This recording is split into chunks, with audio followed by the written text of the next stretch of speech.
calling her a witch. I think it's possible that that baby may not be Wunmi's baby. It's possible that that baby may be the baby of that woman in the palace, and the baby was planted in Mohbad's house just to inherit his royalty. Let me mute for now. Let's think. Thank you.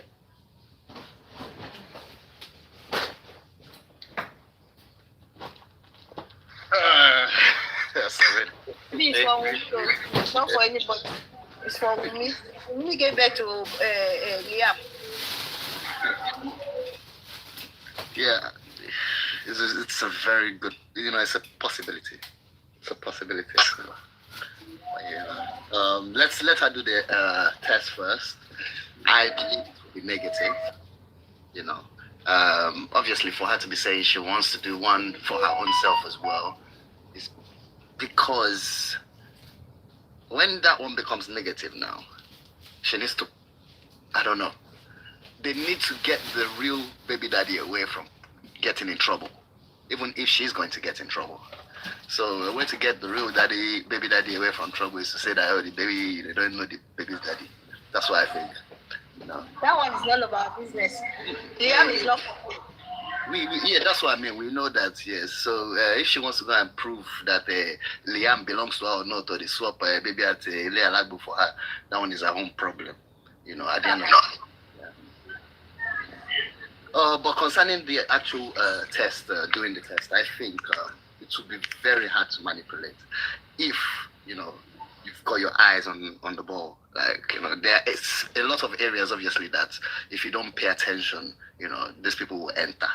They will enter, So, personally, I think that sample needs to be collected in person. They should not just say, oh, we're bringing sample to you.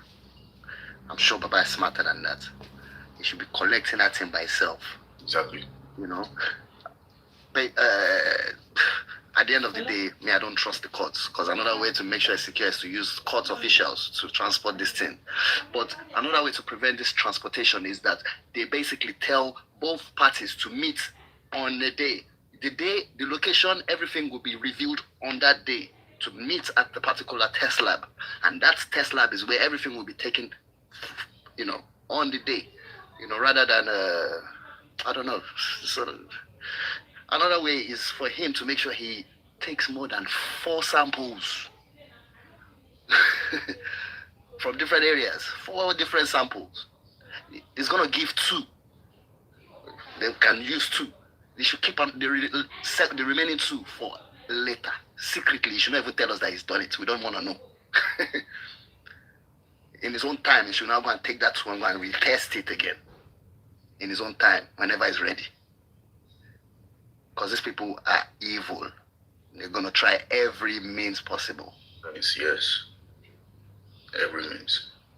So, because sorry to cut you, I just want to buttress your point, because you can see the result, the consequences of a negative DNA result is going to almost be twice the consequences of the autopsy, if the autopsy went right. So they are going to deploy a lot of, they may deploy a lot of, machinery to bungle the DNA. But as it is now, I think what they want to do is just to split the camp. They're just like they did during the autopsy. They splitted the camp, and they got us arguing amongst each other why they went to botch the autopsy, behind the back. Because I could remember during that time, my brother was coming out and begging everyone, oh, please stop fighting. They got everyone focused on the fighting and tried to settle the fight. But they were out there trying to botch the DNA, the autopsy. That's what they did. So we should not fall into that trap. We should keep on our eyes on that DNA and how it should go. We should keep advising about that. And if we notice any activity, any funny act by anyone, offline or online, known or unknown, we should just cut it out immediately and call Baba's attention to it. That's the best we can do, honestly. We can do so much, but to,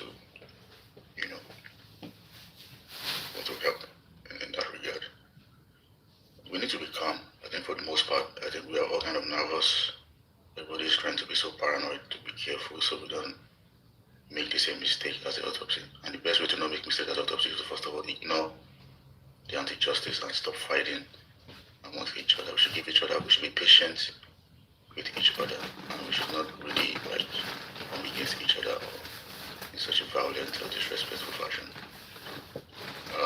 We are free to, if some action don't go well, you can give a subtle criticism and immediately put forward a solution how we can move forward. We should not dwell on trivial issues and be fighting across, the platforms.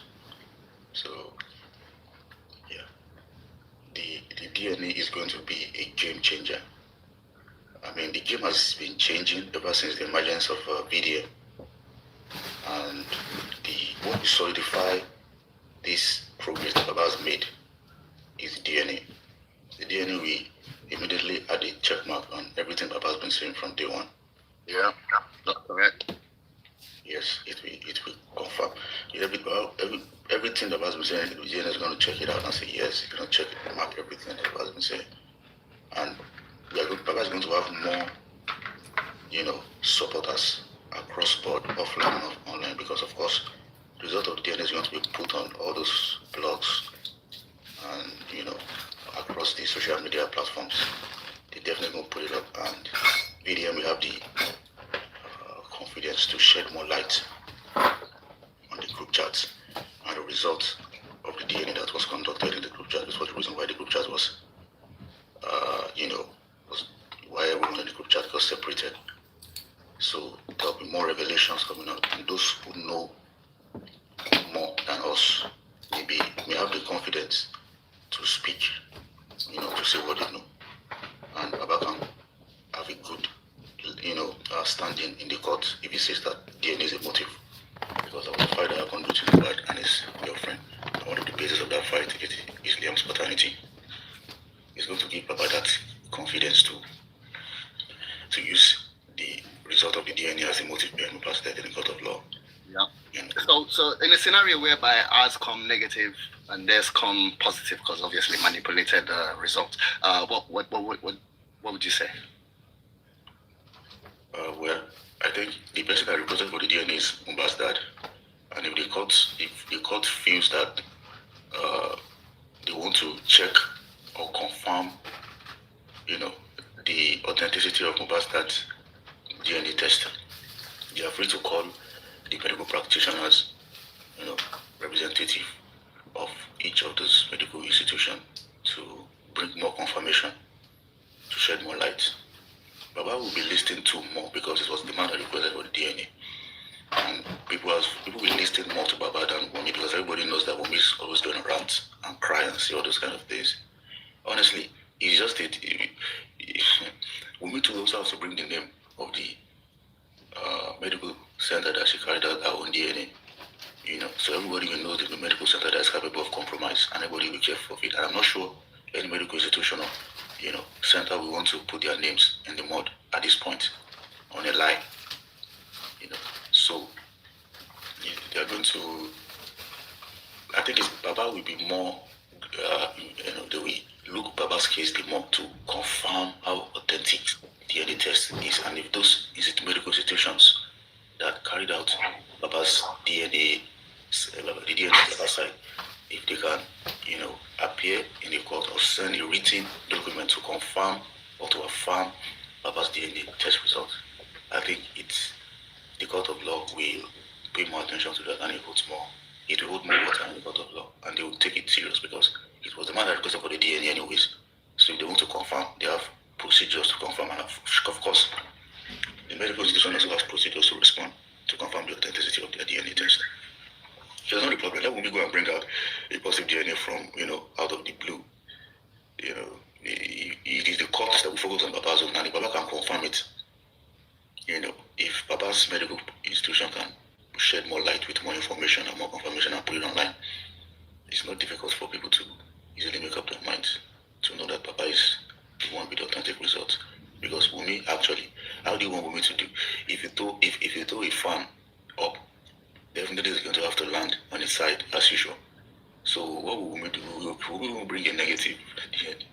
So bring either an inconclusive DNA or a positive one. So she has to also prove. So it's not even something. It's not even something to worry about, to bother ourselves for. Yeah. As in, at this point, I want to believe, Baba is not looking to get cheated again. He has had enough, and he's going to make sure everything is on point. Even all this Erelu person, apparently the only problem is that she's asking, well, maybe it's not the only problem, but she's apparently asking Baba not to pay attention to DNA. He should basically not do that kind of thing, or, trying to stop him from that. Well, nobody will stop that. They can only try. They can only try to bribe him with clothes, bribe him with money. He's going to take it. If you try to bribe him with money, Baba will collect your money. But he will still do what he wants to do. So if you like, go and give Baba a whole house in Lekki or some fleet of, GLC, a GLK base. He's going to collect everything you are giving to him. But he's still going to go ahead and do what he wants to do. It is good for him. Good morning, everybody. Yeah, that's what I said. Good morning, everybody. Titus and Crocodile. Good morning. Good morning. Titus, the question you asked Crocodile that if Wumi's own comes out positive, Baba's own comes out, do you think Nigerians are fools?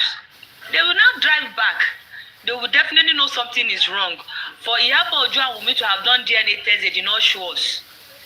And they now want to bring positive and Baba on is negative. They just want to set Nigeria on fire because people won't take it lightly. People will definitely know that it's a lie. Because if truly Iyabo Ojo is sure of the DNA test that Wumi did and she's confident about it up to this moment, I think Iyabo Ojo would have posted that DNA results up till now. They didn't, even when we saw it that they've done it, nothing has been posted. So let Wumi just remove her mind that she wants to bring a positive, Baba will bring a negative, because Nigerians won't take it.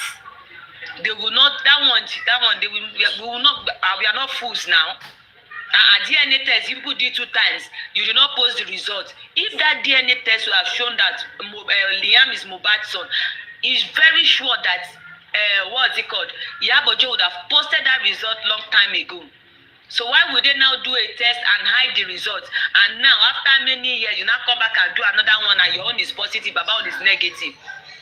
It doesn't make any sense. And that is it. Baba Mohbad, me, what I just stand in this DNA issue is, Baba should not trust anybody as it is, the way it is, not even in shadow. He should not. He has to be very, very careful because these people are looking for every means to make that DNA test. They want to manipulate it. And secondly, they are not even, me, the way I'm even saying it, I'm not even sure that Wumi is going to even bring Liam. Are you not going to tomorrow? And yet, Wumi is no longer where to be found. Because she knows that Nigeria were using torchlights to monitor this DNA test. Before, they were manipulating Nigeria, not until when that WhatsApp group leaked. People now started saying that, something is wrong somewhere. If it was before, when Wumi said she wants to do her own DNA test, you see the way Nigeria will say yes. But now you need to see the way people are dragging us. Oh, now that they've given court orders, that's where you now know that they changed your baby. They did not change the baby since when you were coming out to cry and dragging Baba Mohbad. Is now they've given the man order to do it now. They have changed the baby. Exactly. So now the way it is now, Baba just have to be careful. That is where I am just standing. It has to be. In fact, you should get VDM involved in this issue, because I think the hospital who want to hear the VDM is involved and want to manipulate it. They don't want to spoil the hospital name. That is it. You should just get him involved. Any other person, I don't trust anybody. There's nobody that they cannot buy the way we are now in Nigeria. So Baba should please, because this is our last chance to get to the root of this boy's issue. Because if we miss this one, that's the end.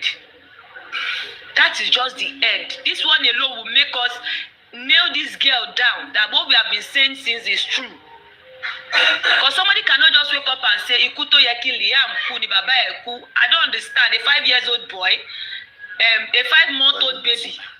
5-month-old baby, which business is Liam doing that they want to buy him?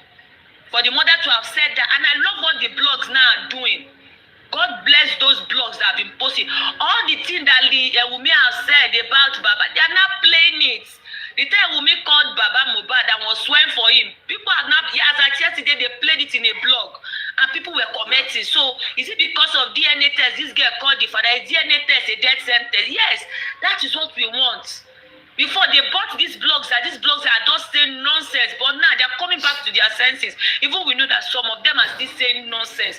But now Nigeria's eyes have opened and know that something is wrong somewhere. Something is wrong somewhere. Something is wrong somewhere. So the way it is now, Baba should please, we are begging him. Don't trust I don't trust anybody. Anybody, if it's possible, if his video himself said and carry the sample and go, I don't mind. I don't mind. And secondly, we don't want to hear Liam is not feeling fine. We have removed swap. We don't collect that one, no. We don't collect. He must be there. And if he comes, he will open his mouth. Let us see whether something saliva. They have not poured Adura saliva inside his mouth. Because these people, they can go and undo. We need to check his mouth. Collect 6 samples. 6 samples. 2 that is going to his hair, his finger. They should take everything. Yeah, they wouldn't even collect it. They wouldn't even collect it. You know, if it's abroad, okay, they're going to like a tissue because Mohbad's body is according to. Please, they should not use the tissue. They should use this. It does not decay now. They should use this. They can use teeth. Yeah, of course they can. It's teeth. You know why I say it's teeth? You know why I said it's teeth? If you remember the pathologist that came for the second one said when he wanted to go and take sample that he was perceiving a particular chemical. These people, that's why Wunmi is shouting tissue because she knows that the tissue they messed it up. They messed it up, so we don't want to hear inconclusive again. That's why she say is our father-in-law that went to bury him quick. So let them remove teeth. If she thinks she's wise, we'll tell her that we're wiser than her. We should remove teeth. Because as it is now, I'm not sure that Mohbad even have hair. They've removed his hair already, so they should remove his teeth. Yes. We should use teeth, please, though. And one thing I want them I want Mohbad's dad to do is Mohbad's dad should ignore the tradition that says parents cannot see their deceased child. No, as it stands now, you have to break up protocols, oh. You have to break it because. Yes. No, but you should not send anybody and go. You should go there. You should just be it. Yes, a warning agba. But at this time, forget a war. We are looking for work by that boy. You should leave that tradition. You should go there and see by himself. You should see when they remove the teeth. That is mobile teeth. You should see the body. I don't trust these people. You should not give it to anybody, oh. Except it's VDM that we follow them. It's the court that is taking it, and it's the court that is assigning the hospital. They will do it. Accredited hospital. The court is not. Read it again. Which court? Court knows about the hospital that they are going to do it. The one abroad, the one in Nigeria. Hold on. The court does not know the name of the hospital. Read it again. Go and read the statement again. Okay. I'll go. Okay, let me. I wanna agree with Precious because the normal procedure is that the court is involved. It's a court order. Samples should be sent as soon as the result is ready. The samples, from what I understand, should be sent directly to the court. Even though the court is going to assign somebody to take it, maybe Baba Mohbad will be there. Won't Baba Mohbad be there? Is it the same court that yes, gave that? Baba will be there when they're collecting the samples. So they cannot go and use. We then not go and use. If they remove Adura, if they remove Mohbad's teeth, we then not go and put Adura's teeth there. It's not possible now. They can't go. That's why somebody said something yesterday. Hold on, please. Let's hold on, please. Let's relax. See, it's a Sunday, it's a weekend. Let's relax and let's understand everything. I have the court order now, so let me read it out. So if I read it out, if you want to make a submission, but let me read it out. Update on suit number MKD 31 FAM/2024 Joseph Aloba versus Cynthia Aloba in the Family Court of Lagos State. The court convened at 9 a.m. on September 2nd, 2025. Adigbemi AA announced appearance as counsel for Mr. Joseph Aloba, the applicant. Counsel for Cynthia Omowummi Aloba, the respondent, was also present at the proceeding. The applicant moved the their motion for an order to direct that the DNA, the applicant was Mohbad's dad. The applicant moved their motion for an order to direct that the DNA of Liam Aloba be conducted outside of Nigeria. The respondent was not in opposition to the application. It means that Wunmi is not in opposition of Baba carrying out the DNA outside of Nigeria. So let me move forward. The court granted the order as prayed and gave the following directive. 1. The 2 DNA tests be conducted in an accredited and recognized hospital, both in Nigeria and outside Nigeria. 2. That both parties or their representatives be present when the sample is taken. The court adjourns until 11/11/2025.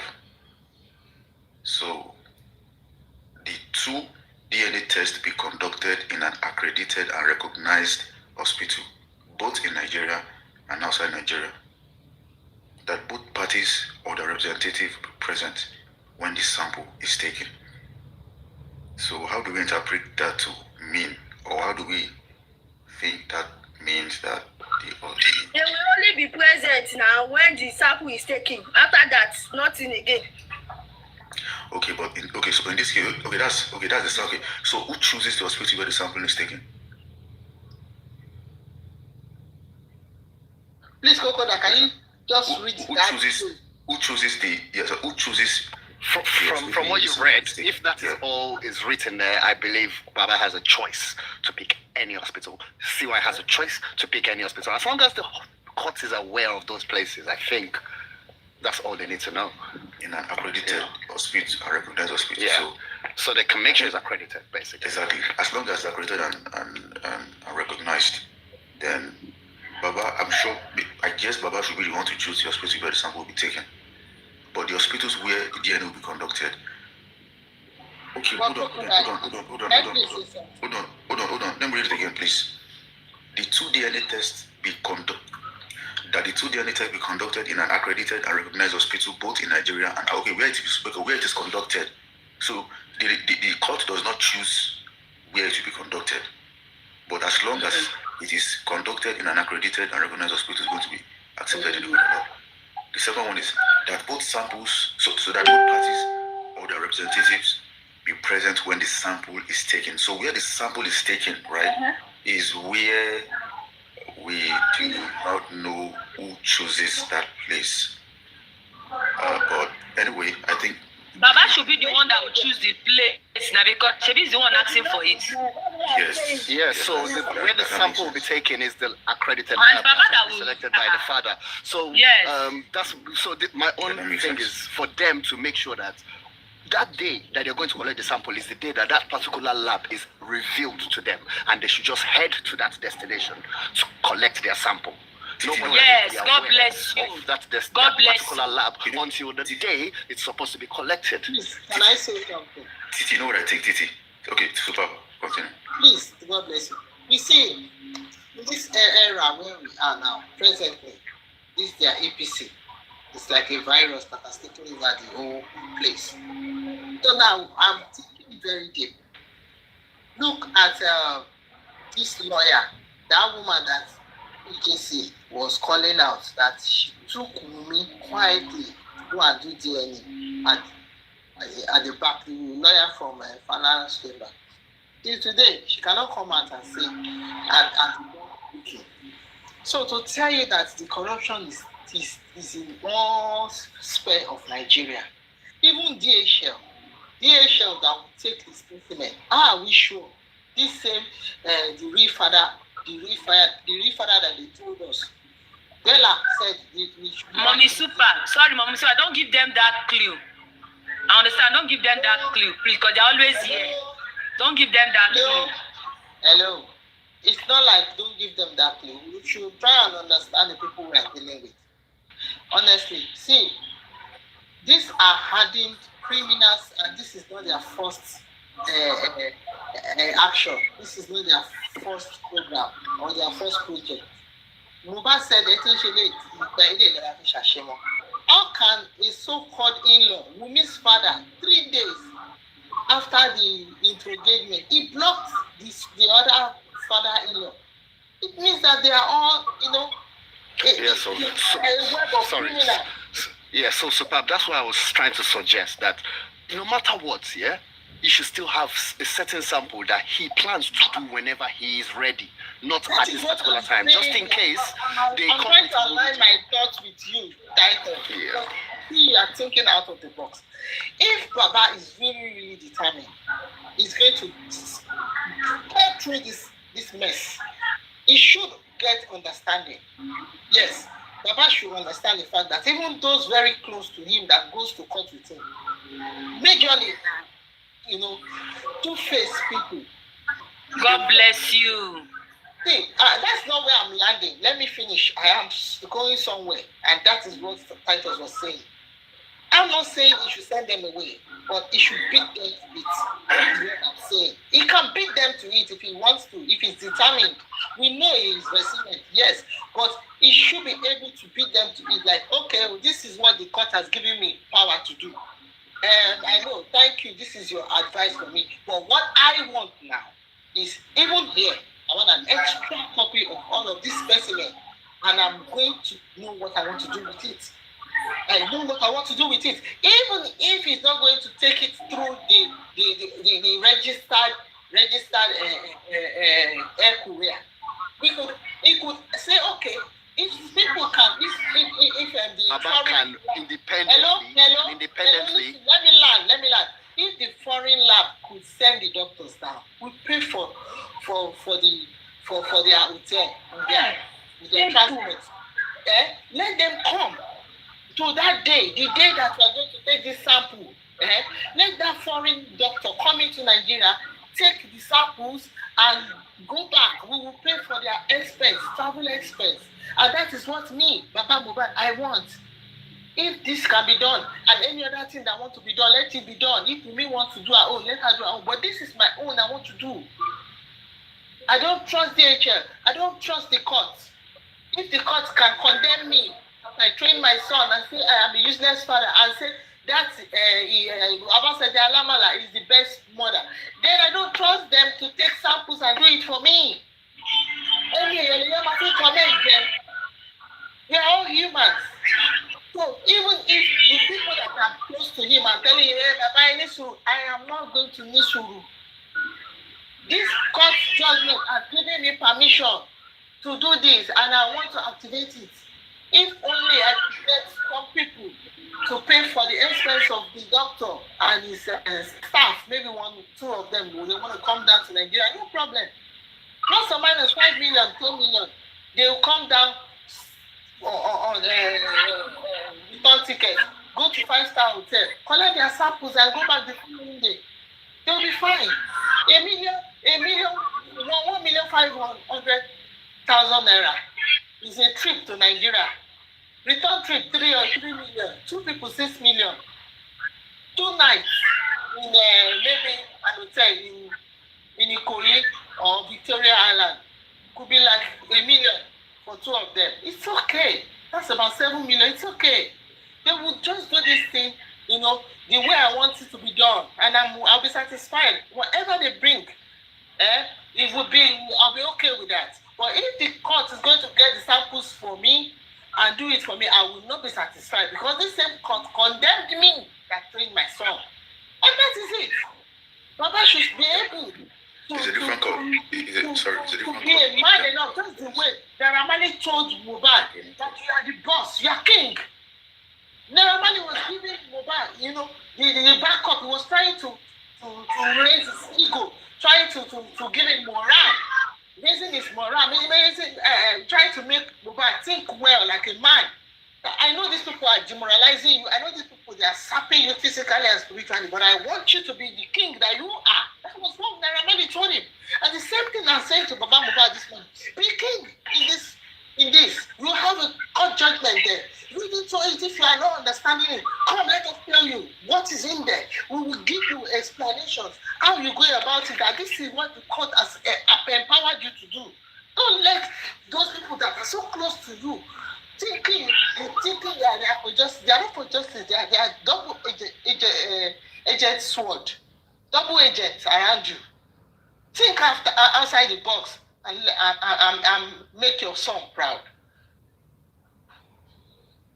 Let me meet, please. Thank you, everybody. Let me meet. Okay, just relax. Crocodile, please let me ask you a question. Sorry. And Titus, is there no instant DNA? They do it and they get results instantly. There is. But let's walk towards that one. You cannot use that one for the court. I don't want to think that can be used. The foreign lab people can come into Nigeria, do it instantly, and walk away. Abi, and walk away. Let them instantly we know it. Yeah. Because any sample that we take now, carry go now. When you bring your liam and stay in the other room, we will be watching from the glass. Baba not going to come close. Then Baba will stay over the glass as well. So there will be a partition glass, just a straight partition glass. Then everybody will see you. Everybody will see Baba. Everybody will see Liam. Then they will swap them instantly, and everybody walk away and go. If you are going to use Baba, if you are not going to use Baba, Baba needs to go to the corpse of Mohbad. Forget that tradition for a minute. In front of him, ask them to use pile, what's it called? Screwdriver. Remove his teeth and put it in an envelope. Hold it by your hand. Don't give it to any assistant or PA following you. Hold it in your hand and go straight to the foreign lab person coming into Nigeria. Hand it over to the person directly. Let them use that Mohbad's teeth in front of everybody to test that lab that is across the glass. And that's all done within an hour, and everybody wait. We need our brain. We need to use our brain. Not that we'll be starving to people. Like what you just said now, like what you just said now, you really made 100% points there, in the sense that let's fly these people down to Nigeria. They do what they want to do. Even they might not even know who we are flying. Until that day, they might even see the person. They don't know where these people are coming from. On that day, we already booked everything for them. They come out, but I don't trust, like what you said, all these what's it called, DHL, as if they are all criminals. When you give them money, they do otherwise. So those people are coming. They are the one we take and go. That is why we have rest of mind. But say you are putting your hope in this corrupt Nigeria. We voiced our fears. Let's just relax. Good morning, everybody. Good morning. Auntie Super, good morning. Papa, good morning. Precious, Title, Faith, good morning, everybody. Good morning, ma. Sorry to interject. Because I was just scrolling and I wanted to be at the comment section because I was busy. But I heard Peter saying if those people around Baba are controlling Baba. And there's nobody, because I'm here, that's what I just want to come and tell everybody. There's no panic and there's nobody controlling Baba. And I wish that all that happened can be known to everybody. But because people will still report, we make it impossible for anybody to come here and just say everything. About the DNA will be conducted. Every avenue to make it as safe to where they want to be will be put in place before now. You see, when people will think that receive and understand a situation, we come out and put a panic attack out there. And that's why anytime I come up, I want to make sure that we are things with each other, so that wrong narrative will not be spoke to us. Nobody, me that sitting here, nobody is controlling Baba Aloba. Baba Aloba is the leader of this movement right now. The problem we are having is that we think different from what Baba is saying. And what Baba is saying did not go with what the social media think. And that's where I can put it. We all want Panshitu to come out and tell us how far and what you witnessed. So, by that letter that was written to Ngozi, we have seen what Sanshito have done. The problem is, what we want to do is how to crack the people inside. Is the reason why you see those group of lawyers come out to say, we are seeing this, we are seeing that. And that is what we want Baba to append. So nobody is forcing anybody here. It's just to help this case move forward. Okay? And if we continue to think that someone can control Baba, that Baba that every one of us is in, though is quiet, was highly intelligent. If he had made one mistake before, I know he wouldn't want to make the second one. If you talk there, if you talk from now to tomorrow, you will only take the one that is useful. But in this case, we all know that we want this case to move from someone like me.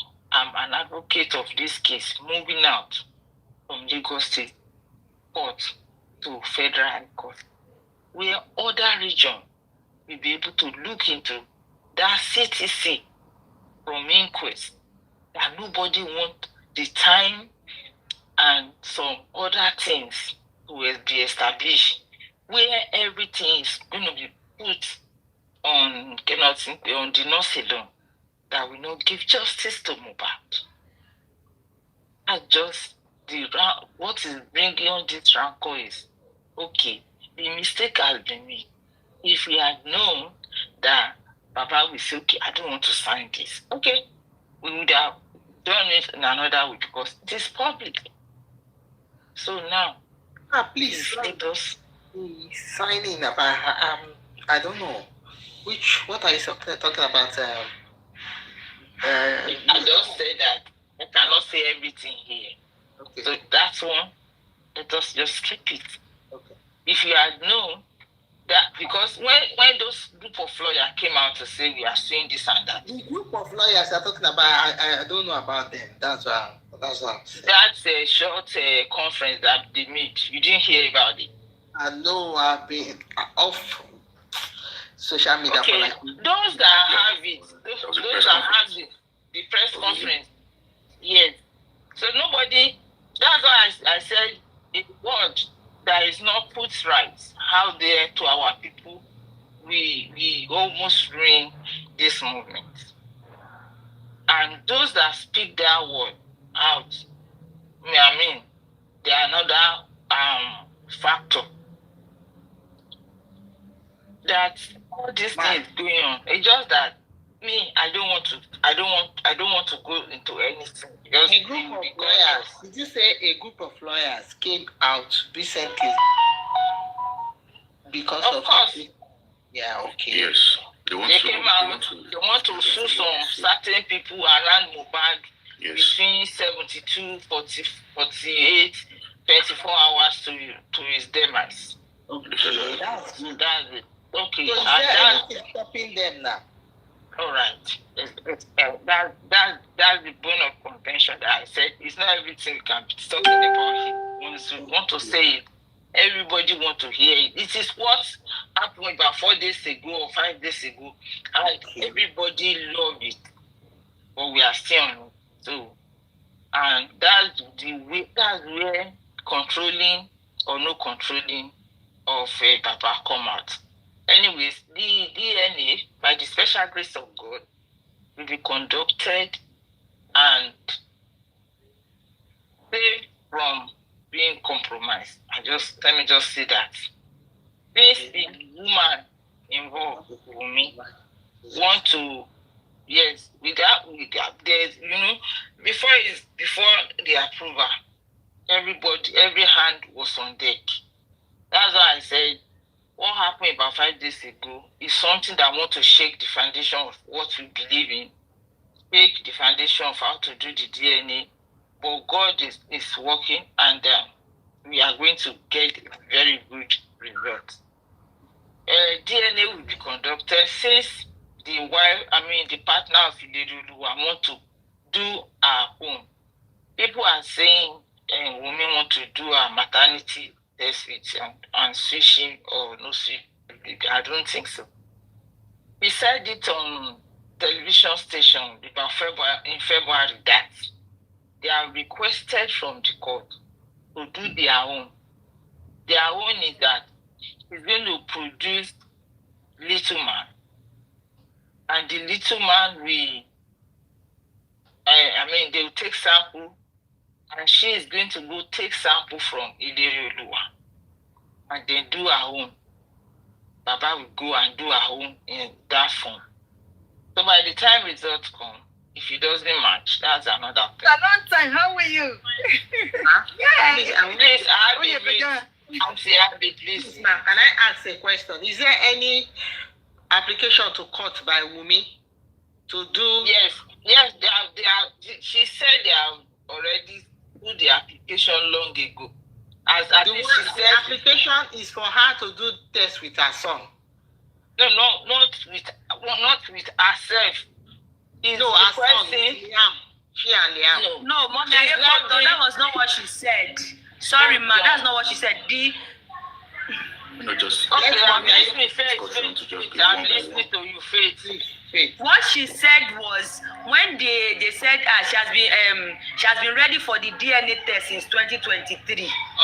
So the presenter now asked her, said, okay, what of if your father-in-law is still delaying? She now said she will apply to court. That if Baba Mohbad is still delaying, that she will apply to court. The court will give them access to go and do their own. That was what she said in that interview. Not if she has applied. She said if Baba did not. She has applied. She has applied. Where did the narrative come from that Wunmi wants to do DNA with Liam? Yes, because people, it's English. You can translate it to anyhow you want. She said they want to do their own. So some people think she's talking about doing her own with herself and Liam, but she's just saying. But after saying that, he said, but she needed to get access to the body of Ileroluwa. So what she's trying to do is to do paternity test between the Liam and Mohbad. So where I want everybody to take a clue now. If Wunmi go and do test, if we come out whatever results, if Baba result is not ready, they are going to append Wunmi result. Whatever result is giving you. And Wunmi will not tell you. She's so slack to give you negative. So now is the time that I just say, Baba, they are waiting for CTC. I pray the CTC come out so that we know what they approve. Okay? Once we know what is approved in that CTC, then every route that they have set to take the collection and send them and do it or whatever, how many they want to do, how many countries they want to do. Once the sample is taken, they send it, and it doesn't take more than a week, send it back. Then they will go to the court to show the result. Everybody will know what is in there. So let us just be patient in a way. Yeah. We'll be patient. Yeah, just to be patient. And there's nobody controlling Baba. We have to take that, what are they called, the narration or narrative out of whatever we are saying.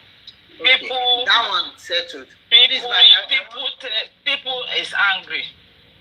Someone like me, I'm angry. Why am I angry? Is because Tashitu is working, but not the pace that I would have want him to do it. And there are things I will say like, okay, do it this way. That is not doing. So if you ask me, I will still want us to go get a radical lawyer that can bring out the secret they are covering in Lagos State. Because if you don't do that, we are going to be stuck in a place. I'm not saying Baba should come and sign. I'm not saying Baba should come and, if Baba wants to. But when we call ourselves public, we can take some decisions because Mohbad's case is in public now. Family is doing their own. We can use our voice, our energy to help the family unravel. The Lord did not say it must just be Baba Mohbad that can unravel what by Mohbad. So let us just look another way to bring some new lawyers that do not have affiliation with the people we are fighting with. It's not that maybe 100% we are going to get what we want, but we can try. And if we try it, it's just to bring those people one by one and question them in court about the time. I'm particular about the time. I'm not particular about maybe I know what by this young man. About the time. I'm particular about the time. I want the lawyer to stand in front of Adura and say, what time did you realize your brother passed? Hello, man. Yes. Yeah. Please, man. The way I'm looking at this thing is a little bit different. What I'm seeing here is that all the lawyers that have been coming into this case, right from the very first man in Sanshitu, they have all been put into the mess. The mess is the government. The mess is the system. The mess is the ruling party, what we have on ground, from federal to state. That's the mess that don't want to give Mohbad. Joseph, that is the master of Josephine that is on TikTok. Josephine does not even want to hear more talk lots of Mohbad. If you go to our platform and say Mohbad, you will become deaf suddenly. Auntie Superb, let me tell you something. Because police don't want to do their job, will not make us pay, we will not try. We will try. If we get a group of radical lawyers that do not have affiliation, when I say affiliation, that they are not big men lawyers, that we have a CTC right away now that we can work with. A detailed CTC. Yes, but fresh anyway, because it is. But one thing is, they still tell us investigation continue, and which is okay. Yeah. But if they say investigation continue, do you know how we started? How populous we are when we started? We are more than on this TikTok. We are more than 5 million. Even both Wumi and Team Baba and Team Koduro Siwaju Koduro saying that we have. All of us put together, we are not up to 2 million on this social media. We move. Why? Because they are using time to kill everything. Yeah. People get tired and walk away, and that is what they are trying to do. If we don't put leg in front to tell them we can move forward and do one or two things. If they bring Adura to court, let's say we submitted those doing, and a date is set, and then Adura came to court. Adura surely will come with his lawyer, but they will still have to ask Adura a question. What time did your brother? What time did you know that your brother passed? Because I'm particular. Faith, please mute a little bit.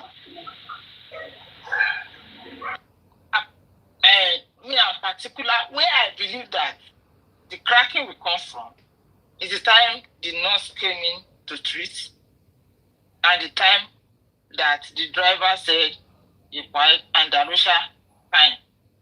The day is the day Mama Mohbad told us on Monday. Why did Mama Mohbad have to say Monday 3 times before realizing it's saying Monday and start saying Tuesday? And when they asked Mama Mohbad, you said Monday and later you are saying Tuesday. How does that happen? What did you do on Monday? Where were you? Then this will lead us to forensic. So if we can, they cannot deny us all, I'm saying all our rights. They cannot. So I believe that with these people that come, and if we are successfully doing it and put that case in front, we will have things to hold on to. we have things to hold on to.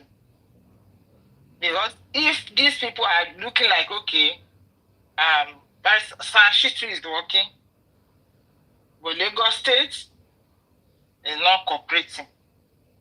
And there's little you can do once everything is in Lagos State. And the DPP is sitting on it. DPP can sit on it for 2 years. Look at the case of that lady that died in BRT. The lady that died in BRT, her case is not supposed to linger on for almost 3 years. If not because they are talking about it again on this social media that we are going to bring out the case of Bamishe, blah, blah, blah. There are 70-30 African television. And everyone was like, okay, we are going to bring it out. This is how they have been doing. Do you think they are going to give that lady that 30% justice they give to her? They won't. They use time. Those people did not get justice. They only go and carry the body of their loved one to go and bury.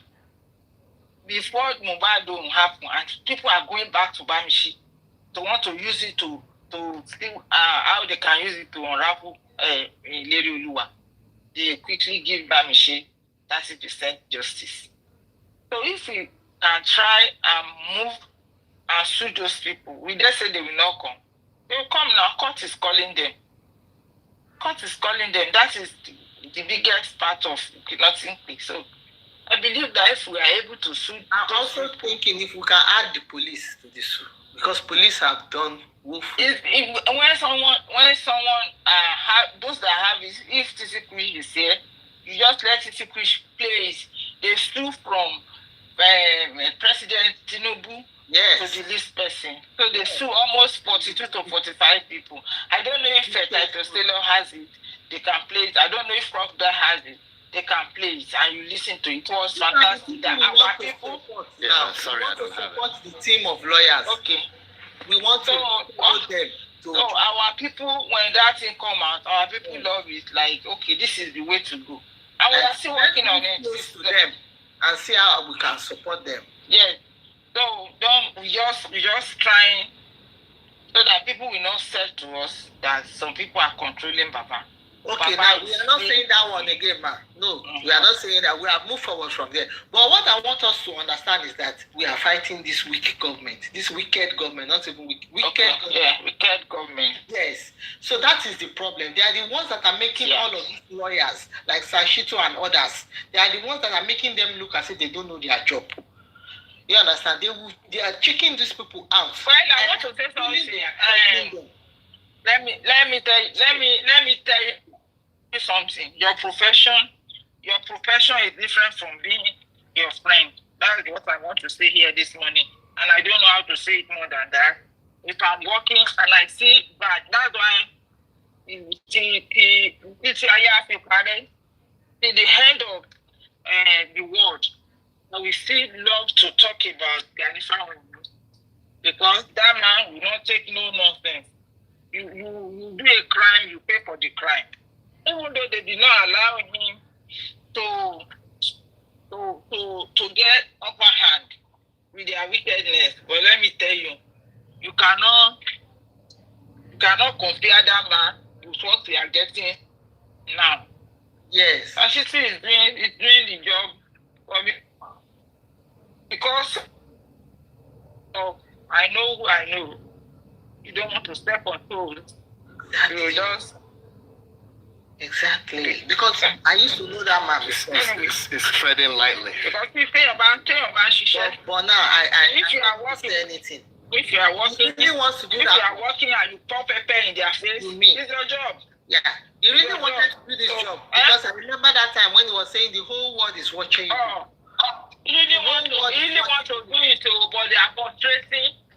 Exactly. So if you have a team of lawyers, they are frustrating him and they allow them to frustrate him too. They are frustrating him and he's allowing them to frustrate him. I can say that, Masha. They are frustrating him. He knows where the shoe is pinning. I'm not making a case for him.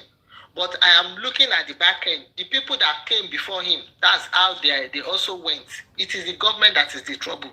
it is this wicked government that I am looking at. He's better than the people that was before him. The only person that I don't want to compare Sashi to is he tried. He tried, but the friend that they are the ones that are making him look like what Fadile did fight in the beginning, but I don't know why. Anyway, Fadile really was very hot in the beginning. If you look at the... No, Fadile was never cold. But because people are saying that they are not allowing him to ask they are not allowing to ask the question he wanted to, and they order him to sit so many times when he want to ask questions. And when he's putting questions to them, just because he's not a son, they do not respect him like they ask him to sit down for Falan or so. So that's why we think that because they are not respecting him, we have to get a better one. Nobody was doing the job very, very good, but they are not respecting, because that's why I say affiliate. It's not affiliate to them. It's not so much like that. That was very good. Mommy, Ayeko, see, what I am saying in all of this, it's not like Falano is one good lawyer there. I am seeing a cabal. Falano. What I'm saying now, I say affiliate. If you are a lawyer now, you have Elegushi as your friend, or you have Sheyi Tinubu as your friend, or you have the wife of governor of Lagos State as your friend. And something happened in between all these people I mentioned there, and will you work against them? So I said we need those young radical lawyers that did not affiliate with these people, that can bring that what we want. Yeah. And bring it to their table, so that by the time they see that the whole world is seeing it on their table, let me see how they, when they say Mohbad die now, okay, Mohbad die, and they say it's not come at 2:30. We want this lawyer to establish that once the newspaper did not carry an inquest, because they know that this case will get to a stage where all these things will come out. They ban newspaper from him, so media people to come into the court. So since they banned it, and if we can establish that and put it on the pages of daily news, that we have established that Mohbad buy in the house, and they had tried before the nurse came. We did it to go and try. We didn't go ahead. Because it will be everywhere. I know now that this is what they say in inquest, but it's not on the daily news, and they are not carrying it. And they have used press to kill the case before we even started. So that's why I said these people will help us to open the yash of DPP and Lagos State government when these people is federal government. Yes. So that's why I said we should still go and do what we need to do. Put the case in there, and then let's see how it goes. There was a petition that was filed, I guess by the Sun, sometime last year, where he called for not only a bank forensic, but a phone forensic. Those who were with Mohbad 72 hours before he passed away, they should check their bank account, and even the IPO that is treating the case at Panti, they should scrutinize his phone. They should carry out the phone forensic and also a bank forensic. And that was not even attended to. The police gave no response to that. Police refused to do anything in this case. They are standing on narrative. But that is the narrative that they are doing. Not investigation. They never said they investigated. They said narrative. Up to today.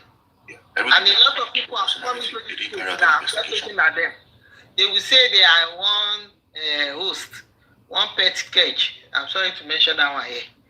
They are just, they are like vultures. They come into this case now, they want to be making money, like Yomi, all of them. Contribute. Now I heard that even Aries was collecting contribution, just like Ada on YouTube. People are very heartless. People are very, very heartless. You want to make money, you want to earn your daily bread. Is it from the death of a young boy? It's just a case of an elephant being struck down by 800,000 hard currency, they said that took from YouTube. And that is an affiliate of Aries. Aries too collecting her own too, according to our head. Lagata brought Yomi to come and be collecting. The Latisne was collecting his own also, collecting commission. Petkage this morning was still pushing, come and contribute. Kilo Sha people you gonna. If this boy did not die, would you not go and apply for a job? Well, it's just the way of. Yes, they are focused. The way, because if the police had swung to action from the get-go. Josephine, she was told about Yomi that Yomi was collecting, asking people to contribute money for Android phone. See, nobody. He didn't do anything. Nobody will tell anybody. This TikTok. Everybody know what everybody wanted. Me, I know what I want. I don't even want to know anything about royalty. I want to know time, day, where that's what I want as I'm in this justice for Mohbad. Every other thing is their family problem. Time has come to me now that they are giving different time. Okay? The wife gave 2 times. The wife said they filed at home in inquest, and she later said they filed in hospital after 4 p.m. Okay. Nurse claimed she came into the house at 2:30. Double statement. Okay, God bless you. Then, Darusha said between 11 and 12, they told him about that by 2 hours ago. What's his name? This man, the driver said they called him 9 a.m. on Tuesday that the person took to show up, go and report yourself. We have 3 or 4 different times that this person died. But now, if we are talking about fight, this is where I want this group of lawyers. Take them. We want to know the time this man fight. That time we bring everything out. All of them. We have to give account of the time they know that this young man fight. Then, when they give an account of when he fight, why are they lying? Why are they lying? Why are they saying he died? When you know that he died in the morning of Tuesday, why did you say afternoon? Why is all those people in that house there before the father? But is Wunmi among the people these team lawyers are going to sue? Is there now? Yes. Number 1. They have like they have almost 50 people. I just say they is among them. The woman that washed the duvet. They have almost 50 people on the list. Everybody should be there. So why the Swift? The Swift you are under this comment section and your Saturday is everything. Why Sanshiti is the best lawyer? When the song they talk down and beg. Look that. Let me mute the Swift. Later, let him come and be commenting. Don't smile and don't laugh. Don't send me laughing emoji. Anyway, you see, we don't want to be on the same place. We don't want to be on the same place. And God will help all of us. God will help us. We will get what we want to get. Let someone else talk. Thank you.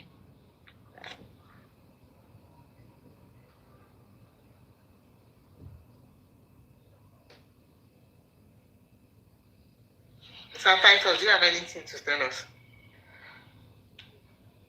Sir Crocodile.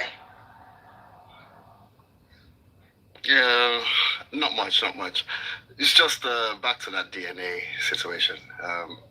So like I suggested, because I think on this app, you need to keep repeating yourself. Baba needs to get more than 2 samples. He needs to get more than 4 samples. I think he needs to get about 6 samples. 1 in outside the country, 1 in the country. Maybe 2 to the VDM to do, to use his own connections. He should keep the remaining 2 and do that on a personal level. He doesn't have to, let anybody know that he's doing that one.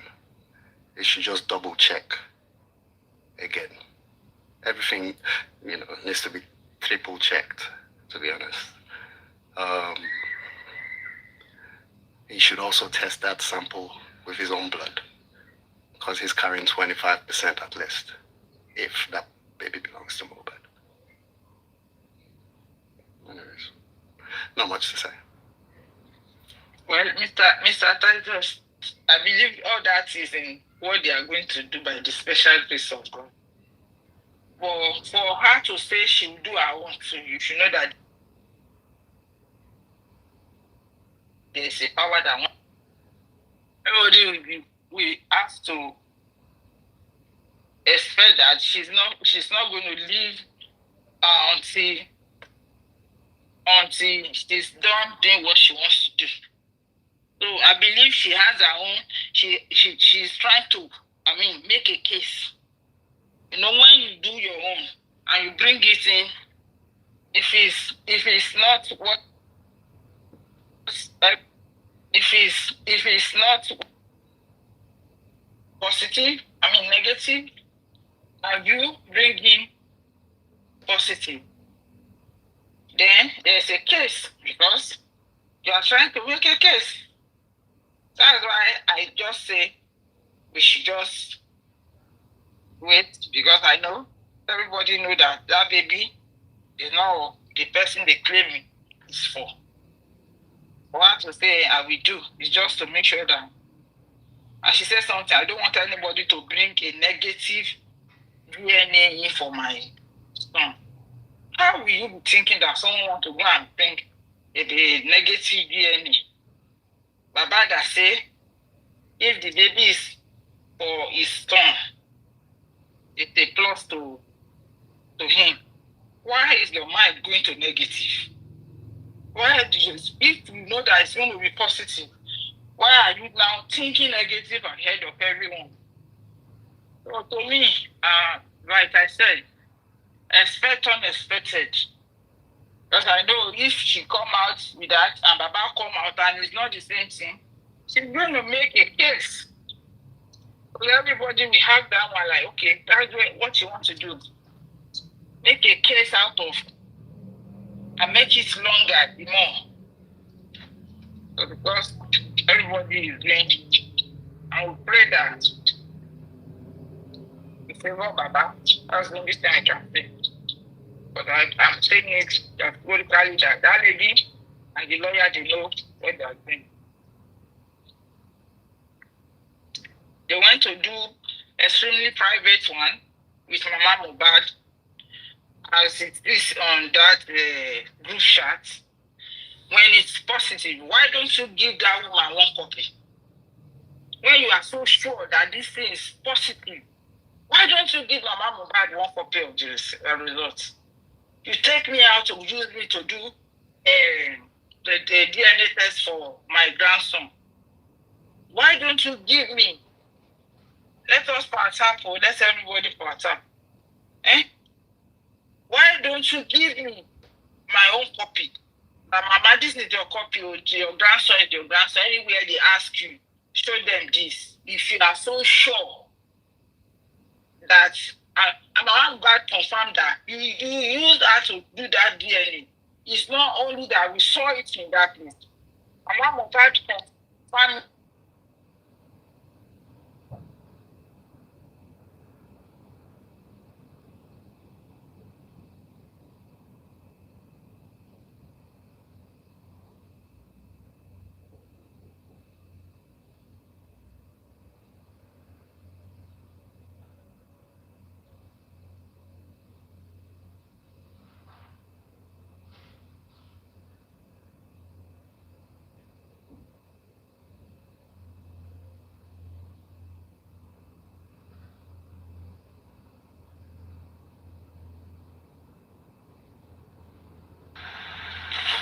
Hello, good morning, everyone. Mommy, we are not hearing you like they are flagging you.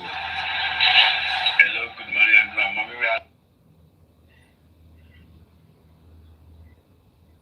We can hear you.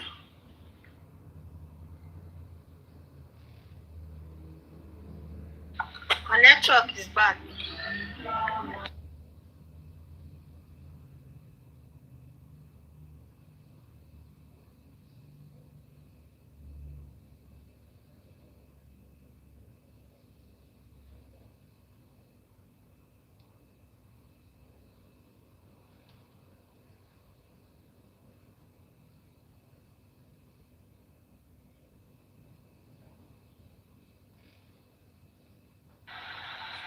Okay, so let's just relax and wait for the next updates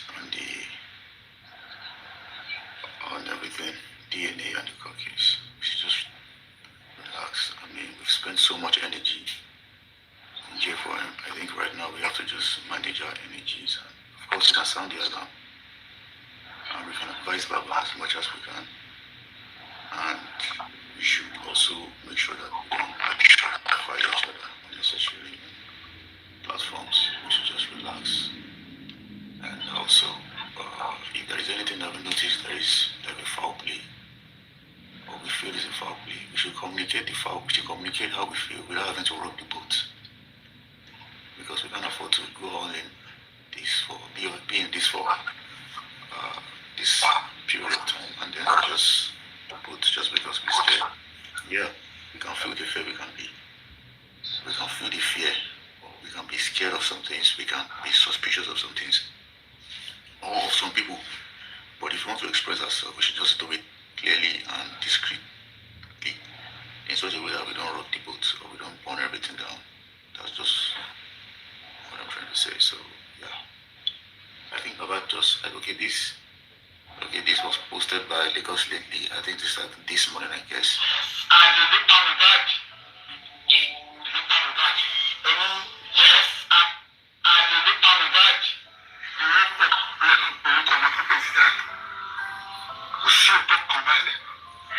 Because I do not give every person that since then you have when I tell you the person that I'm a you know, who will not tell you. I don't know if it's like this, but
family.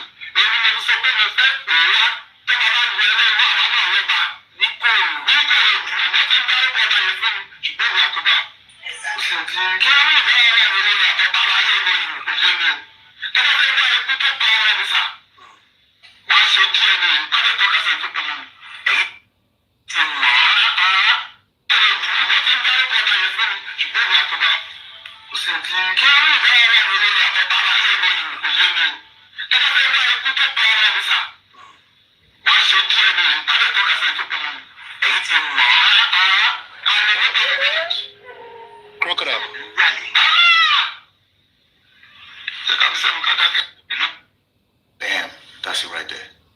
So Crocodile. yeah, Crocodile. Yeah. Is it possible to play it again and translate it to English for the non-Yoruba? okay, I'll try to do that. Thank you. No makeup. No makeup, no that. Hold on. Wait for is this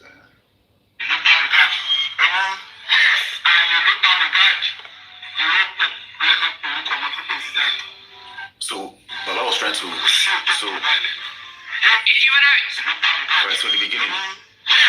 so in the beginning, Mohbad was like, Mohbad was spied by the buyer of Mohbad had the hand of a concubine. So he was trying to assert that statement when the interviewer was trying to quiz him on it.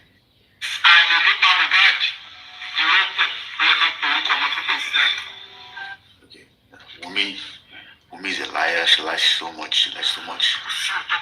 There is no truth in her mouth.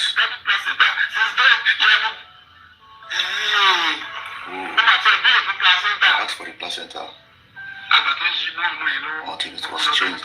Until it was changed from Mohbad's hands and given to the person who owns the child. So who called it to my attention that we don't have a bow leg in our house? I think that's in response to the video that was trending that time. Mohbad was when Liam was walking with a bow leg. So Mohbad's dad was making reference to that. So look at this. Look at this child. This child has a bow leg. And it wasn't me that named him Liam. I wanted to name him Victor, but when I realized that there's no more names on ground.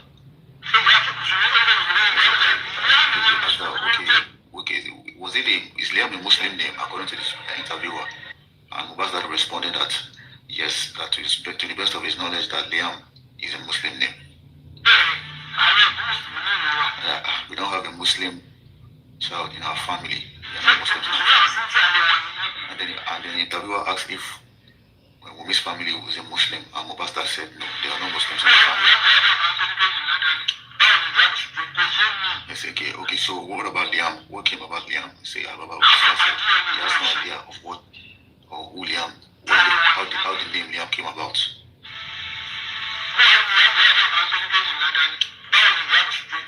They say, okay, how is Liam about? Say, Baba said doesn't know anything about that. How the name came about.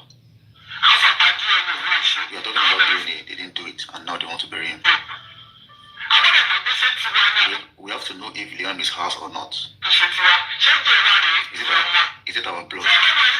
Yeah, they said Liam has blood.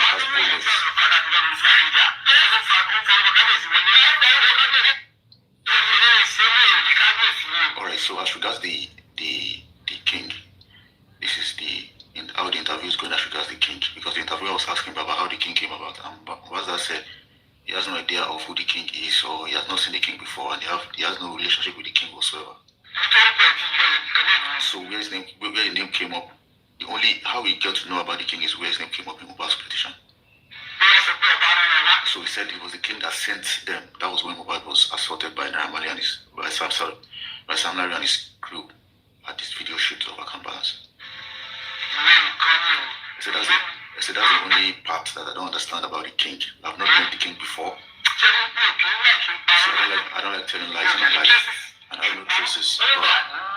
But it is on the petition that it was the king that sent them to come take his life.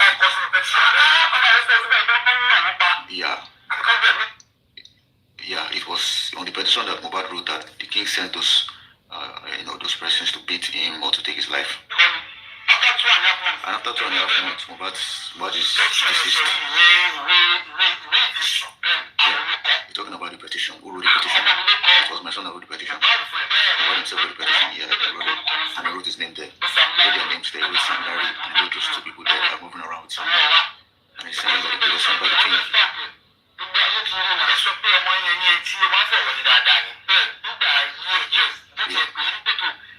Okay, so you say your son always talk about you well when he was alive. I say yes. So did he call you to tell you about what happened to him? That the particular king sent some people to assault you at a video shoot? Yeah. Was that confirmed that yes, Mohbad told him, and that was why Mohbad father told Mohbad that according to him, he said that's why I called Mohbad. So that if a king is disturbing you right where you are or harassing you, then we also have a king right here in the Kuru. So he's talking about the king. He's talking to me about the king. So I don't have a relationship with the king. Okay, so what's the relationship between the artist and the king? Bamba said he has no idea of what that such relationship was. If you want son, walk by my son. We have to do the DNA and we will indicate, we pinpoint at the person that by my son. Oh, you have already know it. Baba said, a concubine murdered my son or was behind the death of my son. Do women, move around with concubine? Baba said, let's not say much about that. So I don't know. That's the end of it. I tried. I just tried to. Yeah, thank you. I was just trying to interpret it. Nah, so you got it. Sorry about that. You got it. I mean, so yeah. This. Please. Yeah. Was it not after this that Guresi passport, because he went to Josephine to go and complain, then she was pretending not to hear. Guresi put his passport down for Baba after he was arrested after this one by the so-called real father of Liam. Yeah. But he didn't mention the real father here. He was just saying Ali. So it doesn't mean the. Okay, you mean how great? No, Okay, Bella said in that WhatsApp group that we should stop talking about the real father. The particular, if you watch that interview that Baba had with, Baba mentioned, I think Baba mentioned something that was censored. They censored that part, when Baba was making that, one particular, was calling a particular, the name of a particular king. They censored it. He said, I've not met him before. That's what he said. He just said that. But Baba said it in reference to the petition that Mobile wrote, and there's nothing wrong in it. Because Baba was basically quoting the petition that Mobile wrote. He just said Ali. Yes. And so, if he had just mentioned the word Ali, why would he be arrested for saying Ali? It means that the king is the Ali. I mean, it's common knowledge. Because why would you feel offended when it has nothing to do with it? Even during the time the Oni of Ife was under all kinds of assault by some social media personalities. Well, the Oni didn't do anything. He just. And that was direct assault. Direct assault against him. He just let him. He just took it. But this one is just Ali. Anybody could be Ali. But if you're not offended because of Ali, it means that you are the Ali. Yeah. And how did it even go? Like the petition saying this man, arrest him because he called me Ali. Then the police are they fools? They don't have brains. They cannot even say, come, show me in this video where he has mentioned your name. He just said Ali, and he asked us to arrest him, and they did. And that was the reason why Guresi gave his passport till today. Guresi is still shouting for the release of passport. I think the king was only trying to. The king was. They thought that they can. According to Bella's mother's representative, who made that statement, as regards the person that owns the child, that if anybody talks anything about the person that owns the child, the real father, that's the real father. So basically, the real father of the child on social media to be arrested. Yeah. I mean, this is clear, very clear. So they can't come to us and say, the DNA is positive. Mohbad is the. If they say that, then of course that's the completion of the assignment. Because what we have on ground, aside from the group of lawyers that want to fight now, we have a fake platform. A very fake platform that has given us a stupid ruling from a monkey head. So we have another face of the police coming into this our space. This is our space. When you talk about the black hat, it's the space of the people. How many police from any other country have you seen come to social media space where the people are talking, raising, throwing bribes at the government? No government police or official would you find, except this Nigerian government. She's so full of effrontery. Like she comes into our space and she's telling us with a backup words from one of them that said, tell somebody on social media space you committed an offense. Hey, these people should just sit in their office. They should respect themselves. Because see, we are going to be hot on that woman that is so bold. You can't come here and then you are slicing it by the side. You can't come and face it. If you hear real case of murder, real case of of crime and they bring it to you, you will say no, you don't want to listen. In fact, that is the point. Josephine want to bring one document and say, hey, he was saying it to Vengeance. I am going to study this document before I'll be able to inside to you. Meanwhile, 2 days before then, she was talking to Mr. Ishak, and she gave him, correct answer on his side. But when she saw Vengeance 2 days after, she began to say she will be going on training, and this is the document for the training. I mean, what is she here for?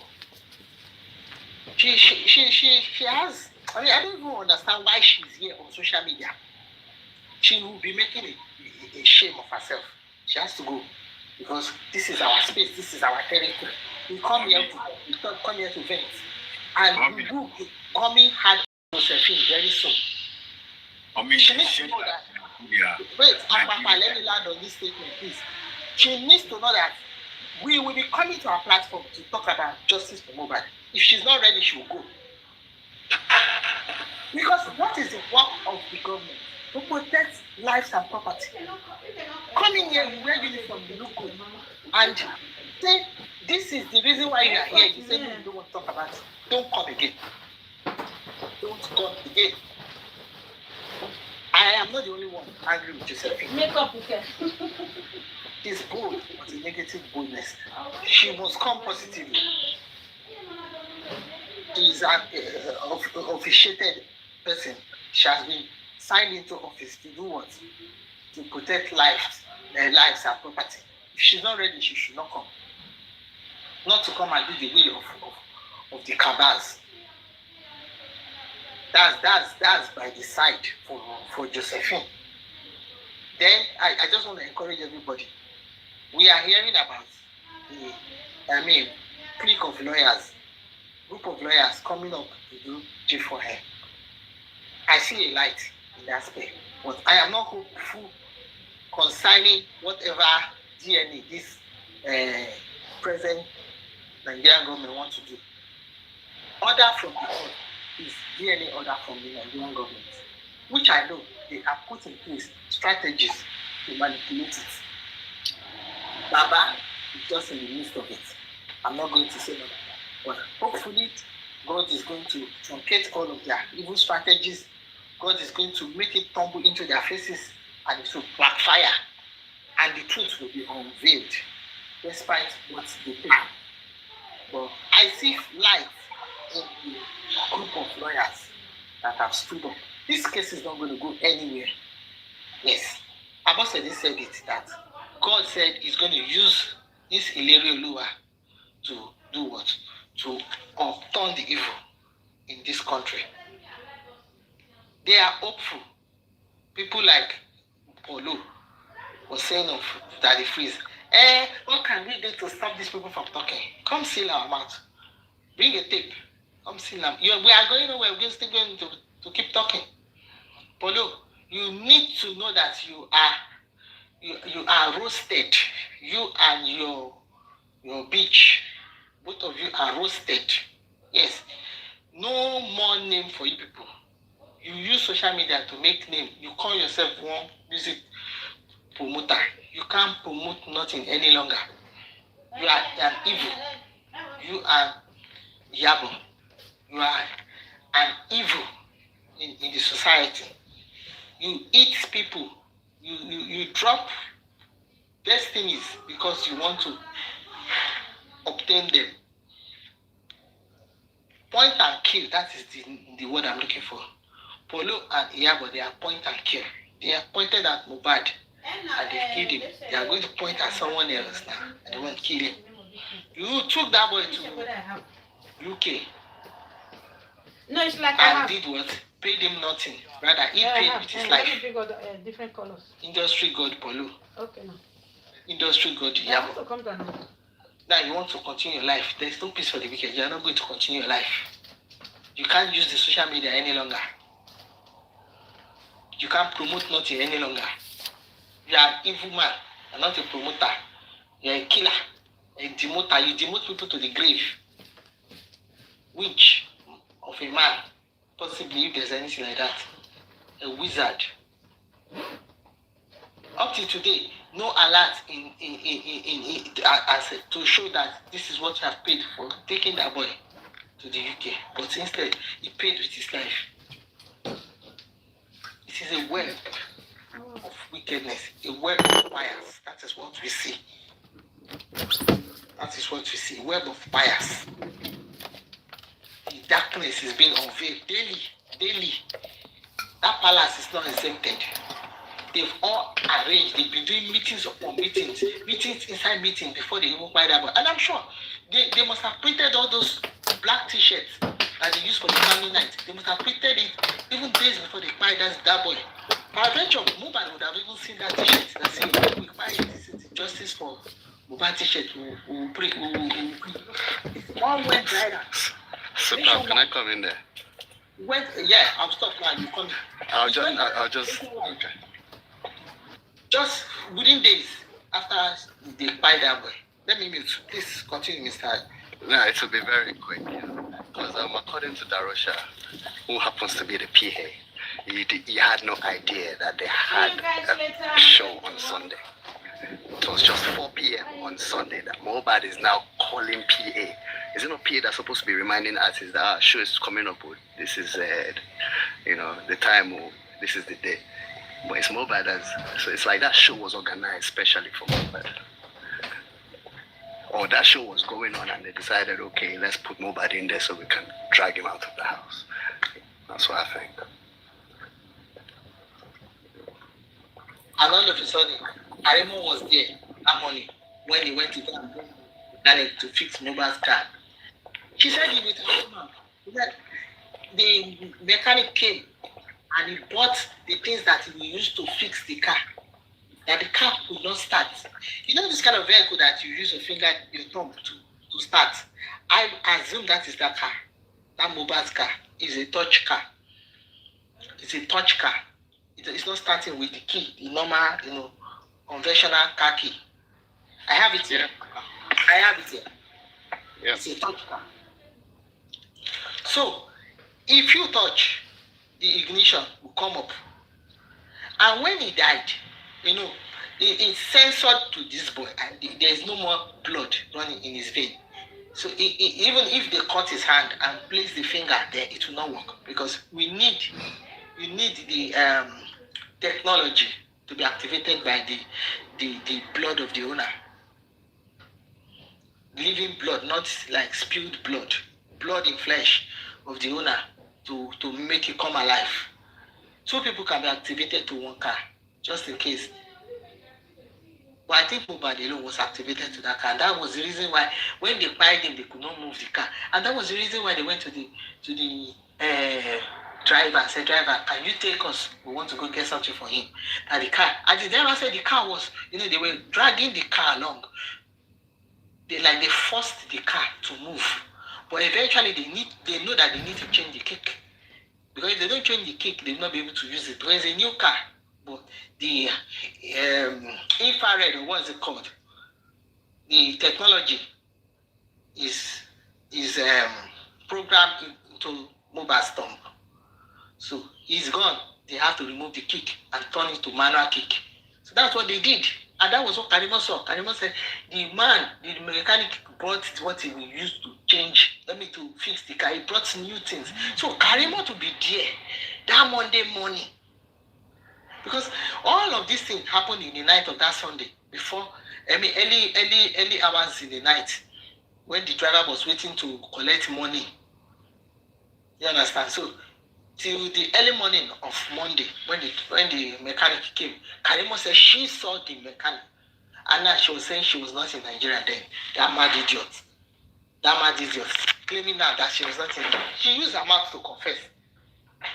This same government, like I heard, they said they gave her invitation to come to Corona. And yet she didn't show up. They didn't subpoena her. Nothing was done to her. So this same government now wants to do DNA. Fela sang it. The platform where we are right now, as per J4M, is the false platform, FALSE, false platform. Yes. So if they can bring out that stupid ruling, I feel the DNA will just be a stupid one. Very stupid DNA. It's going to be very stupid, just like that ruling. Because the stupid thing already, the platform set now is fraud. Fraud. Fraud. They have done it twice and they hid it. I have never heard in my life that they are doing extremely, what did they even call it? Extremely secret DNA. This is the first time I will hear in my life that there is something called extremely secret DNA. How can, why will DNA be extremely secret? For one reason now. If you know this is the love of your life, this is the man that is ranging you, why would you go to extremely private DNA for the love of your life? Should you not be the one that will go to Judge Fumi's court, open court that comes on Instagram, and tell Judge Fumi, I'm here. Call me Pastor Joseph Aloba, my father-in-law. Tell him to come into this open court. Let's do DNA with my lovely son, because I am the love of his life. I was the love of his life, and he is virgin to me. Why would you, pure virgin, go and do extremely secret private DNA? And yet you did it twice. And yet you cannot show the results. First time, you hide the results. In fact, you went to burn it. Second time, you do the same thing, negative. You hide the results. You cannot show it. And now, if you are going to do it with the help of this wicked government that has been supporting the real father of Liam, and it comes out to be positive, then of course we will not be surprised. We should not feel disappointed, because from the beginning it has always been a show of shame for them. Patching it up here, patching it up there, and yet they keep exposing themselves as they just gallop. They gallop and fall. In daylight, they are falling into their own pit, and they will get up and still continue to try. Can I interject you for 1 second? Yes, ma'am. Dr. Stella, you said something that P. to Mohbad, Darusha said was around 2 p.m. or few hours to the show that Mohbad started calling him. That 4 he had a p.m. show. Mohbad called him to tell him there was a show. You see that guy, Dre? You see Dre in that picture was the one that gave Mohbad that impromptu invitation. And Mohbad was just coming in from one show that they say he went to in Kenya. And you want to draw our attention to Dre. I want to call our attention to Dre, Davido PR. That guy, my mind told me a lot of things. Immediately, that group was formed. And for VDM to say he is the most demonic person. You see, look at Davido. He has never said anything. Yesterday I was somewhere and someone just said, Davido, that people are looking up onto you. Is a comment that you are this person that children are looking up to. Or you can comment on social space that this person is dead, you are ye. Let us run it. Now, what I just read to you was, I screenshot it and I laughed. I went back to it. You know, I made both of it so that I will understand. And the person now circle Davido Andrew, where I read it, now circle and see Davido and draw arrow to that comment. And in my head, I'm like, VDM just told us, and this guy called Davido is not hiding it. He said, he just writes, you be a ye. You be dead. You be a ye. I just froze. Why do you think everywhere, every door is shut against the Baloba? Why do you? Because why I say what I say now? Almost a year ago, October 2024, I went to work and I met a Nigerian guy that just came from Nigeria, seek asylum, get work authorization, and then want to work where I'm working. He came for interview and he spoke, and the name, and I said, "Are you a Yoruba?" So from that conversation, so I was listening to a platform then speaking about my Mohbad. The guy now said, "Are you people still on this Mohbad issue?" I said, "Yes." So that was 24 October. I said, "Yes," so that we are trying now. Like he said, the people that kill Mohbad are not in government, but they work for government. And I said, what do you mean? He said, no big man will go out and kill Mohbad, that we should not think about it. That but the people in power, their hand is tied to it. And I said, okay, who are you that you now told me that I've been a secretary to one what's it called? Speaker of Lagos State House of Assembly before this person. And I'm saying, yes, that the people that is the people are covering for those that do the evil. So along the line, the guy now says something that it might be, I don't want to say it here. So the person was now looking and say, that's why the people in power cannot remove themselves, because it's like you are a godfather to someone. And I mean, with what Davido just do, we dray in Mohbad issue, and I pay attention to that drill from the day they say it's a demonic person. And then when a video was released of Ishaku, sex toy senator, it was Dre that ushered the man in. Someone even called the name. He said he's a year. Make we know now. Yes, Moleje for him.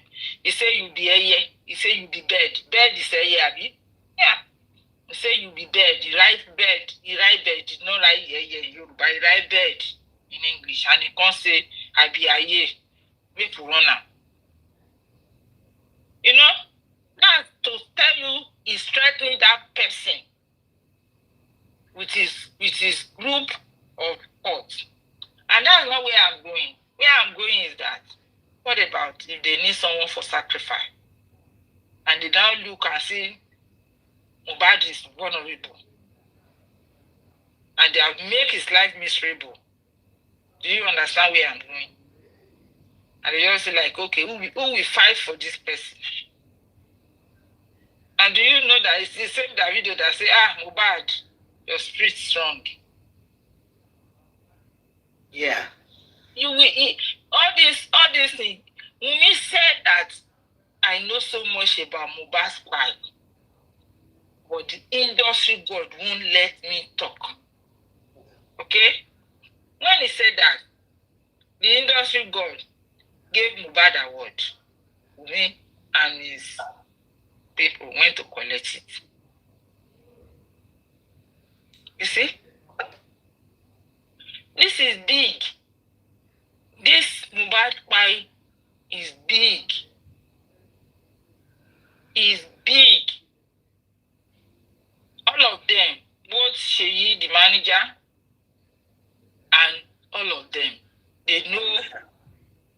Yes, Mama Mohbad, Adura, they know how they run Mohbad down. Yeah. Because we will say some people are talking and then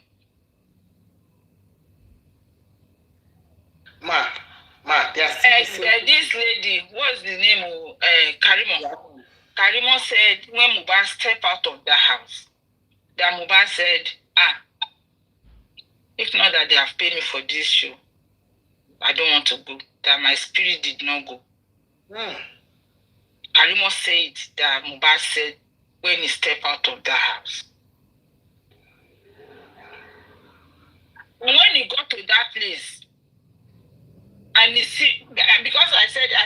guy saw something, and that's why he was worried that he want to go. Yes. And they delayed him. Those that did not see what he was saying delayed him. So when we see things around Mohbad, especially this Dre guy that joined with Davido, and coupled with the fact that people around Davido that have died is a lot. Me, I'm just saying, no, I'm not saying we should not look into it. I'm saying we should look into Dre and Davido side. I'm just saying my own. Some people were coming to platform. Some people came to platform. They were trying to argue on beneficiary platform to say that maybe Davido does not know anything about it. I said, see, I listen. don't know. No, they should not say that. So, Man, please, let us go back to what is on this fact of this matter. Baba Mohbad said that they gave him phone when he got there, and they said, Davido want to speak with you. And he spoke to Davido on the phone. And Davido was consoling him and said that he has sent 2 million. Yes. That he wants to send 2 million. And he said, okay, you can give it to Darusha. Papa said he did not collect the money. Yes. And that money, he just used his mouth to instruct Darusha. Darusha, do like this with it, do like this with it, arrange for the burial. And they say, Can I comment quickly? And they say, how do we know? Purposely for. I know how do we know? How do we know that? No, how do we know that money was not already in Arusha's account before Baba arrived? Because they were not expecting Baba to show up. Exactly. So when Baba came, Baba said they gave him phone and said, Davido want to speak with you. And Davido now told Baba that he sent 2 million. He wants to send 2 million, something like that. Baba said, okay, give it to Darusha. So that is to show that people that are arguing and say that Davido did not know that Dre sent 2 million on his behalf. If Davido did, why will you be arguing that? I did you think Davido is stupid? He will not do a disclaimer. Man, on beneficiary platform, that person was saying that Davido did not know that the PA sent the 2 million on his behalf. I said, hold it there. Because Baba said he spoke to Davido. Davido said this morning. I said, that 2 million, give it to Darusha. So Davido sent the money and also condoled Baba on the phone. Now Baba, he greeted Baba on the phone and sent the 2 million. So don't come here and say Davido did not know. He knows. If I aware of money, no, I go. I just don't want to be talking. You asked me. Nígbà yẹn ní 2 years ago, ọmọ burúkú yìí, ó máa yọ sí mi lójú oorun. Bani. Ọmọ Davido yìí, ọmọ Ọlọ́run jùlọ. Ọmọ burúkú yẹn. Ọmọ yẹn ń ṣèyàn gidi o.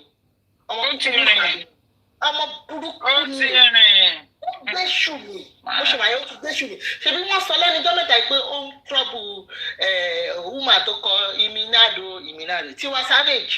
Wọ́n àti ẹ̀wọ̀n jọ ń ja ìjà kan tó fẹ́ pé kí ni ìyẹn ló tún tó lé ní ìgbà last year. Ọmọ yẹn ń ṣọmọ gidi. Àǹtí Kẹ́mi. Nǹkan kan bá ṣẹlẹ̀ sí iṣẹ́ ọmọ alọ́la òun nìkan mú. Torí ìgbà agbára dé kó máa gbé èèyàn mi ni. Àwọn tó bá ti láìka ara wọn tó fún ìrọ̀lẹ́. Tó lè ní ká má sọ wọn. Èmi mo máa ń sọ̀rọ̀ dọ̀là, mo máa ń ọ̀rọ̀ Kẹ́mi lọ́ọ̀yà, àwọn yẹn máa sọ pé ọ̀rọ̀ wèrè ni ọ̀rọ̀ wèrè yẹn gan ni mo máa ń wojú. Ọ̀rọ̀ wèrè gangan máa ń make sense torí ó ní point. Kọ́sọ́ ti tán, ó ní kán wo píṣà àwọn mẹ́rin tó dúró yìí, àwọn mẹ́ta ló dúró lẹ́yìn Davido, ó ní the three of them gbogbo wọn ti kú. Ẹ ti wá wò sọ̀rọ̀ tẹ̀sán nísìnyí mà, tẹ́lẹ̀ pé Davido ló ń comment pé this one is gone, this one is gone, pé let us run it, pé ìyẹn ti lọ. Pé kàn fèsì òun kájọ máa ṣe. Ó mì pé ìyẹn ti kú sí ìyẹn fìyẹn lẹ̀. Ṣẹ́rí fídíò tí Davido ṣe jẹ́. Ó tẹ́tí ẹnìkan lórí ibi tí mo ti kọ́ lákàrí sí nìyẹn ni. Ẹ wo mínìnì ọ̀rọ̀ yẹn. Ẹ bá wò níbi tẹ́mi ti wo ọ̀rọ̀ yẹn pé ìyẹn ti lọ. ẹ wá ta wà láyé ká máa ṣayé. No, kò ń ṣe nǹkan kò mí bẹ́ẹ̀ yẹn. Ó sọ fẹ́ nìyẹn pé ṣe bí ìwọ ẹyẹ ni ẹ́. Ó ní ìwọ ẹyẹ ni ó ní èmi àjẹ́. Ó ní kó jẹ́ káwọn hàn ní. Let us run it ní pé jẹ́ ká figagbága. Ẹni tó ń threaten ṣì wà láyé. Ẹnìkan ló lọ pick ẹ̀ pé ìwọ tí gbogbo ayé ń wò ní role model ló ń kọrúkí ní ìsórí social space. Ma, Sherry, competition nínú entertainment music industry yẹn ó wà very stiff. And competition. Kò tí ẹ sẹ́ni tó wá ń bá bọ̀bọ̀ tó ń sọ̀rọ̀ yìí. I just want to say this. Níbi tó ti di ogún nǹkan tó rí o, I'm saying it o. Nǹkan tó ń ṣe yìí, ó níbi tó ti di ogún. Lọ́ní India according to àwọn Gistlover yìí náà lọ sọ ọ́n gbà yẹn. So èèyàn gbọ́dọ̀ máa kún every now and then. Ó kàn dàbí ọjọ́ tó ń ní ìdìfún èèyàn fún sacrifice lọ́mọ ìgbórí wọlé. I'm just saying my own. Mọ́mì, ẹ má bínú ẹgbẹ́ ọ̀rọ̀. Ṣé rí ọ̀rẹ́ ẹ̀kọ́ báyìí tí wọ́n lọ gbé sí General Hospital máa mo wà lẹ́kọ̀ọ́? Wọ́n lọ gbé cups yẹn sí General, wọ́n yọ jù síbẹ̀ wọ́n sá lọ. Mo wà General Hospital ní ọjọ́ yẹn tí ọ̀rọ̀ yẹn tó dá wà lálẹ́ tí traffic wà ní títì wọ́n bu ọ̀rọ̀ yẹn mọ́lẹ̀ dé ní mi mọ ẹni tó ṣe ọ̀gá ọlọ́pàá yẹn dé ní wọ́n bu ọ̀rọ̀ yẹn mọ́lẹ̀ Davido orúkọ ẹ̀ lọ́pẹ́ sí ọ̀rọ̀ yẹn. Ọ̀rọ̀ tá à ń sọ ọ̀rọ̀ Mohbad tá à ń sọ kí ni wọ́n ṣe báyìí? Wọ́n ti sọ pé kí nọ́ọ̀sì tèkì fọ́ọ̀kan sanwó fún. Ẹ jẹ́ máa wo àwọn náà lọ ṣùrù bó DNA tá a fẹ́ ṣe lọ́wọ́lọ́wọ́ yìí o. Ẹ ṣì ń wà ní. For court to give the order to do the DNA, court will not leave it there. Wọ́n ti already lọ ṣe meeting lókè o sọ pé kán lọ ṣe but nǹkan báyìí àwọn strategy báyìí la máa put in place. A máa fi ṣe dàrúdàpọ̀, a máa fi ṣe gbàràdà fún wọn, a máa padà fi òjòrò yẹn òun ló ń ṣe lọ́wọ́lọ́wọ́ yìí. Nǹkan tẹ́mi kan mọ̀ ni pé táwa bá Ọlọ́run dùn wọn lọ nǹkan tẹ́mi náà mọ̀ nìyẹn. táwa bá put ilé wa in order wọn ò lè rí nǹkan kan. Wọ́n á sáré kú ni. Bàbá put ilé wa in. Jàgbó yẹn wọ́n bu ọ̀rọ̀ yẹn mọ́lẹ̀. Ọ̀rọ̀ ọmọ Davido. Wọ́n ní ẹ wo ọ̀rọ̀ ọmọ Davido ọmọ ẹ̀yìn fáyìn tó torí fẹ́ ṣe ọmọ yìí. Ọmọ tó torí fẹ́ ṣe ọmọ yìí. Kí ló ṣe ọmọ yẹn? Ọmọ wo kò yé mi mà. Ọmọ ẹ̀ tó kú ọmọ Davido. Kí ló kú wọn náà? Ṣubú sómi ni wọ́n lọ ṣe. Ṣubú sómi kankan àwọn ará àdúgbò yẹn lọ pé kò sọ ẹjẹ ká máa. Jẹ̀rí irọ́ pàfúrọ̀. Àwọn people they are full of òkùnkùn, they are full of darkness. Ẹni tó bá léyàn nínú music industry. Ayé wọn ò wúyàn. Nǹkan tí kí náà ti ń porúkọ ẹ̀. Kí náà ti ń porúkọ máa yín. Ti gbàgbé orúkọ ẹ̀. Naira Marley. Nǹkan tí Naira Marley àti Damilari fi jọ rẹ̀. Wọ́n náà sọ wọ́n ní ní o náà ṣáájú mi. Ẹ wo pásítọ̀ Tóbi tó wà ní UK yẹn náà ìyẹn náà it's another thing entirely. Rí Naira Marley. Wọ́n ní kò wọ ẹgbẹ́ lọ́tún sọ ni Ọlọ́run ṣàánú mi ò sí ń bẹ̀. Wọ́n náà ní kò wọ ẹgbẹ́ wọ́n wá bẹ̀rẹ̀ sí ń lé kiri. Damilari ló wá dàbí ṣéèdì fún Naira Marley torí Naira Marley lòun ní wẹgbẹ́. Nítorí ẹ̀ lọ ṣe fẹ́ pa mọ́lẹ̀ náà. Now ìgbà tí Mohbad kú Naira Marley ní àwọn òòlù wà lẹ́gbẹ̀ẹ́ ó ní kó lọ wádìí àwọn tó wà lẹ́gbẹ̀ẹ́. Ibo la padà dúró sí báyìí ṣé àwọn tó wà lẹ́gbẹ̀ẹ́ là ń dárúkọ yìí. Bẹ́ẹ̀ni. Torí kí ni Dre ṣe lè lọ pé Mohbad kó wá ṣe eré lọ́jọ́ kan ṣoṣo kó dẹ̀ jọjọ́ kejì lọ́mọ yẹn kú kò yẹ bà pé kó wá ṣe eré kó wá kọrin rí. Ọjọ́ kejì ni wọ́n rí Mohbad ń tà mú. Ọmọ yẹn sọ pé maybe the time tí wọ́n ní the sacrifice ni Mohbad gborí wọlé Ọlọ́run ní jẹ́ kó rí wá gbà bọ̀dẹ̀. Me, I don't speak too much. From day one, from September, I've already made up my mind that it was ritual killing. Ritual. That 11th of September is a very well-known date for ritualists to do sacrifice. Do your research. And the person that do the ritual now is singing. Gbogbo yẹn ti wọlé ní kọ́ tó pa Mohbad o. Àwọn èèyàn sì sọ pé orin ẹ̀ ò tà mọ́ òun lẹ́rí tó ti ń fìlì gbogbo everywhere kiri. Ìyẹn olórí kúrúgúdú. Ọmọ kúkúrú sàbẹ̀. Ojogún ẹ̀ ni o. Nǹkan ní èmi ṣàmọ̀. Gbogbo gìrìgìrì tó ń bá káyìn. Ayé náà ló mọ, ilé ayé yìí ló mọ. Sí nǹkan kan lára ọmọ yẹn tẹ́ bá wo ọmọ yẹn dáadáa. Kòròfo empty ike ìṣáná ni. Ó dàbí ẹmọ kíní bush baby ìràrá bush baby tẹ́ tí ò sí nǹkan kan ó kàn bí èrè kìnà ẹmọ ó dàbí demon kò sí nǹkan kan kò lógo kankan ìkà full of darkness and wickedness bẹ́ẹ̀ wo báyìí ẹ̀kọ́ ní láìkẹ́ ìkórira wà lára ẹ̀. Èmi ò láìkẹ́ à. Èmi ò láìkẹ́ o ẹmọ spirit mi ò láìkẹ́ ọmọ yẹn naturally. Ìsì ẹ̀ ń gbórin ẹ̀. Gbórin ẹ̀. Ẹ̀ ń gbórin ẹ̀. Bí mo ṣe wo eléyìí tó lọ fẹ́ lẹ́nu yé mẹ́ta tó gbé lọ sí Amẹ́ríkà yìí ó dà pé ẹran àsomọ́lẹ̀ lọmọ yẹn kàn jẹ́ fún ó sọ ọmọ yẹn mọ́lẹ̀ èmi bí ìyẹn náà fẹ́ náwó tó bá yá tó bá ojú bá ká ẹrù rẹ̀ jẹ́ fún. ilé tí wọ́n sọ pé ó ra ríǹgì 1 billion fún orí ṣíìnì náà ti rí kaba irú kaba tó kó sí kaba before àbí after wedding kaba wọ́n ti crop ẹ̀sẹ̀gbẹ̀ kaba tó wà lórí ṣíìnì irọ́ là bá ń bẹ̀ irọ́. Wọ́n lè máa náwó ṣe mọ̀ pé nǹkan tó wà nínú wọn is just money. Nobody is thinking of anything. Owó. Àwọn èèyàn wa gan-an dáhùn àwọn ọmọ kéékèèké ayé òde òní. Owó kò sẹ́ni tó fẹ́ mọ bí anybody ti rí owó. Carry truth, carry that freeness around him. Carry that joy. Ẹ wo bóyá báwọn ará Kòròdú ṣe everything nínú àwọn tó máa ń bá vibe papọ̀. Wùmí gan mọ̀ pé òun miss nǹkan pé irú èèyàn báyìí kò máa sí mọ́ láyé.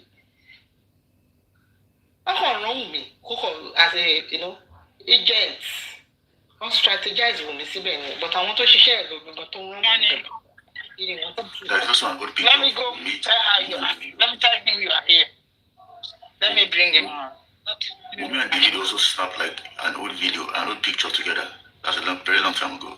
So she knows him probably. Yes. We was 10 years. Ló ti rìn pẹ̀lú àwọn people tó ti bá wọn ṣiṣẹ́ burúkú. Mohbad assignment false project. Church. False project. Even this Karimo, kó fi lè lọ gba owó àjọ tó fi wà nílé yẹn tó ti jókòó sílẹ̀ tóun náà ti station rẹ̀ pẹ̀lú abẹ́rẹ́ ikú ẹ̀ yẹn. Ó ti pẹ́ tó ti ṣe. Mr. Kokoda, if you remember, that candle night day, Karimo carried the hand of one woman up like this 3 times.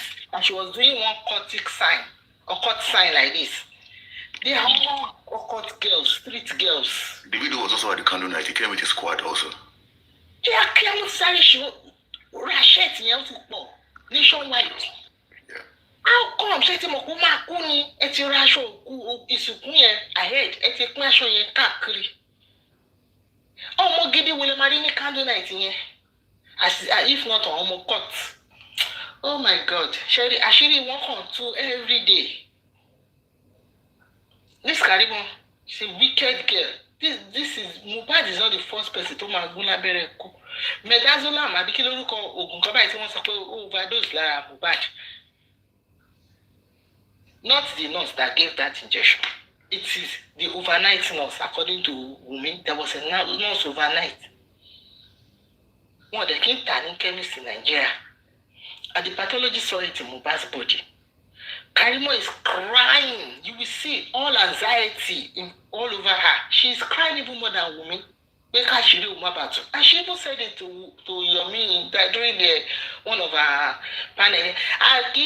That time when Yomi wanted to go and do CCTV camera, Karimo said, Kimo, we are the camera baja de Bamilori Joko.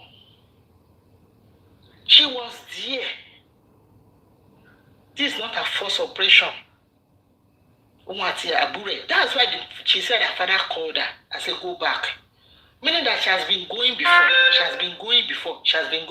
But the father now said, this time go back. You know, the statement that you just made, when she was on Paparazzi's platform some time ago, she was arguing. She was going crazy. And Binti Lai also brought out that statement that she made and quoted her. And Karimo threatened to sue Binti for 10 million naira and to pick him up by the police because that statement really got her off guard. Yes, it caught her off guard because she was making a statement that she was not there on this, and she didn't make any statement that of any camera. And Binti just brought her out, and she started cursing.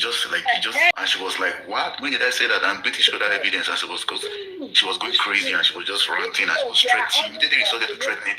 She was threatening the guy, and they said, "I'm going to pick you up where you are. I'm going to send police to beat you up." And she started. It is true. Going When crazy. she start she will start to curse. She will start to threaten you. But when she's talking, she doesn't know. Why is she not knowing what she said? Because Omowummi, look at that black lips. She's always on drug. That girl. She and Wumi, she can't say it's only Wumi. The 3 children of Jumoke, they are druggists. She even said it on that the fridge. I used to put drug. I used to recommend drug for Mohbad. Drug don't recommend. Who approved the drug for you to send from US to Nigeria? If you are not a criminal. You cargo drug from America to US and give somebody that is not a patient. Are you a doctor? Where did you even get those drugs from? If not that you are stealing it from the facility where you are working.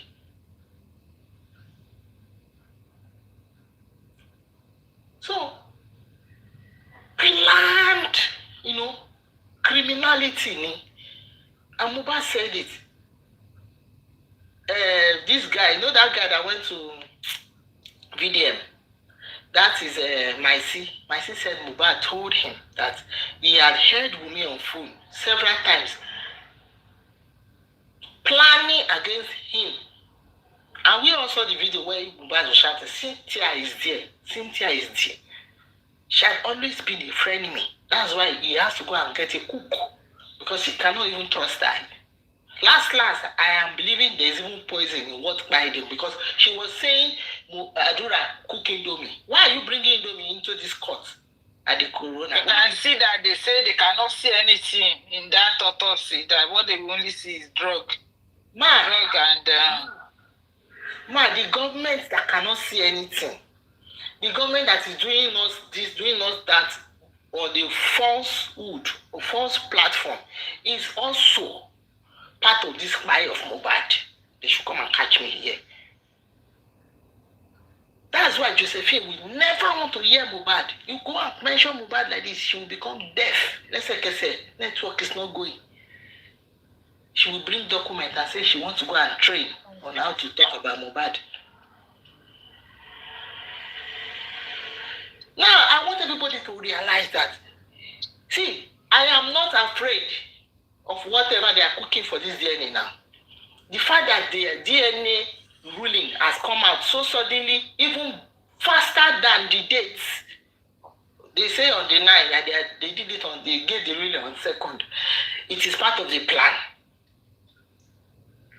So now they are cooking it, they are manipulating it. They can put the DHL in it.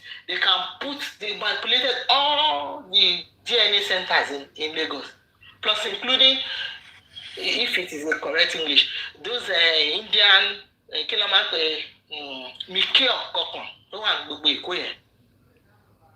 just Judge Fumi self. They might everybody have a mode of operation. Everybody know. No, my auntie superb. We have to put it straight. We are not done. They cannot say we have this from the body of Lady Olua, we have this from the body of this person. Total B, did she not have a mode of operation? No. You see, Total B. Let me say this one. Total B did what this DNA is different from Total B. Okay. This DNA now, you want to give us sample. Then why we bring our pathologists. Good afternoon, Jana and Gladiator. Good morning. Good afternoon. Grace, how are you? How are you doing? Imagine come and trust him. Nobody kò sẹ́ni tó trust because you go bọ́bọ́ yẹn fẹ́ ṣe ni. They will give you BP. No. Àṣírí wọn máa padà wọ́n fún yín ní ìwé pé ẹ lọ ṣe kinní yìí. Wọ́n kọ sínú ìwé yẹn pé ẹ mú èèyàn yín wá. Identify ara ìlérí Olúwa. Ṣóun ní òkè kí ni a ní ìdí bí wọ́n yọ tiyín, wọ́n fún yín. Wọ́n yọ tiẹ̀, wọ́n fún. Okay. Lójú ẹ̀yin méjèèjì ni wọ́n sọ pé kan ti yọ. Lójú ẹ̀yin méjèèjì mi ní bàbá àti ìyàwó nìkan ti yọ lára tó gbé sílẹ̀ tí ara ẹ̀ wà nílẹ̀. Ọmọ yẹn bàbá á jókòó báyìí, ìyàwó á jókòó báyìí, lọ́ọ̀yà ìyàwó á jókòó, lọ́ọ̀yà bàbá á jókòó. Ọmọ rèé, okay, sample òun ní lára ọmọ, bàbá ẹgbà sí ní ìyá àgbà sí. Ẹ jẹ́ kó lo sample lẹ́sẹ̀kẹsẹ̀ kán má gbé fún DHA. Ẹ máa fún mi because ẹ ti gbọ́ ọ̀rọ̀ yìí from beginning. Pé tíṣù náà fẹ́ lò kò dẹ̀ síbi tó ti fẹ́ ṣe ní bíbá yìí. That is why a request fún ìlú òyìnbó. Ṣé ẹsẹ̀ àbátẹ́gùn lọ́ máa ní kó wá láti ìlú òyìnbó kó wá ṣe? Or now we are going to now call again. I saw you are here. I came around to say thank you. No problem, ma. God bless you, ma. God bless you, ma. So, a máa ṣe ìsìn láti lọ wá lọ request pé a máa bá gbéyàn wá láti ìlú òyìnbó àti máa lọ wá ọ̀dà yẹn. Let us just believe that the process that these people put in place for Baba, they know what they are doing. Everything that we talk about here is put into consideration. They have picked the one that is good. Àwa ni ká lọ ní sùúrù. Kò sí tábàlì tá a ṣe jù bẹ́ẹ̀ lọ. Bàbá ti ṣe DNA pẹ̀lú Mohbad. Ó dẹ̀ ti positive. That aspect alone is enough for us to have patience. Ká fi sùúrù sí pé okay, this thing kò lè wà compromise. To me, tí mo sọ̀rọ̀ yìí, bàbá ti ṣe DNA bí Wùmí ṣe béèrè pé kí bàbá ṣe. Bàbá ti ṣe pẹ̀lú ìlérí Olúwa and it's positive. So whatever tán bá fẹ́ ṣe, àwọn èèyàn wọ́n ti wo òkè àti ìsàlẹ̀, wọ́n ti mọ nǹkan tán fẹ́ ṣe. That will not be clear for us to discuss. And that's why I said, ẹ jẹ́ ká lọ ní sùúrù. That's settle that.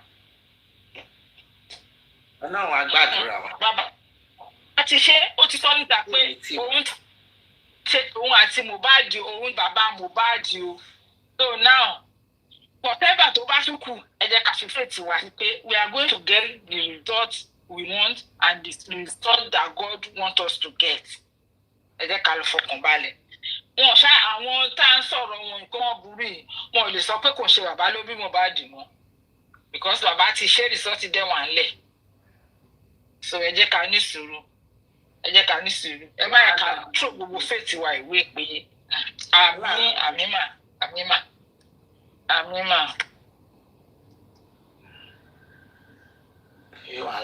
So now, àti wọnú training pé ká máa dúró de CTC. Court injunction pé kàn sì fún wa ní ọ̀dà. Then ibi tó máa ti pàdé. Wọ́n ti gba ti ara ọmọ tó máa tún proceed lọ sí mọ́ṣúárì tó máa tún lọ gba tara olóògbé. Bàbá ní ká máa bá sọ̀rọ̀ sí pé ẹ lajú yín lẹ̀ kẹ ṣẹ́ẹ̀kì ara ọmọ yín dáadáa póun ni. Ọmọ tó ń gbé bọ̀tẹ̀ fẹ́ gba sáǹpù ẹ̀. Tó bá jẹ́ ẹ̀rùn orí ẹ̀ lẹ́fẹ́ ẹ wò ó tán bá ti fi attachment cover nǹkan tẹ́ ẹ fẹ́. Ẹ yá gbà níbi tó tọ́ àti ibi tó yẹ. God will not fail us bí General Vengeance ṣe máa ń sọ. And God will surely not fail us. Mọ́mí, ẹ jẹ́ kí n sọ kìíní kan. Ṣé rí òótọ́ ni custom àṣà ilẹ̀ Yorùbá ni pé òbí ò kì í fojú rí òkú ọmọ ẹ̀. Ṣùgbọ́n ṣé rí kéèsì tó wà lẹ́yìn exception ni o. Lọ́dọ̀ bàbá gbọ́dọ̀ ká àsìkò òkè o. Bọ́ọ̀ náà ṣe ti kọ́ nìyẹn. Bàbá tẹ bá ń gbọ́ wa ẹ lọ rí òkú specimen lẹ́fẹ̀ẹ́ lọ mú simple. So bàbá ẹ lọ wo specimen pẹ̀lú ojú yín gangan ojú àwo làwo fi ń gbọbẹ̀ confam. Dúró síbẹ̀ how many minutes kẹ́ gbà sẹ́ńbílù kẹ́ dìímú ẹ má lọ. Ṣé ẹ jẹ́ 1 hour? Kò tí ẹ ṣọ̀rọ̀ how many minutes? Bó ti ẹ jẹ́ 2 hours. Ẹ dúró kẹsẹ̀ kan tí ẹ kẹsẹ̀. sápò ṣòkòtò yín. Ó Ẹ yá ṣe right. fífi mi ẹ bá mi wá rúgbà mú lọlé. Ẹ má mú fẹ́ anybody pé bá mi gbà dání. Gbogbo ìtẹ́ ẹ̀sọ̀ kan lọ máa wá ọgbà yẹn yọ yẹn kúrò. Mo dá títí wà ńlẹ̀ ẹ fọkàn balẹ̀. You are just speaking your fear ma. Ẹ gbé sílẹ̀. Bàbá mo sọ̀rọ̀ kan sìn ẹ̀ tó bá lè connect ẹ̀ pé bàbá ti ṣe kíní ẹ̀ pẹ̀lú ọmọ wọn Mohbad. Wọ́n dẹ̀ sọ pé bàbá lu bàbá Mohbad. Ẹ gbàgbé nǹkan. Can you understand? Exactly. So that's what I'm trying to say. Extra samples collected and blah blah blah. Don't say that. You self, you talk what I said. Maybe it's so tell anyway. No Let's problem. leave it. Bàbá ti ṣe, wọ́n ti ṣe, wọ́n dẹ̀ ti sọ pé ọmọ wọn ni ẹ gbàgbé, ẹ jẹ́ ká fìyẹn lẹ̀. Ní láti wá tún tán bíbà. Let's That's leave it. it. There is multiple ways. Wọ́n wá gba gbogbo òde. Light over darkness. Government of Justice fighter. darkness. No, mo ti rí pé wọ́n Tani Joy Seven. Àwa nìyẹn o kí wọ́n ṣàkíyàn. Bàbá ò lọ wò fún Mohbad ni o. Wọ́n fẹ́ lọ gba sáàpù ni. kí bàbá lọ pẹ̀lú 2 female justice fighter kan tó ń sọ nìyẹn ò bú wa. Ẹ wo Ṣẹ́rí a lè sọ gbogbo ẹ̀ bí mo ti sọ pé nǹkan táwọn èèyàn gbé sílẹ̀ ó ti kọ́ba ẹ̀ náà. Ẹnìkan sọ pé kó focus mọ́ mi coach mo ti focus jàre thank you. Bàbá wọn dá sáàdì jù mí lọ èmi ló kàn ká mi lára. God is watching. God is watching. Láì tó This bá is, dá Watching. This is the period. Yeah, we need to have faith in God and have faith in Baba. That Baba is, is not. When you going have to a back country, off. He's when not you going have to a back country down. that fail you, this is what you get. People become agitated. When your country fail you, people become, you don't trust the government in power. You don't trust anybody. When your government, when the law fails you, Don't máa fi máa bú wa ni. when the law fails us, that's why we are here. In this country, this America, before you will see an America, don't believe in their law and don't trust their system. It's going to be like 10% that will not believe. 90% will still say. But look at Nigeria. Now, 99% did not believe in Nigeria. The law, the way we do conduct ourselves, the way we do things. You must have money to be able to buy your way in Nigeria. Yeah. You do the crime, you do the jail time. You face the consequences. That's why they will tell you someone is in prison or for life imprisonment. A 16, 17-year-old that will say, I committed that crime because I was a teenager. I don't know. By the time you finish committing it, maybe you are just 3 months, 6 months to turn 18. You just find yourself in prison for the rest of your life. I've listened to a man that said, do you know, I've never had a driver's license. I've never driven a car before. Everything that jail take away from me, and he will die in that jail because they sentence him more than 200 years. No parole. So, if that type of judgment is placed in Nigeria, to the rich, because in Nigeria, it's not that we don't have law. We have law, but the law work only for the poor. When the rich man commits a crime, when rich man commit crime,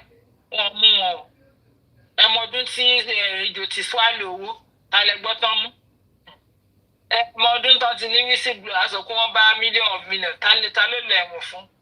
When a rich man commits, nobody, no law, they are above the law. Like Kumana Chief said, only when you have money in Nigeria, the law is not for you. Kubana Chief Priest said it on the day he was having, she wasn't chat with a priest or cannot think very dark black man. Kubana Chief Priest. So the law is for the poor in Nigeria. We are not equal. One citizen in Nigeria is bigger than me, larger than the other one. So when you see them coming for you, run. They have seen Mohbad that could Koleyon in Baba Emashi 2 million. I cost 2 million because of you. Where's it become? Many lost soul. Lost child. Wicked girl, Omoshi.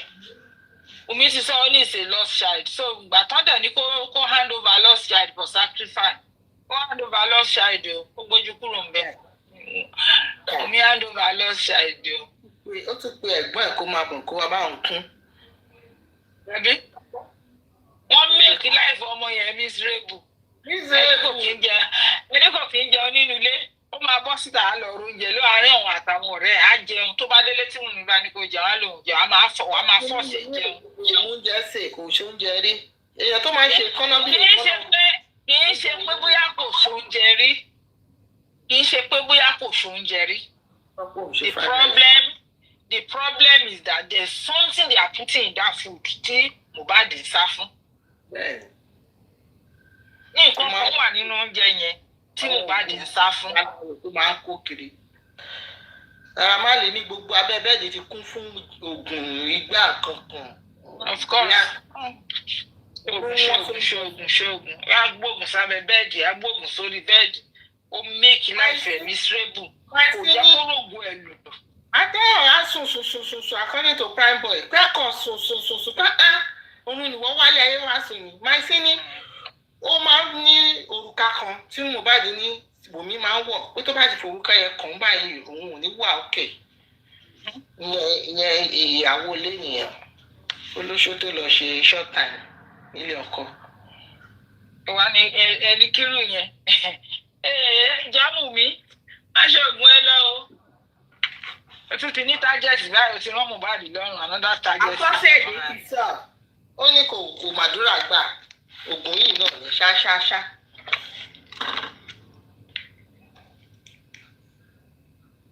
Òun lẹ̀gbọ́n ẹ̀ gbé wá sí social media tó gbé ọ̀bẹ tó bẹ̀rẹ̀ sí gbé kaná tó lóhùn Ṣàngó òru Ògún tó bẹ̀rẹ̀ sí ṣépè tó ń pè gèdè.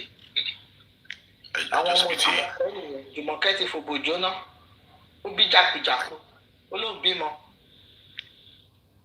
I just pity Adura and his mom because they know too much, and these people they don't tell. They usually tie loose ends because these guys, the two of them knows too much, and they will not want them to like get away with all those knowledge and all those things that they know. Something has to happen because they have to tie the loose ends at the end of the day. You know, that's what I'm saying. When all this noise of Mohbad went down, do you think they won't go after them? You just see that they just drop and die now. That's it. But there's no how they will believe that. If you know it, you see it one day. And if there's nothing that Dre know in Mohbad fight, why are you still in Mohbad house? Or even after 10 days that he fight, what are you looking for? In the business and remain. And the reason why Mama Mohbad was in that Lekki is because those people made that to be there. Those people made that to be there for that period so that one didn't son control from Baba. Mohbad's mom was even in control of Adura's phone because when Mr. Moyo was trying to reach to Adura. That's the instruction, sir. That's the instruction. Do you think those people, Mama Adura, that you see like that? Can you Baba walk from it might not be like that. And another thing, they are not living together. So Mama is only going, because they are already promised her a lot of things. They are promised her and she agreed. Or maybe she agreed because they will tell her to cooperate in constitution membership. But there's nothing you cannot think at this time when they pop up. And if you want going back and forth, on the looking now walking one day on that place, what can we do? Okay, this is your own work. You know this person. And the Yabo, they even in that group, they use that to connect to those that she knew and talk to different people. So I'm just saying, for people that are so occultic like that to be in Mohbad's life towards the end of his life. Look at where that song that Mohbad sing and brought out a heart. What is she telling us there? That song, so you could see that on your heart here. And then the other one, Omowummi, Pariwo, Bella Shmurashe. Yeah, that's a Pariwo or something. That's an accident. Yeah. Why is everything about 5, and that one that they brought up his son that he was holding the hand and long together in his palm, you know? And people are talking, they don't want to talk about that video, but I know that video is found it in this past. Yes. People don't want to talk about it, but what I'm not stupid. There's one guy on this TikTok. The guy said something one day. Because they are sending it and it went viral. The guy used to do makeup. But she will be talking like, he will be talking like woman like this. Meanwhile, he's a guy. He said, all of you are pressurizing mobile video to talk. If you talk, can you protect her? If you talk, if there's anything. She said that, he said that and later change it and say that is if there's anything that is, taking her back from saying, or do you think she's happy not to tell people what happened to the husband, you know? That guy is pointing to some area. There are where people will talk. You want to listen and they kill anyone. Because he knows that something happened and we was in the know of that thing. But we cannot talk. And that is where the industry got with all of the streets. It doesn't actually mean money. The problem is how will Mohbad die? Mohbad died, and immediately you people have said a fake account because you have seen that. That's why I said, let's sign in this life. You don't think what we call Bobo Sam Larry. So much in the case of your command. Because of that shakara, because of that bully, because of that fight, and the video that went viral when they were attacking and harassing Mohbad. Yes. Is the reason why it's so convenient for them to say that, but when we see this young man, we are going to put it on these people that is in the open that they were threatening him. That's why it's easy for them to quickly create a fake account and be showing their Ramadis dancing that mobile fight. Yeah. You know, the conspiracy is opened. It's not something that is easy, but we use the emotion to follow all these their narratives. Yeah. We use the emotion to follow them. These people will not just tell us that video is innocent. Innocent to kill them there. Innocent to call. I heard this guy, Aluma. Aluma was all over the internet that time. He was bragging, talking about Naira Marley, he was just making a lot of funny stuff. But now that they open there, even Bella Shmurashe know that. What she's saying, Bella Shmurashe. But they know. Sorry, in the WhatsApp group here, Tony, so that we will shut up the amount of people that are insulting the real father. The real father. Mm-hmm. He knows now. He knows too much. He came out and said, I don't want to be sorry for shouting. Do you know that he came out and said, I'm not the exact one talking? Yeah. But he's your booking manager. He came out. Why don't you call your booking manager? Why are you talking like this? Are you insinuating that my friend did not leave a child behind? Are you telling us that the baby did not belong to man? What did you know? Why don't you come into the open and question the booking manager? And then put a disclaimer there and sack that booking manager and tell the booking manager to face the law. Yes. That's right.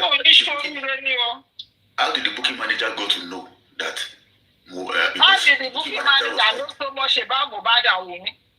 Is booking manager living or his friend to Mohbad? Yeah. Igbó yẹn náà ni tó máa ti mú wọn máa rò pé everybody máa rí. The booking manager said, does Mohbad's dad think that Mohbad has some billions that he kept in one place? That he saved up. And then booking manager know Mohbad did not have money. That's it too. Booking manager know so much about Mohbad. Mohbad is low. All those money, look, that it's not only the money it's not only Naramali's royalty that Mohbad that is being owed to Mohbad. Mohbad also had some money tied up in the modernization record label. Is that the only one? Is that the only one? All this money in blockchain. The money behind bank. That's what I call it. That money is behind bank because the bank did not know where the money is. all those money in the hands of his girlfriend's mom and those properties, those documents. Because I'm not even talking about that one. Because that one, even if you go there, do you think they have it handy? Are you thinking they have no lavish it? These people that are fighting about Mohbad right away, do you think they are not paying them? All these bloggers that are expecting them to pay. I heard someone say we pay dearly for Yabo Ojo to be doing all these shenanigans. Exactly. We can hear from one interview now. We say I can control the social media. Yes, sir. Yeah, social media. Yeah. So she says she can control the social media. Maybe she like to be trending. There are things that everybody needs to pay attention to some certain thing. Not like me, I did not see anything that we cannot do. You see this like I said, you see this someone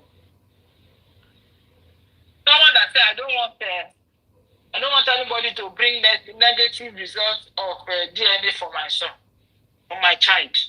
How do you know they are going to bring a negative result? If your son is truly the son, why don't you wait? Let them bring the negative result first.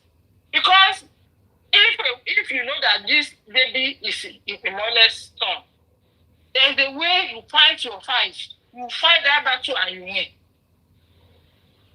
You can have a child for someone. And the controversy is like this. I went to court. I will let that person go and do his own, bring the result. Then when they say it's negative, then I will now say, okay, if they say it's negative, I'll do my own. My own come and say it's negative. Then I know I did not sleep with another man. What will I do? I go back to the board, go and do maternity. I first confirm if that baby is mine. Then if it's my own, then I know I made mistake somewhere. Then if the baby is not my own, I now sue the hospital or they allow the way I gave birth to the baby. You cannot just say if they are going.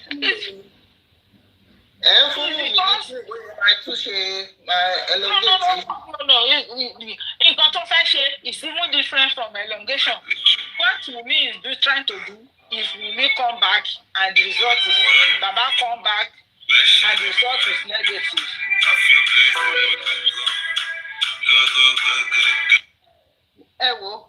Mo sọ̀rọ̀ kan bíbá ìkẹ́ tó dé lára ẹ̀. Ó ti pẹ́ tí there is this woman Susie for Justice. Then I used to go to her platform 2 years ago when this issue started. She was giving a narrative that possibly Wunmi is not even the owner of that baby. And things on this social media was what we were explaining and trying to knot together. Tebaranti, this Gistlover no ni one girl had a baby for the real father of Liam. So, Kamini, within 33 seconds, Kanto drop post here from Gistlover, won't crop it, only lower. Because Gistlover dropped it within a minute. This same Gistlover, well, talking about the new wife from the north that this real father of Liam had. And that wife had a baby. The same time that Gistlover said Wunmi had a baby for, one girl had a baby for the real father of Liam. And they said in their post, according to their amebo, that the baby was no more. The baby did not survive. Now, we put that one aside. Look at all these fake pregnancies. Look at this Iyabo Ojo's daughter. Ìgbà wo ló fi Kúpẹ́lẹ́bẹ́ ṣe wedding ní last week. Week yìí ó ti sáré bímọ. Ẹ bá wa kà náà. Ó ṣe wedding lánàá, àárọ̀ yìí ó ti bímọ. So, ó happen bẹ́ẹ̀ wọ́n tà kiri lórí TikTok, gbogbo àwọn fake pregnancy. Possibly nǹkan tí Wunmi wọ̀ nìyẹn, that is the reason tí ó kì í jẹ́ kí Mohbad gùn ún. Because Mohbad àti Wunmi jà ní mọ́tò, Prime Boy dẹ̀ sọ ní his Prime Boy said it, sorry for the Yoruba people. Mommy, share for me. Prime Boy said it at the inquest that Mohbad and we were fighting, and Mohbad said he only slept with her once, and Wunmi, according to Baba Mohbad, will always look for a fight at the weekend to go spend 3 days. Anytime she bring up a fight, that fight we must resort to her going to hotel to go spend 3 days. Mohbad cannot boast of sleeping with this girl since she said she was pregnant. I was looking very well at this girl picture in the baby shower. I am trying to knot these things together. Yes. And I want to believe the fact that it could be that they planted that baby in the house of Mohbad. Let me just say. Okay. There's one more I want to bring again. On Lattice's platform, there is a man that is from Baba's side, came white boy say Mike. He said the night of that party, after the Somoluru call, they went to do the party hotel. Wunmi came to Shapra pẹ̀lú figure 8 ó ní à ṣé eléyìí ló ṣe bímọ ṣé ìyá bébí lélẹ̀ because kò look like ẹni tó ṣe ìtọ́mọṣẹ́ kúrò lára ẹ̀. Alámàlà Bọ́sẹ̀dé wọn ò jẹ́ kó gbọ́ ọmọ yẹn dání for 40 days ó ní nítorí Wunmi àti ìyá ẹ̀ ó pè ó lájẹ̀. Ẹ wo nǹkan tí mo fẹ́ sọ ni pé ṣé ráwọn criminals náà bá dì they can do and undo possibly ọmọ yẹn gan pàápàá kì í ṣe ó lè bàjẹ́ òun lónìí that's why tí mo fẹ́ fi believe pé bóyá Wunmi lóòótọ́ òun náà fẹ́ ṣe DNA pẹ̀lú ọmọ ó lè máa ṣọ́ because Karimo sọ pé àìkí mọ̀ bóyá wọ́n ṣe ìjọba ọmọ lọ́wọ́ nílé alágbó tó ti lọ bímọ. I mean, that's like an excuse now that you're giving Wunmi. Hey, Joma, I don't trust these people. We don't even if the baby was switched, you know. Ó jẹ́ tó mi ó dẹ̀ ọmọ tí Fúlàní yẹn bí fún ọba yẹn tí wọ́n sọ pé ó ṣaláìsí yẹn ó dẹ̀ pọ̀ lọ gbé fún Wunmi kó gbé wá sínú ilé we don't really care about that even though it was switched. Don't vouch for criminals. No. We can't be honestly we can't like I said let's not raise our voice. We can't even use that. Sorry, social media. So no, we cannot use if the child was switched, you know, from her or whatever, we don't even care. We don't want to know.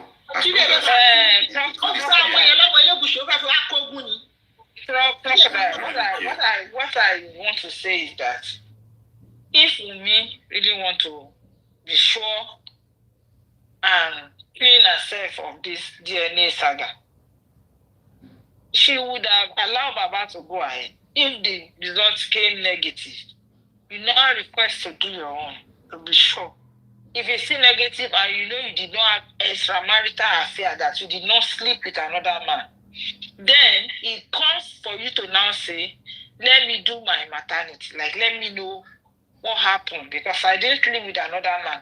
Why is all this result coming negative? You now check. The baby is your own.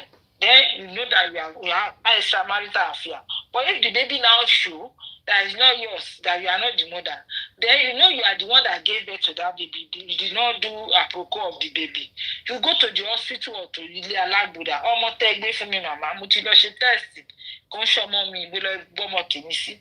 If one or two other people gave birth the same time, then it's fun for you that you are still going to do maternity, maternal DNA with those babies. If it's two, if you are now sure you find your own in other two babies, that you are sure you did not sleep with another man, then you now go and do that one with Lady Oluwa. That's the route. If you are sure the baby you are carrying, or what I want to say is that me doing DNA at this stage is telling you that it's battle ready. Because if Baba do and come negative, and we come with a positive, that's battle ready. Battle ready. Because we know that it's going to bring it positive. That's why it's requesting. Not because it's sure. It's just to tell you that I'm not Tony. That's what I see. Because when someone go and do DNA, if it's not it, it can never be it. So where is me going to do DNA? You have done one with your mother-in-law. If that one bring any 0.01%, why don't you bring it out? The woman you take to that hospital to go and do that DNA with Diane, because Mama Mohbad acknowledged that they actually went and they told her it's positive. Why don't you give that woman one copy to defend you? If it's positive that the hospital told you the one you do with your mother-in-law is positive, you get 0.2% that match. Why don't you give that woman positive result in case Thomas or can defend me? Maybe it's your network that dropped you, okay? Nobody drop you. For you to be hiding everything, even from the woman you call your mother-in-law that tender herself, bring herself to you so that you can be free. You only use your mouth to tell that woman when it's true or it's positive. It does go to me. To me, you don't have to go there because I'm just looking at myself now. And you come and say, Mama, you are coming. Give me my own result now. If Baba no let talk, I can show it to other. Positive, look at it. If they want to go and do it again, you go and do. But you hold that result. And that hospital where they confirm positive for you is the only hospital you want to go and do it again. It's the only hospital you want to go and do it again. Does it make any sense to all of us, any one of us here? You don't want to change your hospital, that's the same hospital. No, now. If you have done it in that place and it's possible, you should be able to do it in other places and the result will be the same thing. I think I want to play one or two things. No, I'm just saying, if we are, for now, like, even if we don't even want to know what was the point is the DNA, if it comes out negative, we don't really care about the alibi. If she had the baby at that other place other than the hospital or in the hospital and she's trying to bring up any excuse that it was changed, it's not Baba's concern, it's not... No, if it's Mama Mohbad and Wunmi went secretly to go and conduct a DNA that is positive, why are they saying, Adura is saying, let them go and bury Mohbad so that they can use him to do DNA? It still did not, to me, why I'm asking this is because it still did not connect. It doesn't make no sense to me. It doesn't make no sense to me. Yeah. You have done something and it's telling you positive. And Baba say, okay, that's no problem. If they have done your own is positive. Why then the body of the father of the baby, the real father that Wunmi says is the father, the body is still there. Let them take it. Let them go and do it. You're not telling Baba, let them go and bury my brother and let them use me. Do you sleep with Wumi? Are you the father of the baby? How will your own, if they use it, how will it bring 99.9%? Your own cannot even bring 50%. That's the difference. It will just show that two people are related. That's like 30 to 35 if they get it. And Baba, if they use Baba too, that's what they will get. So why are you now telling Baba when the body of the man, they say father the boy, is still in mortuary? Are they telling them they will use me, they will use you? The body is the mortuary. Everybody go find a place to sleep. Nonsense. Anyways, we are here.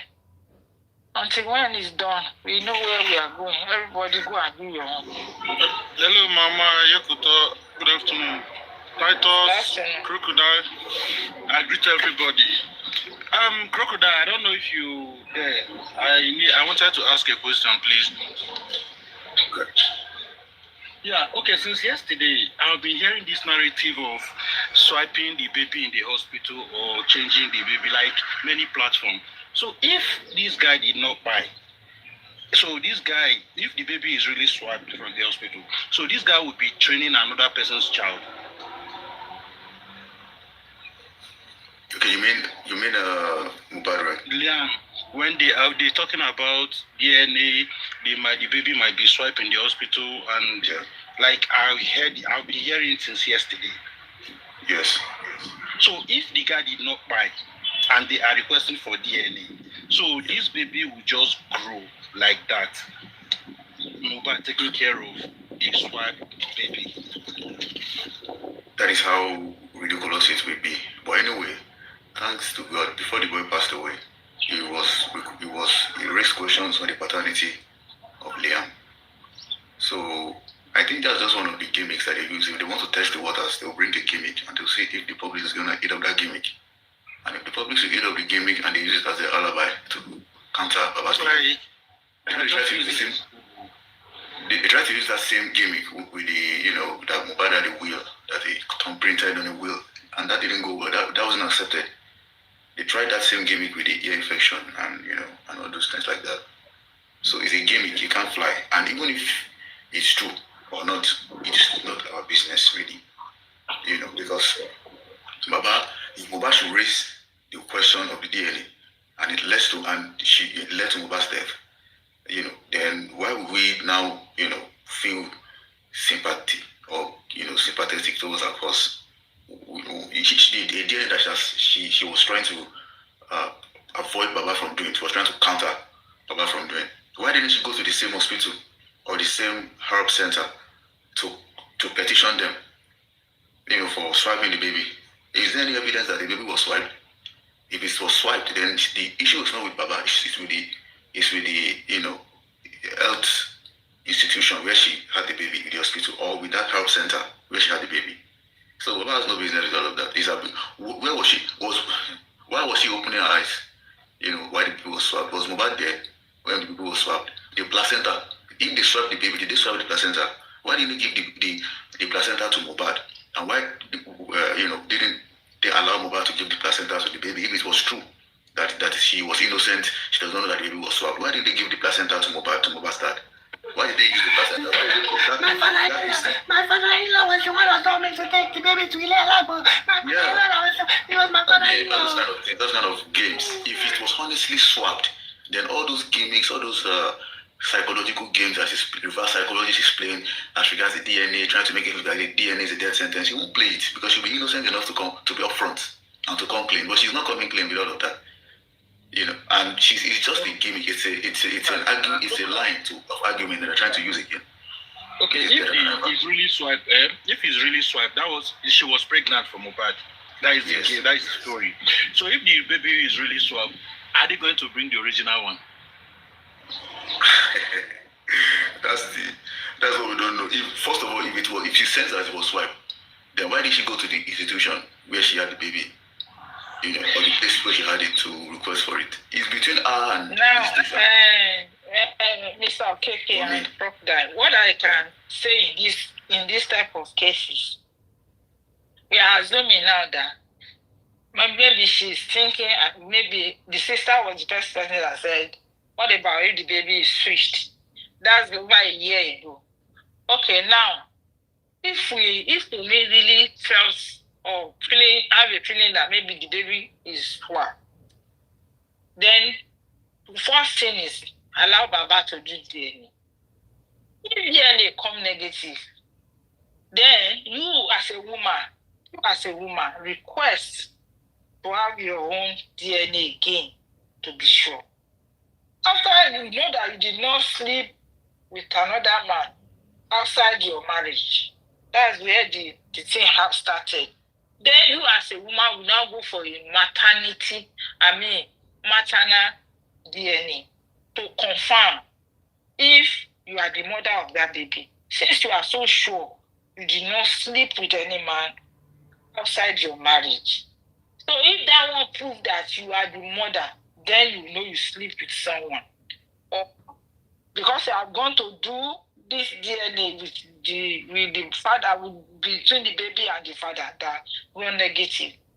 If it now come negative, that Wunmi is not the mother of that baby.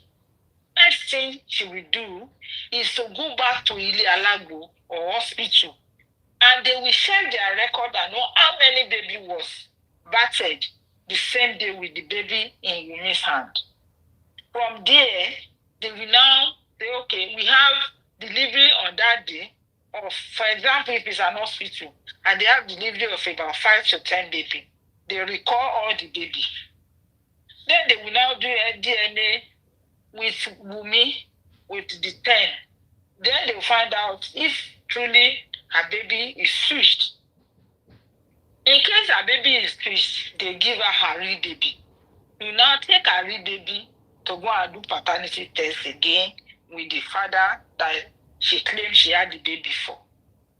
But in all of this, That's right. if it's Wunmi gave birth in Ile Alagbo, and let's assume that Ile Alagbo people say it's only one baby. No, some Ile Alagbo might have 3 to 4 baby a day. Me, I'm not ruling it out. They might switch. Okay, Wunmi will now be the one to go back to that Ile Alagbo and call their mama, bring all the baby they had the same day in your record. Then they bring all the baby. Wunmi will still have to do the maternal DNA with all the 4 baby or 5 baby in Ile Alagbo.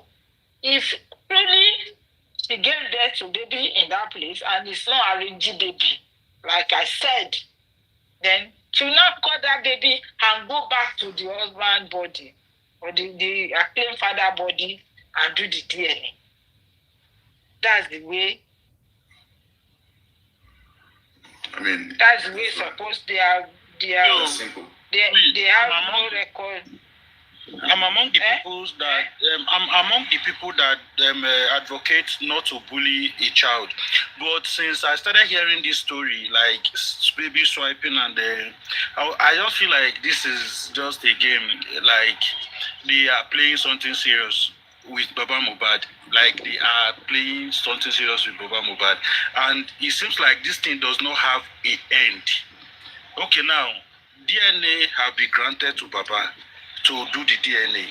Now they are coming up, both parties, now they are coming up with different thing again, just to distract people or to find a way to... That one I'll be in cyberspace long ago, before it's granted. Long before now. People are just going back to it to say it. Oh, the girl is strong, sir. It's, you know, like I usually see, they have a lot of gimmick. They will test the gimmick. If the gimmick resonates with the public, if the public eats up the gimmick, then they will use it as a narrative. And they will even buttress it with a few seconds video or with a document to show that Mohbad knew about this and he signed that he has agreed to it. So now let us go back to the issue of will. Mohbad completed in the issue of that will. So how will they now form Mohbad's signature to what Mohbad did not sign before Mohbad died? You see, when something is like this, as a person, the way I look at issues is different. If we want to come clear of this DNA, it's going But what Wunmi is trying to do right now is not what we are saying here. This someone that say want to collect specimen of our late partner to do paternity test, of which you know that the baby does not belong and it will never match. Let's now assume that Baba came out, the result of Baba is positive, the result of Wunmi is, the result of Baba is negative, the result of Wunmi is positive. You know, that's where the battle line draw now. You know, that's the battlefield, and that's where they are going. Exactly. That's where they are going. That my own is positive, your own is negative. You change here something, this one. So now, Wunmi is not going to wait until when they bring that negative result out. You know, when I gave birth to a child now, and I'm doing paternity test. My father-in-law, my husband is doing the test. And I said, okay, you do a test, my husband is negative. I do a test and I do it positive. What am I supposed to do? Because it's my image that is tarnished as a woman. I'm supposed to sue that hospital, right? That conduct the test for my husband and bring negative. Why I have positive? Wunmi is not going to sue the hospital that conduct for Baba and bring a negative. It's want to use our own results to fight a battle that Baba manipulate results. Let me give you an example in this justice. When verdict of this show to be come out, they say Baba buried Mohbad quickly, right? And when Papa Bingo want to speak on his platform, say Baba tamper with evidence, okay? In this too, they call Baba name. They did not say the person that carried the body from hospital where it by did not tamper with evidence, Abi? Did they say that? No. Or are we saying the person that brought the body from hospital where he died did not tamper evidence? Evidence. Baba was not there. The first, Baba was not there. Because that's where they are going. They will leave the foundation, the person that caused the trouble, and overlook their mistake, and then go and blame someone. If Baba send that specimen to hospital to conduct tests, if the test come negative, if you want to sue, you only go and sue that hospital. Because when an hospital conducted DNA, they still have the remaining specimen to prove to you that this is what you use. Let another person use it. Are you with me? But Wunmi will not sue that hospital that bring negative. They will back to Baba. You see, Madam Yekoto, you see, let me just tip in something. We don't need to get ourselves bothered about any rant here after the DNA. You see, the circumstances behind all these things, far behind. If you can recollect, Karimo mentioned that she never saw her sister So she said the sister did not breastfeed because of the shock of... That she never see sign of breast in her chest.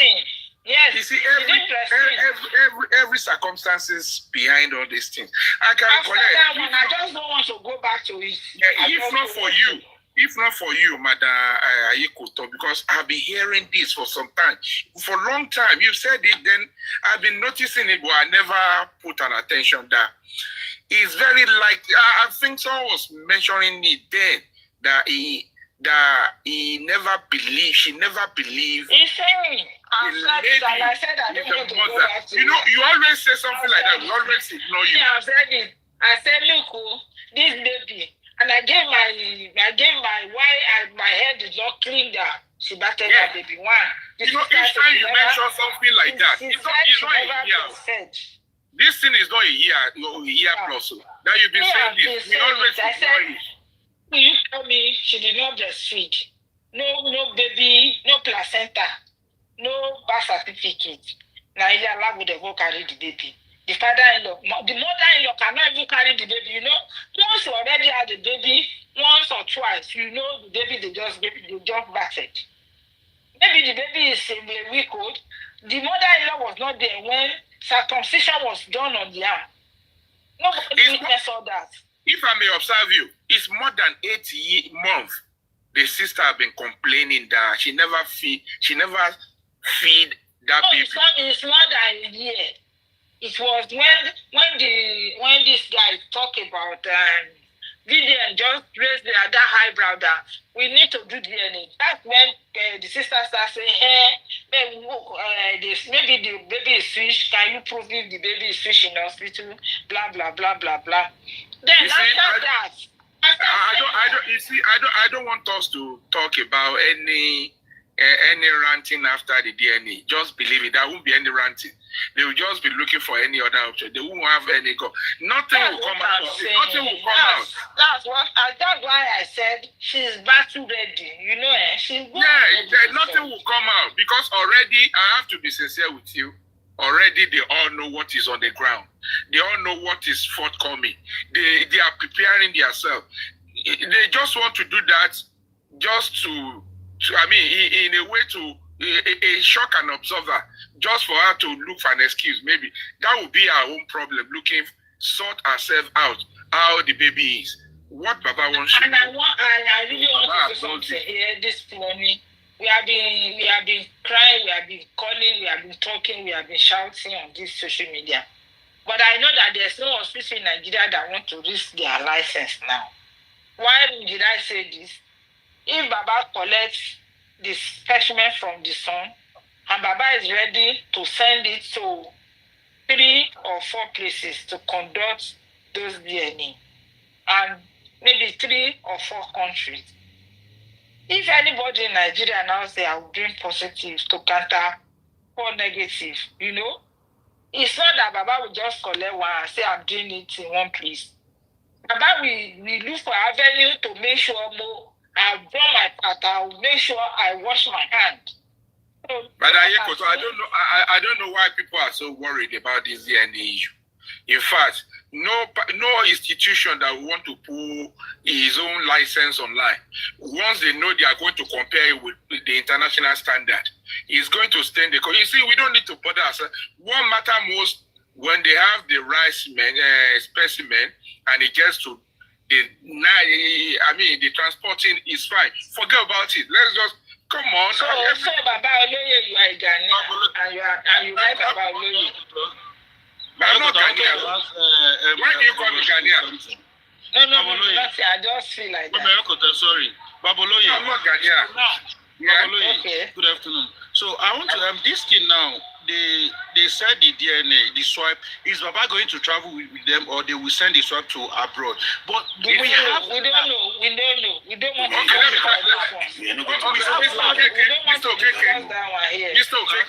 Mr. Okeke, let me tell you something. You see, there is a lot of things behind. Just give me 3 minutes to explain. You see, there is a lot of things behind all these things. There is always condition. Now, the DNA they want to do goes with age DNA. It goes with it. Now, 2, the specimen, they are not taking blood. They are not swiping. They are taking a particular place. And it's going by, let me tell you, the way they do it, they will... It's all right, Baba Oloye. Okay. Baba put every his arsenal out there. Yes. How to the logistic, how to do it. Forget about even the logistics. Leave the logistics. It will go in a standard way. Let's leave it, sir, Baba Oloye. Let us begin to talk. Why don't they? Why Wunmi? Nigeria have some labs. We have labs in Nigeria. This is another thing. The same way they said. Let's chill out. Hold on, let's chill out to this first, because I think everybody just getting.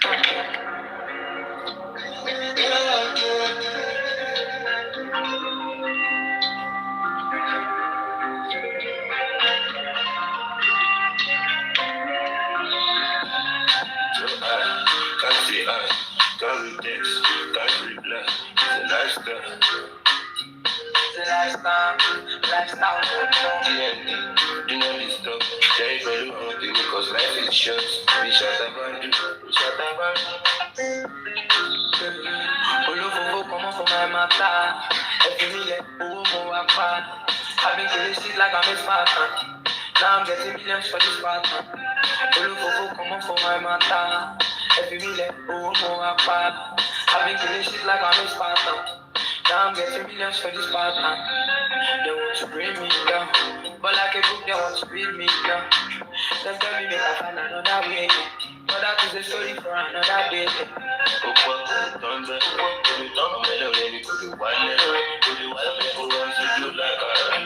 They got me there register for my school eyes. I'm so high, I can't see her. Try got me text, can't reply. The lifestyle. Lifestyle. DM do not disturb. Very value on me because life is short. Be shut up, be shut up, be shut up. I don't know what them are think, but when they see me, them are say, my eye know they blink. I'm gonna go die unless to bad I go alive. I'm not DM, y'all like shit, so they see patient. So I be killing shit like I'm a Spartan. Now I'm getting millions for this partner. Open up, belly. Open up, belly. Be a man, I do you know. Open up, plenty. Open up, plenty. Oh, sure, I see my cup. I'm so high, can't see her. Can't reject, can't reply. The lifestyle.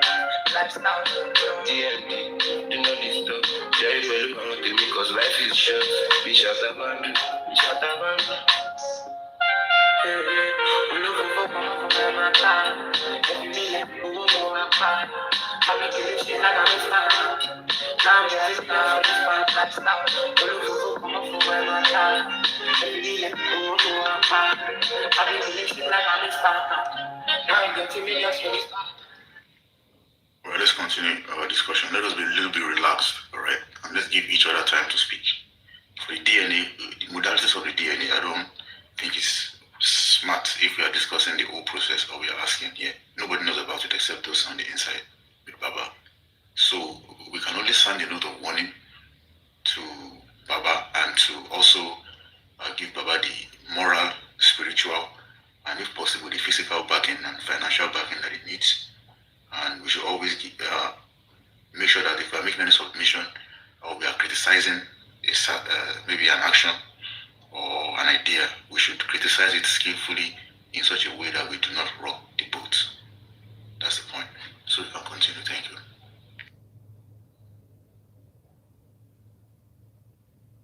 Okay, we have a few people, new people on board. Okay, so you can unmute and you can put. All right. Good afternoon, everybody. I don't know. Good afternoon, the host and the panelists. Actually, I don't know if there's a topic on ground, but I just joined, so I don't know if there's a particular topic we're discussing or if it's just a general discussion. Yeah, generally discussing everything, okay. The every incident, so reading between the lines, new revelation, insights about the past, the statement that Karimo has made. The revelations of Very Dark Man, Naramali, the insights of some of our prominent panelists that they've put forward in J4M and also the commenters and the host. And we are just piecing everything together. We're having a riverside, discussion, just hello, chill. Hello, mommy. We're also talking about Mommy Lady IOS. Yes, ma'am. Crocodile, good morning, good afternoon. Happy Sunday to all of us. Justice for Mubad. Please. I just suggest that we should leave the DNA side.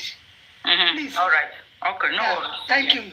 Thank you, ma'am. It's okay. You can give your submission. Thank you, ma'am. Thank you so much. So I think, we are becoming more wiser now because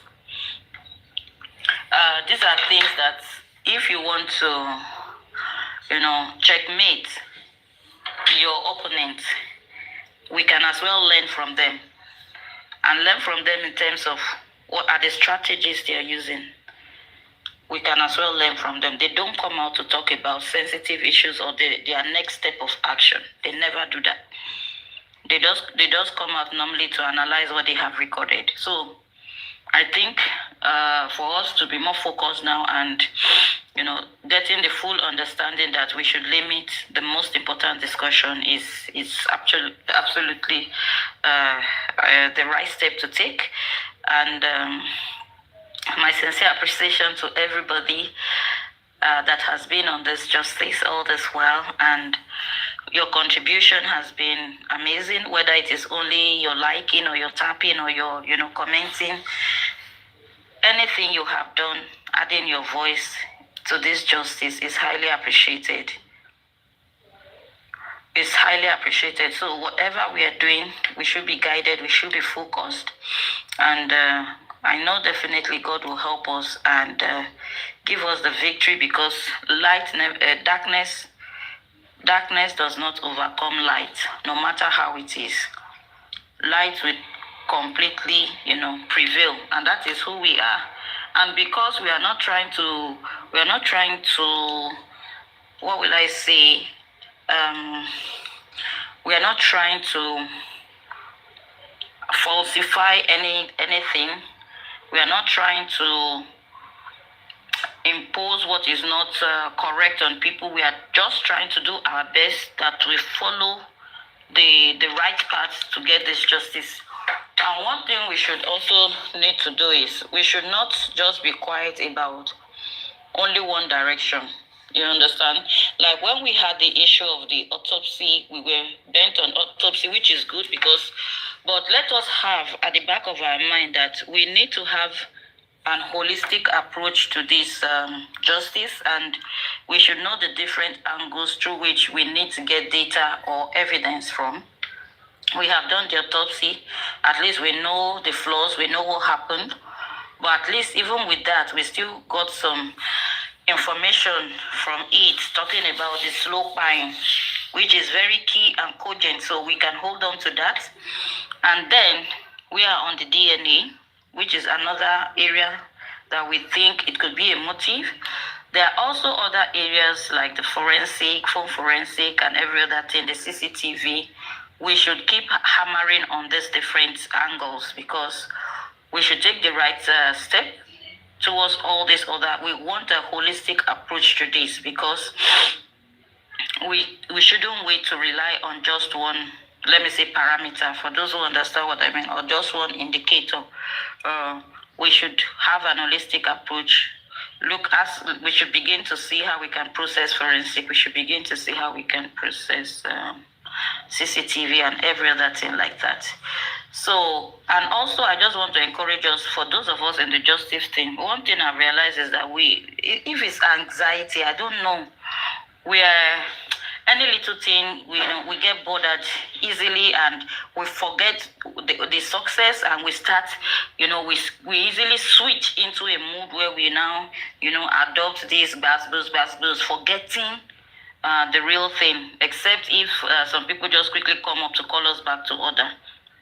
No matter what, we should, I know definitely there will be issues, because we all think differently. We have different perspectives to this issue, but we should be guided. We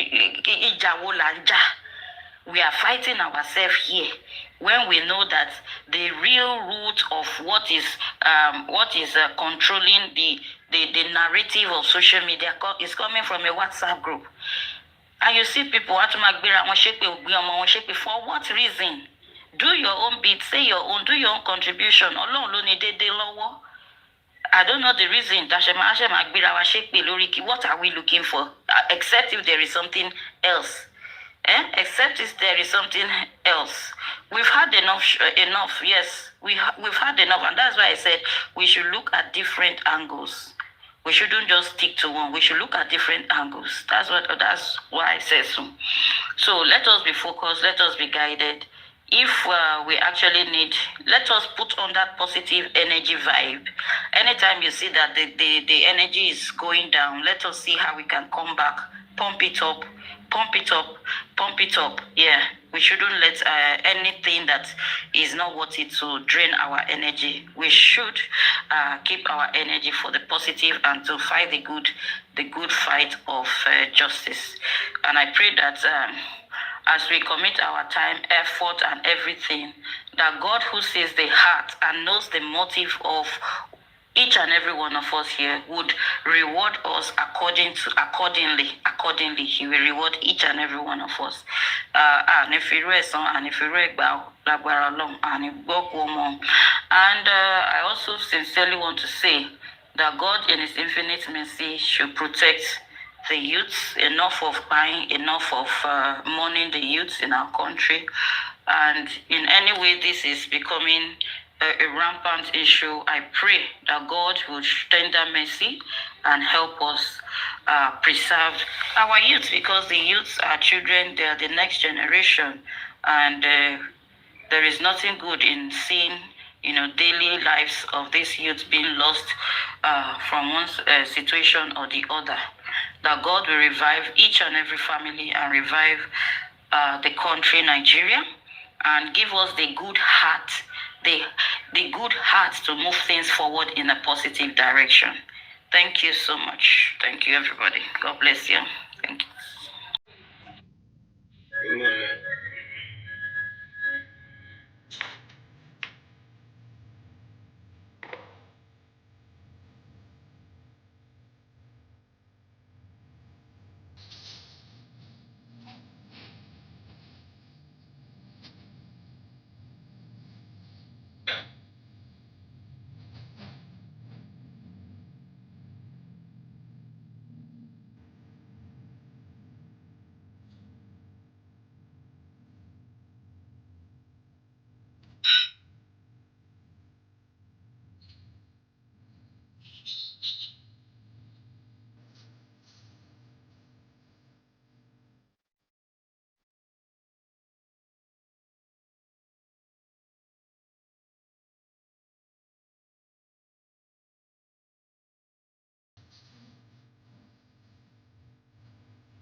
shoulder. No bad. I felt so many times now. More than the day. You know the play. I'm a dashing bad. Chill out, so don't need. I've been through hell,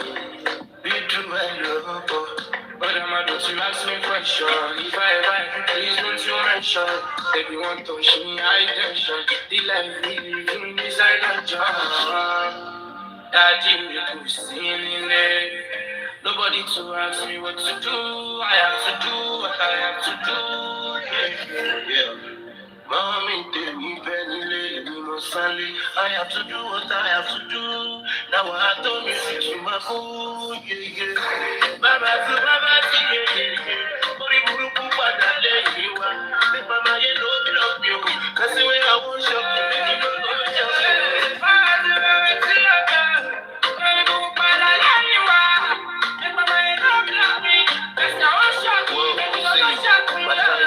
So I pro you go so come. Waiting go be, it go be. Me I no rush. I think that's the most important. Papa I study my most important plan of this everybody. It can't go around the show 2020 today. I want to go about I Google.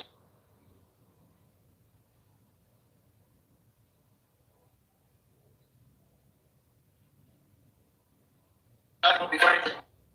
I'm working every day to make everything better. I'm steady on the road, chasing that prefer. But I'm not to ask me question. If I ever, please don't you mention. Everyone touch me, high tension. The life we live inside dungeon. Daddy, we could see in there. Nobody to ask me what to do. I have to do what I have to do. Yeah. Mommy, tell me, Penny, lady, Sally. I have to do what I have to do. Now I have done music to my boo. Baba, Mori Buruku, Padale, you are. Mama, you don't love you. Cause the way I want you, you don't know yourself.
For myself, she be gon' my soul. Ọlọ́run má jẹ́ ká fẹnu kọ. Tọ́lá dé yìí ò sí fẹ́ nìkan. Time no dey o. But at the same time, mo gbọ́dọ̀ mówó dájẹ́ yìí o. Tẹ́tẹ́tẹ́tẹ́ tani mo gbọ́. Ẹ̀rọ àkùkọ tani mo gbà o. Kálẹ̀ ni ó tó fẹ́ máa rí sí i. Ogun ọ̀run bá mi wá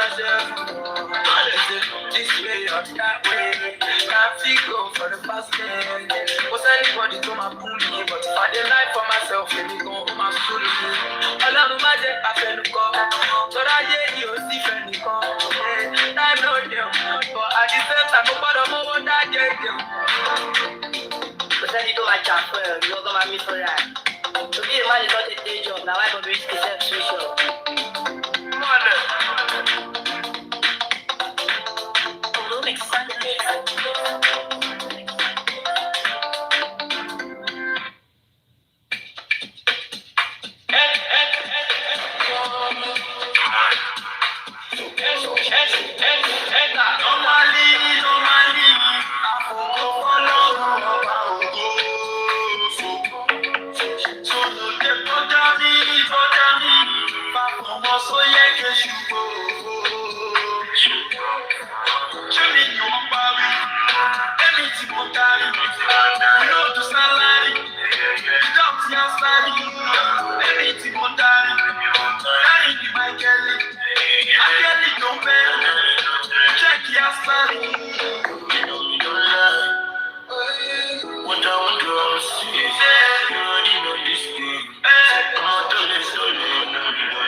Money's on me to issue Miami. That's why your bitch coming daddy. That's why your bitch coming daddy. Cash is going around me. Money's on me to issue Miami. That's why your bitch coming daddy. That's why your bitch coming daddy. No, I don't forget. But that day I'm not interested. Oh, let me man walk out. Let me man my money. My leg for my love, baby. Nobody can stop me. I'm getting money. From Sunday to Sunday. One point English is plenty. Budget. But so when you forget it, we're gonna package. Don't put the follow.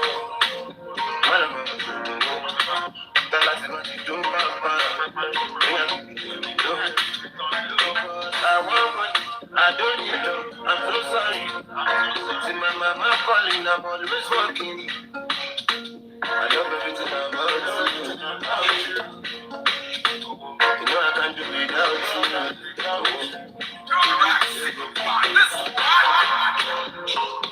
you.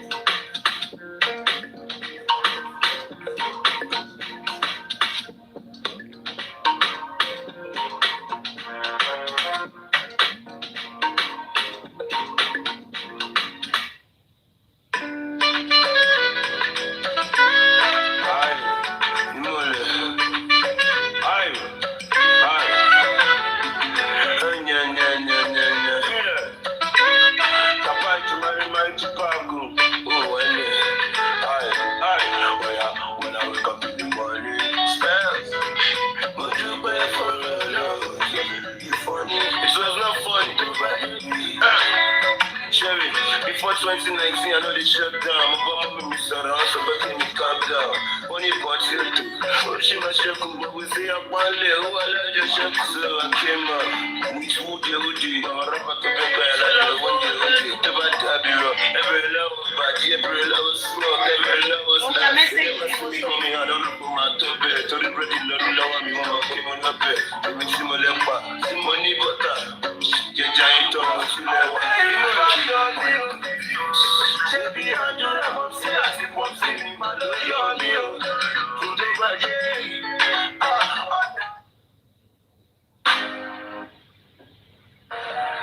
Hello, Bada Pablo. Ẹ ṣàmọ sweater Balenciaga yẹn mo fẹ́ ra ẹjọ́ èló ló ń ta ẹ̀dẹ̀ máa tí ẹ fíṣọ̀ ní tí mo fẹ́ fún yín Balenciaga gbọ̀ngàn mo fẹ́ rà. Balenciaga gbọ̀ngàn mo fẹ́ rà. Kò fẹ́ Gucci, kò fẹ́ problem. Balenciaga gbọ̀ngàn mo fẹ́ rà. Àti bí jẹ́ tẹ́ màá ló ti ń bọ́jà mi.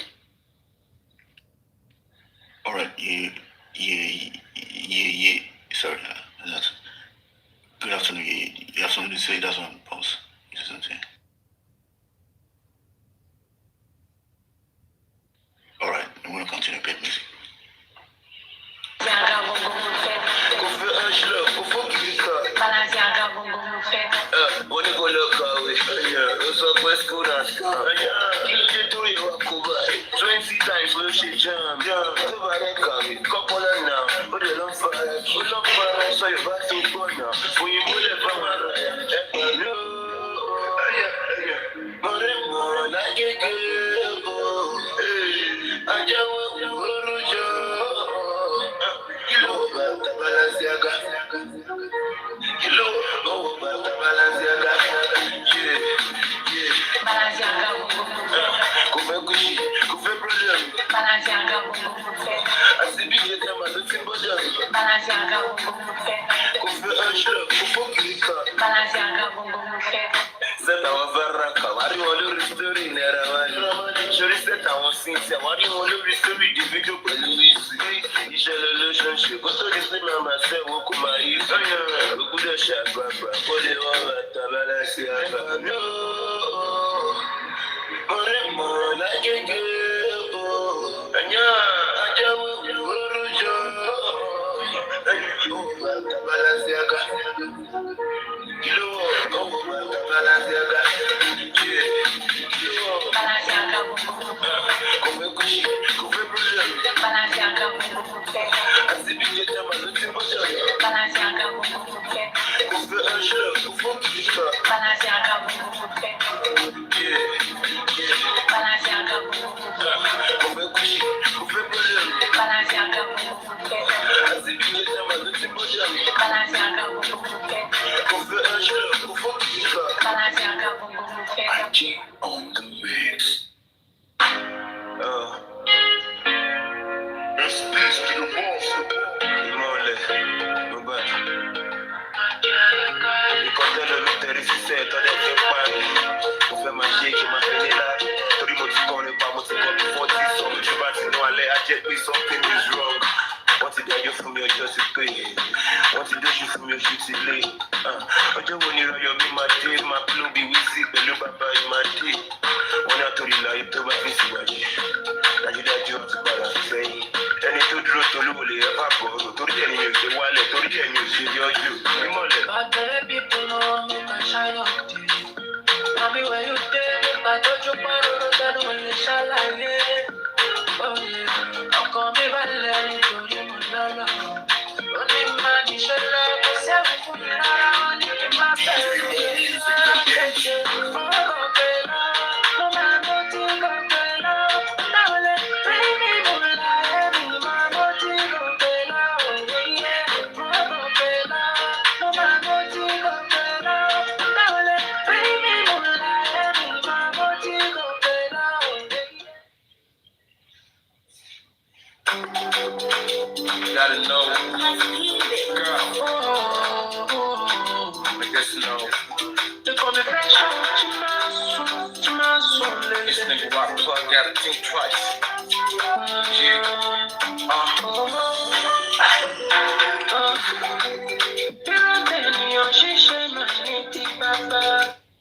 You're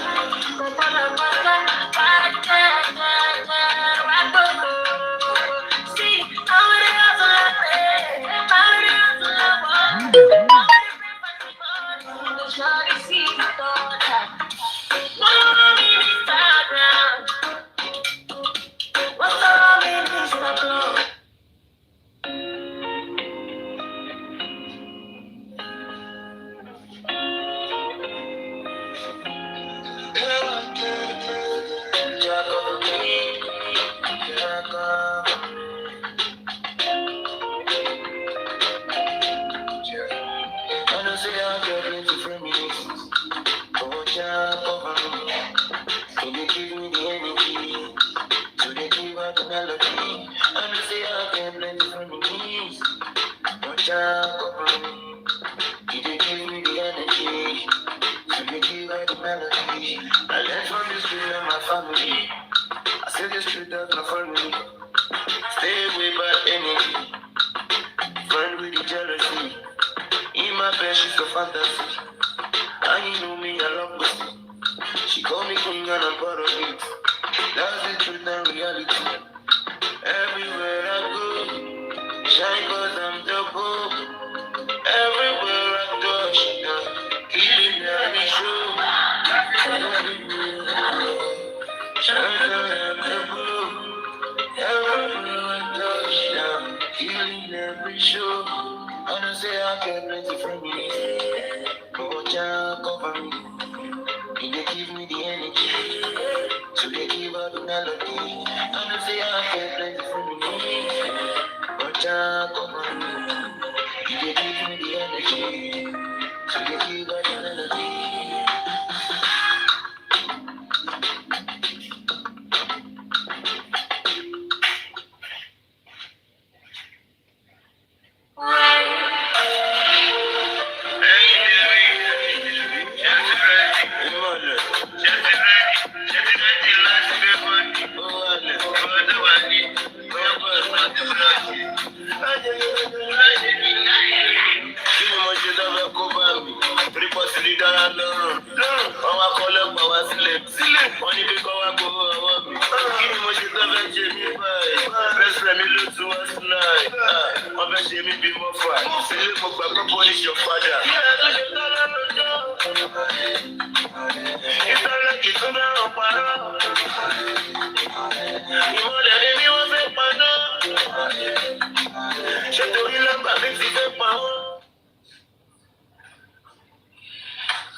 And saying is this.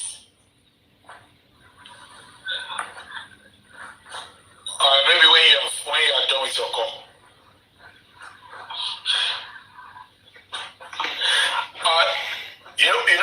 One thing we have been saying is this. I've said it before, and even I said it a long time ago.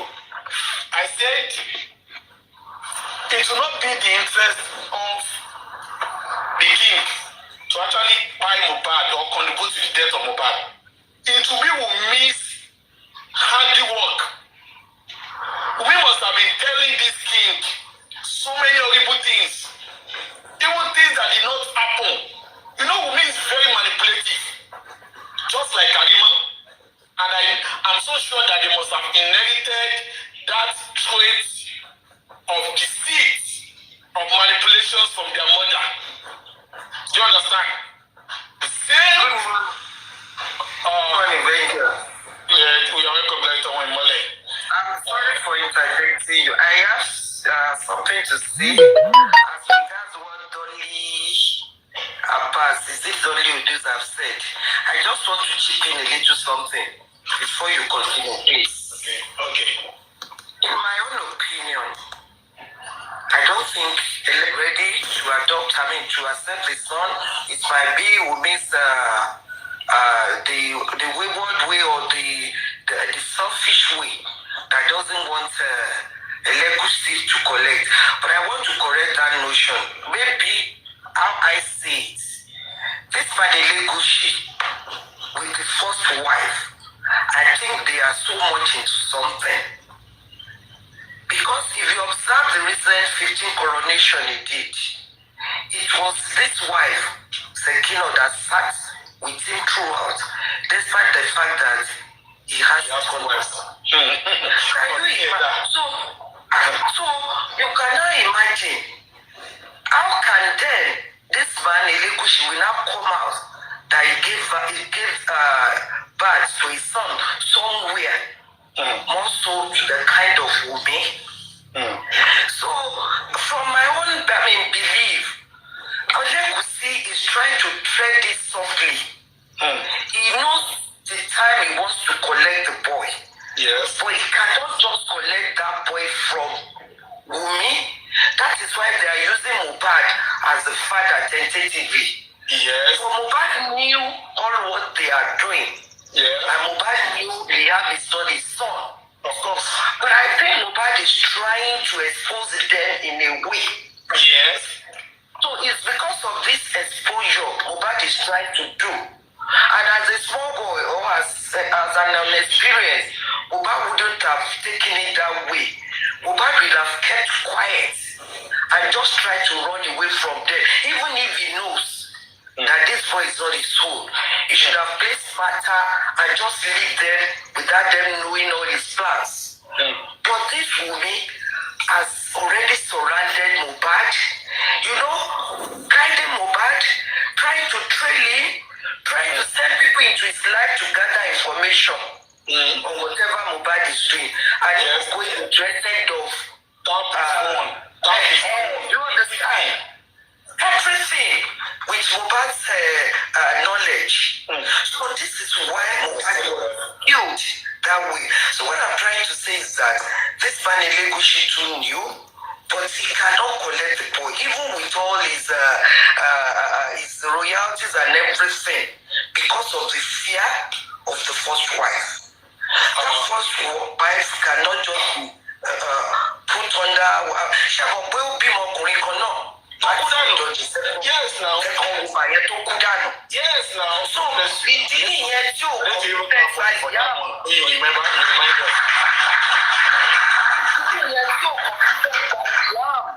Just anyhow,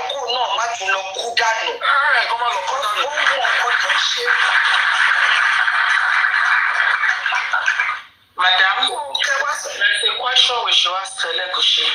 Is Liam the only male child to need her life? For now. Yes. And for me,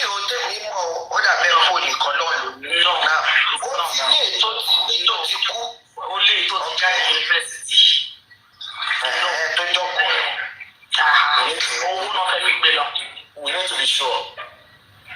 Are you sure that was a true son of for the first time new? He has another son, and I will not say more than that. He has another son. Okay, which is not first wife, Abi? Well, according to outside the wedlock. Actually, he had him when they were in uni. Well, you didn't want to claim anything. But he knew it was his son. He wouldn't tell anybody. Exactly. He wouldn't tell anybody. Which means he wouldn't have any cause to kill Mohbad because they already had a son. If anybody will have any cause to kill Mohbad, killing of Mohbad, Omowummi, we all know that. But from my own little knowledge, killing of Mohbad came directly from Wunmi. Wunmi knew what she wanted to gain. Yes. That's it. So, because of the way we ní àwọn bàbá nígbèjọ́. Nǹkan tó fi pa nìyẹn tó yá pé ìgbà tó wá ti pa tán ló wá sọ fún bọ̀bọ̀ Elegushi pé ìgbà ó ti délẹ̀ o. Òun dẹ̀ pa nítorí káṣírí bàbá àtú ni òun fẹ́ bójú wọn jẹ́ náà ni because Mohbad ti fẹ́ expose àwọn. Because that is what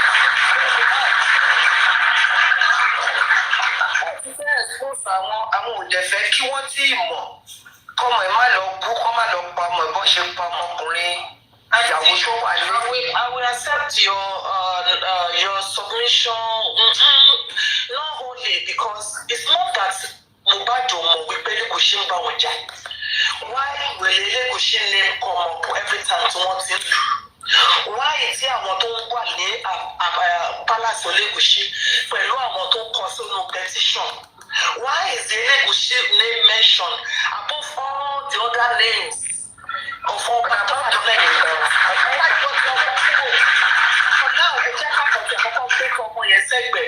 Why is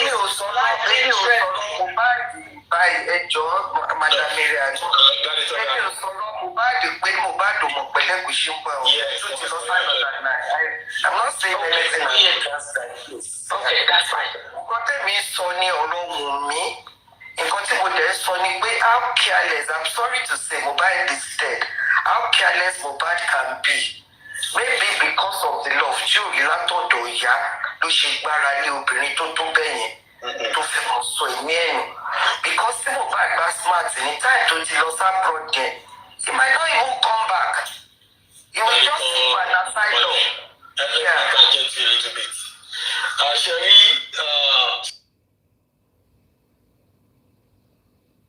We say some people are talking and then you don't want to listen to them. This lady, what's the name of Karima? Karima said when Mohbad stepped out of the house, that Mohbad said, if not that they have paid me for this show, I don't want to go. That my spirit did not go. Karima said that Mohbad said when he stepped out of the house. When he got to that place, and he see, because I said this guy saw something, and that's why he was worried that he want to go. Yes. And they delayed him. Those that did not see what he was seeing delayed him. So when we see things around Mohbad, especially this Dre guy that joined with Davido, and coupled with the fact that people around Davido that have died is a lot. Yeah, I'm just saying, I'm not saying we should not look into it. I'm saying we should look into Dre and Davido side. I'm just saying my own. Some people were coming to platform. Some people came to platform. They were trying to argue on beneficiary platform to say that maybe Davido does not know anything about it. I said, see, listen. No, they should not say that. Man, please, let us go back to what is on this facts of this matter. Baba Mohbad said that they gave him phone when he got there, and they said, Davido want to speak with you. And he spoke to Davido on the phone. And Davido was consoling him and said that he has sent 2 million. Yes. That he wants to send 2 million. And he said, okay, you can give it to Darusha. Papa said he did not collect the money. Yes. And that money, he just used his mouth to instruct Darusha. Darusha, do like this with it, do like this with it, arrange for the burial. And they say, Can I comment quickly? And they say, how do we know? Purposely for. I know how do we know? How do we know that? No, how do we know that money was not already in Arusha's account before Baba arrived? Because they were not expecting Baba to show up. Exactly. So when Baba came, Baba said they gave him phone and said, Davido want to speak with you. And Davido now told Baba that he sent 2 million. He wants to send 2 million, something like that. Baba said, okay, give it to Darusha. So that is to show that people that are arguing and say that Davido did not know that Dre sent 2 million on his behalf. If Davido did, why will you be as all these things? They come out of Bambele. Don't show what you pay.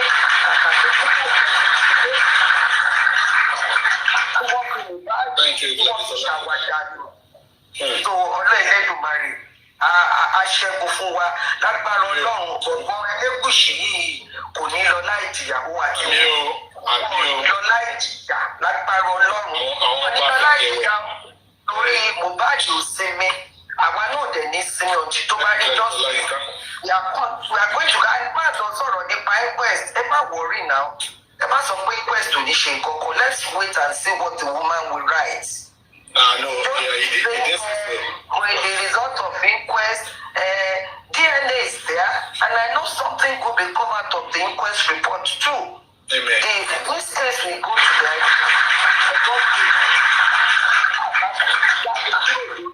continue to say the same way Babishe case gone through. How do we go that way? When you lay your knees to Lọ́lọ́run wà, ẹ má jẹ́ ká kánjú homicide case ni lágbára Ọlọ́run àbàgbà justice. Elegushi will not go for Thank you for allowing me. Thank you. Thank you very much, Gladiator. God bless you. It's like Gladiator, search is still busy. So let us have you, Gladiatoriano. Okay, the research is there, okay? The research is on to be network. Okay, alright, that's fine. The research, are you there now? Yes, I'm here. Yeah, you can carry on, please.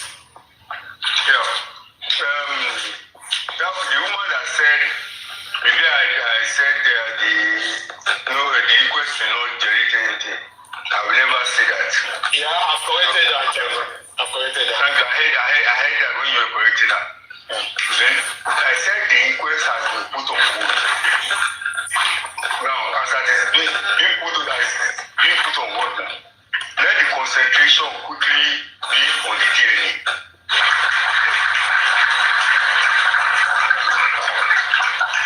When we're waiting for the inquest from one Friday to the other Friday, I just been adjourned. It was okay. It's okay. Let us allow DNA come later. But since that they put on hold now, I'm saying it now, that let that DNA be done quickly. Because it will reveal the motive or the reason why Omowummi fight over it.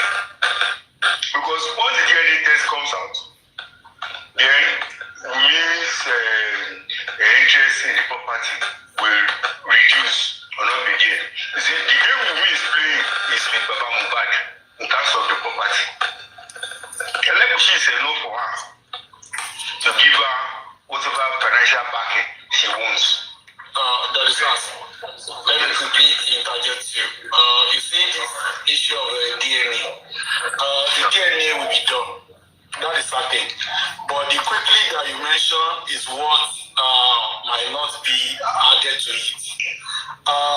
The quickly and then the alacrity is not as important as getting the right result. Let me tell you the reason why the DNA issue seems to be put on hold for now.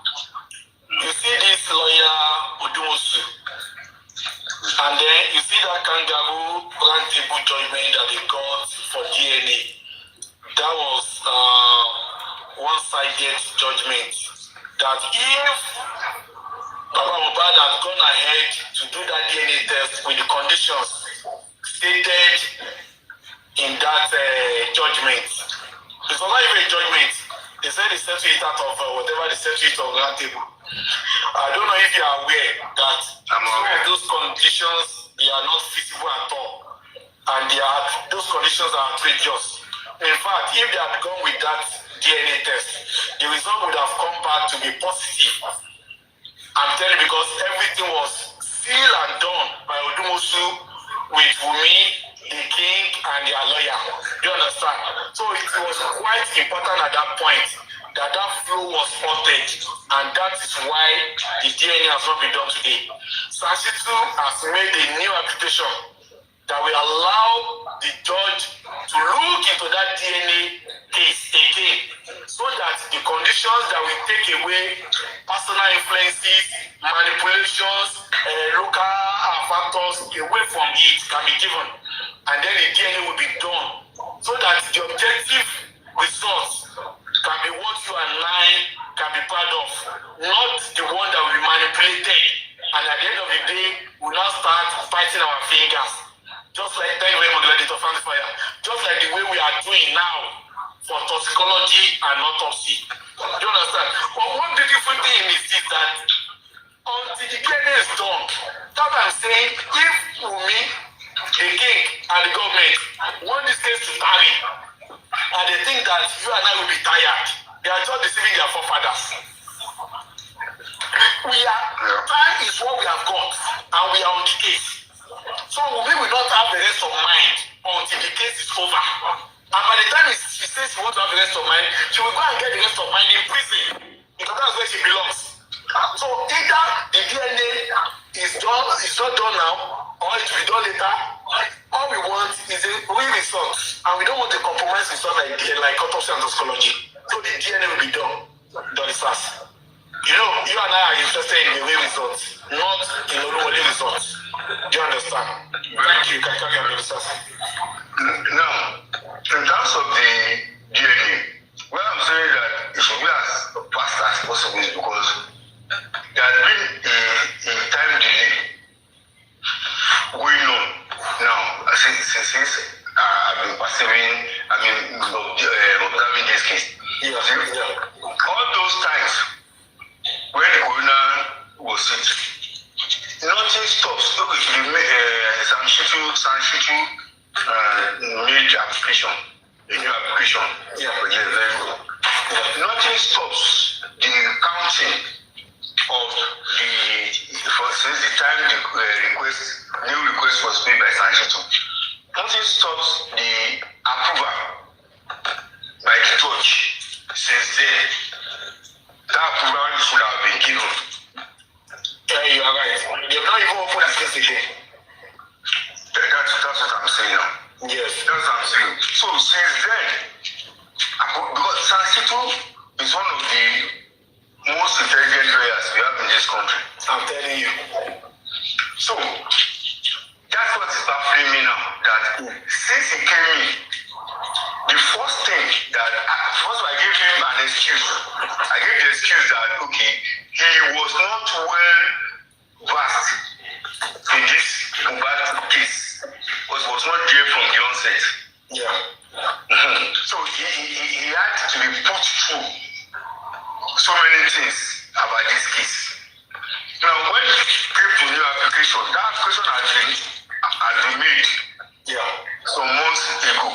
Yeah. So that's why I say the powerful forces are there every step of the way. They are there matching grit for grit. Whatever steps being taken by J4M, she did it with their day. So if the judge had given that approval 2-3 months ago, that journey would have been done. Even bypassing with the coroner inquest. The issue that the new application was not made 3 months ago. It was just made recently. You understand? Because there is this Odumosu. You understand? Odumosu was just sent away a few months ago, not quite long too. And then Odumosu has been the one heading this issue. And people never knew that Odumosu was a mole until God exposed him. I agree with you with the fact that something must be going on the ground. I call, we open that case of DNA. But one beautiful thing is that lies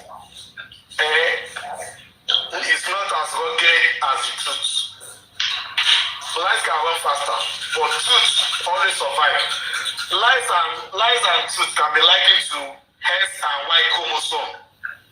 Do you understand? The sex chromosome. You see, S chromosome can run very fast. Yes. Y chromosome can run very fast. But if Y chromosome runs and it does not see any fertilized egg, Y chromosome will just die. But S chromosome can stay in the body for almost 48 hours, and that S chromosome will not fertilize the egg. And that's why you have many more baby girls being born than many more baby boys. It is biological proven. Do you understand? And then in this case, we know Sanchez also knows their game. He knows what they are doing. And he's going to handle them legally. One thing about murder case is that even when you say you have completed a case, and this is a murder case they have completed it, they can reopen it. Let alone the murder case can take as long as 3 years. Look at this, what's the name of this guy? Babish's case. Yeah. They said it took like 3 years now before they gave final judgment. Meanwhile, those that actually committed that offense with the driver, they escaped. It was only the driver that they were able to catch. And he was the only one that was actually sentenced. Do you understand? So, and then this trial case of Mohbad case has not started. Forget about what this government is doing now. With the nurse and whatever, they are not deceiving themselves. It has not started.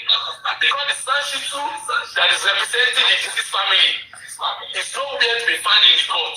So they are doing this their own case or prosecution in their own pocket. By the time the real case of Mohbad starts, Sashitu will be seen in court. I will be defending the deceased family. Will be defending the deceased too. You get it? So if we think, if the government or Elegushi or the court think that this whole thing will last and then they will not give the legal to, the DNA case will not become late to take its course in influencing the direction of justice in Mohbad case. I want you to believe that. Well, I understand your concern. Thank you. Okay, let me put a sort of question to you that which one is better? Because when you have a problem like we are having in this Mohbad case, we have protect injustice from the very beginning.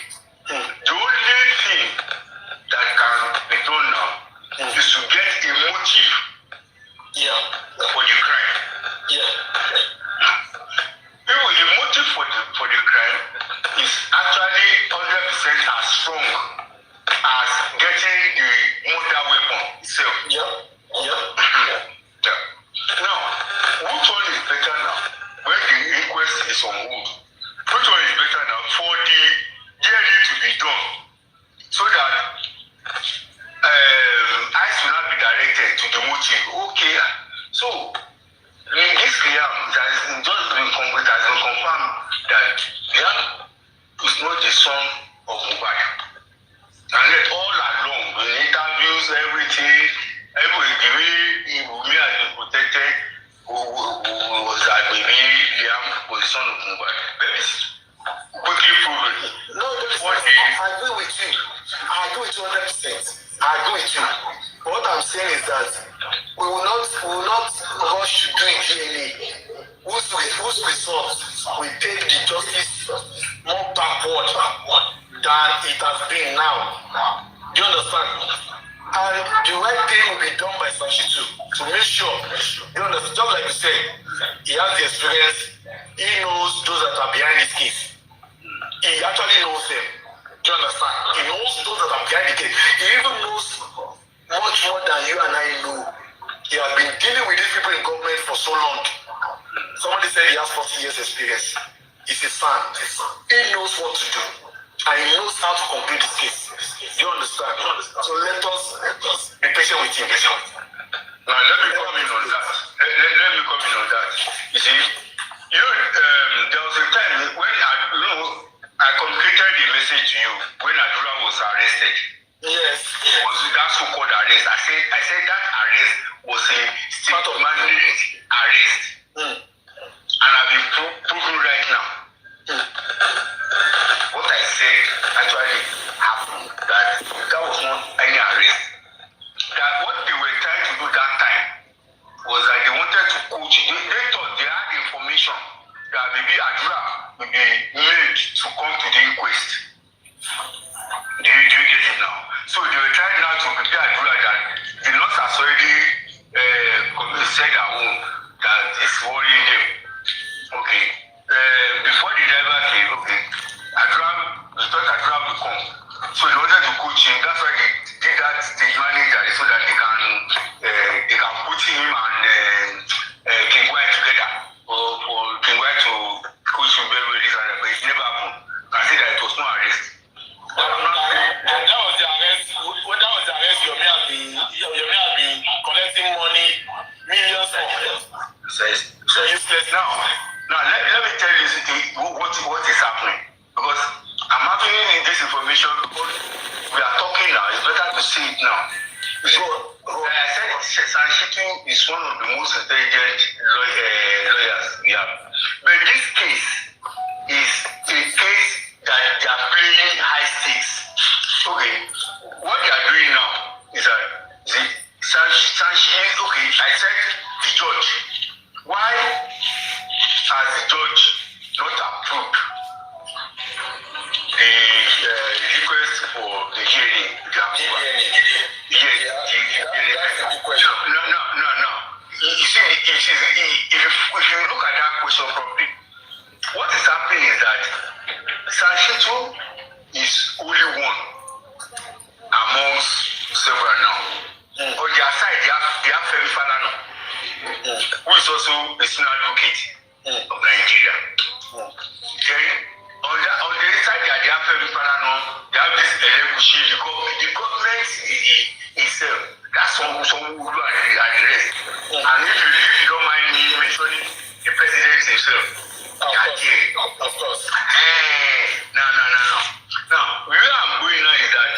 Sanchito will not come out to the public to tell us what he's facing. You're right. You see, he will not come, he will just be assuring because he knows that people believe so much in him. Yes, we do. Yes, and if you're racking his brain, his mind, that what sort of case is this? That these powerful forces are just there to obstruct justice. Somebody asked him at the last corona inquest that why the police have been coming every time to the inquest. They always show representation. But not once has their representative asked any question. Yes. It has never happened anywhere in the world.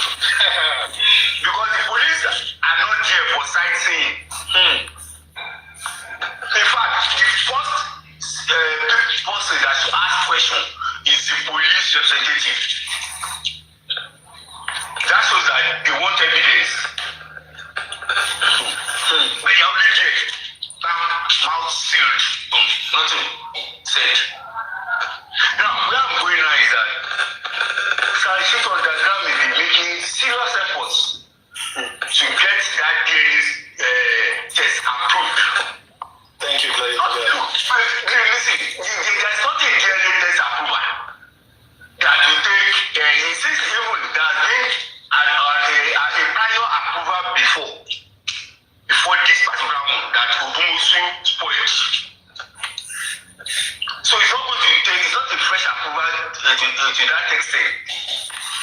But Sanchito Underground has made so much serious effort that they have been blocking him.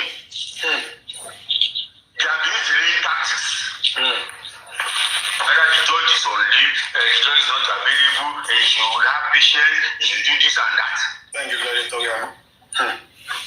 Under the tutelage, under the command of the state government,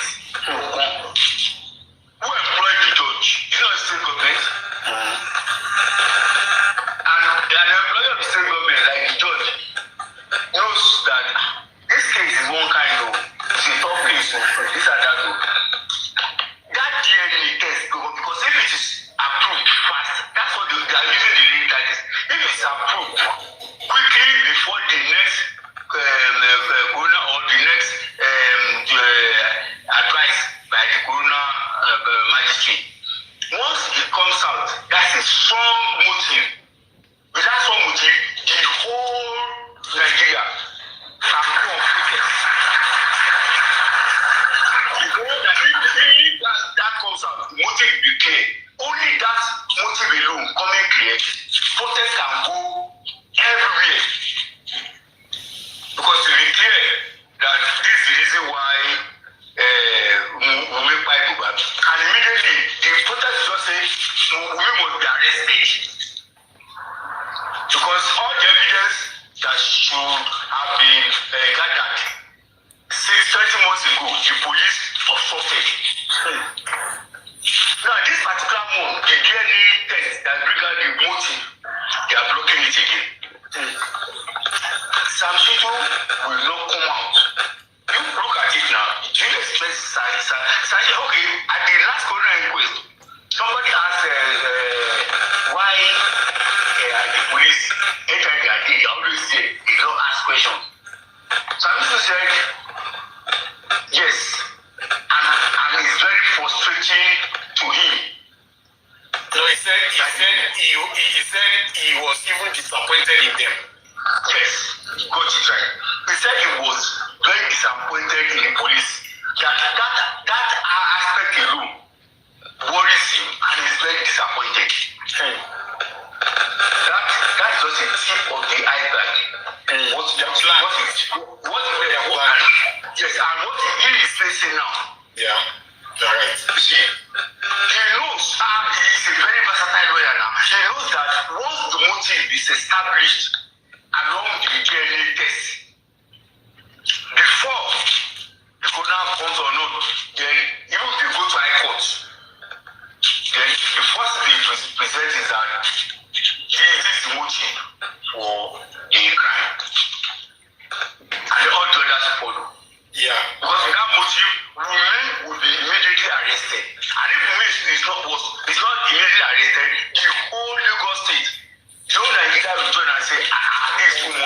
that this is too much now. Protest, Wunmi should be arrested because the protest will go. Those who have been afraid or waiting for evidence, that is 100% evidence. And they know it. Science also knows it. And he's working serious on the ground and they are blocking him. And that was why in the Gona inquiry, he said he's very disappointed in the police. And that their action is very worrisome. But you know what, Dorisas? The same song we have been singing for so many months, that this lackadaisical attitude of the Lagos State government and the police actually left us in her way of what they actually stand to gain in justice for Mohbad.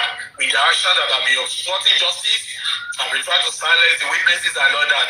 And then we can actually be very clear now that these people don't want justice. So Olu said that Mohbad will not be the first to die. And he said this one long time ago, and that's when that started. Yes, because a woman got up that time to ask him that with all this evidence that is there, if Mohbad was his son, will he allow the non-investigation? He became angry. He reacted. Everybody was shocked. And then he reacted. Omowummi and Elegushi, they are friends. They are friends now. Do you know that Elegushi? Do you know that Elegushi? The secret of Tinubu, how he rose, especially in the second term bid, when look, I don't want to talk to this. I'm coming. When Funshaw Williams was dead meat, was silent. The Elegushi and Co were the great mastermind. You know how Funshaw Williams was silent. Remember that time now? They knew that Funshaw Williams was very active, was an athlete. That he would have wrestled away the rest of the justice from them that time. Yes, he would have. So when they got into his house, through the roof, yes, and entered his house, the top floor, they overpowered him, and then they gagged him and tied him like a cow. Before they I'm telling you, that's how he was found. No. His hands right behind his back. On the chair. His back. Yeah. The mastermind of that time was this same Elegushi. People. People don't know this. People don't know this. Yes, now.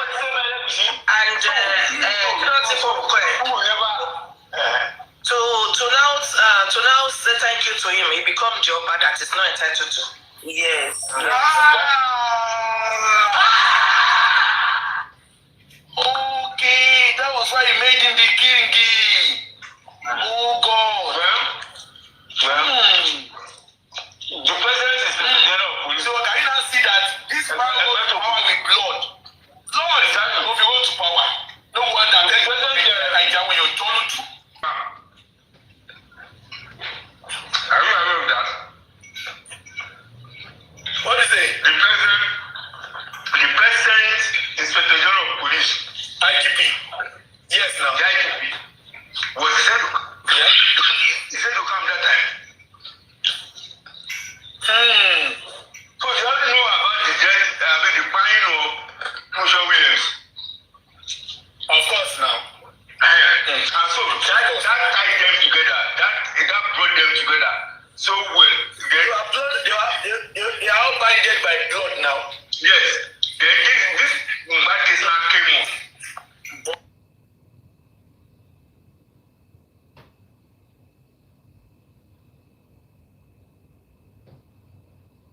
Bá mi jà sí. Wọ́n ní nǹkan tí mo fẹ́ gbà lè máa bèèrè lọ́wọ́ mi. Ó yẹ kí lẹ fẹ́ gbà. Táàbà ti gbọ́ yan mi. Táàbà ti gbọ́ yan mi. Báwo lè ṣe mọ̀ nǹkan tí mo fẹ́ bèèrè?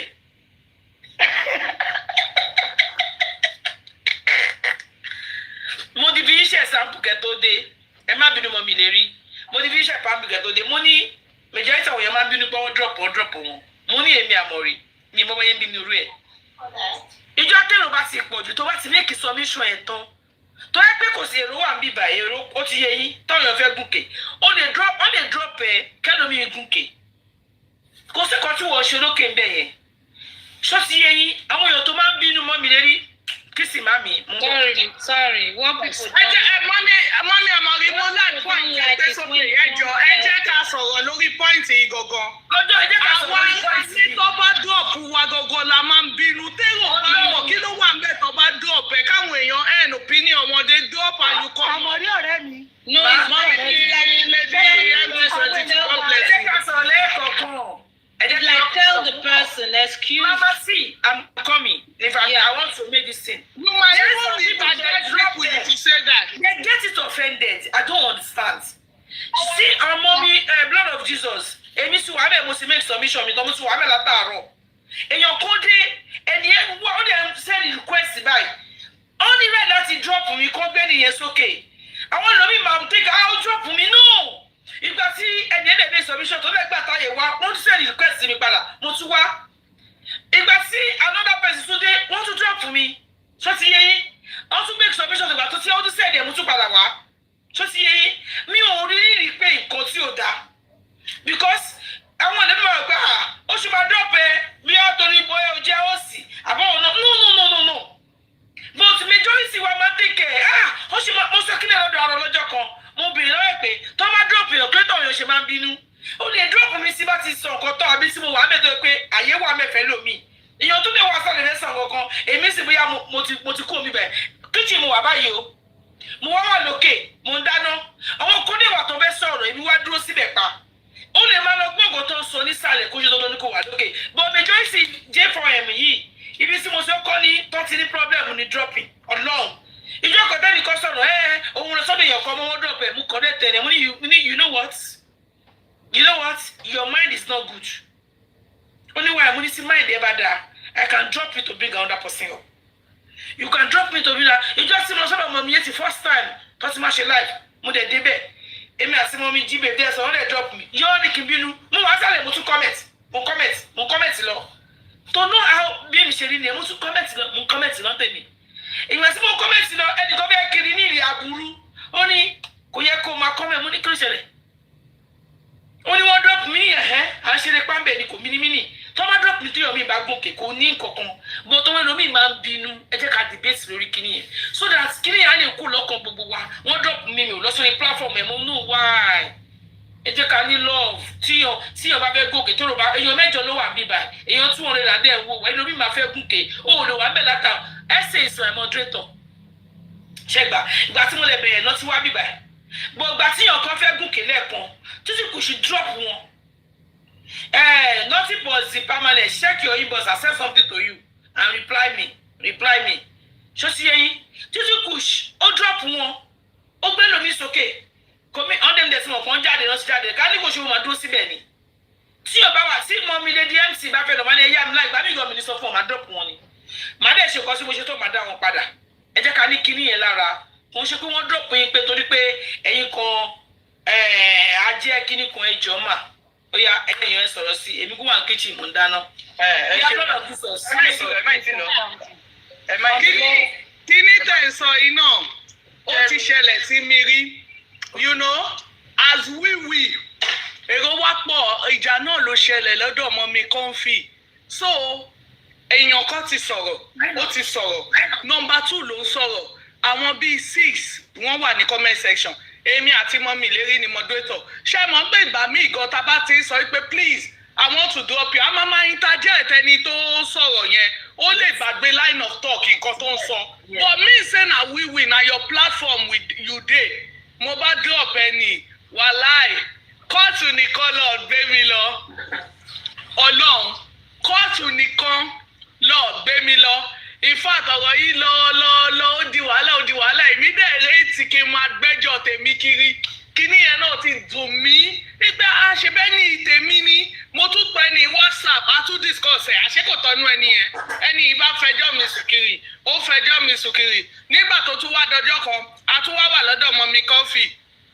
ok àwọn bíi méjì ti sọ̀rọ̀ ẹnì kẹta ló ń sọ̀rọ̀ lọ́wọ́ mo bá sọ mọ́mí kọ́fì mo ní mọ́mí kọ́fì àwọn èèyàn pọ̀ nǹkan mẹ́sẹ̀ṣẹ̀ ọ̀fẹ́ wá sókè ọjọ́ yẹn náà dẹ̀kẹ̀rẹ̀ wọ́n ń drag ọ̀rọ̀ kan ni ẹ mọ̀ pé tọ́rọ̀ bá wà tí wọ́n ń drag àwọn èèyàn máa fẹ́ gòkè so bí mo sọ mọ́mí kọ́fì nìyẹn gbà mọ́mí kọ́fì ẹjọ́ máa àwọn èèyàn fẹ́ gòkè o àwọn èrò pọ̀ nǹkan mẹ́sẹ̀ṣẹ̀ mọ́mí kọ́fì ó tún wá jẹ́ nìyẹn náà lọ́dún ọ̀fẹ́ mọ̀ mí ìdàpẹ́ ara lé tí bá sọ fún yín pé látijọ́ yẹn ẹni yẹn ò gòkè sí panel yẹn mọ́ kọ́. kéèyàn dẹ́nsì kẹ́dọ́pù mi is that an offence anybody àwọn èèyàn lè wá comment section wá sí sọ̀rọ̀ kí dandan ní ká jẹ́ landlord ń platform oní platform ni. ṣé topic tẹ gbé wá sókè yìí.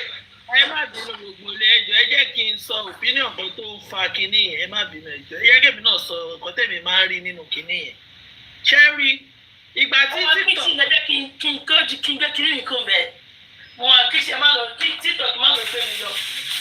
ṣé rí ìgbà tí títọ̀ kì í ṣẹ̀ṣẹ̀ ń rè ní nígbà yẹn ìṣọ́ tí àwọn ṣẹ́gun ẹ fẹ́ gbèyàn wọlé ẹ̀ ń sọ̀rọ̀ tó ṣe kinní oníkálukú fẹ́ sọ opinion ẹ̀ ṣóyè yín wọ́n ẹni yẹn ti ń sọ̀rọ̀ lọ ó ti bìrí pé òkè òun ti land òun wá kàn sí dúró ṣé mo ní àwọn ẹgbẹ́ èèyàn bọ́lẹ̀ náà ó ní ìwọ̀ntúnwọ̀nsì ṣóyè yín ní nǹkan tẹ́mi mọ̀ tó ṣẹlẹ̀ táwọn mi fi lè máa bínú irú èmi ò kí ẹ̀ because èmi gan gbà mí mo lè wà lórí platform kí tún máa receive call ṣe get rate táwọn kan ti ṣe kinní yìí nígbà yẹn tí àìṣẹ́ ló ti tọ̀ kì í bíi pé tọ́rọ̀ bá ti ń lọ tó ń pariwo táwọn èèyàn tó ti gbé èèyàn wọlé ẹ má bínú ṣe ti sọ opinion yín tán kẹlòmíì náà lè wọlé ṣé wọn kò ti máa mọ̀ pé wọ́n fẹ́ drop òun ìkọ́rẹ́ tó kò sọ̀rọ̀ ti tiẹ̀ tó sọ̀rọ̀ tó wù sí wò pé òkè wù sí wà pẹ̀lú yín tó kàn rí pọ́ ti já òun ẹ mọ bẹ́ẹ̀ lómi ṣe máa reason kí ni ìgbà mi ẹ jẹ́ kí n sọ fún ìmọ̀ mi ọmọ nìyí tí ẹ báyìí ń suggest èèyàn tẹ́ fẹ́ drop èèyàn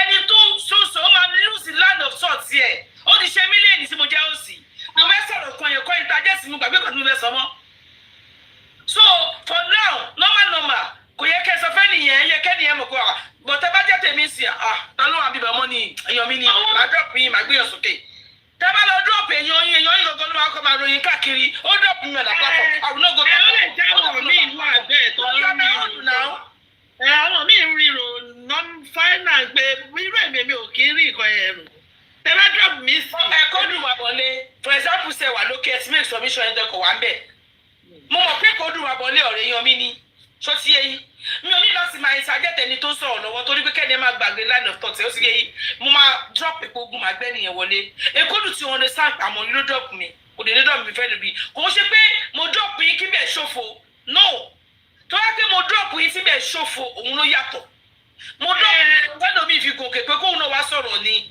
ṣó sì yé yín.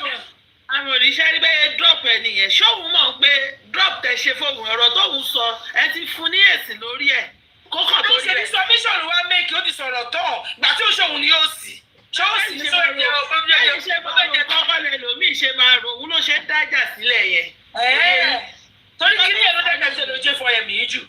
àwọn ọkọ̀ tó kẹ́ ní ìyàkọ́ tó sọ. òun ti wọ́n bá òun sọ mí ti opinion òun bọ́ ẹ̀ fún ní ìgbà ókè jẹ́ kẹ́lòmíì náà tún sọ̀rọ̀ ṣé ẹ get. ẹ̀kọ́ kẹ́lòmíì sọ̀rọ̀ òun máa bẹ́ẹ̀ lẹ̀ nílò sí máa gòkè wá bẹ́ẹ̀. orí bẹ́ẹ̀ máa judgement làwọn àbí báyìí. ṣọdọ́ ti lè máa make submission lọ wọ́n ti round up submission yẹn pẹ̀lú kọ́kọ́ wo pé àìní ti make submission ní moderator pé jẹ́ kí n gbé lòmíì sí space nítorí pé àwọn èèyàn pọ̀ tó ń request wọ́n máa take offence wọ́n máa pick offence lónìí báyìí sì ṣe àìmọye ìgbà tí mo ti drop ní panel yìí àbí fúnra mi ni mò ń drop para mi tí mò ń gbé ìgbé ọ̀fẹ́ yẹn níbo ìsọ pé mo ti ní ọ̀tá lórí kinní yẹn jù mo ti ní ọ̀tá lórí kinní yẹn jù pé ó pè pé mo mú pé mi take permission àbí mi bẹ̀bẹ̀ kó sì di pé mo drop èèyàn so instead of me to come to you pé mo fẹ́ drop ẹ ó bẹ́tà pé kí n sọ̀kalẹ̀ kí n gbẹ́ lómi gùnkè yẹn tí bá wà ní panel ṣóyè yẹn ìgbà míì gan ẹ máa tàgẹ̀ nìyẹn ní comment section bí ẹ sí panel ẹ máa tàgẹ̀ ẹ máa sọ pé okay o let me use your space still náà ẹni yẹn ó sì máa bínú ó drop me who drop me bí alábìṣe who drop me. ní àwọn ìgbà títí tọ̀ kí ẹ̀ṣẹ̀ délẹ̀ tó máa ń ṣe gbogbo kínní ó máa ń rí tètè mí náà pé èwo ló ṣì. àdé sọ̀rọ̀ àní tí sọ bẹ́ẹ̀ sí ẹ wá wò ó sí tọ́jú ìfọ́dà kó ti rí tètè ilẹ̀ ṣe sọ bẹ́ẹ̀. now no mi kàn tún sọ ní èkó. ó ní mo fẹ́ kó ẹ̀ sí ẹ wà lórí òkè bíbà ẹ wà lórí òkè bí ẹ ti sọ̀rọ̀ tó bá yẹ sọ̀rọ̀ tán yẹn àwọn ọ̀kan dẹ̀ wá sálẹ̀ mo ní wọ́n kí mọ́mí ọmọ nìyẹn ẹ má sábà wà lórí platform mi dáadáa ó ti yẹ yín. mo lè ní kẹ́ni kan wà mí bá ó jẹ síbẹ̀ ìfẹ́ nìyẹn náà èmi àti ìlàjọ wà. èmi ò ní fi irú ẹ̀ bínú torí pé èmi tẹ́ àwọn yẹn bàbá lọ kọ́ ẹ̀sán who drop me I will not come to your platform again I will not come to your platform again your platform is bye bye. èmi náà máa gbọ́ drop kan kọ́ọ̀lù mi tún disturb èmi kan tẹ́mi fẹ́ lọ so àwọn nǹkan yẹn gbàtí ẹ̀yin ò gẹ̀ẹ́sì ọ̀rọ̀ tá a sọ ẹ̀ tí gẹ̀ẹ́sì ẹ̀ ẹ̀yin sọ lẹ́sìn tí yín ni ẹ̀yin sọ personal opinion yẹn àti gbọ́ oyè dẹ́kẹ́lẹ́ mi tún sọ opinion wọn àti gbọ́ opinion ti. Sister Mori, let me see where people get angry because I don't mind. Most of the time, I only go on platform where I am used to. Okay. I come here, Mommy Yeti or Vengeance or Mommy Comfy, where I know definitely I'm comfortable in that platform. For the rest, I'm not a regular on any other platform. I might come in and leave anytime. You understand? But like Mommy Comfy, let me use that for an example. If I see somebody or I see that it's full and I know there are people, I drop myself automatically. You understand? Or I would even say, let me drop for this person to come in. It's normal because you want to hear other people talk. But in the normal circumstances, it will also be nice if the host can drop a message. You know why we are saying this? Everything is manners. Like, I don't know, some people are very structured, and some people just like it. It doesn't matter. Some people take offense, but if you're able to drop that thing, like, let me use your space, I think that does a lot, you understand? So people have issues with it, but I don't think it's an issue at all, you know. Well, somebody that's used to that platform, if it's done there, might not have problem. But other people that comes in might not understand. They would think, oh, because I'm not used to your platform, or you don't know me like the other person. Yes, like the other person. That's why you drop me. You understand? They are not thinking of the other person. Yeah, so that's why I try to give them a message also. But do you know that, Mama T, do you know that we are all equal? Sure, you know. So if someone wants to come on, because you are my own, I can drop you and put another person. We are fighting for the same cause. You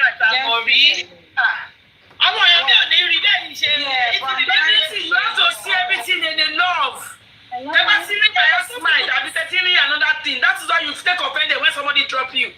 I was sorry to cut you. I was on the platform. Yeah, it's not everybody that will understand. Yeah. Exactly, because you have to understand that the host, they're not doing it on purpose. They're not doing it because they don't want you there. Yeah.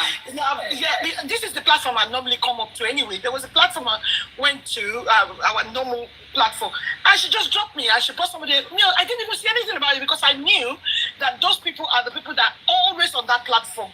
And she wanted see where you go now. This is where we are making the mistake. Please, just some fine, exactly. Wait, I'm coming. Mommy Kaya, wait. This is where the mistake is coming from. Because you think that there's some people on this platform. They are the ones supposed to be there. So if they drop you, you will get offended because those people are, because I'm not, no. Oh yeah, Mommy Kaya, go on. Thank you so much. The name is Kian, thank you. I think a lasting solution to this would be for every one of us to agree on ground rules. Because I remember back then in the days when I was in school, I think the first thing we do is to agree on some ground rules whereby everyone understands like this is what we will be doing, this one we're not allowed to do that. So I think if we can agree on a set of ground rules to let us know, okay, when you come on the platform, this and that, we all can agree together. So I'll bring my suggestion, you bring your suggestion, and then we would agree. I think that will be a lasting solution. For me, once I speak on a platform and I'm done, I just drop myself. Yes. It might not be for some other people. So it's best for us to just agree on ground rules. Thank you. Bye for now. Thank you. You can see, you know, some people like Lady MC now, we are here since morning. If you see platform in Bakun, I can only drop one king bello is okay. No need to say, Mommy, Lady MC, I want to drop. No. I know she will not get offended, but I want to get offended here, you cannot drop. I will need to say, hey, let me up. No. See, Mommy, blood of Jesus, and me by my drop one. My brother be one day. See what about to my drop from my go on pada. But people get it up and all drop me. There are some people no. And check out any mind. Panel of justice accurate keeper. No, I'm like you what the boss is good. Sherry, Lori TikTok yìí. Mo lọ sí ebe o wo platform èyàn kankan ẹni à because mi ayo fi bẹ́ẹ̀ sí fẹ́mi gan láti máa dúró sórí platform àwọn mi káàkiri. Yàtọ̀ sí ọ̀dọ̀ yìí àti ìyá Àríkẹ́ kan báyìí. Sherry lórí platform kan, mo kọ́ ẹ̀mọ́ báyìí lórí platform ẹlòmíì máa sọ̀rọ̀ tó make sense tó ní suggestion láti fi kún ọ̀rọ̀ yẹn. Ẹ̀ẹ́dẹ̀ wá bẹ̀rẹ̀ ti send friend request fún wọn. At the end of the day ni wọ́n máa sọ fún pé àwọn gifter lọ́wọ́ máa ń gbé wọlé. Ṣé wọ́n tún yes. Àwọn insult bẹ́ẹ̀ yẹn ló máa ń jẹ́ káwọn èèyàn máa ronú Ṣé nínú justice yóò sí bẹ́ẹ̀ but èmi náà ti gba platform yẹn pàdé rí. Ẹni tó wà Nàìjíríà, èmi náà ti bẹ ní sùúrù. Ẹni ẹ wà ní Nàìjíríà, ó tó dátà sílẹ̀. Ṣó sì yé yín? Ó wá sọ pé àwọn gifter ló lè gòkè. Àwọn èèyàn lè gift wọ́n gòkè. Èmi ò gẹ́gẹ́ èmi náà wà ní mi wà sálẹ̀ nígbà tí ní gift tí mo fẹ́ fún ọyìn ní gòkè. Ìwọ ti yẹ Nàìjíríà ló wà. Ṣé wàá rí èèyàn kan wà bí èèyàn kan náà tún wà Nàìjíríà ẹni mẹ́ ti dárúkọ ẹ̀ bí ẹni kò dárúkọ ẹ̀. Ẹni yẹn tẹ bá ti lọ sórí platform ẹ̀ tẹ bá fún ní rose ó máa ní kẹ́ draw ẹ̀ á ní money gun lòun nídìí money gun òun kù mẹ́ta money gun òun kù méjì. Mi nígbà tí mi ní money gun ló fún ìgbà ohun tó wí sálẹ̀ ni. Wọ́n àìsí àbúrúkú ni mentality rẹ̀ lórí àbúrúkú ẹ̀yìn kọ́ lè bá àwọn ra data. Èmi ò kí ń kọ̀ dẹ́mu èèyàn tí wọ́n bá ṣe kankan reason best known to the person. Ẹ̀yin best known to you ni reason best known to the person ni ẹni tó sọ fún yín pé tẹ bá mọ̀ pé ìfóhùn ní gift ẹ̀ gòkè. Ẹ máa dúró sísàlẹ̀ ẹ̀yin ẹ̀ máa gbọ́kàn tó ń sọ. Tẹ bá dé mọ̀ pé fẹ́ fún gift ẹ fẹ́ appreciate ẹ̀ lóòótọ́ ẹ fún ẹ gòkè. Kò ṣàdí àbúrúkú èmi ò ní báyọ̀ sọ pé àdí àbúrú èmi ò ṣe é gbẹ́ni tó ṣe yẹn kò ṣàdí àbúrúkú. Níbi ìbá ní gift tí mo fẹ́ fún yẹn tó dẹ̀ ló sísàlẹ̀ náà. No, ẹ máa gbọ́. Lọ́kọ́ sí Nàìjíríà ṣe bàjẹ́ ni àwọn Nàìjíríà báyìí máa ń ronú ó máa ń yàtọ̀tọ̀ lójú mi. Tó nǹkan tó ń ṣe yẹn dà ń pé tó o bá ní gift o lè lọ sókè. Yàrá sọ lè gòkè lọ́dọ̀ ẹ̀. Ẹ̀yin náà lè ṣe. Gẹ̀ẹ́tì ẹ̀ ìjọ tẹ ti wá sórí bíbá ṣé mo ẹ bá sọ pé tẹ́ bá fún mi gift rè. Àtọ̀. Ṣé ẹ bá sọ pé ṣé èmi náà lè ṣe ìjọ tẹ ti wá bí kò ń ṣọ̀rọ̀ fọ́ọ̀mù pàmò tí wọ́n bí báyìí ṣé mo ẹ bá sọ pé fún mi èmi ò sọ bẹ́ẹ̀ fún yín rí ṣùgbọ́n ẹni yẹn tẹ́ sọ pé ó ṣe yẹn èmi ò lè condemn ẹ̀ nítorí pé reason best known to the person. Èmi ò lè condemn ẹ̀ pẹ́ nìyẹn ò ṣe ó ṣiṣẹ́ bẹ́ẹ̀. Ìwà tó ń hù lọ́dọ̀ tiẹ̀ nìyẹn. Bẹ́ẹ̀ni ìwà tẹ́mi hù lọ́dọ̀ tèmi ìwọ ọ̀tọ̀dọ̀ tèmi ni. Ìwà tẹ́mi hù lọ́dọ̀ tèmi ni. I'm going down. I will not condemn that person that why will you do that? No. Ìgbàlódé ti sọ bẹ́ẹ̀. Mo ní gift tí mo lè fún bọ̀, ó kọ́ ló máa command mi pé torí mo fẹ́ wá sórí. You no go there. Ọmọdé rárá sún síwájú. Then you will move. If you find what they are saying they're interested for you, you will give them. If not, you will sísàlẹ̀. Mo bẹ́ẹ̀ ni.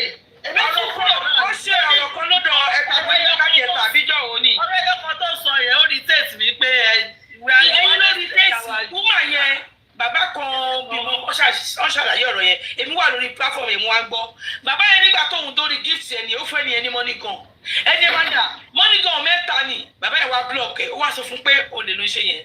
Ìgbà síbẹ̀ yẹn rojọ́ ó ní nǹkan tóun máa ṣe nìyẹn èmi ò blame ẹ̀ ipò ṣiṣẹ́ bẹ́ẹ̀ èmi ò blame ẹ̀ wọ́n ní bá ṣe ṣe dájú níwájú lágbájá èèwọ̀ bòmí ní bó ṣe ṣe ti tiẹ̀ nìyẹn. Bàbá yẹn wá bí block ẹ̀ wá block yẹn ó wá ní bàbá yẹn sọ pé why will bàbá yẹn yes I block you I give you one money gun you are telling me it's meant two money gun.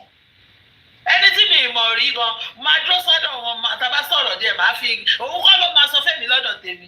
Òun kọ́ ni ẹ̀ but that is nǹkan tó ń fẹ́ nìyẹn nígbà tí àwọn fẹ́lẹ́ máa kó bẹ̀.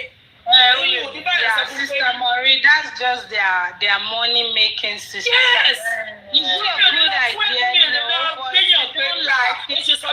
you don't like it, don't go there. If they are closed, then it's a different thing. If you don't like what they are doing there, you just stay away. Definitely, you have to check yourself. Why are you condemning the person? Nǹkan tó wù ló ṣe ìwọ síbẹ̀. Àwọn ọ̀rẹ́ olóyìnbó ẹ̀fọ́ ìbò lẹ̀. Ìwọ nǹkan tó wù síbẹ̀. Tó bá tó fà á máa gbọ́. Èmú bọ̀. Tí wọ́n bá fẹ́ change the platform, mo sì máa ní no. Ẹ má sọ èèyàn kan gẹ̀ẹ́tì ọ̀fẹ́ ló pè mí. Mo fẹ́ sọ̀rọ̀ kan ọ̀rọ̀ mo ṣáṣí blọ́ọ̀kì dànù. Kó ṣí lọ. Èmi ò ní parọ́ mo ṣáṣí kó ṣí lọ. À sọ̀rọ̀ Bùbádà, à sọ̀rọ̀ Pàṣọ́mà. Ó sọ̀rọ̀ ọ̀pá Ìyábọ̀, ọ̀pá kìíní sí èmi sọ yìí. Sister Amori, I think that act is not okay. It's okay because you cannot come to my inbox and so I block you away. That's how the person choose to work in our platform. Then it's fine for us. Wait. Hello, Amori. Ìgbà mi gbogbo ẹ̀ yóò sì ẹ má ṣe rádaràda. You understand what? All those two people you want to do rádaràda. Money why? Because you are watching me, I should not tolerate nonsense, Abi.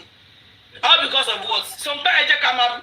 What do I put your Columbo? She need humanity, Lara. I just can humanity like a jolly. Uncle humanity, Lara. Uncle is so saying how people come. Be Pajalo show, no shake any. You're talking from the West one, no bad. No, this right. Check yourself first. What are you looking for in that platform? What is your game? What is the reason? Yeah. Once you police my mind, you will not see me there. Once you affect this mental health, you will not see me there. I don't roam about. Emi come. You know Mama Oruni. You know Mama Orubi. Bí o bá tẹ̀lé bí o gbọ́dọ̀ máa lọ any platform tó láwọn tó ń gbá lórí wọ́n pọ̀ lórí platform. Wọ́n gbá bẹ́ẹ̀. And not all platform you will climb up. Wọ́n máa ṣépè fún ẹni. Tó bá lọ sọ̀rọ̀ kọ́rọ̀ wọ́n bá bu èpè fún ẹ báyìí. Ojú abábó. Kí ló wá káàkiri bẹ́ẹ̀? Irú òun jẹ́ ìdíkọ̀ tẹ̀wọ̀n. Exactly. So you just have to watch the platform. Torí wọ́n gbé òsì ẹ̀mọ̀ wọn, àwọn tí mọ̀ ẹ́ pé bí ìlò bìlọ́ǹgì sí. So bí mo lọ gba torí ẹ̀ ni. A máa gbé pè fún yẹ. Wow, so it's better.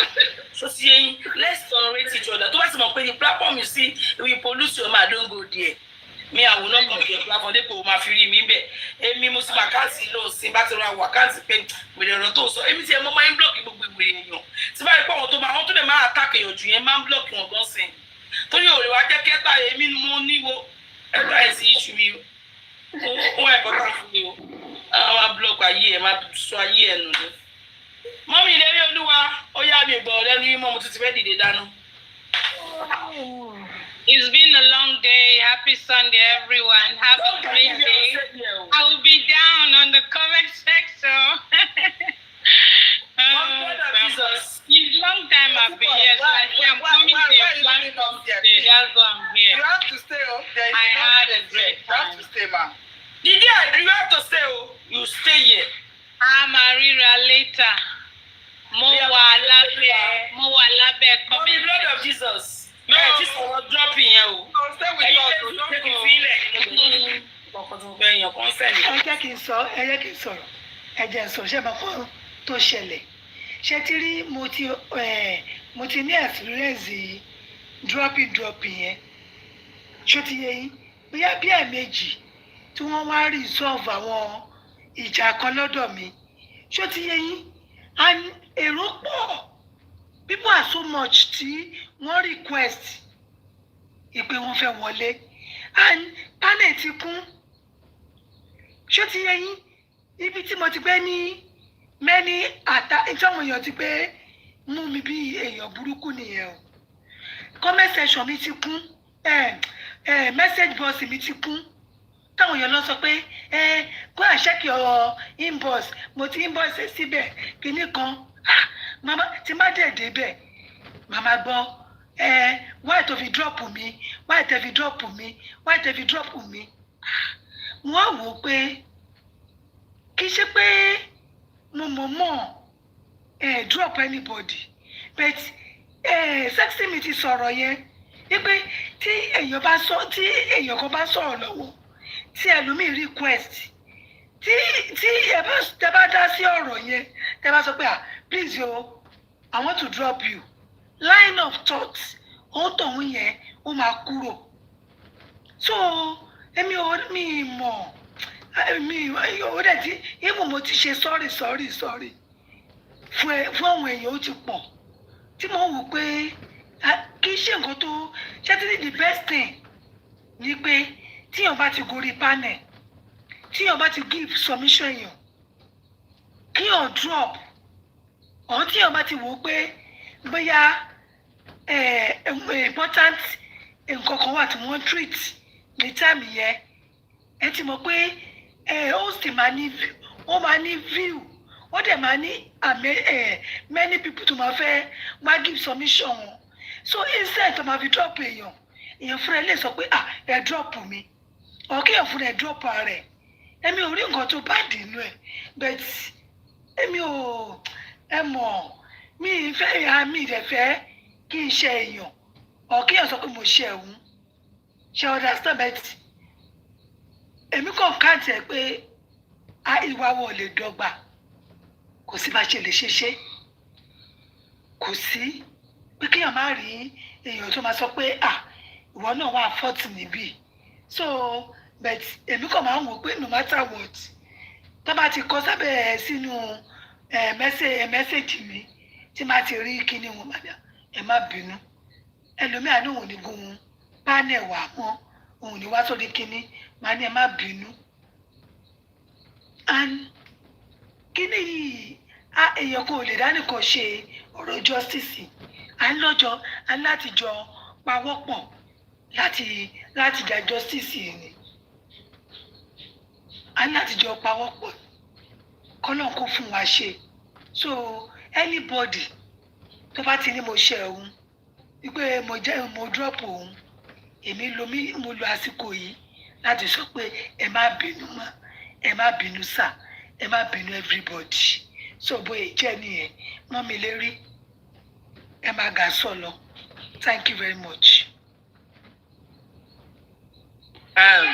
ẹ ṣe mà mọ́mí ṣé mo pẹ́ yín gan ẹ wà guilty of it pé kẹ́ máa bẹ̀ pé who drop me ní comment section tó bá ti drop yín. ẹ̀yin náà máa sọ ẹ ṣe fún mi lọ́dọ̀ general vengeance lánàá tí wọ́n tag yín pé please I will bring you back before kí tún drop yín mo ti kọ́kọ́ tag yín pé I want to use your space ma but ẹ rí comment yẹn. mi rí. ẹ rí comment yẹn ìgbàgbọ́ wọn bọ́lẹ̀ tọ́lẹ̀ wá pè pé who drop me máa rò pé wo ṣètò hashtag yìí again pé ẹjọ́ ẹ má bínú torí ẹ mọ̀ pé one thing about ọ̀rọ̀ pé gbéyàn sókè gbéyàn sísàlẹ̀ host àti moderator ló máa ń rí request ló máa mọ people request ṣe pọ̀ sí. ẹ mọ̀ tó ṣẹlẹ̀ ẹni sùúrù tí àná ẹ̀ ní pé before kí mọ́mí rí àánú tó sọ̀rọ̀ ló yẹ kí n ti give submission mi èmi ti wà ń bẹ̀ kí mọ́mí rí àánú tó dé mọ́mí rí àánú wọ́n tọrọ excuse lọ́wọ́ everybody ṣàkẹ́mi even ìgbà tí ẹkẹ́mi sọ ni general vengeance lọ sọ̀rọ̀ ìgbà tí general vengeance wá sọ̀rọ̀ tán tó yẹ kí mọ́mí yé ti wá sọ̀rọ̀ mọ́mí rí àánú wá tọrọ ààyè pé kó wọ́n sáré sọ̀rọ̀ ṣòtí ká ní mo ti sọ̀rọ̀ ni tí tó bá drop mi kò ní bí mi inú but mo kàn rí pé mo kàn dé time tó yẹ kí n wá sọ̀rọ̀ òun ni mo rí pé mo wà lẹ́lẹ̀ mo gbà ta ló drop mi ṣòtí àǹtàmì ẹ̀dẹ̀rẹ̀ mo fẹ́ jáde mo kàn lè sáré sọ̀rọ̀ kí lè jáde ṣòtí eyín so bí mo ríra mi pé kí ni ẹ̀ wá mo wá wò pé nǹkan tí mo dẹ̀ fẹ́ sọ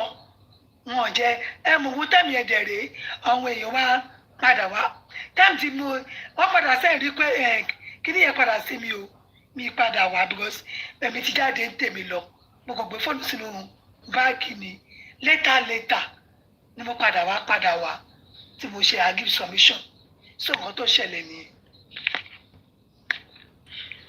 ẹ ṣe màmí ẹ pẹ́ fún wa àná ẹ mo rò pé ẹ ti give submission in the first place ni mo ṣe lo space yín and èmi gan tí mo ń sọ̀rọ̀ yìí èmi gan mo wà guilty of that pé mo ti ṣe rí bí ẹ̀ẹ̀mejì mo ti ṣe kìíní ẹ̀ rí tó yẹ pé bí guy don't come here. You don't come here too. Mo máa bèrè ní comment section pé who drop me. But if I'm reason tẹ́ni yẹn fi drop me pé okay pé torí pé àwọn èèyàn ń request àbí bí akínní kan ní tí ò ṣe pé bí okay nǹkan bí àmọ́ ń sọ̀rọ̀ lẹ́nu yẹn wá dá ọ̀rọ̀ mọ́ mi lẹ́nu ẹ mọ̀ pé wọ́n máa ń túnṣe kínní yẹn ìyẹn ló lè dùn mí pé à ń sọ̀rọ̀ but ìwọ wá wò pé ọ̀rọ̀ tí mò ń sọ yẹn o kò yẹ kí n sọ wá drop mi fún èèyàn kan ìyẹn ló lè di woro sí woro tí màá wò pé ẹni yóò fẹ́ kí n sọ̀rọ̀ ní platform òun ni. Iṣẹ́ lèmi máa ń ṣe bẹ́ẹ̀ ni. Ó máa ń ṣẹlẹ̀ bẹ́ẹ̀ yẹn o bí a ti èèyàn méjì bá jọ argue iṣẹ́ tó máa fi drop àwọn méjèèjì wọ́n á drop èèyàn kan fún èèyàn kan. Kí ni yóò dẹ́rí pé lẹ́ẹ̀kan gbà fún yín wọ́n bá drop àwọn méjèèjì. Mọ̀mí ẹni kígbà tí mọ̀mí kìíní sọ ẹ̀ ọmọdé tó drop àwọn méjì mú láìkọ́ tó ṣe àwọn méjì náà drop. Ṣé pé àwọn méjì náà drop? Ọ̀lẹ́ drop àwọn méjèèjì torí èmi ní àwọn nǹkan tá à ń sọ gangan lẹ̀ ṣe é pa. Bọ́ọ̀ drop àwọn méjì yẹn ló dáa because mọ̀mí èsì lè padà mọ̀mí ìlérí mọ̀mí ìmọ́lẹ̀ lè pa sóra wọ́n mọ̀ pé kó o ṣe pé wọ́n wà bias wọ́n kọ̀ bẹ̀rẹ̀ kọ́ àwọn méjì calm down ní ó ti yẹ yín tí wọ́n bá dẹ̀ calm down wọ́n máa wá mọ̀mí èsì ó dàbí èèyàn kan gbà mí o má drop mi fún mọ̀mí èsì mọ̀mí rírọ ni on drop ẹ̀fẹ́ anybody má fi ojú ọ̀tẹ̀ wo bíbà má wà fojú ọ̀tẹ̀ wo. tí wọ́n bá drop èèyàn kan fún èèyàn kan nígbà téèyàn di ọwọ́ èèyàn kan mú fún èèyàn kan ni. lọ ẹ máa dọ́pọ̀ ọ méjì ọ máa calm down ẹ máa dá ọ méjì padà tó máa ti sẹ́ẹ̀lì request padà. ṣé ìjọba ti jẹ́ pé ok o pé ọ̀rọ̀ justice là ń sọ mi wá lè sọ bóyá àwọn tó wá ní from another side tó fẹ́ wá ja platform. no tó bá jẹ́ pé ọ méjì at the same time ọ méjì ni máa kọ́ drop ẹ máa dé lórí tó bá jẹ́ pé ni ẹ máa kọ́ àwọn méjì ni máa kọ́ drop tẹ bá fẹ́ jẹ́ kí ni ẹ ti ṣẹlẹ̀ bíbà yẹn ni ta drop èèyàn kan ọ̀rọ̀ ẹni ẹ sì mú sínú déèní ó sì rojọ́ mi káàkiri bí òun lórí burúkú bó ó ká ẹni tó drop o. ṣé for instance ma kò ní dáa pé ní platform tí tọ́lá ti sọ̀rọ̀ justice for Mohbad tó ń sọ̀rọ̀ bóyá èèyàn kan fẹ́ wá change narrative tó dẹ̀ tí wọ́n bí. ọ̀tọ̀ ni a máa drop ẹni yẹn mo máa drop ẹni yẹn. pé kí wọ́n máa drop wọn. ìyẹn kọ́ tó bá ti ń jà lásán wọ́n bá ti ń jà. akẹ́kẹ́ mọ̀ pé ó ń bọ̀ from other side ẹ wá drop wọn at the same time ìyẹn gan ò tún dá fún òsì. no ẹ jẹ́ sọ fún yín tí èèyàn méjì bá wá bíbà yìí téèyàn kan for example èmi ò mọ ẹmu kémi ò dá ọmọ ẹ jẹ́ ń lo ọmọ níyì ọmọ mi ẹ jẹ́ ń lẹ́nu mi ìta mo ti mọ̀ o kí ni làbúbù fẹ́ kọ́ tilẹ̀kùn ìná kí lórúkọ màmá tó pe lẹ́kùn olóró koko àbí kí ló pè. Grace. ìyẹn kan olórí koko wọn pẹ nìkan olórí koko àbí kí ló pe lẹ́kùn tọ́sọ̀ kó wọ́n bàbá mi mọ ènìyàn rí ní olórí olóko olórí kò lẹ́ má bínú. olórí kò lọ títí. ọwọ́ wa bíbà yìí wọ́n jẹ́ ẹ̀sìn máa wá bíbà tẹ́lẹ̀ bí àgbà mi ti máa ṣe justice for Mohbad àdó ti máa wá bí mú kàn fẹ́ ṣe wọ́n wá bí rí omi kan sọ ẹ̀zápù ni o wọ́n wá bí ní ìbá yìí mọ́mí ilé iṣẹ́ mọ̀ kó wọn dá wọn mọ̀ wọ́n wá àtàkì yẹn wá ń pọ̀ jù mọ́mí ilé àti mọ́mí olórí kò lọ́wọ́ títí máa jẹ jábọ́lẹ̀ mi ò ní jẹ́ èèyàn kan bọ́lẹ̀ èèyàn méjì ni máa jọ jábọ́lẹ̀ because kí ni wọ́n calm down àwọn méjì tó lóde ni máa tún jọ gbé sókè at the same time máa lọ sẹ́ni ìkíní sí wọn at the same time. kíní yẹn ti ṣẹlẹ̀ bí báyìí rí mọ́mí kan mi ìfẹ́ dárúkọ wọn àtẹ̀yẹ kan jọ ṣe kíní mo láti bring ẹni yẹn padà sókè ẹni kí ló sọ èmi tí mo bí bring yẹn padà sókè ló fẹ́ attack because èmi gbọ́dọ̀ ló fẹ́ bá jà kò ṣe ẹni yẹn mission ẹni yẹn kọ́ ni ẹni tó fẹ́ bá jà èmi gbọ́dọ̀ ni target sí èmi ló fẹ́ bá jà bí mo ṣe bring yẹn sókè bẹ́ẹ̀ mi ló face bó kò dé mo pé àwọn èèyàn ti sọ fún mi tẹ́lẹ̀ pé ó ti rojọ́ mi kan tó jẹ́ pé mo ṣe wẹ́n ní pé mi ò rí red flag yẹn àwọn tọ́jọ́ rojọ́ mi fún ti sọ fún mi pé ẹni yìí ó rojọ́ mi máa lọ òun máa rí pé òun àtàkà mọ̀ rí àwọn ohun èèyàn máa ń gbàgbé pé bá a ṣe ń yọ sùn la ṣe ń yọ gbọ́ ẹ má gbàgbé tí ìgbà tí láburú sí ọyàn máa wá sọ fún mi ẹni tó sọ fún mi lóòótọ́ ń jọ yẹn mo ṣàn ní kó ṣe rẹ̀ bẹ̀rẹ̀ gbèbò gbogbo àtó hùwà yẹn ni ẹ mẹ́sẹ̀jì mi ṣe bí mo sọ fún ẹ ó pè òun sọ fún wọn pé òun máa rí pé òun máa lọ àtàkà mọ̀ rí ìgbà tí mo gbé sókè instead of kó tí mo sọ èmi tó wá fẹ́ máa bẹ̀bẹ̀ ẹni èmi gangan ló fèsì láti fẹ́ attack pé ya jábọ́ ẹ̀kọ́ ṣì lọ ẹ̀lẹ́kọ́ rí burúkú lọ. Fíwọ̀. Ẹ̀wẹ́ tí kò tọ̀. tó sì yẹ yín tíyàn méjì bá ń jà á jẹ́ ká máa ní kinní yẹn kọ́ méjì drop náà ẹ bá drop wọn méjì kí wọ́n á gbọ́ wọn méjì padà sókè. ẹ má dẹ̀ parí ìjà fẹ́ anybody èmi ò parí ìjà fẹ́ anybody ẹ bá bọ̀ ẹ̀kẹ́ parí ìjà tó dàbí amọ́ ní gbogbo wa a lè má jàjàjàjàjà ẹ wo ìjà tá a ṣe lé ní simu láìkẹ́ sẹ́sìn àti mo mọ̀ pé kò ṣe pé gbogbo wa àbí tá a bá ṣàbòsí láàmú pé láàrin sexy me spicy juice fearless àti yeti 70 kankan ṣẹlẹ̀ irọ́ ni gbogbo à ń pa àbí tó bá tàwa bí ẹyin wọn ta tiẹ̀ ẹbí tẹ̀ wò ẹ sọ pé irọ́ ni ẹ̀ mú pa mọ́mí lérí ẹ sọ pé irọ́ ni mọ́mí blood of Jesus ṣe mọ̀ pé o lè má sòótọ́ mọ́mí lérí ẹni sùúrù ní Ọlọ́run mọ́mí lérí ẹ̀ sí ọmọ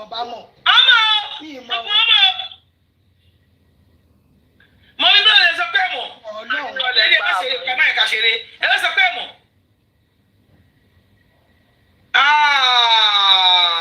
mọ́mí lọ sí ẹ ṣéjà rẹ̀ ẹ̀ lò mọ́mí lọ sí kọ́ sọ pé I know láti ẹgbàgbé ẹ orí péjì yìí gan ọmọ mi blood of Jesus ní Jaiye ti bẹ̀rẹ̀ wá ẹ wá lẹ́mọ̀ ẹ̀yin tẹ́ wà lórí péjì yìí báyìí tẹ́ ń tọ́ ọ̀dọ́ Jaiye gan ti bẹ̀rẹ̀ wá. níbo. ọ̀dọ́ yìí ní sẹ́ksì mi ti sọ pé mọ̀mí yìí ti ṣe kọ̀kọ̀ pé wọ́n ṣọ̀nà wọn ó dẹ̀ gbomijé lójú ọ̀hún tó dùn ọ̀hún gan. ẹ gbọ́ abẹ́gbọ́njọ́ yẹn. àmọ̀rí ẹni sùúrù ṣe ti rí níjọ́ yẹn ṣó ti yé yín ṣe máa pé mà tí èmi close show yẹn ṣe máa pé mo padà pàdé gbogbo wọn mọ̀mí yé tí ò ti dé lọ́dọ̀ Mr. Abebillion mo lọ bá gbogbo àwọn sẹ́sì mi fearless gbogbo wọn wá play kíní ọ̀rọ̀ Lady Pride. Yes mo wà ń bẹ̀ mo wà ń bẹ̀ èmi bẹ́ẹ̀ ni wà á lè ní àti sísá mi ṣẹ́lá fọ́nkì tó máa àtàkì sísá mi yẹn ẹ ti sísá mi mọ́ o mo ò ní lọ́ọ̀fù yìí mọ́ ẹ má pè mo lọ́ọ̀fù yìí. ẹni sùúrù ẹ kẹ́mi àmọ̀rí. bí lọ́ọ̀fù sísá la. ṣé ti yẹ yín. àrídì lọ́ọ̀fù àbí. ṣe mo pé njọ́ yẹn ṣe mo pé gbà tí mo débẹ̀ tẹ́mi débẹ̀ wọ́n wá play kíní yẹn bọ̀dábì wọ́n wá play ẹ̀ tán wọ́n wá èmi ni Mr. Bẹ́ẹ̀ ni kí n kọ́kọ́ sọ̀rọ̀ sí voice kíní yẹn mo wá bun oníkálukú ní sùúrù pé ẹ má bínú lọ́tún mi ìbẹ́ Prada o. kìlódókè kílódé ìbẹ́ Prada. ẹni sùúrù Prada ò sí bẹ́ẹ̀ jọ yẹn náà kò sí lọ́dọ̀ Mr. Bẹ́ẹ̀ nígbà tá a padà kú lọ́dọ̀ tiwa ṣó ti àwọn tiwa ló wà ní ọ̀dọ̀ Mr. Bẹ́ẹ̀ jọ yẹn ṣó ti mo dẹ̀ wá sọ pé ẹ̀yin èèyàn mi ẹ má bínú ibùn mọ́mí àríkẹ́ ọgọ́ sọ pé àwa Yorùbá aláìkí ojú ayé pé ẹ mọ̀ wọ́n fẹ́ kẹ́mi sọ pé Lady Prada àgbẹ̀tọ́lẹ̀ ti sọ pé a máa sọ̀rọ̀ lórí ọ̀rọ̀ yẹn mọ́ nǹkan tí mi ṣe fẹ́ sọ̀rọ̀ lé ọ̀dọ̀ Lady Prada mọ́ níbẹ̀ yẹn nìyẹn ṣó ti yẹ yín lẹ́yìn tẹ́mi sọ̀rọ̀ tán ni mọ̀mí yé ti sọ̀rọ̀ ìpè wọ́n dẹ̀ bẹ gbogbo everybody wọn pé ẹ má bínú pé tó bá tún wá ṣe mí lẹ́yìn eléyìí ipá wọn fún ọ ní go ahead ṣé mo right. bẹ́ẹ̀ ni ẹ right bẹ́ẹ̀ ni mo wà bẹ́ẹ̀ ni. lẹ́yìn ẹ̀ ni ẹ̀yin fi wá sọ pé kí wọ́n jẹ́ kí wọ́n ṣe nǹkan tó bó ṣe ń dùn wọ́n. bẹ́ẹ̀ni tó lè pọ̀ nínú wọn. mo fẹ́ bẹ̀rẹ̀ fẹ́ sàn ẹ́ lọ́wọ́ yín ṣé nǹkan tí mo sọ́njọ́ ẹ̀ ṣé nǹkan tí ò dà ní. ṣe mọ̀ pé torí pé ẹni sùúrù nǹkan tẹ́ ẹ sọ kì í ṣe pé kò dáa ṣùgbọ́n torí pé mọ̀mí yé ti fẹ́ paná ọ̀rọ̀ yẹn ṣó ti yé yín mọ̀mí yé ti ẹni sùúrù mọ̀mí yé ti lò dúró láàrin gbogbo ọ̀rọ̀ yẹn jọ yẹn ṣó ti yé yín mọ̀mí yé ti lò dúró láàrin kárí mọ̀mí yé tí ò bẹ àwọn pípù yìí wọn ò tún wọn bẹ̀ ní ìjọ yẹn ni ṣe mọ̀ pé àwọn pípù yẹn máa padà àwọn sexy máa padà ṣe show torí ẹ mọ̀ pé everybody náà ni ò gbà ipe kí wọ́n gbẹ̀bẹ̀ Lady Prada ẹ bá rántí ibù mọ̀mí ìlérí lọ́wọ́ àbí nígbà tí èmi tá a ṣe show lọ́dọ̀ tèmi tán ṣó ti yẹ yí èmi padà sọ fún mọ̀mí ìlérí mọ̀mí ìlérí mo ní wájú Ọlọ́run àtẹ̀yàn mo ní tí ò bá jẹ́ pé ẹ̀bẹ̀ tó pọ̀ ni mo ní Lady Prada mo ní kan tó ṣe lóru yẹn mo ní wàhálà kò yẹ kí anybody gbẹ̀bẹ̀ mọ́mí lérí kan já mi ti bá parọ́ kémi ò mọ̀ pé àwọn sexy mi tútù wà ní ọ̀dọ̀ Mr. Abe wọ́n ti ń play show yẹn lọ èmi ò mọ̀ yẹn bẹ́ẹ̀ tẹ́mi pẹ̀lú mọ́mí lérí ló kù lórí panel ọ̀dọ̀ tèmi tẹ́mi fi sọ fún un ṣó ti yẹ yín ṣe àwọn pé ọ̀rọ̀ mi wà tó bá kẹ̀yìn àti èyí lè máa sọ yes mo sọ fún mọ́mì Ìlérí wípé nǹkan tí obìnrin yẹn ṣe o mo ní tó pé ẹ̀bẹ̀ tó pọ̀ àti mọ́mì Yétì mo ní wà láìtàláì tẹ bá dẹ̀ rí mi pé mò ń já Lady Prada mò ń já bọ́njọ́ yẹn. amúmọ̀nà mo rí gbogbo ẹ̀ náà. yes torí kí ni yẹn dùn mí torí ká ní mi ò sí ní ṣó yẹn ní òru yẹn ni màá sọ pé ESA ni ṣó ti yé yín bẹ́ẹ̀ tí mọ́mì Ìlérí. mo mọ ibùkátà náà sí gànjọ ẹ̀ ó ṣò. kí ni yẹn dùn mí bàjẹ́ bọ́sùn mo mọ̀ pé wúmà yẹn ó dìdí ṣe nǹkan tó ṣe. ó yẹ wá dúró mò ń bọ̀ lẹ́yìn sìn káwá sọ pé kí gbogbo everybody kán sọ̀rọ̀ ara wọn kán sọ kó tán ṣé kò hàn sọ lẹ́yìn ṣé kò tán. ó padà tán yes. yes nǹkan tí mo sọ lójú ẹ̀ yẹn pé ẹ jẹ́ kí everybody sọ̀rọ̀ ẹ má máa di everybody mú sílẹ̀ kúkí sáré sọ pé kíní kan èmi náà ní pé dàbí pàǹtí yóò ké tèmi. àwọn ọ̀rọ̀ yìí ẹgbẹ́ tó fi omi blood of Jesus ẹ̀yìn kan yóò máa pọ̀rọ̀ mọ́yàn lẹ́nu mọ́ lẹ́yìn sìn sẹ́sì mi sọ everything mọ̀mí yìí ti sọ ti sí wọn ṣé ní pọ́n méjì everybody wọn àgbàlagbà tẹ̀yìn náà gbogbo everybody wọ́n sọ ó lọ nìyẹn sẹ́sì gbogbo wọn sì lọ nìyẹn ṣé ní gbé lọ́jọ́ yẹn nǹkan tí mo sọ nìyẹn tó ní sílẹ̀ kúkí sáré kékeré kò yẹ bí èṣù wọ́n ṣe èṣù. kọ́ṣì lọ́ máa jà. wọ́n ní péjẹ kọ́tọ̀ láìpù fún wọn. olùkàkú ló ní kámẹ́rà tó lè ṣáná sí loud. ẹ jẹ́ sọ fún yín torí pé wọ́n tọ kámẹ́rà kò mí ìpọ̀ fẹ́ lọ bí èbú ẹ má miss coat ó ti yẹ yín. kó tọ kámẹ́rà kò mí ìpọ̀ fẹ́ lọ bí èbú tó bá tọ kámẹ́rà sẹ́sì máa point gbogbo máa dẹ̀ fẹ́lẹ́sì máa sọ̀rọ̀ fẹ́lẹ́sì máa sọ̀rọ̀ àwọn àgbààgbà tó wà ń bẹ gbogbo òkú lórí náà. àwọn ọmọ sọ fún wọn pé ó yá ó tó. Lady Prada ti ṣe show lẹ́ẹ̀mejì fún wọn. ṣé rí lórí Facebook ẹ jẹ́ sọ̀kan fún yín. ẹni sùrùmà Lady Prada ti ṣe show lẹ́ẹ̀mejì fún wọn. ẹ jẹ́ sọ̀kan fún iṣẹ́ lórí Facebook jẹ́rí mami lè rí lórí Facebook àkìndìlára mú. tí èèyàn kan bá ti fẹ́ bẹ̀rẹ̀ a máa sọ pé ẹ jẹ́ kó lọ sọ̀rọ̀ tó bá ti sọ̀rọ̀ ojú ẹ̀ ló sọ̀rọ̀ mọ́ wọn ò ní jà mọ́. ẹ̀yin ẹ̀kí kí ẹ̀ wọn ò ní jà mọ́. ṣáàtìrí lórí kìíní. ṣó ti yẹ yín. ìgbà tó sọ ní ìṣẹ́ kò tán lẹ̀ ni ó ti tán lẹ̀ sẹ́sì ni tó àtàkì mọ̀ mí èsì lọ́la àbí tó mí èsì bá àtàkì wọn náà á jẹ́ pé ọ̀rọ̀ ọjọ́ sí ò ti tọ̀nù yín ni ṣé ẹ̀mọ̀ ọ̀rọ̀ ọjọ́ sí ọ̀rọ̀ ọjọ́ sí ló burú jù láyé ọ̀rọ̀ ọjọ́ sí ló burú jù láyé tí sẹ́sì ni máa tọ́ láì fúnjọ́ yẹn àwọn àgbàlagbà tó wà mẹ́lẹ̀ wá ní kó stop kò kí ń ṣe èmi àti yín tó bá dẹ̀ ti stop kò ní padà síbẹ̀ mọ́ ẹ bá wọn jẹ́ kẹ́ ẹ dìyàn mú pé má sọ̀rọ̀ mi ò ṣe kà mi ò ṣe kinní tí nǹkan bá ń bí mi nínú máa jáde wá sọ gbúgbúrúgbúrú mo dẹ̀ ti tọ́ ti lọ́rùn mi nìyẹn kí ọmọ àbá mi sọ pé kinní mọ́ bọ̀ ẹ́ ń dìwọ̀n wọ́n sì jọ nílò àwọn sínú náà tó bá sún èmi ni tó bá yàgbé èmi ni tó bá jọ sọ fún wa pé dúró mò ń bọ̀ ọ̀rọ̀ tó yẹ sísá sí mi máa sọ̀rọ̀ bíbá tẹ́lẹ̀ mọ̀ mí sì máa níyẹn sì máa sọ̀rọ̀ bẹ́ẹ̀ mọ̀ ó máa dákẹ́ ni torí mo mọ báyìí jù lọ́ọ̀bù tí mo láìpẹ́ láàrin wọn nìyẹn bọ̀ náà eré òsì mọ́ bọ̀ fún tún ní ẹ̀ máa ní pé mo máa ṣẹlẹ̀ wọ́n ti jọ gẹ̀ẹ́sì ara wọn but people don't understand ẹ má sọ̀rọ̀ I don't know why ẹ má sọ̀rọ̀ tó gbé ẹ má sọ èmi ò mọ ẹ má sọ̀rọ̀ yìí o ẹ má sọ̀rọ̀ kò tó tó olúkàlùkù wọ́n ti wá bọ wọ́n ti tìka bọ ara wọn lójú lọ́jọ́ yẹn wọ́n ti ṣe gbà. ọba tó wà lọ kíkà lókù fọra wọn lójú ọmọ wa stop wọn àgbàlagbà wọn stop wọn. ókè òpè kan jẹ́ kí kinní kan lọlẹ̀ nǹkan tó máa ń tà àti sọ lọ́jọ́ ẹ̀ nìyẹn.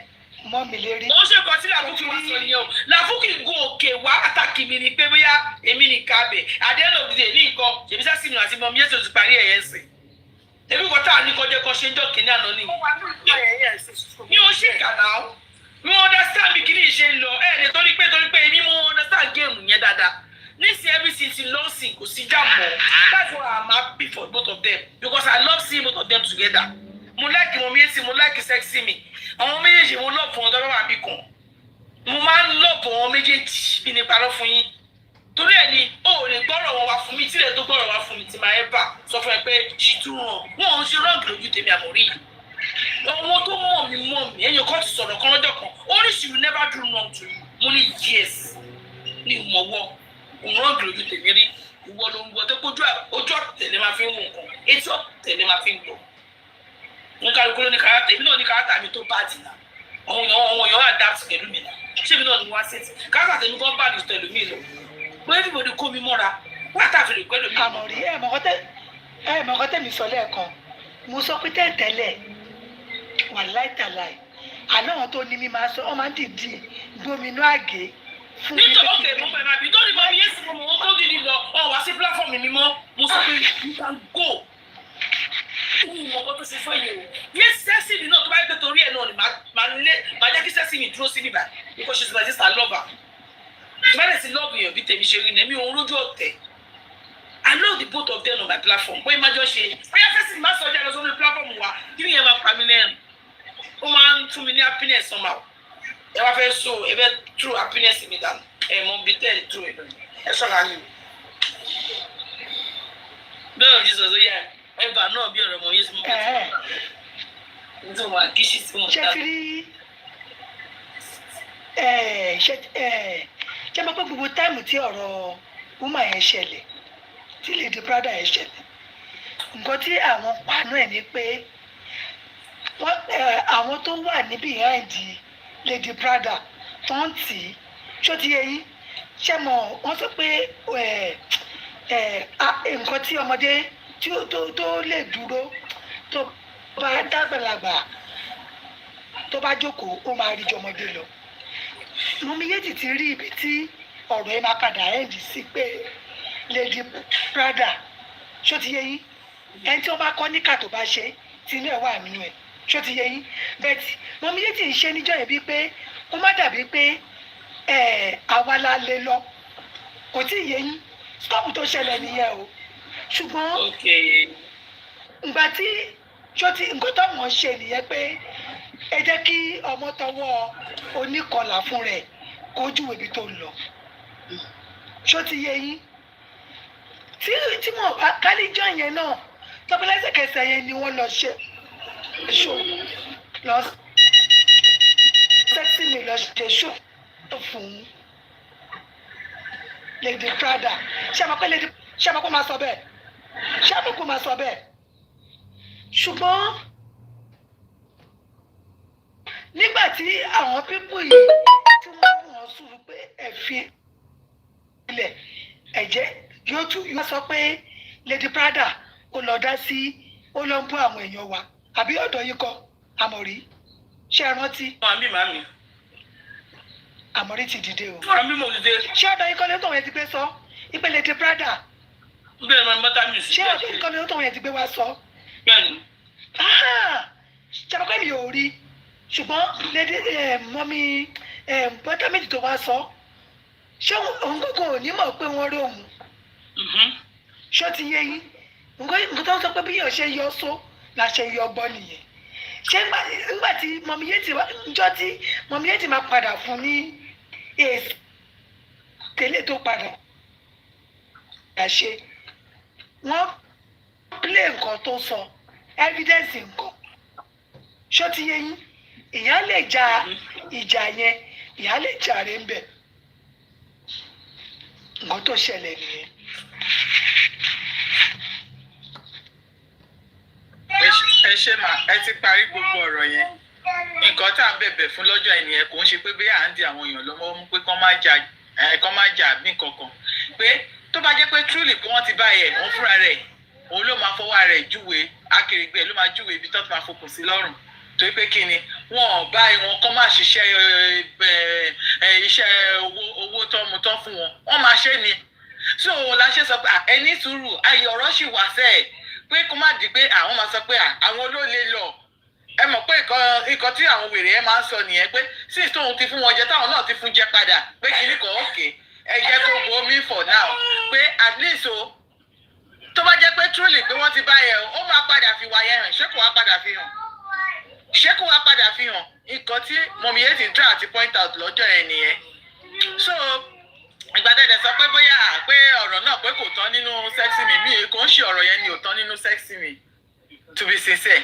mi ní sexy mi o mo ní gbogbo wọn ìdárúkọ anybody o. ok so tẹ bá wò dáadáa ẹ máa wò pé pẹ̀lú àlàyé tí sexy mi ṣe sorry ariwo wà mí báyìí tẹ bá wò dáadáa pẹ̀lú àlàyé tí sexy mi ṣe máa wò pé òkè kò ń ṣe pé kò ń ṣe ẹ̀kan kò ń ṣe méjì àwọn point tó ń raise issue tó ń raise pé kò ń ṣe first time kò ń ṣe first one second one so wọ́n kó pọ̀ ní so nǹkan tí èmi ṣe sọ pé kò ń ṣe issue yẹn òun ló wà nù wọn ṣóyè yín ká ní pé mátà yẹn nìkan ni ṣé mi ìdásí ni mo dá sí náà lọ́jọ́ yẹn tí mo fẹ́.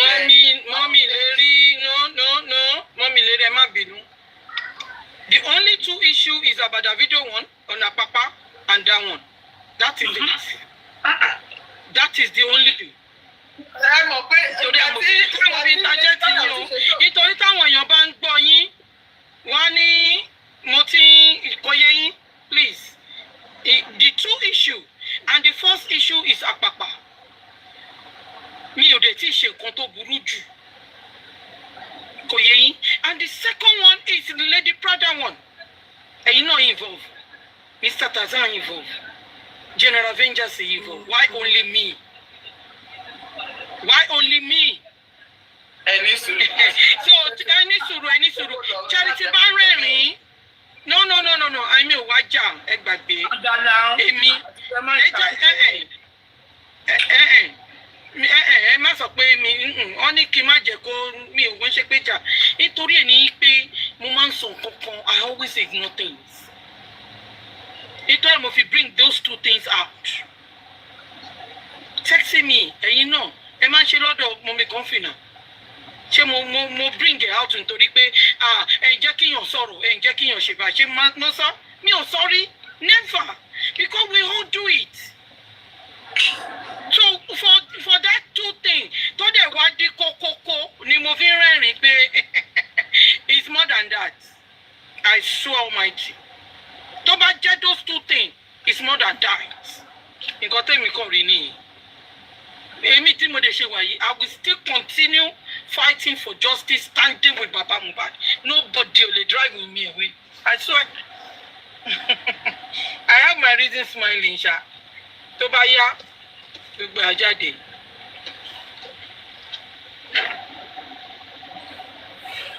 Nǹkan tí mi kàn fẹ́ sọ ni pé igi kan kì í dágbó ṣe. Kò sẹ́nibọ̀dì tó ń jẹ́ àwádé èèyàn kan kì í jẹ́ àwádé. Èèyàn kan ò lè sọ pé okay o èmi ni nínú justice everybody ló wà important nínú justice movement so that is why ta ṣe ń bẹ everybody pé ẹ calm down ẹ jèbù rẹ kò dé everybody tó lè sọ pé okay we don't want you anymore in this justice láì ṣe pé okay ó ti lọ join àwọn tí mo lulẹ̀ tó ti ń ṣe rádaràda pẹ̀lú wọn. Àwọn tó bá dẹ̀ join tí mo lulẹ̀ gan wọn ò ní gọ́ọ̀tì yẹn wọn ò ní effort yẹn tó máa sọ pé wọ́n máa wá pé wọ́n fẹ́ wá gun panel sí ọ̀dọ̀ wa pé wọ́n fẹ́ wá máa make nonsense submission kan kò possible. So lèmi ṣe rọ̀ yín pé àtọ̀tún àtòsí o ẹ ní sùúrù ẹ jẹ́ kí gbogbo ẹ̀ kó kẹ̀kẹ́ let go everything torí pé kí ni ebi bí mo ṣe wà yìí mo máa ń ṣẹ̀yàn nínú justice yìí so sometimes mo lè make submission kó má bá ẹlòmíì lára mu kọ́dẹ̀ máa attack mi ní comment section ẹlòmíì lè wá sí panel section gan kó wá sọ pé irọ́ pé ní kíní kan wọ́n máa ṣe fún mi tí àwọn tí mo lulẹ̀ yẹn náà tó bá dẹ̀ wá tó bá wá ṣe nonsense mo ti mọ̀ pé ibi tí wọ́n ti ń bọ̀ lélẹ̀ máa fún wọn jẹ náà ní panel section ó dẹ̀ jẹ́ comment section náà ti sọ̀rọ̀ mo ti dá wọn mọ̀ mo mọ̀ wọ́n mo lè fún wọn jẹ so pé bóyá àpé èèyàn kan máa sọ pé no ó máa ń ṣẹlẹ̀ dáadáa so kò dé ń ṣe èèyàn kan àbí èèyàn méjì ló ń ṣe but ẹ jẹ́ kí tẹ́ bá ti sọ ẹ jẹ́ kó mọ̀ ń bẹ̀ ẹ jẹ́ kí ọ̀rọ̀ yẹn kó ẹ jẹ́ kí ọ̀rọ̀ yẹn kó lọ bẹ́ẹ̀ so that pé kéèyàn lè fókù. ló dà pé ọ̀rọ̀ yìí gan-an jà kó lọ fún àdìbò ìwà ṣe wò jà àbí. Not really èmi rí mo ṣe sọ pé not really lélẹ́yìí o sexy me ó máa interject ẹ̀yẹ lómi tó bá lọ sọ ọ̀rọ̀ mi bẹ́yà wọn fẹ́ kí ọ̀rọ̀ yìí secrecy yìí o ọ̀rọ̀ yìí o wọ́n fẹ́ kó escalate o wọ́n máa ní no wọ́n máa ń sọ bẹ́ẹ̀ yẹn no ó yàtọ̀ sí pé no má sọ bẹ́ẹ̀ mọ́ ṣé mo pé pẹ̀lẹ́ ó lakọ̀ ó labo tí bá sọ̀rọ̀ báyìí mo make submission lọ kéèyàn kan sọ fún mi pé má sọ bẹ́ẹ̀ mọ́ yẹn ti di attack.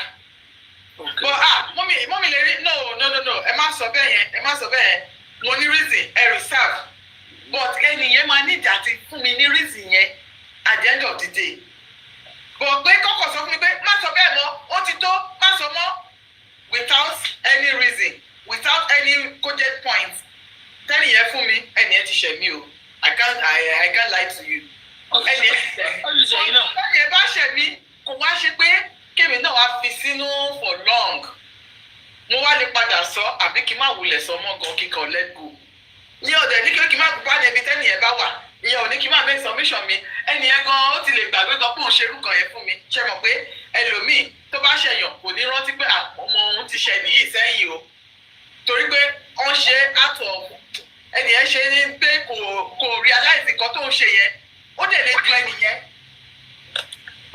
ẹnìyẹn pé nǹkan yìí pé nǹkan tẹ́ni ṣe fún mi ó máa du ẹnìyẹn but ẹni tó ṣe nǹkan yẹn gógógó ó ti lè gbàgbé torí pé kò ní sọ́kàn bọ́ tẹ́lómìn intentionally lẹ́lómìn máa ṣe nǹkan yẹn fẹ́ nìyẹn tó mọ̀ kàn máa má sọ mọ́ ẹlòmíì mọ̀ ṣe ẹlòmíì kẹ̀rẹ́ kò mọ̀ ó kàn wò pé náà ibi tó fẹ́ gbọ́rọ̀ lọ yẹn mi ìfẹ́ má gbé lọ bẹ́ẹ̀ yẹn má lọ jábọ́ sí àwọn kinní kan lọ́wọ́ ìkọ̀kọ̀ ẹlòmíì máa ń sọ bẹ́ẹ̀ yẹn láti gbàgbé bó ṣe sọ yẹn bọ̀tẹ́ tó sọ fún ẹnìyẹn lè má gbàgbé. wọ́n gbàgbé pé àwọn tó sọ̀rọ̀ yẹn wọn ò súnmọ́ bàbá wọn ò ní kọ́ bàbá lọ́wọ́ wọn ò ní ẹni sìn bàbá lọ́wọ́. no kò má ta o sometimes ẹ mọ̀ pé ó ti bẹ́ẹ̀ lé ọ̀rọ̀ téèyàn bá ń sọ. tó yẹ yín at times bóyá ọ̀rọ̀ yẹn ti dìjà ó ti di wóró sí wóró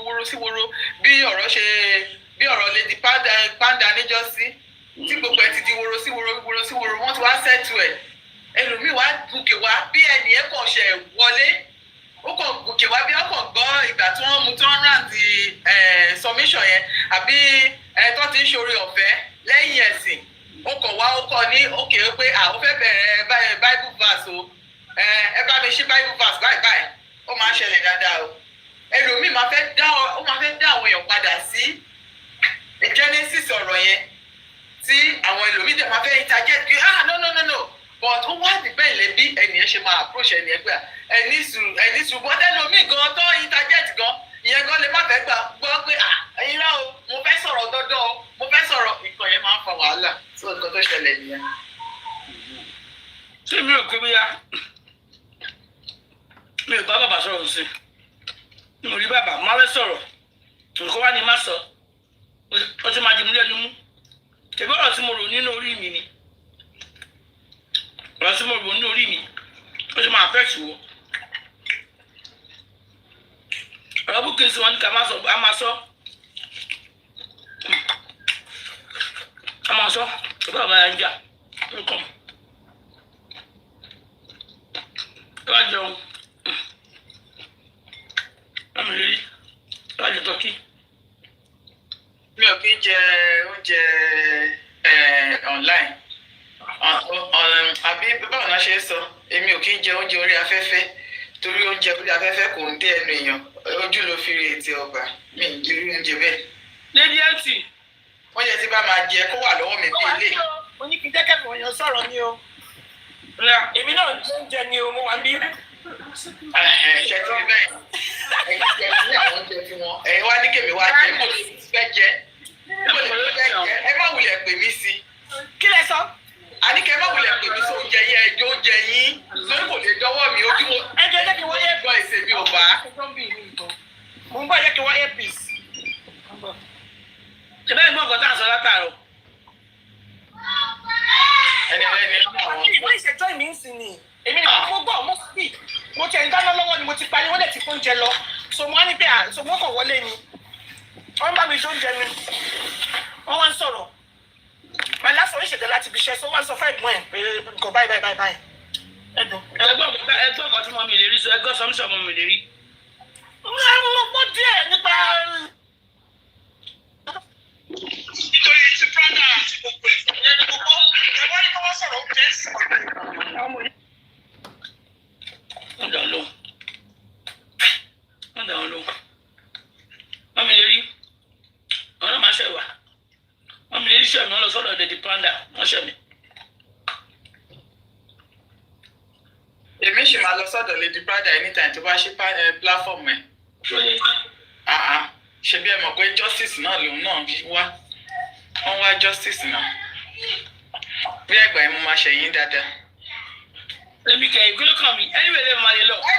ẹ ti ní mo ṣẹ̀yìn so mo wá sọ fún yín pé tó bá padà wá tún sí platform mo tún máa lọ bẹ̀ sódà kẹ́ mọ̀ pé èmi náà wá justice lọ́sọ̀ bẹ̀. wà lọ́yẹ̀ lọ́bẹ̀ èmi kẹ̀ èmi ò máa ń lu gíní èèyàn Freedom èèyàn. Ẹ̀yin lẹ sọ bẹ́ẹ̀ ẹni mo ṣẹ̀yìn. Ó jẹ́ ẹ̀ mọ̀ pé sọ pé ṣe mí ẹ má béèrè. Kì í tẹ́ fi ṣe mí ni pé ẹni kí lè di fúnra má bínú. Now ṣebí ara wa ni tẹ́lẹ̀ so mo ní láti sọ pé kó má bínú. Náà ni. Mo ní láti sọ pé kó má bínú. Ọjọ́ ìgan mo tilẹ̀ tún kọjá àyè mi gan. Tí spicy gist tó ń mu tó ń comment tó ń bú wọn mo bá ní àpékọ́ mute wọn. Mo ní kó mute wọn nígbà tí mo rí pé ìyẹn ní alẹ́ ọjọ́ tó kọ́kọ́ bẹ̀rẹ̀ wèrè yẹn ni o. Mo ní àmọ́ òkè tó wá ti rí pé òkè comment ẹ̀ ń trigger ìwọ ló ní platform ẹ̀ ó yá mute ẹ̀ náà kó má rí comment mọ́ nígbà tá a ṣe ń settle pẹ̀tàwó pé bóyá pé kinní kan pé àti pé inú kan bí ni tá a mọ̀ pé ó ti fọwọ́ sí júwèé lé bàbá tó bí lọ́mọ ọmọ Èkìtì tó jẹ́ ọmọ àlè. Ó yá update sí búkì update kó díẹ̀ tẹ̀sán kí n má sọ bẹ́ẹ̀ kó ló pa. Èmi ò ní contribute sí so that is torí pé tí bá sọ tí bá make submission lórí ọ̀rọ̀ update yẹn á di pé àwọn tiwa náà wá tún dé àwa di pé àwa là ń escalate ṣé bíjè mo fẹ́ drag ni àbí mọ̀mí rich grace mo fẹ́ sọ pé kinní so that is why mo sọ pé. káàdì wá pé ọmọ èjì pé kí bíjè kó ó tiẹ̀ yẹ sọ fún bíjè pé kó lọ delete update yẹn. Èmi ò lè sọ fún wọn náà. Why? Ìbí adult ni wọ́n. Èmi ò lè sọ fún wọn. Take for instance nǹkan tí ò yẹ yín nìyẹn o. Take for instance báyẹn sí irú bí sexy mi àti mọ̀mí ẹ̀ ti ṣe ń jà kọ́ àwọn máa put update sí kinní wọ́ọ̀lù wọn kọ́ máa wá sọ physical lórí panel bí eléyìí.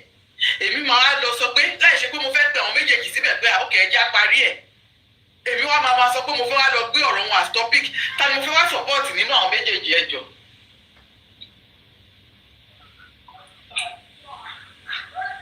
But ẹ má bínú o mọ́mí rich grace ṣẹ́rí kan tí máa sọ láyé yẹ mọ̀ kó ṣẹlẹ̀ ṣẹ́ríjọ́ tó sọ pé mọ́mí rich grace kò gba ṣé power of Anthony ní tọ́wọ́n náà lọ́tẹ́ ọ̀gá mú ní ṣẹ́rí ní ti public mami àwọn ẹ̀yà mọ̀ ń pẹ̀ èyàn tẹ́wọ́ gbé ní ti public ẹni ti public èyàn tẹ́wọ́ gbà mọ́mí rich grace tẹ́wọ́ gbà wọ́n ti nà gàmú pọ́píríkì.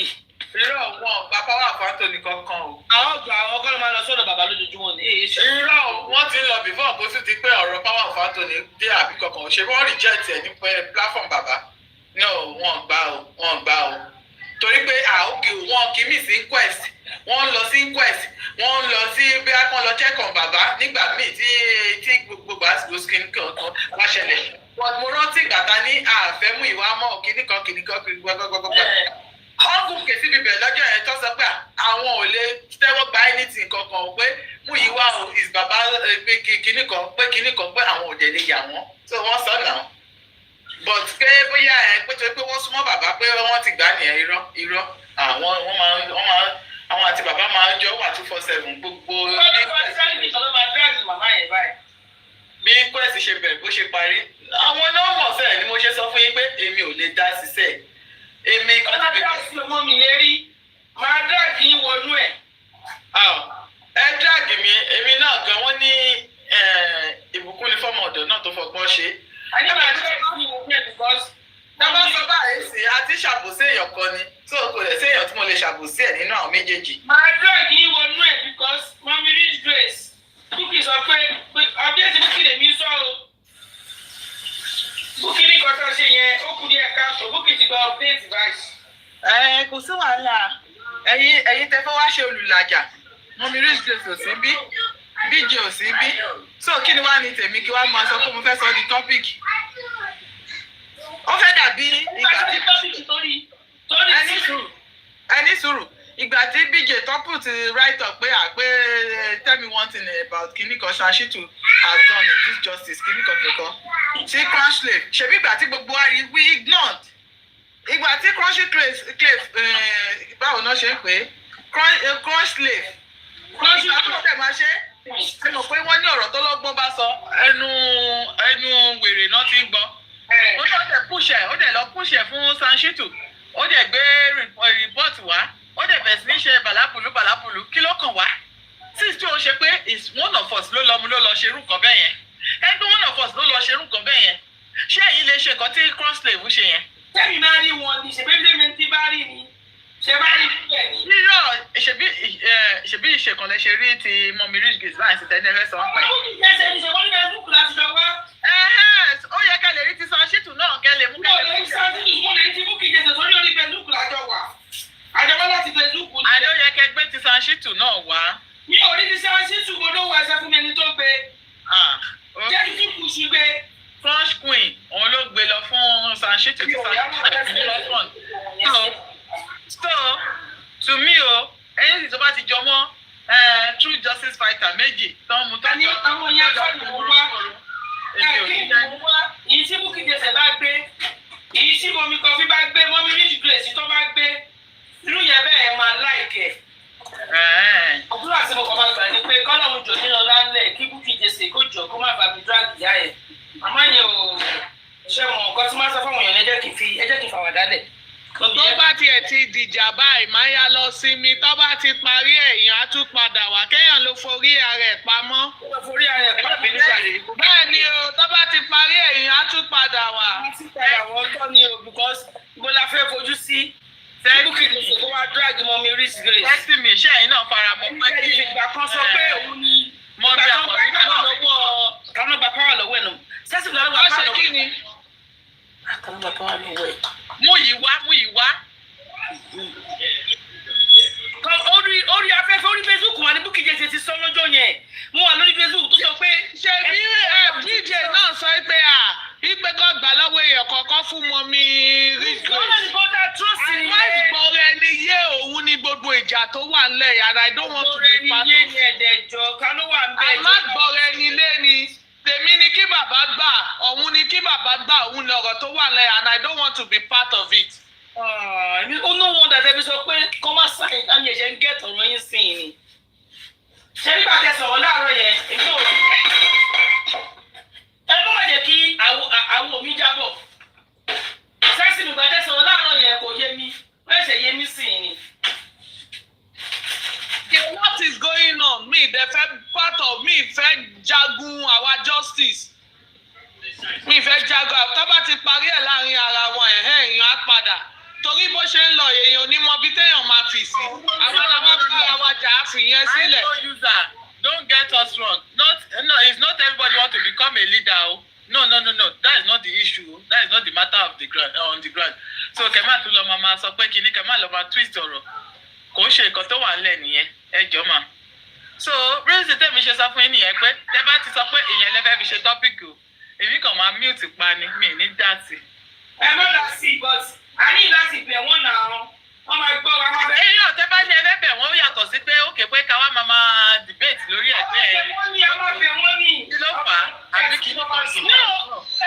ṣẹ́rí àǹtí ẹ̀mọ́ ìmọ̀ understand ṣe ń lọ pé wọ́n máa bẹ̀ wọ́n but at the end of the day ṣẹ́yìn náà lè máa ń sọ pé kí èèyàn sọ nǹkan tó wà nínú wọn. Yes, now. So Bukky Jesse has said her own, Mommy Rigid have said their own. Both of them.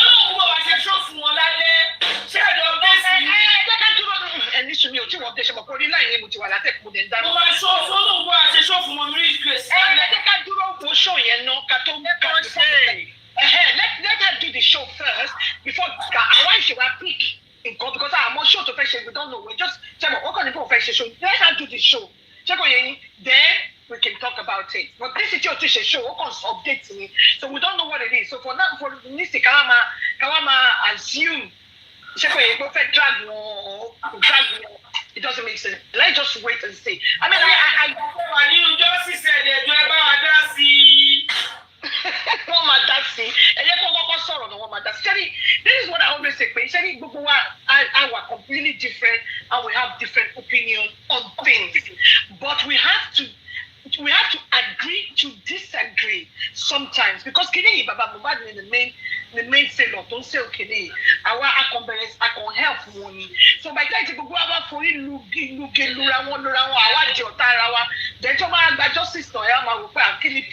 so we should do things. Most of us here, we should do things as like this.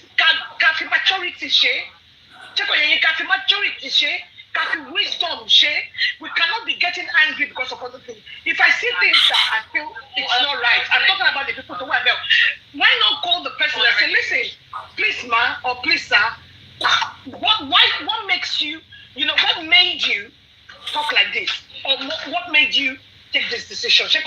Then I explain for you. Then you explain to each other. Then I might get that. Right? But for you not calling the person, for you not asking anything from each other, then you start going blast bones. That's not maturity and that's not wisdom. Because I make a worse fool about the Bible. Then we're making the other people, the other side laugh. Yeah, this is what we want. So we have to do things with wisdom sometimes. We have to do things with I don't know what the problem is. I don't know. We can go a little bit of Mommy Rich Grace the other day when I went there and I knew something was up and I could see what she was saying. I was like, okay. Oh, I didn't know what Bookie just said on Tibetan something. Come here, Facebook. So not unless I can do and I'm hoping and I'm praying that whatever it is, I want to one before front they will come and help them maybe Dasi. And again, tell you our letter. I just want to say something quick. No, anything with my letter, I don't know. But sometimes, more understand it sexy me, but she has a reason for saying it. And I understand what the other party is saying that I support it because I want to read. Okay. Sexy me, no ring contact is I don't want to do this. I don't want I don't support it because she says something. Then the other person said, "Mom, you to join it." I'm also pregnant. She knows why she says she wants to support it. From some people like us, I want in the dark. We don't know. Not unless it's somebody go sit down, somebody lay it down.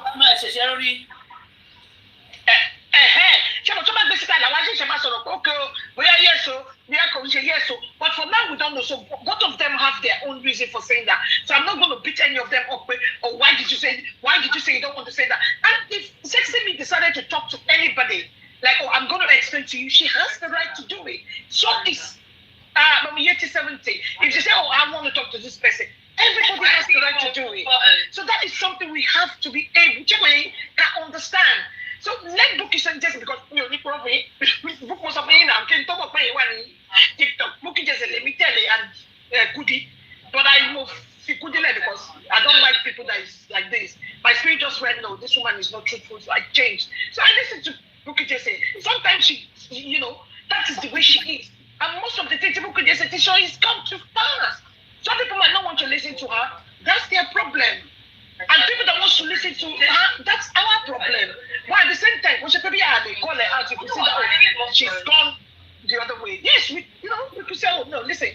And there's one thing about her, she's very good at accepting, okay, I'm wrong. Anybody too, but they accept that I'm wrong. I'm sorry, you have to run away from that person. But she, oh my God, yeah, okay. Even me, I am a person that say, so exactly, because I'm a friend. So if you think you're right every time, then I'm sorry, I'm gonna get away from you. But there's one thing about Boko she said, okay, and then there's one thing she said one day, I was just killing myself. Only about case of Boko, to you my dad, the time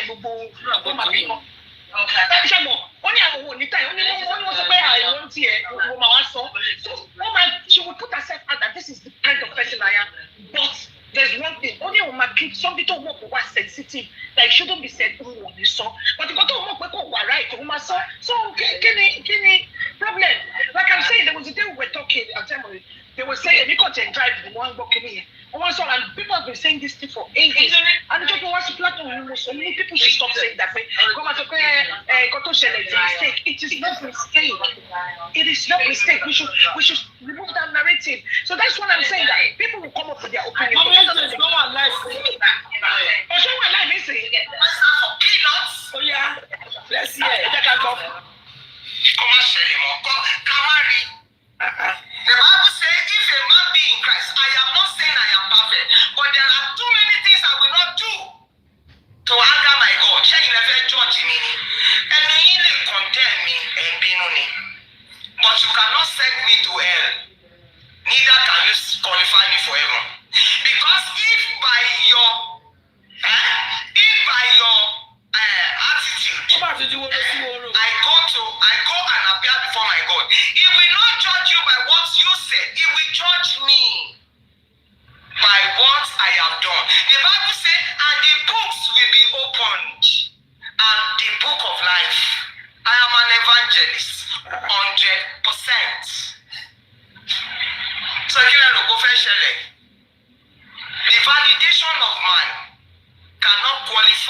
for eternity. I respect people. I do. I respect people. I do. Honest. But aside from that, I fear God and I reverence Him. God knows.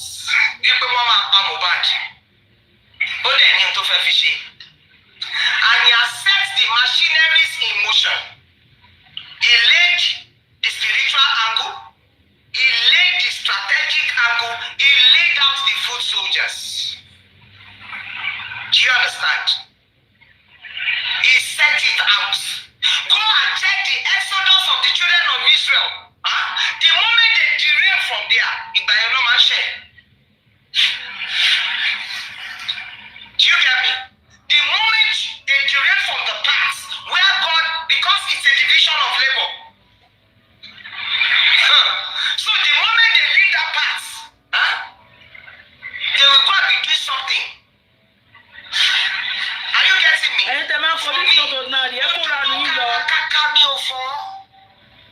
Mobadi wa Babylon the 25th, tí mo pé 58. Mo ní mo lọlé, mo fẹ́ lọ drop báàgì ní onírárá mi ò lọ́bì kankan. Mobadi àwa yọ sí mi màá wá compromise. Ọ̀nà lè joke. Ṣèbẹ́ ní ká má sọ ọmọ mi lérí ó yá o. Mọ́mí Grace kan ti bẹ̀rù sí máa ìdílé kan. Mi ò ráyè fẹ́, mi ò dá sí o. Àwọn náà dá sí bí ẹjọ́ àdá sí o. Ẹnikẹ́ ò méjèèjì wà lórí pánẹ̀ tẹ mú tẹ́lẹ̀ ó kí o pé kì í nípa ṣé ètò àmọ́ máa sọ pé. Àdá sí ẹjọ́ àdá sí o. Ká tó wá sọ pé. Àdá sí ń bí o. Ojú kan ẹ̀pọ̀ ojú kan èrè. Màá wá ṣe mọ̀nàmọ́ná bí báyìí. Mi ò dẹ̀ ní jìyà ẹ̀. I've already told you that if you succeed on this course, your children will be the one benefiting it. To bad entitas I get it is your children also that will be benefiting it. They need compromise. Mo ṣàwọn ọ̀rọ̀ yẹn pé kí ló bí? You betrayed us. For Friday, the conversation that Erelu had with me. Who is this Erelu gangan? Kò méwu lọ́wọ́. So I'm not going to be your Erelu kan bá máa ń kọ́mẹ̀ntì báyìí. Àwọn ẹ̀yà balance ni. Ó máa wá bíbá ilé kọ̀ọ̀kan, màmá yẹn báyìí, tó náà wọ́n ti pé 70-something báyìí. We have never. So anything you hear outside this is the imagination of the evil ones. Torí ẹnu oníkan láti gbọ́kàn. For me, I'm only saying it for the record's sake. Thank you, moderator. For record's sake, me need to believe me. I said it before. Mommy, Larry. That the ones who love me don't need all this. They will tell you with trust. Ọ̀rọ̀ tó wà nílẹ̀ yìí ẹ má dá sí o. Ẹ má dá sí o. Mo fọlọ́ bẹ̀yìn o. Ẹbí náà ẹni yẹn kọ́. Sẹ́sì mi sọ bí oṣù ẹ̀rí oṣù ọ̀rẹ́ yìí. Mo èmi ti sọ fẹ́yìn tẹ́lẹ̀ pé kẹ́ má dá sí ni. Ẹ̀sọ́ náà ti sọ pé ẹ̀yin náà dẹ̀ ti sọ pé ẹ̀ dá sí. Mọ́mì lérí ni mo mọ̀ ẹ́ mọ̀ pé mi àti mọ́mì lérí ibì kan la ti ń bọ̀. Bí mo ṣe tún sọ fáwọn náà. Ọ̀rọ̀ tó wà lẹ́yìn ó kọjá bẹ́ẹ̀ nígbà tí mo ní ká lọ gbàwẹ̀ lánàá. Everybody ń ṣe wọ́n ti ṣògùn sáàrin wa o. Ìjà ló kù o. Ìjà tó máa fi wọlé sí bàbá yẹn lára. Ìjà yìí la máa jà títí tó máa fi wọlé sí bàbá yẹn lára tó máa fi gbẹ̀yìn lọ́bẹ̀ bọjẹ́. I don't want to be part of it o. Actually, etiquette. This is what I just said. So we have to apply wisdom. Tàbí ìwọlé dá sí ṣe ní ọ̀gbun wọn látàrọ̀ dá sí. We have to apply wisdom. Sórí àwọn orí platform mi ò dá sí o. À ń stream wọn ní o. Ṣé rògbò lọ́rùn ni? Ṣé ìṣẹ́ náà ló wá tó yẹn ni? Bí ọmọ máa fòdìdé rà, ọmọ máa sá lọ kẹrẹ́kẹrẹ́. If they put an appointment for the day we were going to Silverbed television, Silverbed is at Amadu Bello Way. Tọ́mọ́rù mi lọ́jọ́ yẹn náà bẹ́ẹ̀ ṣe máa sọ nìyẹn, ẹ lọ́lọ́lọ́ lóhun. I got to the park by 5 a.m. Mọ́tò gbéra ní 15 minutes after ojú gbogbo ṣú. Lóòótọ́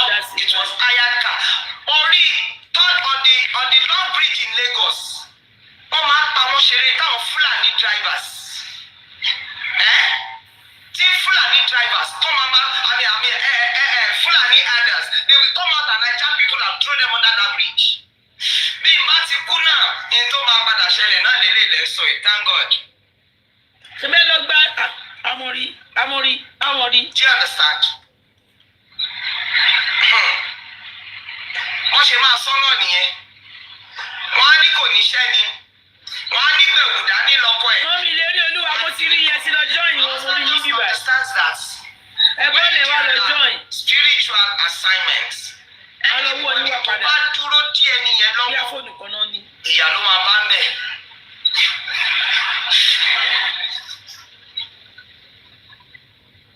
Do you get me?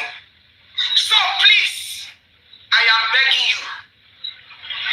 By the message Lady of Branda, God, only we love you, ma. by the message of God, Let us walk in purpose. Hello, comment Lady Branda, only we love you, ma. Ọlọ́bọ̀sí máa ní wèrè yẹn, olóṣì máa ní. Sẹ́sì mi, ṣé ẹ̀kọ́ tẹ́ ra màmá ìsọ́dọ̀ wọn báyìí? Whenever. Bẹ́ẹ̀ni, ó ti ń dì yẹn ni. Àti tún pín àwọn takú 50, àti pín sí 10 báyìí.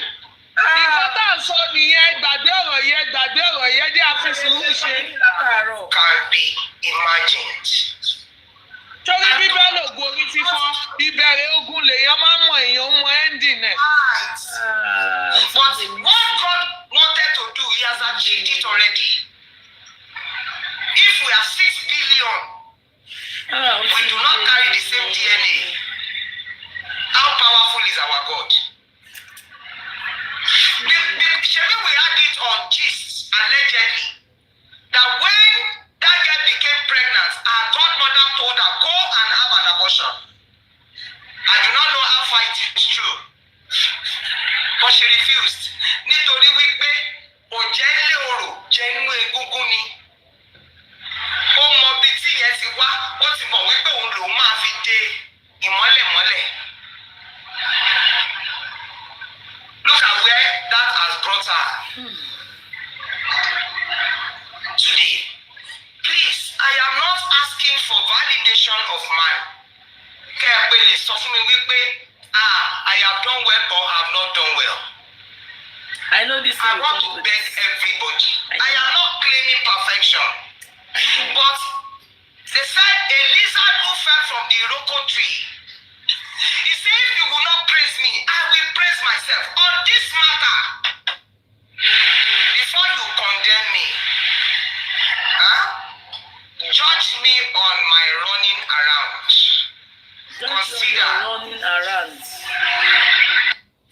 Consider what I've been doing.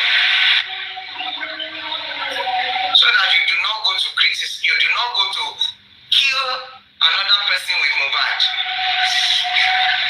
It's possible you are angry. You think that me, when I was talking, it's not because I'm angry. I'm angry, no, because I am taking certain steps and it didn't work.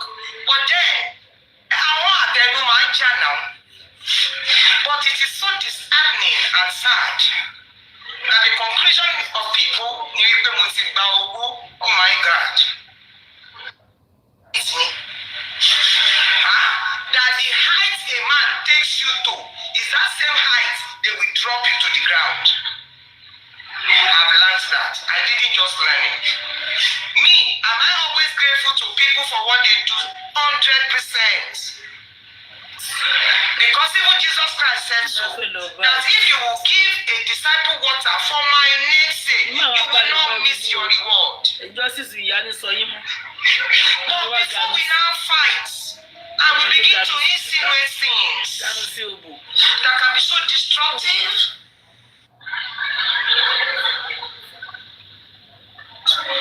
see, the Facebook post is not what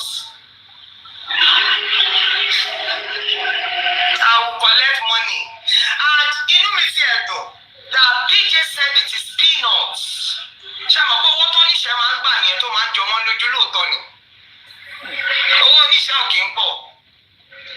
Maybe because the day I was saying, maybe because she already has posted me on the Facebook.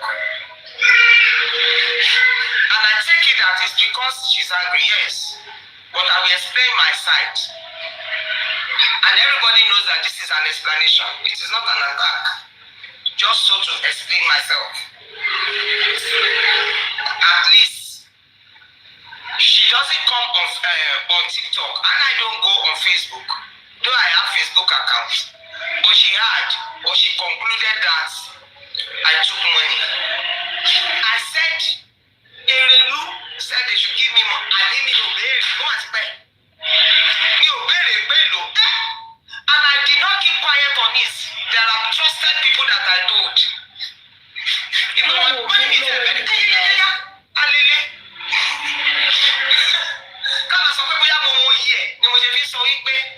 On the Friday that she came, she didn't say anything. She spoke on phone. She didn't say anything. On the day she called me, I told a trusted person that this is what I'm going to say. And I said it. And when we parted, she didn't say anything that harmed anything. So why am I now will I now castigate her? I won't. Because she didn't. So if you now know, the day I came, no, Timo Washalaye, Biodun Lawa, most of people bear me witness there. The same thing, not Muwashi. Oh no, Lenny, I planned to say, but not to come on live. No, come on live for to come and do what? No. It is just to say, everybody, I'm sorry, this is that. And let us do it this way in what Professor Nye. Okay, we have the spiritual angle that God has prepared. We have the foot soldiers and we have the strategists. The strategists are the critical thinkers. The foot soldiers are the people, the hosts who will come online and see this and shout about it. The other is where I have been assigned to stay there. So allow me to stay by that place. Because the moment I cross carpet, in Koto Majeki Wala Wanye, nítorí pé àjọsùnpọ̀ ó máa ń forí dẹná. If I was not called as a person into the fold of the critical thinkers, I would not know anything. Let it remain like that. So if there is an if there is any assignment, I can be called. And say, go and do this. It is done. I don't. When we were going to the corona, they will send thing to me.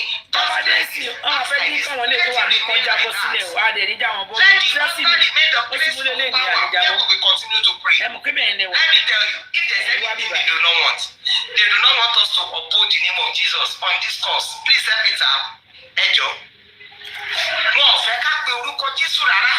Inú mi dẹ̀ dùn. Èyí tí Jésù sọ lélẹ̀, he say where 2 or 3 are gathered in my name, let us use the name of Jesus to face them onslaught. They said that tó bá fẹ́ lọ kán lọ. Probably, I'm not justifying it. But now, if I said that, I put it in a way that I cannot explain. Me that said so, I know why I said so. But then, looking at it, nitty-gritty.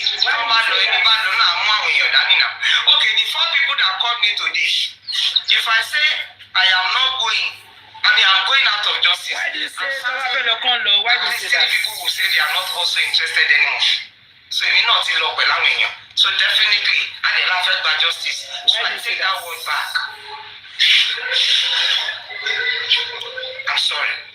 Because that was exactly what I wanted to do. And I wanted to say, it was here that I was speaking more. We do not have any other name that we want to call you. Ìyá ìwé ni. Nígbà tó náà máa jẹ́ kọ́rọ̀ mi dùn, ó fún mi lódìndí ọmọ kan, ọmọ ológo. Several other children. There's just a child of promise, and that's the name.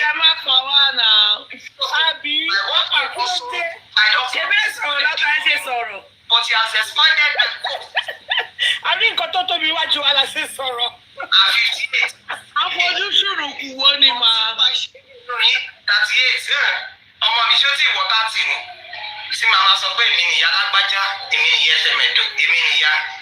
I miss all of that. And I want it back.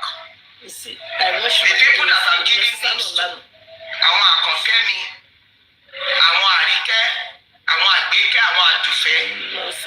A mother says to me, let's come back. Do you understand? We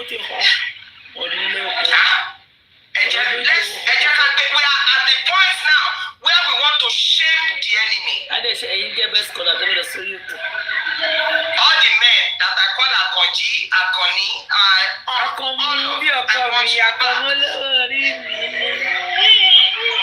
so that we can get to where we are going. In the last 24 months that we have been toiling, we are at the edge of success. Do you understand? Let nothing break it, please. And there's something that I'm going to do from today. If you call me and I start sounding like a pig, know that I am not talking you. Because I'll be doing ni mama so. Because me, once beaten, 2 million times shy. That's what. Social media. Mama, rich place. Hey, was ritual too. When I saw that post, hello, was ritual. And I'm like, go on spiritual way. You know that's you. Mo ní Ọlọ́run ló tiẹ̀ ní pé kó máa dráàgì mi gbà nítorí ìgbà yìí ni mò ń gbèjà African. Ẹ wá sí Ọlọ́run mi ò dá sí o. Wọ́n ẹ wá spiritual tó.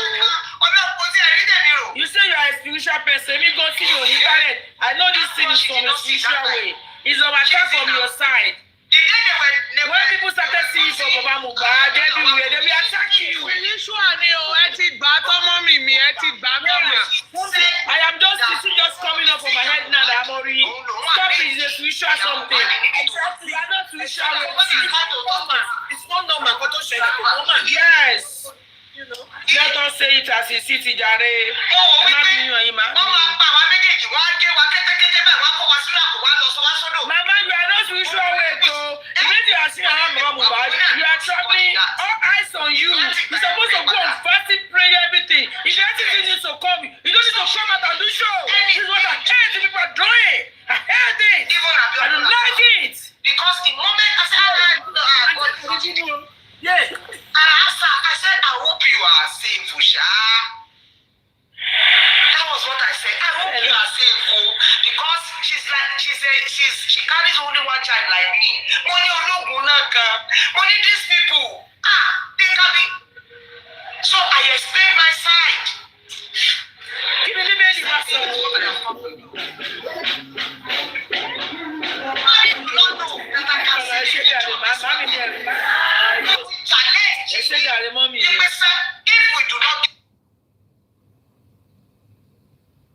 If we do not get justice, don't start. My God is a consuming fire.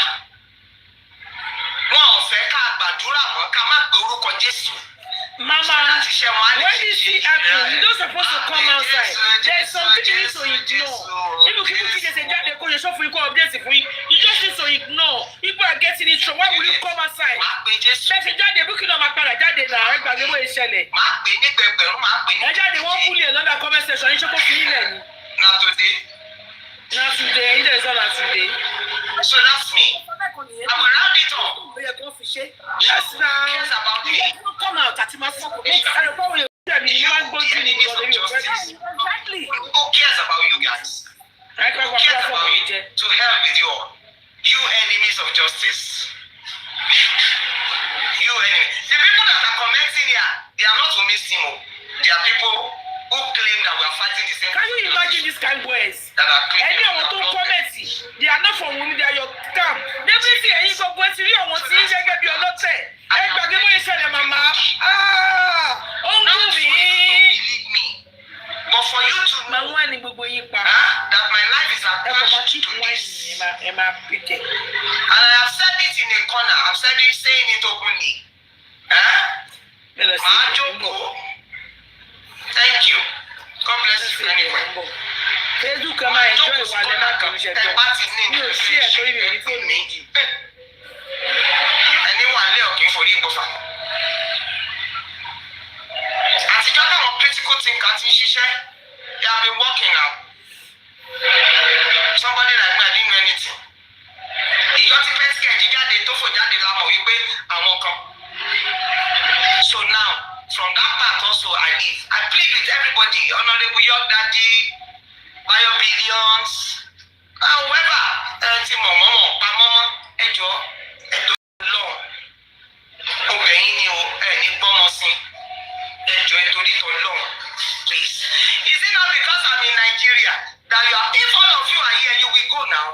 Because you want to guard your money to the ends. Òfin títọ́ bí ọlọ́run ọba bẹ̀yìn, ẹjọ́ ẹ̀tọ́rí tó lọ. But I want you to know that we will not give the enemy. We will not give the enemy the chance to clap over us. Mo bẹ̀yìn ni o, ẹjọ́ ẹ̀tọ́rí tó lọ. Me, I will say it over and over and over again. Wípé, I am not afraid of death o. Rárá o. Kí ló kan kú náà rẹ̀ tá a sọ yìí? Rárá. But there's something you should know as a Christian. That Father, don't let me fall into the hands of my enemy. Don't let men prevail over me. If God had by himself ordained that I should live long, why would by the mouth of men death will come to me and I will agree? When I'm the child of the Lion of the tribe of Judah? For every Christian, home is sweet. Because that is where our Jesus is. Ibi tí Jésù wá wà nìyẹn. So ṣé lẹ́yìn gbogbo ìyà yìí, people are lying, people are terrible and everything, and you do not want to go home. I want to, but he has to be the one to beckon to ask me to come home. Omowummi. So please, I'm begging you once again, because if I say I'm going to be calling, please, I'm begging you by the mercies of God. I've never betrayed anybody's trust.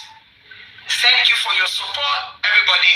Thank you for the trust that you have in me, to have chosen me. You know one thing about this people begging? Voice, I'm not changed. Mommy, rich girls. Yes, it's a misunderstanding. On my own side, sorry, you don't need to come wrestle not against flesh and blood, but you are giving haters what to say. Oh, you're screaming, you can't hear it. You're not supposed to come outside. When you know that you have eyes on you, you say you're going to start something. There's something we just need to ignore. Amy Amori, but somebody put our eyes on me, Niba Kon. They will come out.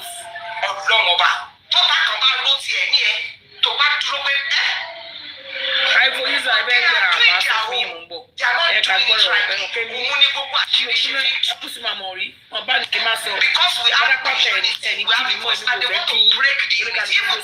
God was afraid. When men were united at the Tower of Babel, they said we are going to mount until we get to heaven. God was looking at them. They are doing it. They are doing it. You know what he did? He scattered their voices. So that they will not agree.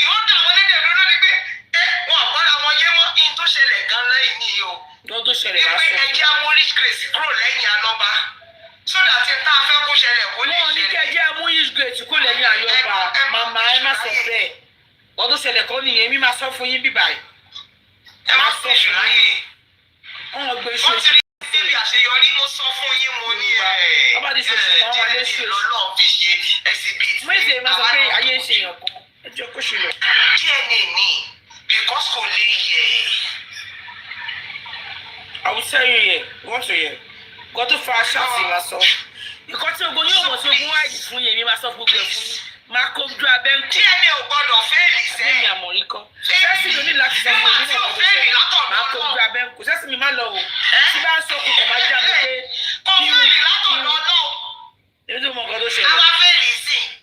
I want to make you to fail is that when we do not agree, ẹ má jẹ́ ká láàárín ìwà mọ́. Ẹ má let them not know what is on. You foot soldiers, keep Public ló dá ọgbọ́n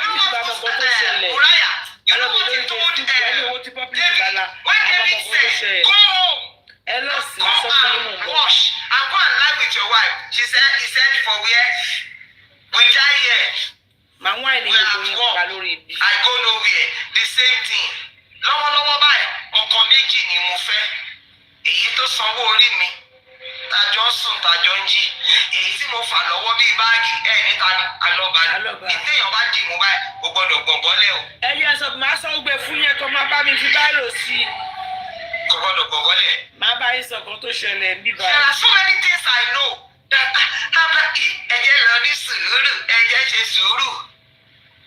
Nítorí wípé ẹ rò pé you people don't know something, issue man, issue. You know that some of them. Alẹ́ fèsì sílẹ̀, àmọ̀rí ló ń sọ̀rọ̀ ẹni àmọ̀rí ò bá kù. À ń sọ fún yín. Ṣé mo bẹ́ẹ̀? Ẹ bá ń kẹ́lọ́ pé gbogbo wọn wá pé àmọ̀rí fẹ́ jẹ́wọ́, àmọ̀rí fẹ́ kà. Devil is only cunning. He will do so many things. You ask yourself, why at this time DNA? Làwọn wo DNA lọ́la báyìí? Pé DNA lọ́la ní gbogbo rúdurùdu ẹjọ́ ẹ torí Ọlọ́run. Ẹ bèrè lọ́wọ́ sister Coffee kí ló ṣẹlẹ̀? She called me on Friday or Thursday. I was just laughing when she was apprehensive. I said, ma, ẹ lọ fọkàn balẹ̀. Èmi kàn sọ tèmi ní o. Ẹ fọkàn balẹ̀. Àbí ṣé kọ́ ṣe pè mí kọ́ wa ní? Wọ́n láwọn bínú tó mọ́ra ní. Èmi náà bínú. Mo ní ẹ lọ calm down. Ẹ fọkàn balẹ̀ báyìí. Mo ní Ọlọ́run máa gba gbogbo àkóso. That was what I said. Mo ní ẹ fọkàn balẹ̀. Mo ní ẹ wọ ẹ bá káwọn ọmọ mi. People will come up. They will come up. So please, we are at the verge of breakthrough. Mommy Judy, you are close to BJ. I have respect for her.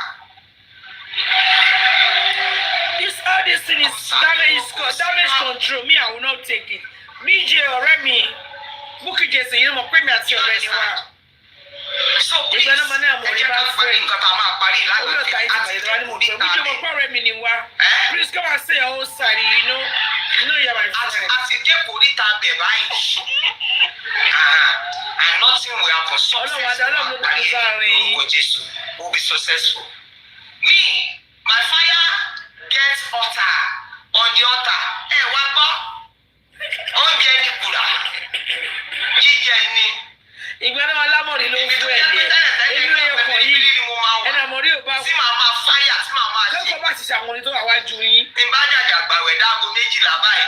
BJ, come outside around Osokomada ní 8 o'clock. Ẹ má bẹ̀ o. Ẹ jẹ́ kó jáde fún òun náà wá sọ. Come and speak to us. We want to hear you. Do you understand? You know I love you. You know I'm your sister. Mommy, you great to my mom. I love her too. So come outside. Critical thinkers do their work. Don't worry, mommy. Without the interference of the altar. All we just at the altar is Father. Let the shield of fire be round about them. I will need láti wà bẹ́ẹ̀ mọ́. Ẹni rà wá rú àwa yìí ṣé ó dáràn. Yes. Ẹni rà blọ́gà ṣé rògbò. Ẹni tẹ́lẹ̀ tẹ́ sí ojú àwọn. The enemy will have they identify themselves. Kí ló pa Mohbad sínú ilé? Tàbí mú yẹn jáde wọ́n fẹ́ máa wá bá ara yín jà. Dẹ́ẹ̀dì DNA. I will do that, you know me. I do not know whether it is true, but allegedly they said that Omidan Oníbàálé olùkọ́kọ́ fẹ́ ṣe DNA tó ń pẹ̀lú ọmọ. Ṣé gbọ́ lóòótọ́ ni? Bóyá wọ́n ṣe ìjì ọmọ nílẹ̀ alágbó. You remember that Karimo said it. Bí wọ́n pariwo pariwo. You know some people close to Baba now. We will say yes. You know the Baba, they know that man. Ẹjọ́ ẹ má bínú. They cause some people are not to Baba to Baba not to touch some people again. So there are certain people Baba said.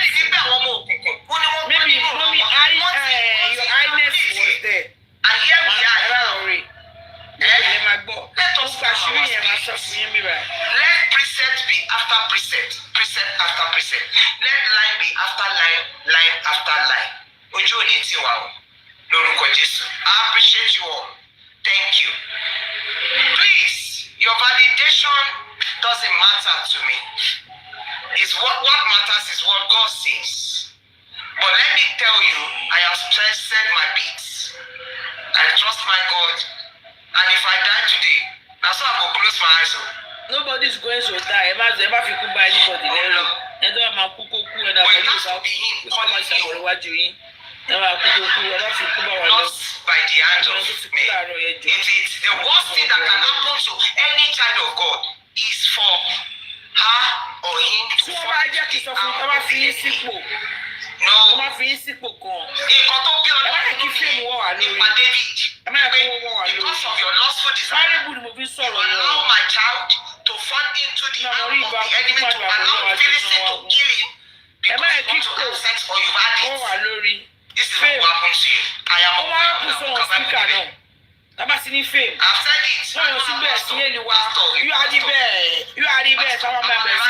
My teacher is the Holy Spirit.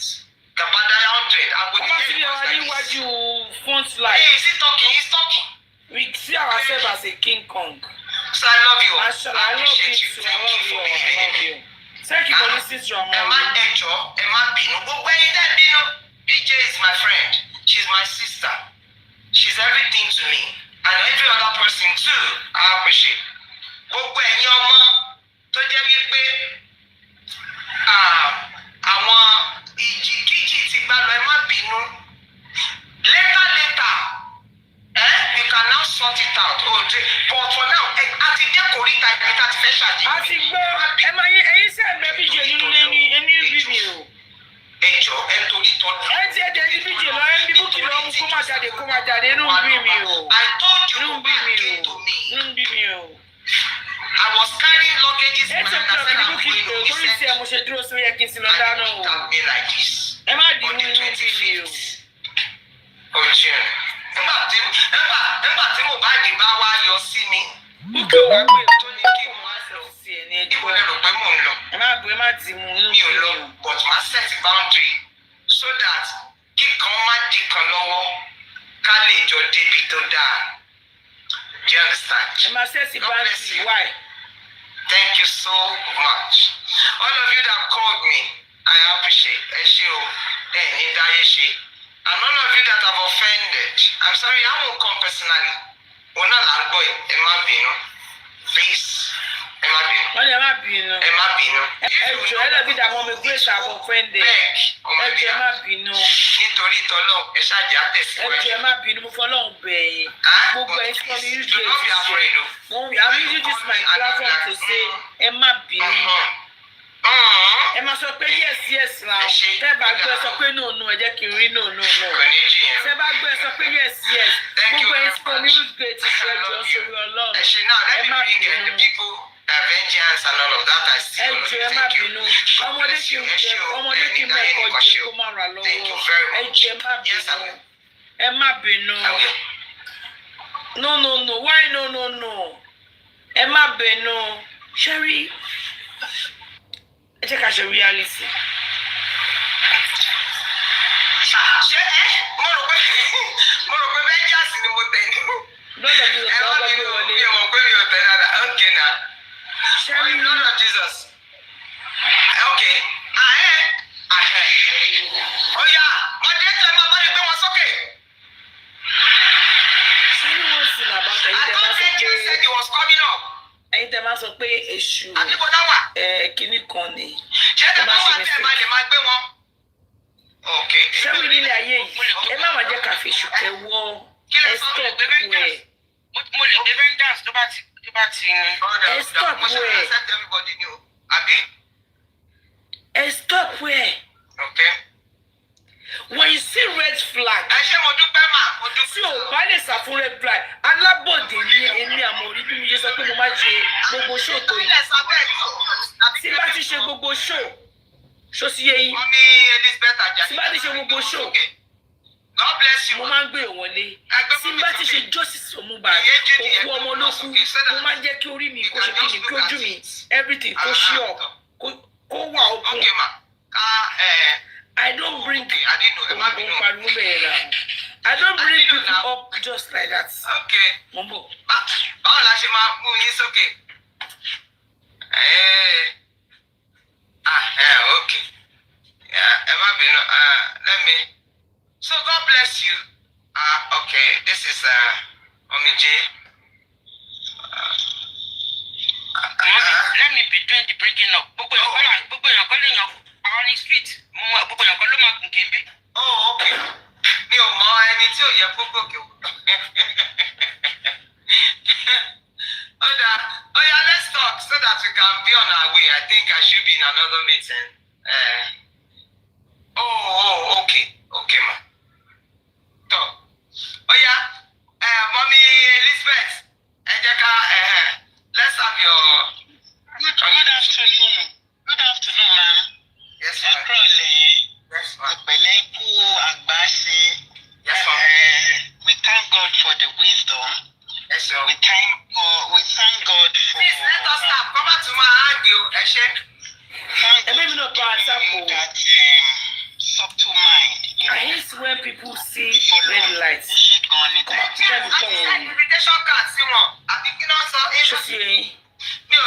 The problem there for him here. One marry and they will not say anything. They will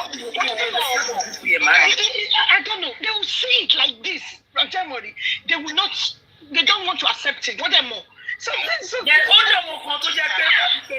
Wọ́n máa ń fún ní ọ̀wọ̀ ju. Yes. Wọ́n máa ń fún ní ọ̀wọ̀ jura wọn lọ. Yes, and wọ́n nílé sọ̀rọ̀, wọ́n nílé voice opinion wọn níbẹ̀ tí wọ́n ti wà láì. all areas. Yes, it shouldn't be that way. Wait, not someone. I'm a son when he. Yes. Son when he. You got that in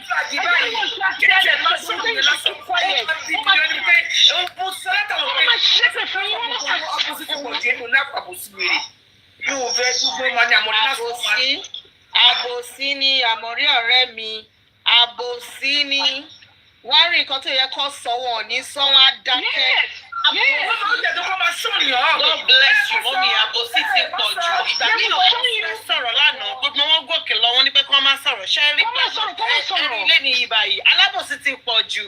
Láwọn bá fẹ́ sọ̀rọ̀, wọ́n ní pé kí wọ́n máa sọ̀rọ̀. Tí wọ́n bá rí nǹkan tí kò dáa tó yẹ kí àwọn èèyàn fẹ́ point out so that people will know what is going on. Wọ́n ní rárá ẹ jẹ́ kí wọ́n lọ ṣe légbòlé o. Ṣé nígbà tí tẹ bá táwọn èèyàn bá wọ kó máa tọ́kẹ́ tó pé pé people are going through a lot because of J4M. Àbòsí ti pọ̀ jù. Careless, let me tell you something. Careless, let me. Happy Sunday, my sister. Texting me, Ekujo Meta. Thank you for texting me. This Happy Sunday. Sharing, but mo rí pé orí mi fẹ́ burst. Mo step down. As in mo kàn máa wà ní comment section because most times mo máa dé láti ibiṣẹ́ láàárọ̀. I want to sleep because I'm going in the night again. True, ọjọ́ kejì mà ní ẹ̀yà àti Abẹ́bílíọ̀n. Ọjọ́ kejì. Èmi àti Abẹ́bílíọ̀n true àtijọ́ kejì. Tí o bá pè ní àtijọ́ sí báwo ni màá rí dára yín? No, a máa jọ tátọ́ ni.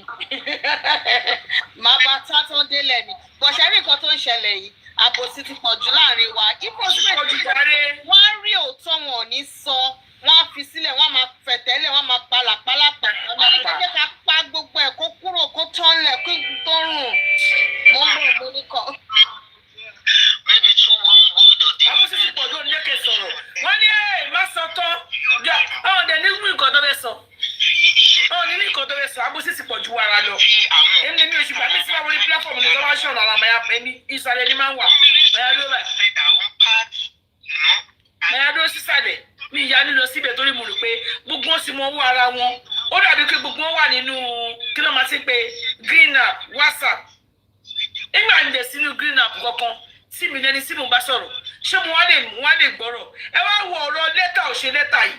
Tí n bá sọ fún yín pé ẹnu pápá rhino lèmi ti gbọ́ lẹ́tà yẹn kan. Àti jẹ́ tábọ́ tí ń jà mí ìmọ̀ kan tó fàjà. Àárọ̀ mo kàn tiẹ̀ tán láìfò ni mo kàn wọ́n bá rhino lọ.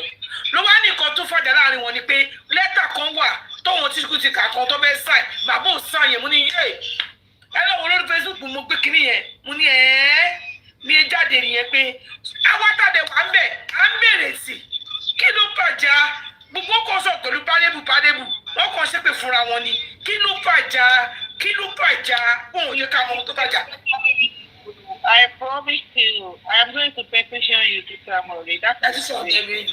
Àwọn ohun tó fàjà kí ló fàjà mo ò sí ẹ̀kọ́ mo ti ẹ̀sùn mi láti jẹta kí ló ṣẹlẹ̀ àwọn èèyàn ṣàlè máa bínú báyìí àwọn èèyàn tó fi lè mú Daddy York sọ pé òun ò ṣe justice and that Daddy York mo mọ wáì mo fún ẹni yẹn ní tọ́ba ní píù mo fún vengeance èèyàn mi tó fi lè bínú tó yẹn Oh, you do what? Mommy, come so call you out to me. Oh, call you out. Money this first time. And then no why Shaki, why Jackie Shaki go okay. Shaki already go came up now.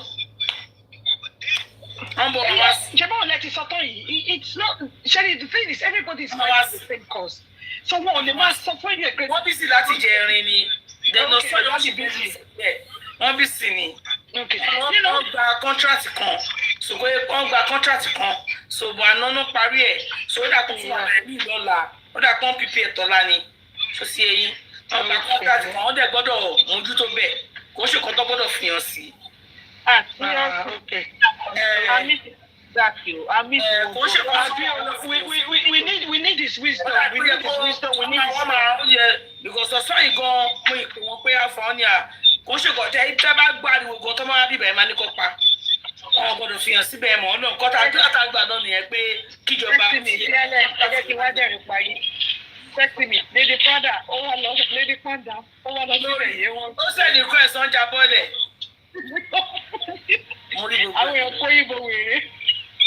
Tó o ti yẹ yín abùsí tí ọba fẹ́ sọ̀rọ̀ ẹ má sọ tán ẹ má sọ tán ẹ̀yin ò dẹ̀ ní sọ tán ẹ má sọ tán ṣe ẹ sọ tán láti ìjẹta àwọn èèyàn mọ̀ọ́kan tó ṣẹlẹ̀ ṣáàdì gbogbo nǹkan tó ṣe yìí nǹkan tó ṣẹlẹ̀ ó ju bẹ́ẹ̀ lọ kò ṣe pé wà yóò padà mọ̀ ọ̀dọ̀ tálàwà ókè ẹ wá ní èmi jáde láàárọ̀ ẹ rò pé mo dédé jáde ni ọ̀dọ̀ ó ṣe jẹ́ pé ibẹ̀ ẹ lèmi ti gbọ́rọ̀ ẹ̀yin tẹ̀lé wà lọ́dọ̀ wa ẹ̀dì ẹ sọ don't talk ẹ mọ̀ pé àwọn tó wà láàrin wọn ni ibẹ̀ lèmi ti gbọ́rọ̀ wọn ni wọn náà lẹ́tà òṣèlẹ́tà ló ń fàjà àwọn tó ṣẹlẹ̀ lọ́dọ̀ wa bó ẹ̀yin sọ pé káwa má sọ tán lápárá nù sọ ẹ̀yin dẹ̀ sọ fún àtàwọn àbí ẹ̀dẹ̀ kí ìmúra wa sọ pé ìmúra ọ̀jàre ẹ̀yin ní káwa má sọ adẹnugbọ lọ́dọ̀ ọ̀tá wọn ní pé kíní fẹ́ jẹun kí lorúkọ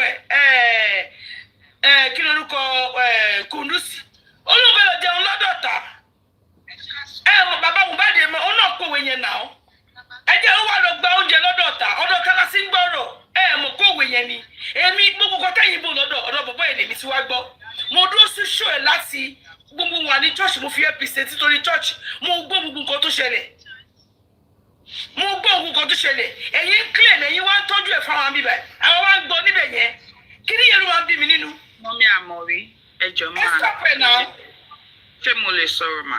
Mami ẹ sọ́jàre ẹ ṣe jàre náà. Àmọ̀rí ọ̀rẹ́ mi ẹ ká san báwo ni ẹ kú jàre ìyá mi. Ṣé tí rí nǹkan tẹ́ ń sọ yìí gan ó ń bí èmi gan nu.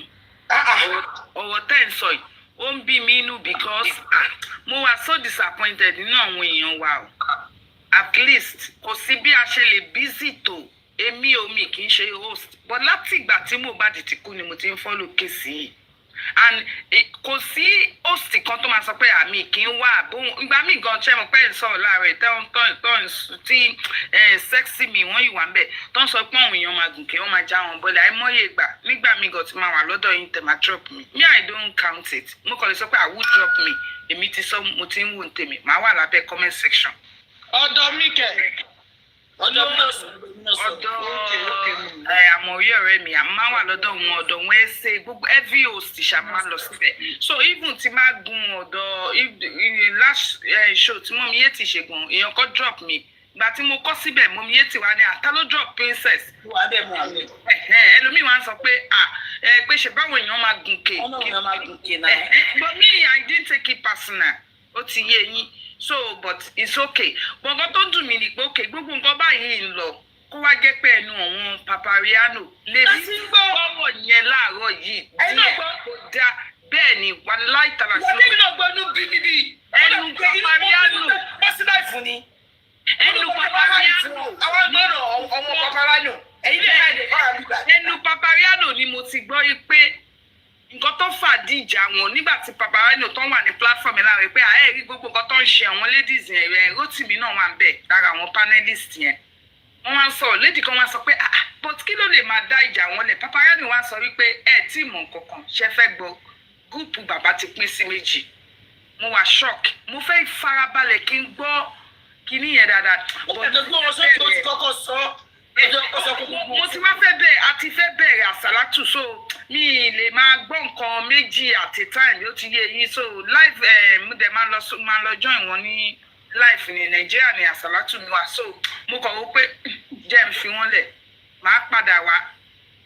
Paparazzi wọn sọ pé gúúpù bàbá ti pín sí méjì àwọn wo ló pín sí méjì ayé máa gbéra wa ṣépè ń bìtàdé tó bá ti jẹ́ pé kán máa pín gúúpù sí méjì kán máa ṣàbòsí kán máa sọ̀rọ̀ lẹ́yìn káwọn kan máa gbọ́ it doesn't make sense tí bàbá bá ṣe mistake tó bá rí i pé àwọn ní kí bàbá ṣe nǹkan kan wọn ò ṣe nǹkan kan kò sẹ́ni tí nǹkan kan tẹ́nì kankan máa fi bò ó yẹ kẹ́ ẹni yẹn tó ti nǹkan tó àwọn tó mọ̀ pé òkè àwọn ní kíní yẹn ṣẹlẹ̀ sí pẹ̀lú bàbá mo rò pé wọ́n ní platform ó jẹ́ kán lè bọ́ta pé kán sọ fún àwọn other host náà àtẹ̀yìn náà ṣé mọ̀ tí bàbá bá rí i pé gbogbo wa ò gbà bàbá yẹn máa ṣe nǹkan tá a fẹ́ pé àwa tá à ń tẹ̀lé yín kọ́ ó ṣẹ̀yìn nìkan lẹ ní.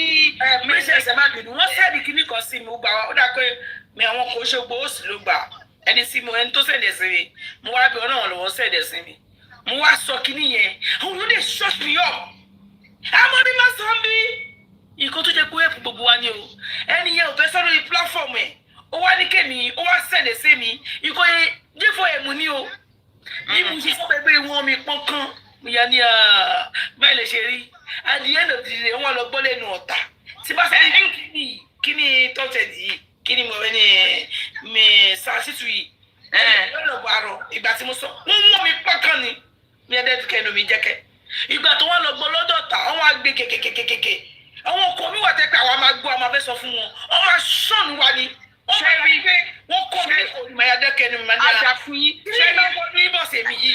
àmọ́ rí ọ̀rẹ́ mi ṣẹ́rí nǹkan kan tí mo fi láìkì BJ títí di èní nìyẹn BJ jẹ́ nǹkan pẹ́ pé tó bá ti gbọ́ nǹkan kan BJ máa lọ. tó ṣe mú lọ́tà nìyẹn náà. wọ́n máa lọ blọ́ọ̀gì ẹ̀. wọ́n sọ pé blọ́gà. ó jẹ́ kẹ́ mọ̀ wípé mò ń gbọ́ o mò ń rí yín o. wọ́n ní blọ́gà ni mo tẹ́ ẹ̀ ṣe o. mo ti sọ fún mi náà ní blọ́gà ni mi yàda kẹ́nu. ṣe rí problem gbogbo àwọn nǹkan tó ṣẹlẹ̀ nínú toxicology àti autopsy tó fi rí ràdùràdù tó padà gbé rádàràdà kalẹ̀ irú àwọn ìwà báyìí náà ni. irú àwọn ìwà báyìí náà ni ṣáàtì tó lẹ́ni lẹ́sìn ni. àti lẹ́nu a sì ń tẹ̀lé. ṣé àti tó lẹ́ni lẹ́sìn àti tó lẹ́ni lẹ́sìn ok nígbà tí nǹkan Paparazzi wá sọ láàárọ̀ pé ibi àwọn point méjì tí mo mú lọ́dọ̀ ẹ̀ ni ó ní wọ́n ti pín sí méjì àwọn gúúpù yẹn ti pín sí méjì. ó ní pé mo sì rẹ́kọ̀dì ẹ̀ pàápàá. ó kọ́kọ́ ṣe àgbéyà yẹn ti máa ń bọ́ sí rẹ́kọ̀dì yẹn lọ́dọ̀ yìí because mo padà jáde kúrò bẹ́ẹ̀ mo lọ sásàlá tún tèmi. mo ti gbọ́ bá inú tiẹ̀ bí mo já sí. mo kọ nǹkan tó ṣe mí náà nìyẹn inú bí mi mo ní àwùsù bí láì mi lẹ́sùn tán náà jù. irú nǹkan yìí because kò jẹ́ nǹkan tó jẹ́ kéèyàn máa jí gbọ́ láàárọ̀ Sunday tẹ̀yìn ara wa tẹ̀ wá ń hide ẹ̀ tẹ̀ wá ń hide ẹ̀ fún wa. ọ̀sẹ̀ náà nísìn mo lẹ́kì báyìí débi pé ọkọ̀ ń báyìí sọ pé kí màmá ẹ̀ máa sọ lánàá ó tún sọ èwe ní wọ́n tún wá sọ lórí bíbà àdà fún yín. ṣé bàbá ti ṣe nǹkan ta ní kọ́ ṣe ṣé wọ́n ti sign letter Gúlẹ́sì ní on processing onókè kan tí mo fẹ́ gbọ́ nìyí. ẹ mọ kókó wọn tẹ ké public náà wọn pípọ̀ yóò ní kẹ́ mú wa àwọn náà gba lọ́ọ̀yà wọn fúnra ara wọn ẹ gba gbogbo ìṣẹ̀lẹ̀ àwọn náà gbà wọn ti sanwó ẹ̀ wọn ní kí lágbájá mú wa bó tí ẹni jẹ́ káwọn lọ́ọ̀yà mi máa ṣiṣẹ́ ẹ̀wọ̀n kan léèyàn ṣe public lọ́ọ̀yà àwọn pípọ̀ yẹn àwọn náà gba lọ́ọ̀yà wọn ẹ jẹ́ kí lọ́ọ̀yà ṣiṣẹ́. bẹ́ẹ̀ ni kò make sense now. ẹ jẹ́ kí lọ́ọ̀yà yẹn ṣiṣẹ́. kí ló dé tẹ́ pé èèyàn kan ló máa fẹ́ máa sọ pé òkè torí pé àwọn ti wà. ẹ máa sọ pé torí pé àlọ́ sàṣìṣù ká tún máa lè lò mí ẹ ká lọ sàṣìṣù ká tún máa lè lo ẹlòmíì. ẹ bu ọmọ kò tún wá ṣọ̀wọ́n Paparazzi nìkan even àwọn tó tún lọ join Paparazzi láàárọ̀ yìí àwọn tó wá láti ọ̀dọ̀ láti sinẹ́ ọ̀dọ̀ kí lorúkọ ẹ̀ ọgbọ̀n kan tó ń bò fáwa báwo lọ́wọ́ pípù yẹn ṣe gbọ́. nǹkan tẹ̀mí fẹ́ wá jẹ́ ká sọ nìyẹn àtàmọ̀wé ó dùn mí pé dàdí Ishaq wọn ò sí nílé látàná ni mo ti ń wá wọn pé kí n tẹ̀ rí wọn lẹ́ní platform pé dàdí Ishaq ọwọ́ tó lọ because mo mọ̀ pé tó bá yẹ pé bàbá yẹn wà nílé ni bàbá yẹn máa ti fi wisdom bá wa gbé òye bàbá yẹn mo máa ń ṣí fìlà fún wọn ni nípa òye tọ́lọ́run tó fi fún wọn nǹkan tẹ́ ẹ̀ fẹ́ jẹ́ ká wá gbọ́ tẹ́yìn fi ń ṣe àṣírí ìsìn tá táwa dẹ̀ ń tẹ̀lé gbogbo àwọn host wa sincerely every one of them I'm highly disappointed in them every one of them. Ọ̀dọ̀ wọn paparazzo láti gbọ́ báwo ni ẹni sùúrù ẹ jẹ́ kí ẹ má ti kì mí ẹjọ́ ẹ má bínú ẹjọ́ nítorí Ọlọ́run ẹ má bínú ẹjọ́ báwo ni ọ̀rọ̀ yẹn ṣe leak sáwọn paparazzo táwa ta dẹ̀ ń tẹ̀lé justice láàárọ̀ lọ́sàn tó bá ń ṣe program tí bá jí lóru gan máa ń join platform báwo ni àwọn yẹn ṣe gbọ́ àwa dẹ̀ sọ pé àjọ ń ja ìjà true justice pé kí bàbá ilé rí justice fọ́mọ ẹ̀ báwo ni definitely ara wọn kan ó sì wà nínú wọn láàrin wa ẹ má jà tó bóyá nínú àárín àwọn bóyá láàrin àwọn critical team tó wà ó bóyá náà wọn bẹ́ẹ̀ ni bóyá náà wọn host àwọn tọ́jọ́ fídíò tọ́jọ́ ń ṣe pé kán máa ṣí kínní wọ́n ti jẹ́ ara wọn ó wà ń bẹ̀ 100% kò sáṣìírí mọ́ because gbogbo nǹkan táwọn tún ṣì lọ ń sọ lẹ́nìí gan lórí ọ̀dọ̀ sista Tóyìn ni mo wà lọ́sàn-án tí mo ti ń gbọ́. àríṣe ta ló jà ń bọ ẹjẹ́ kó sọ̀rọ̀ tán. ọ̀dọ̀ sista Tóyìn ni mo wà tí mo ti ń gbọ́ àwọn ọ̀rọ̀ tó ń sọ tó fi wá ṣẹ̀ṣẹ̀ wá dárúkọ ìyá yẹn ni mo mọ̀ pé màmá yẹn náà ń sọ nígbà tí tó wá ń sọ̀rọ̀ yẹn wá sọ pé màmá yẹn ti bọ́ sí life bẹ́ẹ̀ nínú màmá yẹn nínú ṣàánú mi pé ok jẹ́ kí n lọ gbọ́ nǹkan tí ìyá yẹn náà fẹ́ sọ nǹkan tí mo wá fẹ́ sọ in a nutshell ni pé àwọn èèyàn wa náà wọn ò tún kíyè sára mo tún sọmọ ẹ wọn ní pé kéèyàn bá gbẹ́jọ́ etí kan dá àgbà òṣìkà ni ṣe mọ̀ pé díẹ̀díẹ̀ náà wọ́n kàn yín jẹ fún wa màmá wọn sọ pé màmá rich grace lọ́dọ̀ sista Tóyìn wọ́n kàn yín jẹ díẹ̀díẹ̀ àwọn èèyàn wa ní abẹ́ comment section èmi ò yín jẹ ẹ má bínú ẹ̀yin jẹ fún ẹ abẹ́ comment section wọ́n kọ orúkọ màmá yẹn síbẹ̀ bọ́ lókè sista Tóyìn sọ pé àwọn ọmọ tó yẹ pé màmá sọ pé kàn máa ṣe prayer mo ti mẹ́tọ́ bá wí so èmi wá lọ síbẹ̀ nígbà téèyàn kan sọ pé ṣe live wọ́n wá sọ pé màmá yẹn wà ní live mo wá lọ síbẹ̀ now even with nínú àwọn rumor tí wọ́n sọ náà sìn màmá yẹn ti gbé ibì kan ẹyọ kan tán ti lè parọ́ jáde màmá yẹn ò sọ nípa ọ̀rọ̀ sáínì fún wa màmá yẹn náà ṣì fi bò but màmá yẹn lo wisdom bẹ́ẹ̀ yẹn ó sọ point méjì ó ní mi ní tójú bọ another iṣẹ́ àwọn host tó máa ń jáde lójoojúmọ́ àwọn ò lè ṣe àwọn ò ní tójú bọ̀ iṣẹ́ àwọn critical thinker àwọn ò ní tójú bọ̀ iṣẹ́ wọn because àwọn ò lè ṣe but pé káwọn máa tẹ̀lé bàbá Mohbad lọ sí kínní ibi táwọn ń wà nìyẹn so ibi tí Colin táwọn wà níbẹ̀ náà máa dó sí mo mú point ẹ̀yẹ kan dání níbẹ̀ yẹn màmá dẹ̀ tún break it down because ṣe mọ̀ pọ́n máa kọ episode tó pọ̀ but summary of everything màmá dẹ̀ tún break it down pé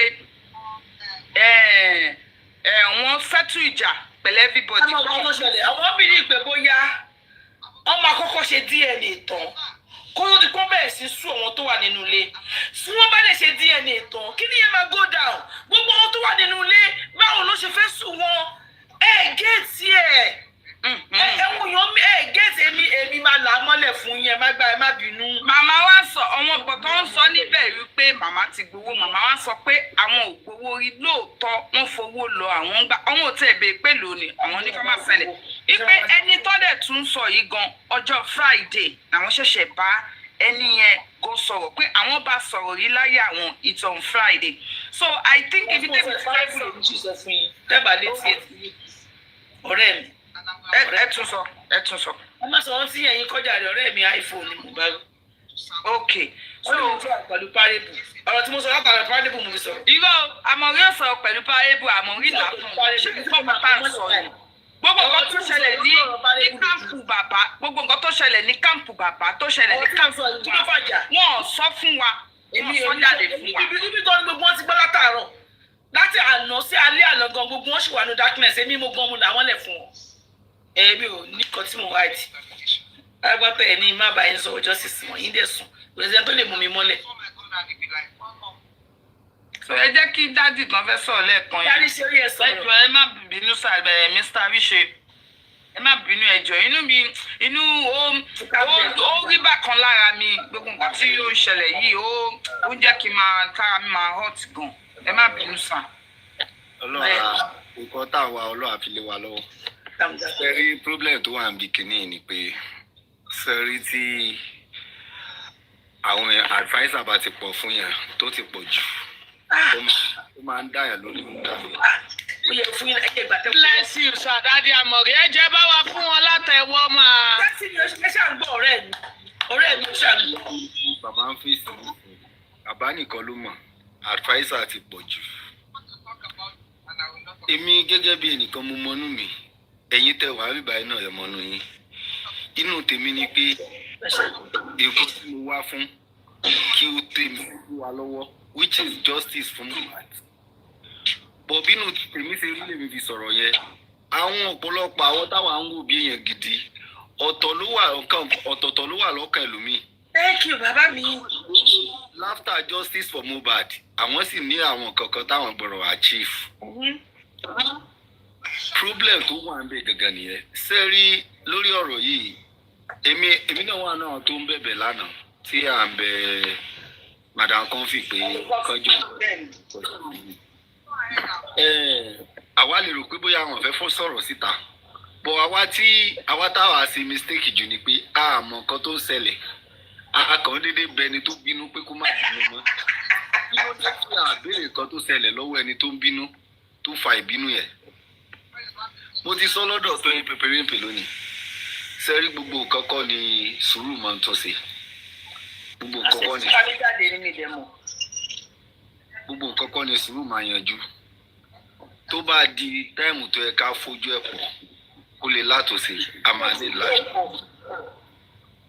So anybody tó bá mọ tó ní jẹ ní information lọ́wọ́ pé ẹni yìí o aburú ló fẹ́ ṣe o ọ̀nà tó dẹ̀ fẹ́ gbà sáburú ni tó dẹ̀ sọ ọ̀fun ẹ pé nǹkan tó ń sọ òdodo ni kò sí anybody tó bá jẹ́ wá sọ o kò sí sùúrù kankan bí ọ̀rọ̀ ilé because mo sọ ẹ má jẹ́ ká rò pé tí kíní bá gbẹ̀yìn yọ bàbá Mohbad kọ́kọ́ ló máa fẹ́ tó mental health ti wá ń kọ́ even though èmi mọ̀ pé bàbá no matter what mi ìfẹ́ mọ̀ nǹkan tó bá sọ fún bàbá gangan lọ́pọlọ kò sẹ́ni tó máa kọ́ wọn ní nǹkan tó máa ṣe wọ́n mọ̀ nǹkan tí ó lè ṣẹlẹ̀ tó máa tẹ̀yìn ẹ̀ bọ́ gbogbo nǹkan tí bàbá ti sọ sẹ́yìn àwọn kíní burúkú yìí wọ́n keep ẹ̀ ní kó sì pé wọ́n dànù gbogbo àwọn ọ̀rọ̀ tí bàbá sọ sẹ́yìn ọ́díò ẹ̀ fídíò ẹ̀ wà lọ́wọ́ wọ́n ń kó gbẹ̀ pamọ́ di ọjọ́ ọ̀rọ̀ ni. Gbogbo tí wọ́n bá ṣe DNA ọmọ yẹn màá mọ kú tó pọ̀ ọmọ mi tó bá ṣe DNA tí DNA bá lọ jáde positive wọ́n máa béèrè pé tọ̀ ìwọ tó ní tó bá ti ṣe DNA wàá sọ kú tó pọ̀ mẹ́ ó yá wàá sọ kú tó pọ̀ mẹ́ fún wa báyìí níbi tẹ́jọ́ ti máa bẹ̀rẹ̀ nìyẹn. Gbogbo wọn kì í kẹtàn nídìílé alọ́ba gbogbo ẹ̀ wà lọ́wọ́ wọn o. So bàbá náà ó mọ̀ pé géèmù tó ń bá wọn play ó ju ojú tí àwa fi ń wò lọ. Àwọn gíní wọ́n pọ̀ ẹ mọ̀ kí èèyàn wà in group kí ní kálukú wa mọ̀ mú àìdí àti tiẹ̀ wá. Ẹ jẹ́ ká gbé bàbá yìí ẹ jẹ́ á lọ bẹ bàbá yìí ẹ jẹ́ ká kó gbósí lérí. Ok ẹ jẹ́ ká sọ fún pé gbogbo rẹ́ẹ̀tì kó máa kó lọ kó sà ti gbà pé kó má sọ jáde pé Mohbad Liam kọ ọmọ Mohbad kọ ni Liam. And then bí tó ti ń discuss yẹn lẹ́nìkan ti làwọn kan ti máa sọ pé you are right tá a bá sọ tó bá ti lè wá jáde tó confirm pé ọmọ yẹn ọmọ òun ni from there a máa gbá àwọn nǹkan tá a máa fi mú jáde. So ìgbà yẹn kò sẹ́ni tó máa defend àwọn ọ̀rọ̀ yẹn mọ́ náà because ẹnu bàbá lọ́rọ̀ yẹn ti jáde. Gbogbo àwọn tí sẹ́rí problem tó ti wà ń bẹ̀ kàn fi bàbá yìí lọ́rùn kalẹ̀ kàn fi lẹ̀ kàn jẹ́ kí bàbá yìí mí òun ṣe mí òun gbà mí la ṣe ń dúpẹ́ lọ́wọ́ ẹni tó ń ṣàbùrú fẹ́ ni tèmi rí lọ́rọ̀ ọ̀pọ̀lọpọ̀ àwọn èèyàn tó wà lára bàbá nìyẹn. Òun ṣe mí òun gbà mí bàbá ti trust wọn. Wọn ló jẹ tán wọn á tún fògùn yàgbẹ́ sí. Bàbá ti gbé gbogbo ọkàn lé wọn. Nígbà tí wọ́n parí corona nígbà tí corona inquest níjọ́ tó parí ẹ̀ sísọ tóbi gbé tẹ́mú jọjẹ jáde ìjọ yẹn tí mo rí ọ̀rọ̀ tí Sàwọn sọ nígbà tó jáde ní kóòtù àwọn ọ̀rọ̀ kan wà bẹ́ẹ̀ tó bí mi nú ó wá di alẹ́jọ́ yẹn platform ta ni mo lọ ná tí mo fẹ́ mẹ́nu lọ bẹ̀tẹ̀ bá rí bọ́sẹ̀. dáadáa rí ṣe ṣé ìmọ̀ kan tó fàjà wí ṣé ìmọ̀ ni. nǹkan tí mo sọ náà nìyẹn pé àwa gẹ́gẹ́ aláburú tá à ń bẹ madam comfy pé kó má sọ̀rọ̀. ok ṣé ìwà mọ̀ kan sí madam comfy yẹn tó ṣe ń bínú gangan gbogbo yìí tẹ̀ sọ pé madam comfy èèyàn burúkú ni wọ́n ṣé ìmọ̀ kan tó ṣe ń bínú gangan. Àmọ̀rí gbọ́ tí mo sọ ni aláwa táwa ń bẹ madam comfy pé kó má bínú àwa gẹ́gẹ́ láláburú. ok yìí tí wàá mọ̀ kan tó fi ń bínú gangan ẹ ti mọ̀. àti mọ̀ mo ti ń gbọ́ díẹ̀díẹ̀ bẹ́ẹ̀ ṣe ń gbọ́. bọ̀ ó yẹ kí náà mọ́mí Détọ́lá sọ wọn náà sọ bọ̀ jẹ́ kèmí yan fún yín. ẹ wá o èmi ni mo lọ̀rọ̀ tí mo fẹ́ sọ ẹ̀yin kọ́ ìwọ tó wá sí bọ̀ kọ́ ọ̀nù mẹ́sàn yóò gẹ̀ẹ́tẹ̀ dọ̀kọ̀sùn díẹ̀. ẹ wo public donation ni public dẹ̀ la wà èmi ò débi ẹ ó ti yé yín ọ̀rọ̀ tó bá dẹ̀ yẹ ká sọ ẹ jẹ́ ká sọ òun lè ṣe mú Bukky Jesse léyìn burúkú torí pé ó máa ń kojú abẹ́ ń kò ojú abẹ́ tó ń kọ́ yẹn lè ṣe ń bi nínú. Cherry àwọn ṣe critical thinker. Critical thinker. Ìfẹ́ kù wọ́n ní critical. Sọ́dà àbí critical. Ìfẹ́ kù wọ́n critical. Mi ò fẹ́ kù mẹ́ sọ́dà ẹ̀yin tẹ́ fẹ́ kọ̀ọ̀tì ẹ̀ nílé rí kọ̀ọ̀tì. Torí mo pẹ́ ti gbé skin rẹ́kọ̀dì wọlé. Wọ́n ti rẹ́kọ̀dì yín o. Báyìí mi ṣe pè ní critical thinker. Ẹ wá correct mi ẹ fi mí lẹ̀. Torí mo mọ̀ pé ẹ fẹ́ gbọ́. Ẹ̀yà mi ní jẹ́ kẹ́ rẹ́kọ̀dì ẹ̀ dáadáa. Ẹ wá lè pè lọ gbòkú ní mínì. Ṣẹ́rí wọ́n parapọ̀ jọ máa sọ Yorùbá ìjìnlẹ̀. Àwọn tá à ń pè ní olódodo nínú ẹjọ́ Mohbad tí wọ́n parapọ̀ jọ. Wọ́n gba àwọn lọ́ọ̀yà. Wọ́n lo owó wọn, wọ́n pè anybody. Ọ̀rẹ́ wọn tẹ wọn síta. Wọ́n dẹ̀ gba àwọn lọ́ọ̀yà yẹn. Wọ́n dẹ̀ sọ èrò inú ọkàn wọn fún àwọn lọ́ọ̀yà yẹn. Àwọn lọ́ọ̀yà yẹn dẹ̀ sọ pé ókè ọkàn wọn nílé pé wọ́n fẹ́ ṣe DNA ló bá wọn lọ́wọ́ mu. Ṣùgbọ́n wọ́n fẹ́ kọ̀ọ̀kan fẹ́ àpètẹ́lẹ̀ ìwé fáwọn tó wà nínú ilé àti àwọn tí wọ́n di ẹjọ́ mú. Yorùbá ẹ̀yẹ yìí àwọn tó wà nínú ilé àti àwọn tí wọ́n di ẹjọ́ mú mi ní sóyìnbó òyìnbó kan ní jábọ́lẹ̀ nù mí. Àwọn tó wà nínú ilé àti àwọn tó ń dẹjọ́ mú tó ń ṣe òṣèlú tó sì yé yìí kò ń ṣe àwọn ẹ̀kọ́ ń ṣe irọ́ àwọn ẹ̀kọ́ ẹ bá ti kọ́ máa sọ pé yes. Wọ́n dẹ̀ pé orúkọ gbogbo wọn jọ tó sì yé yìí wọ́n pé orúkọ wọn jọ fún wọn àwọn yẹn dẹ̀ mú owó lápò ara wọn ìlú lè fẹ́ gbà iye báyìí ni ẹ gbà ẹ bẹ̀rẹ̀ iṣẹ́ wọ́n dẹ̀ kọ́ ṣùgbọ́n ẹ má gbàgbé pé ikọ́ tó máa kọ́ bẹ́ẹ̀ ni bàbá ọmọ gbọ́dọ̀ sign pé àwọn eléyìí o wọ́n ṣiṣẹ́ fún mi. Yorùbá ni mo sọ mo rò pé mi ò sọ òyìnbó. Àwọn eléyìí o wọ́n ṣiṣẹ́ fún mi. Kẹ́lẹ́ mọ̀ pé àwọn pípù yẹn ẹ fún gbogbo ẹ̀yin tẹ́ bá ti rí wọn ẹ máa fún wọn ní àdúrà. Nǹkan tí gbogbo àti ń rìn tàti rìn wọ́n dẹ̀ wá rò pé òkè ẹ má jẹ́ ká lọ sí public mọ́ ẹ jẹ́ ká ṣí lẹ́yìn. Wọ́n ju ẹbí ẹ sọ fún yín wọ́n ju 5 lọ. Àwọn tẹ́ ẹ̀rọ yẹn kọ 4 ni wọ́n tẹ̀lé nìkan ìtẹ́jọ́ ẹ̀ ní wọ́n ju 5 lọ. Wọ́n lè ṣe pírí bobobo wọ́n dẹ̀ mú owó yẹn lápò ara wọn gbọ̀ngàn wọ́n dẹ̀ fún wọn pípù yẹn ó yá wọ́n dẹ̀ bẹ̀rẹ̀ iṣẹ́ gbọ̀ngàn. Ṣùgbọ́n ẹ má gbàgbé pé tọ́wọ́ máa fi iṣẹ́ síta bàbá ọmọ tí wọ́n bẹ́ ṣiṣẹ́ fún ó gbọ́dọ̀ fi ọwọ́ lùwẹ̀ pé yes àdọ̀tọ̀ mi ní àtẹ̀wé yìí ti wá. Ẹ rántí pé gbà tí Yomi lọ sí police tọ́wọ́n ọlọ́pàá sọ pé kó lọ bá bàbá ẹ̀yin tẹ́ ẹ sọ pé ọ̀rọ̀ Yomi ṣì ń bọ̀ ńbẹ̀ ẹ̀kọ́ ń gbẹ̀ṣẹ̀ ni kò sí bó ṣe sọ pé fẹ́ jà fún justice ó máa bá bàbá ọlọ́ba rẹ̀ gbogbo nǹkan tó bá ní fún bàbá ìwà kọ pamọ́ ẹ̀hún yẹn má ṣe mistake òyìnbó tó bá fẹ́ mú ẹ bí wọ́n máa ṣe thank you olùkọ́ àwọn ọgbọ́n ni Yorùbá ní adúlá kékeré yẹn lórí tó bá fẹ́ gba ọmọ lọ́wọ́ èèyàn nílùú yìí wọ́n fún wọn ní ṣokoléètì mu wọ́n dẹ̀ máa rẹ̀ mẹ́ thank you ilé ọ̀wọ̀n náà tiẹ̀ lọ wọ́n mọ̀ pé ọ̀tá ni ẹ̀ wọ́n mọ̀ pé ọ̀tá ni ẹ̀ ṣùgbọ́n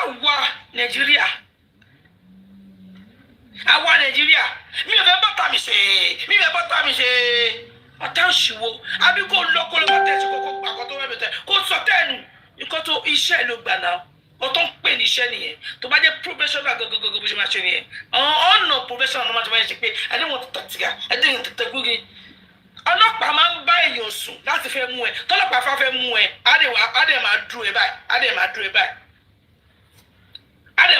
báyìí ó dẹ̀ fẹ́ mú ẹ ẹ̀dẹ̀ máa jẹ sọ ní bẹ́ẹ̀ ó dẹ̀ gbà fọmíṣọ ẹ lọ ọlọ́gbà mi ń lóyún fún olè ṣé ẹ gba tírénì débẹ̀ ni tá a bá ń bá wọn wèrè ṣiṣẹ́ bí kí ló bá wọn rẹ̀ ẹ sọ fún mi pé ẹ̀rín òmìnirin ni mo wí pé mo fẹ́ rẹ́rìn ni láti lè ká àmì ẹni tó bá sunkún mà bá sunkún láti lè ká àmì ẹni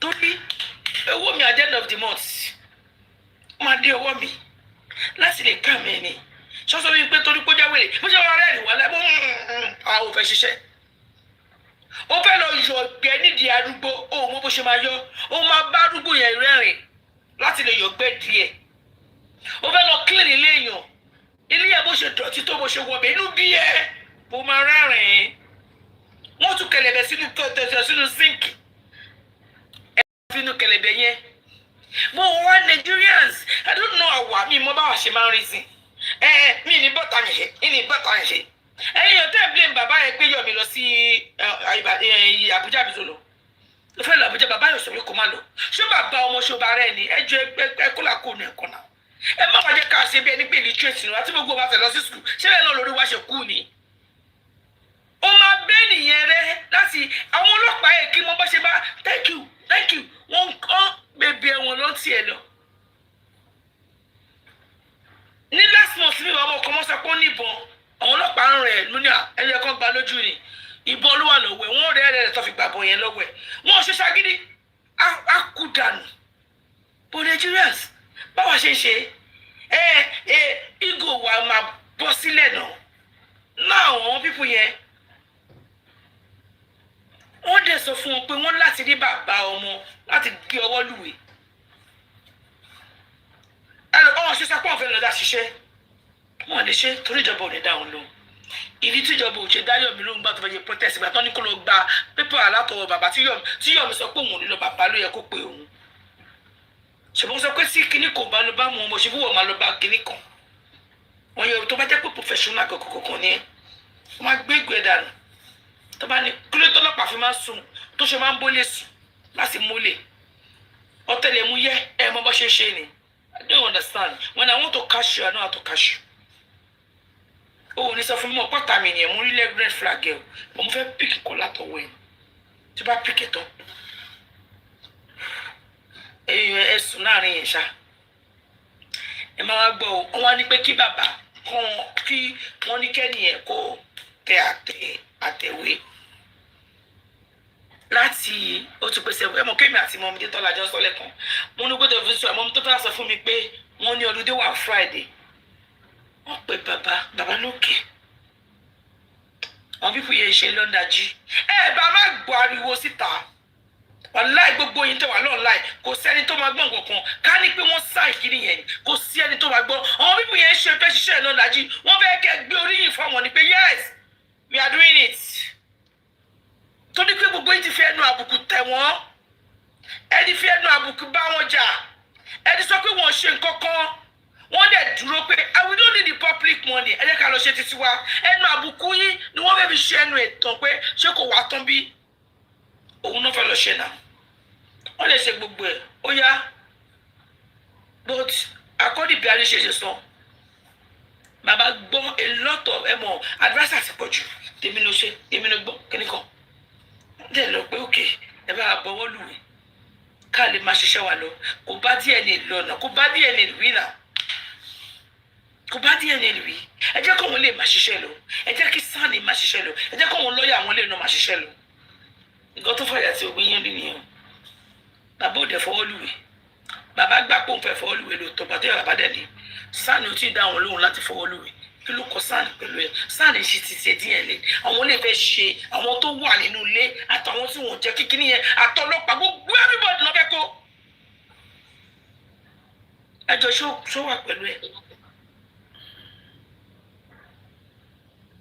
ẹni pé mo sọ Yorùbá bí èmi sọ yẹn bò. Bẹ́ẹ̀ni ọ̀rọ̀ yẹn ti yé mi ṣé mo lè sọ̀rọ̀ báyìí. wọ́n mọ́mí kọ́fì tó ń bínú ṣe ni pé ó tó kó bínú. ṣé mo lè sọ̀rọ̀ báyìí mà. ó yá bàbá mi kẹ́kọ̀ọ́. sẹ́rí after ọ̀rọ̀ tẹ́sọ̀ yìí anybody tó bá ní update Bukky Jesse kò ráìtì lórí ẹ̀ olórí burúkú ẹ̀dá rẹ̀ nìyẹn. ẹ má sọ bẹ́ẹ̀ torí pé wọ́n mọ̀ ọ́dì láti pè fún un. mo nílẹ̀ ẹni tó bá lísì sí nǹkan tẹ́sọ̀ yìí lẹ́yìn nǹkan tẹ́sọ̀ yìí tó bá gbọ́ tó wá tún ní nǹkan tí Bukky Jesse sọ kò ráìtì olórí burúkú lẹ́ni ẹ̀ mo ní point o ẹ má jẹ́ kí n tọ̀ yín lóòótọ́ la sọ pé advice pọ̀ fún bàbá bọ̀ ẹ̀yin náà ẹ jẹ́ ká mú pẹ́ǹtì kan bàbá ní sáànù tí fáwọn ní go ahead ọ̀rọ̀ yẹn yé yín. The reason for not sign that sáànù tí fún wọn ní go ahead láti sáyìn kí tàwọn lọ́jà àti sí àwọn ajàfẹ́tọ̀ọ́ lábẹ́ ilé ṣe. ok kí ni reason tí sáànù ṣe fún wọn ní go ahead kí ni ìdí tí pọ́ìntì tí sáànù fún bàbá pé ẹ má ti sáìn kíní yìí kí ló dé tí sáànù dí bàbá lọ́wọ́ láti sáìn ẹ wá jẹ́ ká collaborate pẹ̀lú nǹkan tó ti ṣẹlẹ̀ sẹ́yìn ok pọ́ìntì tí mo ní mo give lálẹ́ ẹjọ́ tí ọ̀rọ̀ corona yẹn ṣẹlẹ̀ this is my point mo ní ọ̀rọ̀ tí sáànù sọ. ẹ̀yin tẹ́ bá ti kọ ẹni dọ̀rọ̀ tó tẹ̀mí kọ́kọ́ ni máa blọ́ọ̀kì yín mo ti ṣàlàyé fún yín bó ṣe yẹ kẹ́ ẹ gbọ́. mo ní nǹkan tó wà tó ṣe. ní àmọ́ rí ẹ̀yin kọ́ nǹkan tí Dàdàrí ṣe sọ. yìí kọ́ sí àwọn comment section ni mo sọ comment section ni mo sọ comment section ni tẹ́ bá ti sọ ẹ́ lẹ́sìn máa tẹ́ ẹ́ nǹkan tó wà lókè pé ṣé Mr. Richard lẹ́sìn mọ́mí rich grace sọ. bọ́lá pé àkẹ́ nípa nǹkan tí wọ́n fẹ́ sọ nǹkan tí anybody bá fẹ́ believe in kó believe òótọ́ ọ̀rọ̀ nǹkan tí àṣàmọ̀rí sọ. nǹkan tó ṣe kúkú mi mo tún ṣe wá tọ̀nù ẹ̀rẹ̀ sí sí àwọn tó wà ní tọ́mọ̀ pípọ̀ tí mo sọ tọ́ ẹ̀ lọ́mọ̀ kèmí dìbò. ẹjọ ẹ máa ń kọ́mẹ́ǹtì mọ́ mi fẹ́ lose thought mẹ́jọ sẹ́rí ẹni tó béèrè béèrè lọ́wọ́ mi pé ṣé mo rí nǹkan tí mọ́mì kan kọ tán sọ I don't want to listen to her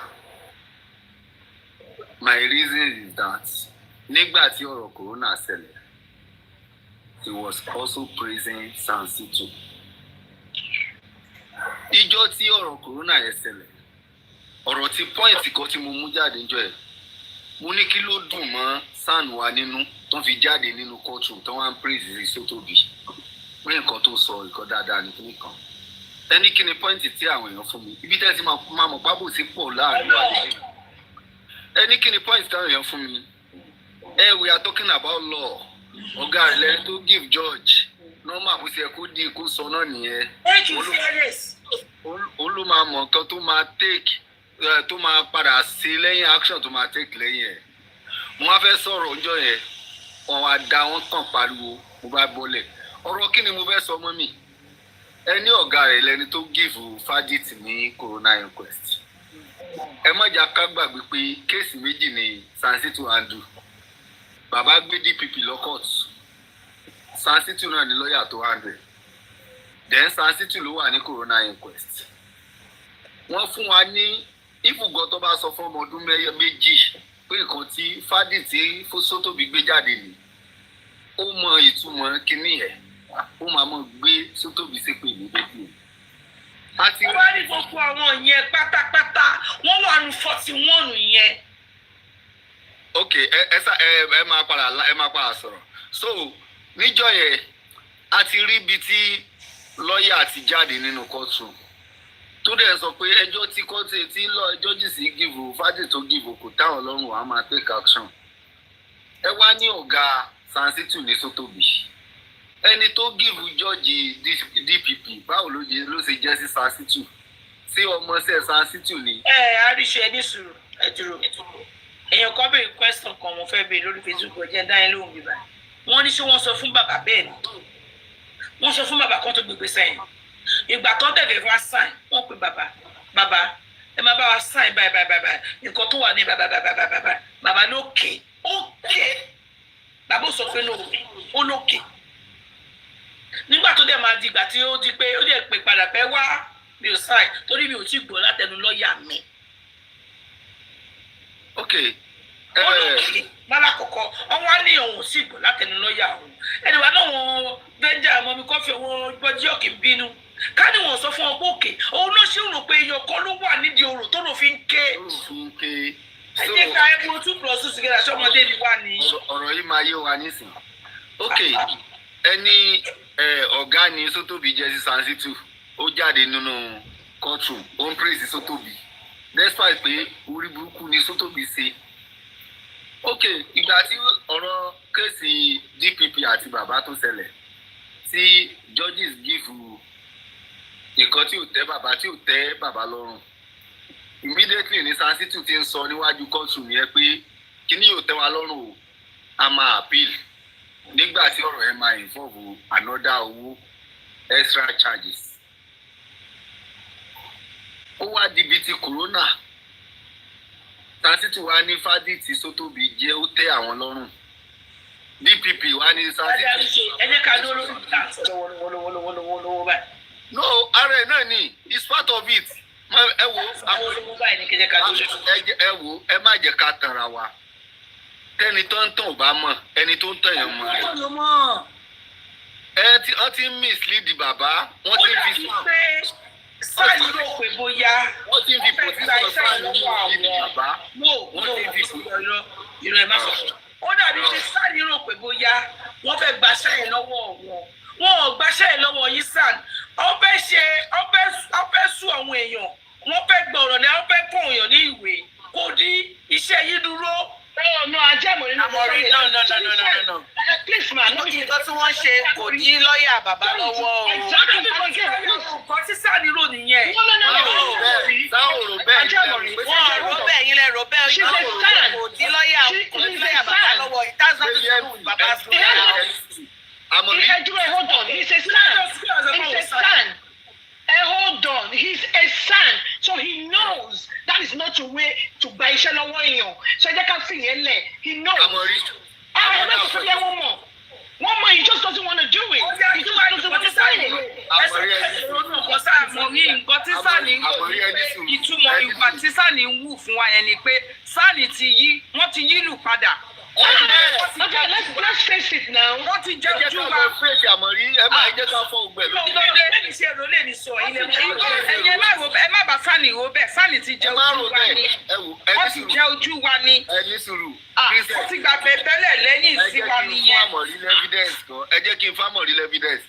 Sẹ́rí sẹ́ẹ̀mù nǹkan tí wọ́n gba sáà fún. Ẹ má jẹ́ kí n tọ̀ yín. Tí tó bá fẹ́ gbé kéèsì lọ sí high court. Another contract ní fún SAN. Kò sí kéèsì high court nínú nǹkan tí wọ́n gbé fún SAN tẹ́lẹ̀. Ẹ dẹ̀ lọ wo write up nǹkan tí SAN kọ sí kí lorúkọ lady tó write ẹ̀ pé kó sùn Bukky Jesse yìí. Ẹ máa rí i pé gbogbo ọ̀rọ̀ tó sọ ó ní wọ́n employ pé kó oversee corona àti DNA. Ó dẹ̀ sọ àwọn points tó ti achieve. So ẹ máa rò lọ́kàn pé SAN rò pé ọmọ àgbà sí òsì kò rò rọ́bẹ̀ rárá. Ẹ jẹ́ ká fọ́ ògbẹ̀ lójú. Nǹkan tí Bukky Jesse sọ nípa SAN yẹn wallahi ta'ala right. Torí pé kí ni eléyìí tẹ́ sọ lónìí eléyìí tó ṣẹlẹ̀ yìí ó yẹ kí ọ̀pọ̀lọpọ̀ wa ti mọ ibi tí ọ̀rọ̀ yìí lọ. Wọ́n ti ń fi position SAN wọ́n ti fi ń mislead bàbá torí pé kí ni bàbá ti tọ́ tẹ̀ fúlẹ̀. Nǹkan tó bá ní kí bàbá ṣe ni bàbá ó ṣe. Èmi ò rí any point fún bàbá láti máa sign kìíní ẹ̀. Bọ̀ ẹni tí ó ń bá mi ṣiṣẹ́ gẹ́gẹ́ bí bàbá náà ṣe máa ń sọ mi ì lè blame bàbá yẹn. Bàbá ìwò mẹ́ni ti ń pa lọ. Tó bá sọ fún bàbá pé bàbá ẹ má jẹ́ ká fọ́ gbogbo ẹ má jẹ́ ká da gbogbo ẹ̀ papọ̀ mọ́ra wọn. Ẹ jẹ́ ká ṣe ti DNA yìí tán. Tá bá ṣe DNA tán next step a máa take. Time dẹ̀ ń waste. Waste. Àwọn ẹni tá a bá DNA ló sí káàkiri káàkiri fún ọ̀rọ̀ wọn náà. Mr. Rishi Atamore, ẹ yẹ kí n sọ fún yín. Ní àná tí Madam Coffee Buster èèyàn kan inbox tèmi ní àná tó sọ pé wrong narrative ni wọ́n bọ́ síta láti wá sọ fún àwa o. Wípé àwọn critical thinkers o. Wípé irọ́ ni wọ́n pa pé wọ́n carry bàbá along o. Wọ́n carry bàbá along. Ẹ máa gbọ́ pé màmá tó jáde lé nìyẹn pé gbà tí wọ́n wá bọ́ síta lé ní ìgbà tí wọ́n wá gbọ́ sí ọ̀rọ̀ yẹn wọ́n wá rí pé irọ́ ni àwọn critical thinkers pa ni wọ́n wá sọ pé kí bàbá má sign ó wà lára àwọn tó ní kí bàbá má sign nǹkan tẹ́ni yẹn sọ fún mi nínú inbox nìyẹn. Ẹni ẹ parọ́ ni. Èmi mọ̀ I know what is going on. Èmi mọ̀ pé ẹni ẹ parọ́ ni because they are going to people's inbox. Láti lọ bá ẹ̀wọ̀n láti stop. Ó ti pé 72 hours kí ló sọ? Wọ́n ní olùdé wà lánàá kí iyọ̀ ànákù mẹ́. Ọmọ olùdé wà ń jọ Friday jàre kí iyọ̀ ànákù mẹ́. Gbogbo wọn mọ̀ ń pa nǹkan tí mo sọ. Ó ti pé because ẹbẹ́ ní kí sáàni ma 24 hours tó yẹ kí sáàni náà ẹ̀ lóhùn. Wọ́n olùdé wà lánàá ó ní sáàni lọ́sọ̀ olùdé. So we are waiting gbogbo ẹ̀yẹ èèyàn tẹ̀wọ̀n bíbá. Ẹ jẹ́ ká dúró di ọ̀la ń gbà yẹn. Let's do it tomorrow. Mọ́mí kọfí tó ń bínú wọn mọ̀ kan tó ń bẹ jẹ́ ká dúró di ọ̀la. Ok, à ń wo nǹkan tó máa ṣẹlẹ̀ bọ́yọ́ má jẹ́ ká tọ̀ra wa tí Bukky Jesse bá sọ̀rọ̀ àmọ̀rí tí a bá believe ọ̀rọ̀ yẹn máa ń padà yọjú. Now àwọn tí kò sá ṣe kò ti kà yí o. Ìtọ́rẹ̀ ni mo ṣe ń sọ most of àwọn ẹni tí wọ́n ń gbèsè tèmi lánàá ó ti wonderful. Ó ti máa lọ sínú inbox àwọn èèyàn láti lọ change mind wọn. Ẹ dẹ̀ mọ̀ pé àwọn tó wà bẹ́ẹ̀ pé they are easily to change. Ẹ jẹ́ sọ fún yín. Wọ́n lè change mind wọn. Àwọn pípù yẹn kó tó dáwó ṣe wà bẹ́ẹ̀. Kó tó ṣe kọ́tà ṣe wà bẹ́ẹ̀. Tẹ́mọ̀rí ẹ̀ understand nǹkan tí mo sọ. Wọ́n ní wọ́n sọ fún olófòfó èèyàn a máa gbọ́. Ìgbà tí wọ́n dáwó tó pé gbogbo wọn tó kò sẹ́ni tó sí mẹ́. Ṣé báwọn tó wá sọ fún yẹn lọ́nà pa? Bàbá mọ̀ pa. Alẹ́ mi mọ̀ I know everything that is going on. But ẹnu mi kọ́ ni wọ́n ti gbọ́ pé ìyá tíṣà kú. Ìgbà tẹ́ni yẹn wá sínú inbox mi lánàá. Mi ò response because mo pé you're talking shit. I know what is going on. So they wá sọ fún mi pé nǹkan báyìí ló ń ṣẹlẹ̀. I understand. I just settle like that.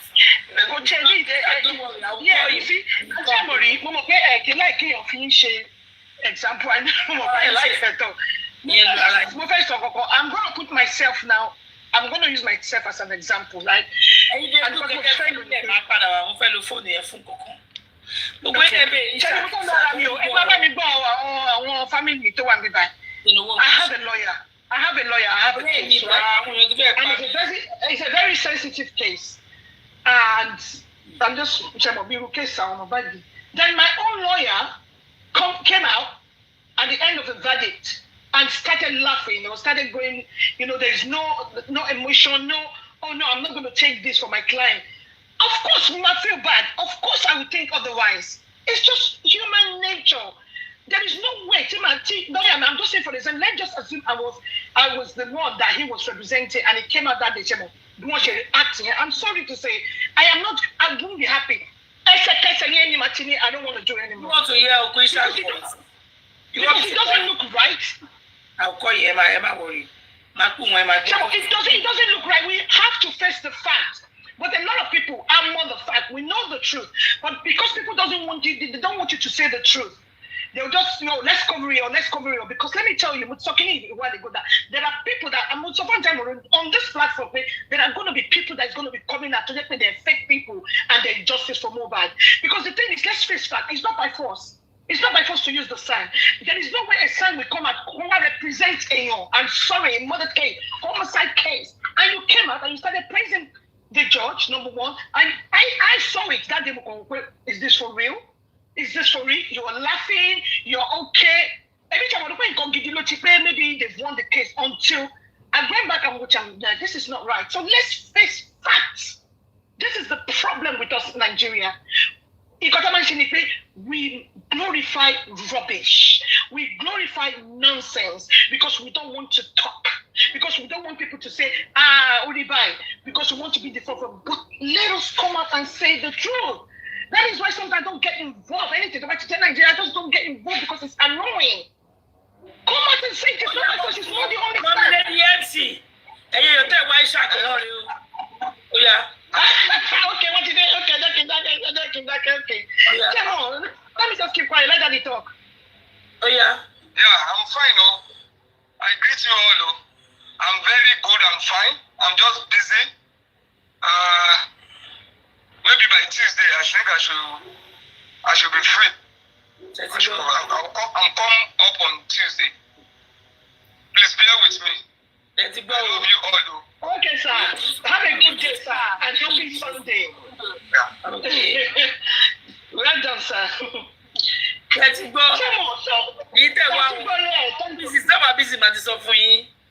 Yeah, of course.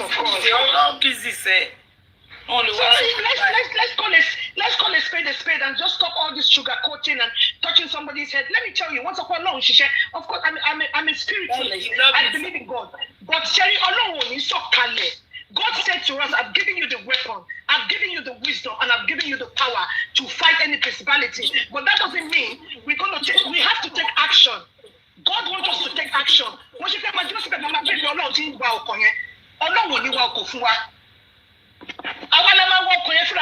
take action. So don't let us talk. No, we have to talk. We have to look. Yes, there are some things that it's very sensitive. So they have to keep private. But when you update us, when you as a son, even if you don't want to come out, get somebody to update us, put us through, put the public through, say this. Then people will have confidence in you. But when you don't do that, and you came out after a verdict that doesn't favor your client, and you're laughing and you're saying that I'm sorry. So Kenny, what are we saying? Why are we after booking? I stand with 110%. 110%. We lie to ourselves. Not until we start lying to ourselves and stop pretending, things are not going to get better. Things are not going to get better. I rest my case for now.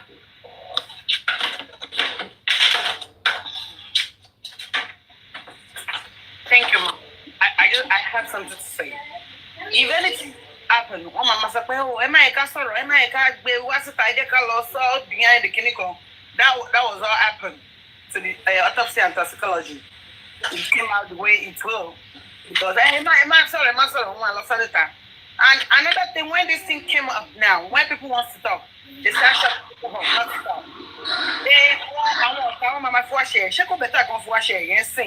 And we make things right and see everything back out good, we'll be happy. Shake up better, because wash it, yes, at the end of the day, taking about some taba sorrow, that can say, one will become a sorrow, to one compromise again, and that thing come bad. The way autopsy and toxicology came out the other day. Show one if wash it, yeah. And do they think if the DNA come up the other way around, did they think Baba is saved? Every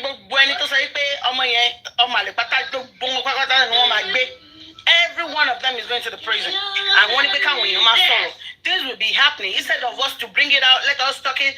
I want to see critical thinkers. And everybody talk about it. I'm sure Baba go to my joke and want to reason and we do the right thing. And when it becomes no. It's getting too much.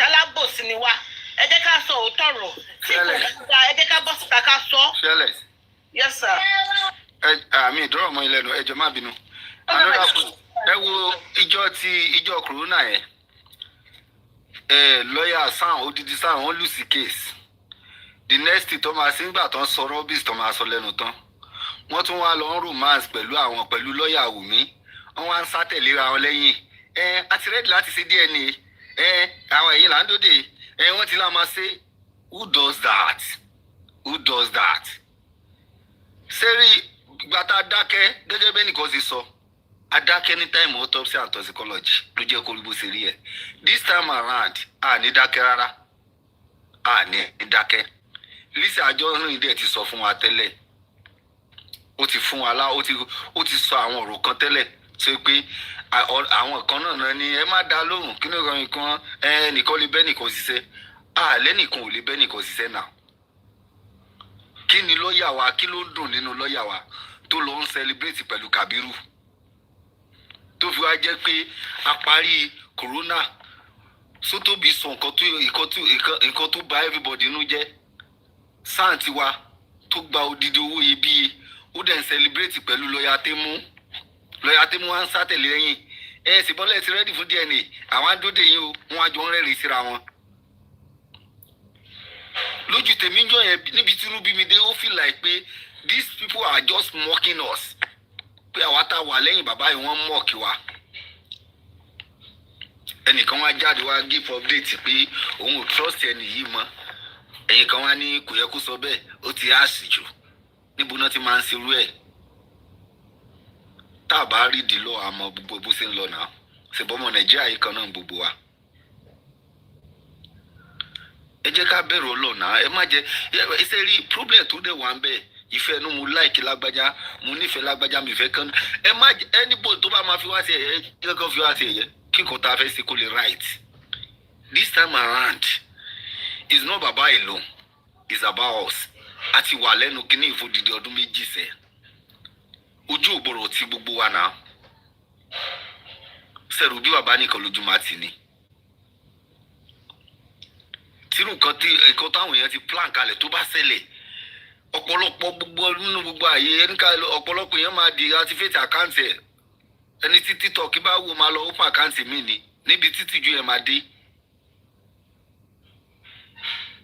kò sí pé à ń bọ́ àṣírí anybody mọ́ nísìn èyàn ò bá jẹ́ ìyá SU èyàn ò bá jẹ́ olúwa àgbáyé èyàn ò bá jẹ́ pásítọ̀ ò bá jẹ́ afáńláńlá tó bá ti wù aburú táwọn èèyàn ti fura sí i kán sọ jáde kò sí kankan tó máa ṣẹlẹ̀ ọlọ́run kan ni gbogbo à ń sìn olóòdẹ sí ní lẹ́yìn alábòsí. Bukky Jesse tó sọ̀rọ̀ ó sọ̀rọ̀ kan ibi tẹ́rù ọlọ́run ti bà mí nìyẹn ó ní nínú courtroom yẹn nínú corona inquest òun ní kẹ́nìkan bóun rìkọ́ọ̀dì gbogbo àwọn nǹkan tí sáà yẹn ń sọ ẹni yẹn rìkọ́ọ̀dì bọ́ ọ lápẹ́ ni o ti fún un ní go ahead ni ò jẹ́ kó o sì play ǹjẹ́ kankan nu wa béèrè àti ẹ̀bèrè ọ́díò yẹn láti gbà yẹn mọ́ ohun tó ti listing sí tó wá jáde tó wá give update àwa kan wá ní kò yẹ kó sọ bẹ́ẹ̀ sáwà mọ nǹkan tó wà nínú àwọn ọ́díò yẹn ni and then the most funniest part of it is that àwọn tán láwọn ń support tán láwọn ń jà fún justice tán láwọn wà lẹ́yìn bàbá tó ń tẹ̀lé wọn lọ inquest why tán sì jáde tí wọ́n tún wá ń praise Sansitu pé nǹkan tó sọ yẹn nǹkan tó yẹ kó sọ ni sáwọn á try after ìgbà tó yẹ pé ẹni tí ò bá strong ọ̀rọ̀ tí Sótóbi sọ níjọ́ yẹn tó bá jẹ́ lómìn ní bàbá Mohbad ni ó lè délé kan rọ̀ọ̀sẹ̀ lọ sí hospital because àwọn ọ̀rọ̀ ìbànújẹ́ ó praise ìyá Mohbad ó praise Wùmí tó pa ọmọ ó wá làǹbáàsì bàbá sáwọn adéwọ̀n bẹ́ẹ̀ ó dẹ̀ jáde ó lọ ń praise ẹni yẹn ó ló try he's done very well praise our judge kìnìkan èèyàn kan wá ní ọlá àpójọ gẹ̀ẹ́ ní bó ṣe yẹ kó sọ̀rọ̀ inú courtroom ní lọ́yẹ̀ ò ti lè argue púpọ̀ pẹ̀lú adájọ́ tó bá jáde tí adájọ́ bá fún wọn ní ẹjọ́ tí ò tẹ́ ọ lọ́rùn ó máa sọ níwájú ibẹ̀ gángan pé kíní tí ẹni yìí sọ yóò tẹ́ wa lọ́rùn o a máa ní láti appeal a máa take action báyìí bọ̀ sáà ti wò sọ bẹ́ẹ̀ o wọ́n ló tẹ́ àwọn lọ́rùn bó ti jẹ́ pé àwa tá a kì í ṣe lọ́ọ̀yà ga mọ̀ pé nǹkan tí ìyá yẹn sọ ò pín sí ọ̀rọ̀ rárá inú ẹ̀ náà látún wà gbà tó máa gbé sí jáde wọ́n ti lọ kọ́ọ̀tì wọ́n ti lọ sí court and join níbi tọ́kàn wọn balẹ̀ dé àwa dẹ̀ ń lo sàn ṣèbí gbà tá a pariwo jáde ni wọ́n ṣẹ̀ láwọn right letter nínú máa tún mi sí jáde sẹ́mi tó fẹ́ tún sí jáde àmọ́ nǹkan tó máa gbé wá fún wa ní ìgéni. tó bá tó àsìkò ọ̀rọ̀ a ní láti sọ kí nǹkan tó bàjẹ́ lè má bàjẹ́ jù báyẹn lọ a ti sùn sẹ́yìn àrùbá ti lé ọmọdé ní ìṣòro bí àti ọba gbé báìbù àbò ńlọlé Ọlọ́run yẹn ni pé kò mí pé kò lè kọ̀ọ̀pọ̀. bẹ́ẹ̀ ni náà a ti sùn a ti rò pé ńgbà tá a ti lé wèrè bọ̀bọ̀ UK yìí lọ pé tá a ti gba sand gbogbo wa lọ relax at the end of the day ó wá di pé sand táwa la gbọ́kànlé gan òun gan ló máa ń fọ́ọ̀kì wa ọ̀ ẹ wá ní káwọn kéèyàn kẹ́ni tó ní fọ́ìsì máa sọ̀rọ̀ kẹ́ni tó láyà tó lè jáde wá sọ̀rọ̀ kó máa sọ̀rọ̀ ta ló máa ń ṣe rẹ̀ tèmi Bukky Jesse mo sọ fún Tóyìn má dẹ̀ tún message sọ fún madam Bukky Jesse kan tó lọ́ọ̀kan jáde gbogbo nǹkan tó bá mú kan wá sọ torí last chance wa lélẹ̀ ẹ má ṣe mistake o it's not about baba alone it's not about baba alone àfẹni tó bá ní nǹkan tó ti gé nínú justice Mohbad yìí èmi ò ní kankan tí mo wá gé níbẹ̀ dànkárí justice fún nǹkan justice láwọn tá a bá rí ọ̀rọ̀ tó fẹ́ kí n feel at the end of the day. Thank you, sir. Báwo lọ̀pọ̀lọpọ̀ èèyàn ṣe máa fi? We are waiting for Bukky Jesse to come out.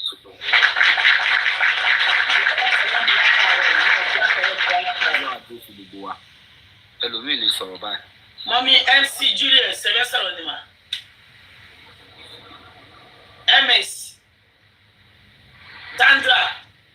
Okay. Hello, Ekweto. Yes, ma'am. Thanks so much for everybody. Sherry, if Baba does not sign this petty, whatever it is, only Baba for justice, I'm just going to be blunt. That means whatever VDM Bama she no, Oma bring efforts here down. So we need to know where we're standing. Bukky is already posted, boom, come out. And I believe in Bukky. Whatever Bukky says, I believe in 100%. So at this junction,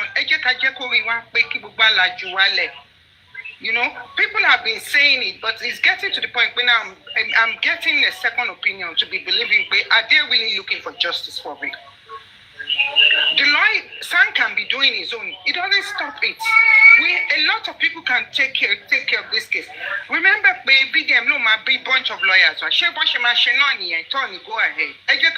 Baba needs to wake up. It's either he comes and tell us the truth. I don't want justice, or I'm just playing along with you, or he signs it. Or if not, it's not going to be easy. We have to invest time. I have to invest more. Thank you, Mommy Sandra. Okay. Check Bomisha. Yes, ma'am. Okay. Jerry or Sunny, should I go soon last Jojo? Because the way the son even came into the picture, what you were compromised, can you look real goni go by? But they want to support a command of Sunny and Bobo Bear got in the committee. She back away. Santo lay agree láti jókòó fún irú nǹkan bẹ́ẹ̀ yẹn. Báwo la ṣe wá wà mọ̀ pé bóyá máa ṣe the right thing. Then secondly, ṣẹ́rí kíní ṣé DPP àbí kí wọ́n pè kíní àwọn tí wọ́n sùn kíní àwọn kílé tí wọ́n ṣe release Naira Marley àti kí ló jẹ́ àti Sam Larry. Wọ́n ṣe kíní ẹ̀ tẹ́mi ṣe rí sí wọ́n ṣe kíní ẹ̀ pé Baba máa tún máa bá Naira Marley jà. Níbo lẹ ti rí yẹn? Kí ni èyí tí sáànù ní pé kán sùn àwọn DPP kílé tí wọ́n ṣe.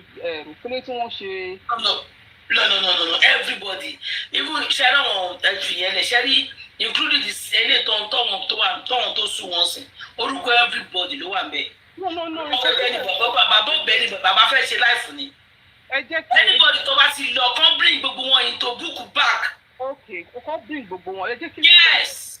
Èmi ẹ jẹ́ kí n sọ ti tèmi because tó bá yẹ pé wọ́n choose just 2 people nígbà yẹn pé wọ́n mention nǹkan táwọn critical thinkers nǹkan táwọn ṣe nísìnyí ló right but then San was only talking about Naira Marley and Sam Larry. Wọ́n sọ̀rọ̀ pa àwọn tó kù tó wà nínú. Ọmọ tí kò ṣe kà ó gbọ́ wọn náà sọ 41 ní gbogbo wọn àtàwọn tó ti lọ àti everybody. Wọ́n àti Àmọ̀rí wọ́n sọ pé nǹkan tí San ń ṣe pé ti Sam Larry àti Naira Marley nìkan ni San fẹ́ ni wọ́n fẹ́ sùn pé. No, wọ́n sọ nípa San wọ́n sọ títí àwọn critical thinkers. Mi ìsọ̀rọ̀ pa àwọn critical thinkers mo ń sọ̀rọ̀ pa Sam Larry àti Naira Marley.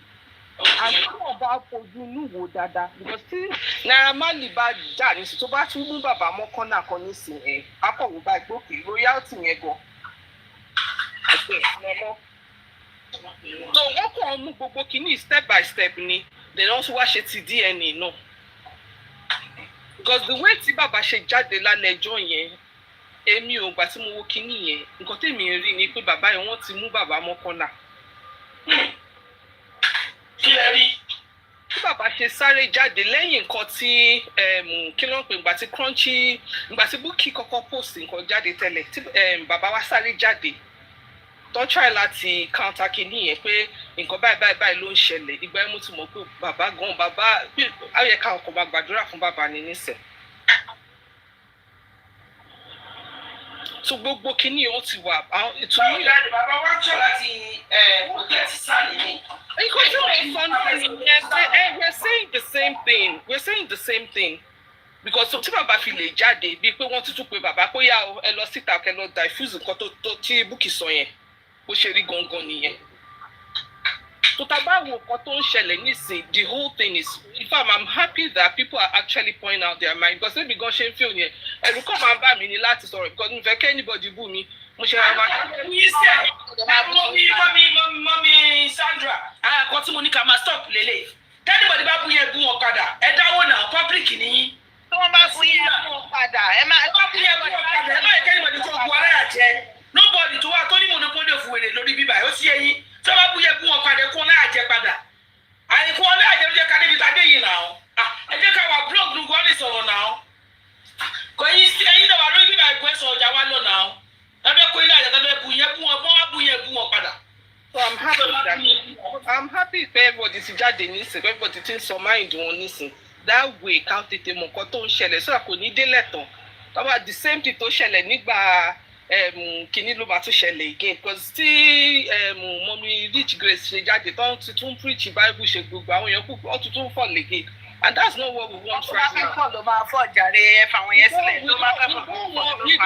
We don't want that right now. Everybody láti face reality ni.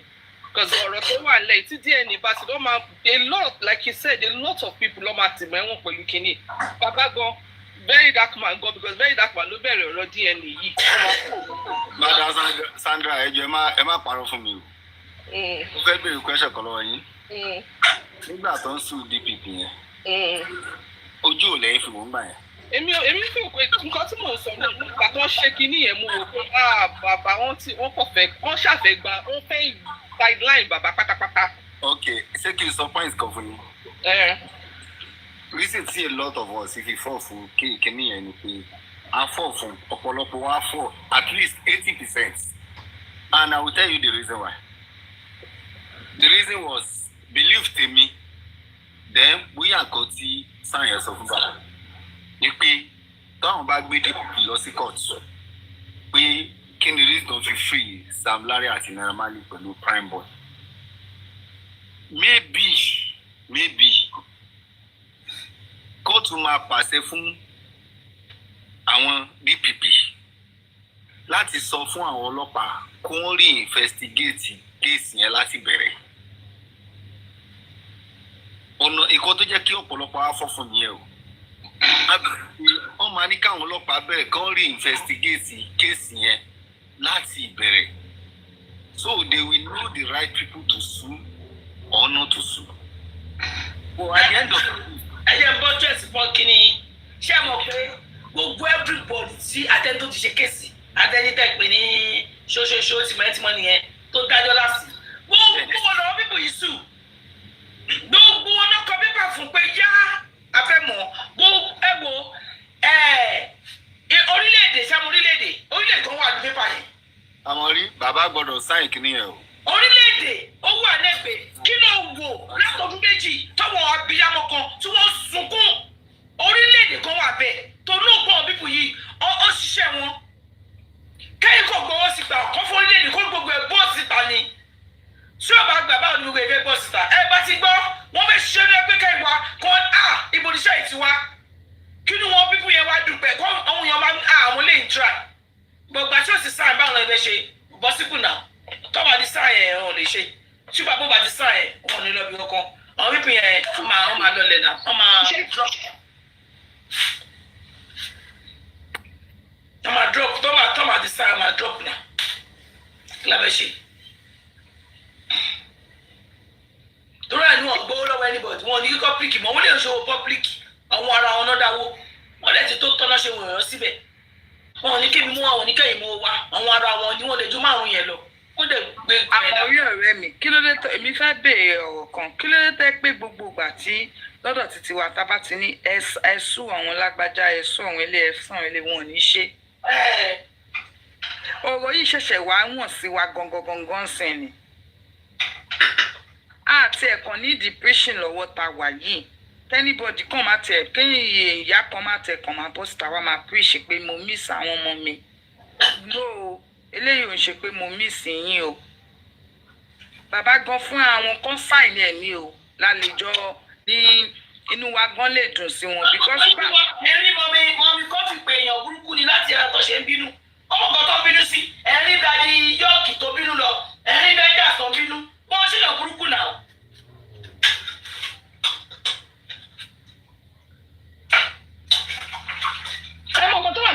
The thing is, at the end of the day, I don't know whether it's a critical thing, whoever towards some people, they know the reason why. And you know, like it sounds like they want to pay everybody. You know why? Because what you read gaps.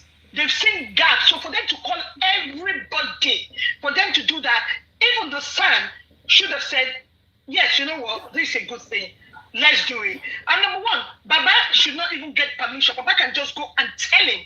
I'm just saying my own. You with the master because this fighting of justice. Then he shouldn't even stop Baba from saying, no, don't sign it. Because for you to say, for you to stop him from signing it, then it's going to start making people, I will be thinking, there's something else. Does that mean you don't want justice? Lady MT, my point of correction, sorry. Could you believe this? We are talking about son. And I think there is something the son has told Baba. Baba, please, before you do anything, you must tell me. So I'll be the one to lead you. So for Baba to sign that, he must tell his son that Sansitu, something, they brought something to my Exactly. So Baba know nothing about law. And son has told Baba that whatever I want to do, you must tell me. Oh, don't let anybody mislead you. And Baba trusts this man because we are calling him son, Sansitu. Emma, Uruko san ye. Uti azin. Uti amazed Baba pe son ni mo nlo nisin. So anything Zimbabwe say me leader say, I must tell my son. That is exactly what I said.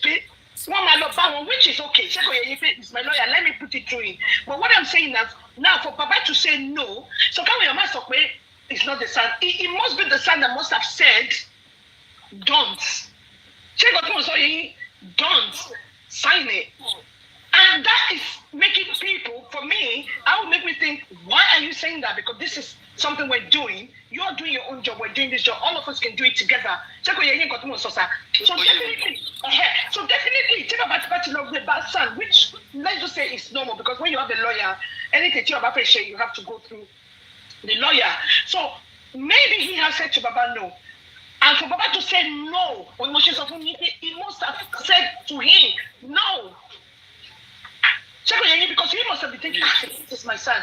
And let me tell you, because Baba is in a vulnerable place at the moment. Yes, Baba is very smart. He's very intelligent. I know, I can even see that. But let me tell you, some of us got that bad, we're intelligent too. We could, when you are in your vulnerable state, there are things to happen in your machine.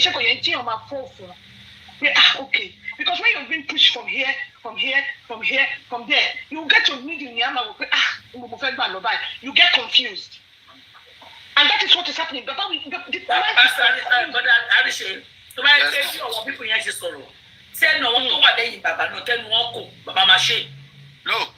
Amori. Let me see you, Amori. Exactly. They're changing his mind. Yes, they're confusing him. Ó lè di wàhálà o nítorí àwọn mo fẹ́ fi èdè Yorùbá pè bí àmọ́ iṣẹ́ sọ́lẹ̀ kan wípé àwọn tó ní ẹjọ́ tó máa ń dẹjọ́ mú lọ́wọ́ wípé àwọn tó wà ń bẹ̀ yìí tán lọ fi sí yìí ẹ má jẹ́ kán kó bá yín ẹ mọ Yorùbá wọ́n máa pòwe kẹ́tẹ́kẹ́tẹ́ bàbá oní kẹ́tẹ́kẹ́tẹ́ àti kẹ́tẹ́kẹ́tẹ́ òun náà máa pa fún bàbá nǹkan tó fi àfẹ́tì bàbá yẹn. Princess, with all this is the right time to ask this question. What is the relationship, what is the connection between Madam Reese Grace and Sansitu? Because me, I don't have that. This is Amori. Okay. If you ask me that, what is the relationship between Amori and Sansitu? I can answer. Okay. I will not go down right. I will not go down right. I just say, but Lori Biba, no. Okay. Mutigbo. I'm not down for around. Okay, Mutigbo, ẹ má worry. Ọ̀rọ̀ yìí ti ń ká. Ẹ kúrò rẹ̀ gbogbo rẹ̀ bá mi àríṣe. Ẹ sí ọ̀kẹ́ ìsọ̀tọ́ lẹ́ẹ̀kan mà ẹ jẹ́ kí n gbéyàwó mi wọlé mà. Ẹ kọ́ lẹ́ mà. Bá mi àríṣe ẹ kúrò lẹ́ a máa ríṣe o. Àmì mà. Èmi abẹ́ yìí ò ní kú bọ́dà mi o. Ó làbọ̀ fi kí ní abẹ́ wọn gbàdúrà lọ́sàn-án. My president, Moose. Ẹ mọ nǹkan tẹ́mi fẹ́ sọ. Ṣé wọ́n yí pé láti ilẹ̀ lára ti ń hu èmi bọ́ tẹ́ bá fẹ́ sọ̀rọ̀ wọn máa àtàkì ni. Okay, fine. A ní ènìyàn ṣòro. Ṣebí ènìyàn ṣòro àti sáàlì náà jọ wà together tẹ́lẹ̀tẹ́lẹ̀. Bẹ́ẹ̀ni. Bẹ́ẹ̀ni àbí bẹ́ẹ̀ kọ́ sà. Ẹ ṣe sà. So nígbà tó rí ọwọ́ tí ènìyàn ń ṣòro gbé as a son ṣé kò yẹ kó wà láti bàbá pé ó dá kí ló ń tẹ̀lé kò yẹ kó wà láti bàbá pé nǹkan tí máàní yìí ṣe yìí kò ráìtì o ó sì gbàbọ̀dé o. Secondly kí ló ń tẹ̀lé lọ ṣe gbà yẹn ṣé kò ń gbé báàgì ó wọ súùtù tẹ̀lé ni. He was even working under ènìyàn sòrò ó tún ń ṣiṣẹ́ lọ́ndà ènìyàn sòrò. Ṣé mi wrong pẹ̀lú nǹkan tí mò ń sọ sà? Wrong. Ibẹ̀ lèmi ti kọ́kọ́ fura sí bàbá yẹn pa ókè tí ò bá jẹ́ pé ọpẹ́lẹpẹ́ bíjè tó put foot down dáhùn pé a ní àfẹ́ ènìyàn ṣòro yìí alábọ̀dé ní even at the end of the moment bàbá ò fẹ́ gbà bàbá ní kóun lọ ronú sí òun torí pé bíbí kì í ṣẹ̀ṣẹ̀ fẹsẹ̀ sílẹ̀ àwọn èèyàn tó tẹ̀lé pa ó tó ní kọ́kọ́ yìí rọ̀ǹgì èèyàn ṣòro ayé lè á ṣì wà mẹ́. Wùmí á ti ṣe DNA á ti gbé fake DNA Wùmí tó ń sá fún DNA tẹ́lẹ̀tẹ́lẹ̀ ṣé mo pápá yìí bí yóò náà fẹ́ ṣe DNA ní nígbà tí èyí náà ṣòro tọwọ́ ti kọwọ́ wọ́n bá mi píkì pọ́ìntì yẹn sá tí mo bá rọ̀ǹgì o. Wrong. Níbi kan wà tí bíjẹ tuntun wá sọ pé tóun bá sọ fún bàbá pé ẹ jẹ́ kí a ní kí wọ́n sú àwọn eléyìí ó ní bọ̀dámù wọn máa sọ pé kò ní ìdí. Bẹ́ẹ̀ ti gbọ́rọ̀ yẹn rí. Bẹ́ẹ̀ni. Ó ní bọ̀dámù wọn máa sọ pé kò ní ìdí. Ṣé ní nígbà míì tí méje bá ti ń tẹ bọ́tìnì abẹ́lẹ́bẹ̀lẹ̀ pé nǹkan yìí kò ráìtì ẹ jẹ́ àṣẹ báyìí kò ráìtì tí ó bá ti wá sún bíjè àwa bust out. Òun fẹ́ dèèyàn burúkú láàrin àwọn tó wà ń ta o. Òun fẹ́ dèèyàn burúkú láàrin àwọn tó wà ń tọ́ gbogbo wájọ wa o. Nǹkan báyìí ń ṣẹlẹ̀ o ẹjọ́ ń bọ́ ní bíjè ti jẹ̀bi ń bẹ̀. Ṣẹ́rí ìjọ tí bàbá Sànù tó bọ́ta tó wà ní kóòtù tí adájọ́ ní ókè o ìyá Mohbad tó gbọ́mọ lẹ̀ kò jẹ̀bi ẹni tó lu ọmọ pa náà kò jẹ̀bi bàbá ló gba evidence jẹ́ bàbá ló jẹ̀bi orí mi lago gbàgàn ìgbọ̀ngàn níbo ni wọ́n ti ń ṣerú ẹ̀ ókè ìwọ tó wá jẹ́ Sànù tí mo fọwọ́ mi gbà tí mo ń sanwó ribiribi fún ó wá ní tí adájọ́ yẹn dá o ó dá o nígbà tó fẹ́ da bírèènì mi rú ó ti pé ọkọ mi ò tí ì wọlé mo kọ́kọ́ lọ sórí ọ̀dọ̀ bá mi General Avengers bá mi bá sọ pé bó ṣe yẹ kó sọ nìyẹn ṣé mo mọ̀ pé profession wọn kò bá tún dákẹ́ gbọ́ wọn ò wà confused nígbà tó kọ mílíọ̀nù mọ́ mi lè pa ǹjọ́ tẹ́lẹ̀ bá fowó gba sáàlì kó bá mi lọ sí kóòtù kó bá mi ṣe báyìí. preach. kó bá mi kí n fọwọ́ mi gba sáànù pé ẹjọ́ yìí ni mo fẹ́ lọ ṣe o kí adájọ́ wá ní ìyá kan tó gbọ́ mọ́lẹ̀ kò jẹ̀bi ẹni tó lu ọmọ pa náà kò jẹ̀bi ṣùgbọ́n èmi bàbá ni mo wá jẹ̀bi mo ní ṣe nǹkan tí ó wá yẹ kí sáà nìyẹn kó sọpọ́tì adájọ́ yẹn ó ní no ó ní nínú kóòtù yẹn ó lè sọ pé as your Lord these places bọ́ ẹjọ́ tó dá kò tẹ́ òun lọ́rùn kò yẹ kó tún mú bàbá náà kó tún jù sọ́ndà bọ́ọ̀sì ókè mo wò pé bóyá mẹtálítì àwọn áfíríkà nìyẹn mo tún pe sọ́ọ̀nù mi mo ní mo yẹ pé sọ́ọ̀nù yẹn ní ìyá Mohbad WhatsApp òun ti mọ̀ pẹ́jọ́ Mohbad mo fẹ́ nǹkan báyìí ṣẹlẹ̀ sọ́ọ̀nù ni mi ní kò ráìtì báwo ni ẹni tí wọ́n gbà ṣe sáànù ló ṣe máa jù ẹ́ sábẹ́ bọ́ọ̀sì tó ní ìyá Mohbad tó lu ọmọ pa kò jẹ̀bi ìyá Mohbad tó fọmọ ọlẹ̀ kò jẹ̀bi Wùmí tó lu ọmọ pa kò jẹ̀bi ẹni tó bàbá wa ló jẹ̀bi ok bámi àríṣẹṣẹ ń píkì pọ́ìntì nǹkan tí mo ń sọ o. àwọn píkì mo wà pẹ̀lú yìí ẹ ṣe bá mi kí ẹjọ́ tó yẹ kó dá ní 2025 wọ́n ti wá dájọ́ yẹn nínú gúrúùpù àti mọ̀ pé verdict pé nǹkan tó fẹ́ sọ rèé so iṣẹ́ wo wá ní sáàni tí wá ṣe ṣé ní gbogbo ètò kọ́kọ́ ṣe lákọ̀ọ́kọ́ yẹn ó ń rò má sí wa ni ó ń rò má sí wa bí Yomi ṣe máa ń ṣe ó ṣe wàá ti bàbá sí under bus kí Bíjẹ̀ tó bọ́ síta kí Bíjẹ̀ tó wá sọ kó tó táìpù ó ti máa ṣe nǹkan kan lábẹ́rẹ̀ pé nǹkan yóò ráìtì bọ̀ àwa tiwa tó bá ti bẹ́ẹ̀ sọ má sọ àwọn kan jókòó tí mo fẹ́ sọ̀rọ̀ mi mọ̀ bóyá orí pílàfọ́ọ̀mù yìí nàbó orí pílàfọ́ọ̀mù ta nǹkan tí lọ́yìn tí jọ sáànì yìí ṣe ò ráìtì wọ́n ní ṣàwọ̀dẹ̀ mi gbé fún sáànì rí tó bá mi ṣe èmi ń baṣẹ́ ọwọ́ ẹ̀jẹ̀ a máa ń fi sẹ́ńtímẹ́ǹtì sí nǹkan nítorí àti bá ti láìkè èèyàn ta ní personal interest ta láìkè èèyàn nítorí nǹkan tó ń ṣe yẹn kò wá fẹ́ ti àwa tó bá ṣe fẹ́ lómi ó wà òkè ẹ jẹ́ kájọ máa sòótọ́ ní jí níwájú Ọlọ́run tí gbogbo wọn máa jí ìfún níkẹyìn ká ló lè fowó ẹ̀ gba sáànì kí sáànì yẹn wá hùwà bẹ́ẹ̀ ṣé ìmọ̀ ìgbé nǹkan tí bá mi àríṣeṣe ẹ̀sọ́ tó nìsín bàbá lè délé kó lọ gbé òògùn jẹ gbogbo nǹkan tí mo fi ọjọ́ ayé mi ṣe kí ìyá tó wá gbọ́ wọn lẹ̀ tó ṣán lọ kọ́ ní ò jẹ̀bi wèrè tó lu ọmọ ẹ̀ pa kò jẹ̀bi. Mommy Arikade. Yes, sir. You know the funniest part? Yes, sir. Sẹ́rí àbòsí tó wà láàrin wa. Lóòótọ́ àbòsí ò lè tán láàrin Yorùbá. Bọ̀ sẹ́dá wa tá láǹjà fún justice tàwa lẹ́yìn bàbá yìí. Àbòsí wa pọ̀. Ẹ jẹ́ fún pọ́ìntì yìí. À ń pe Yomi ní àgbàyàwó. Yomi, everybody mọ̀ pé èèyàn burúkú ni. Bọ́tá làgbà yahoo nínú Yomi àti Sam wà báyìí.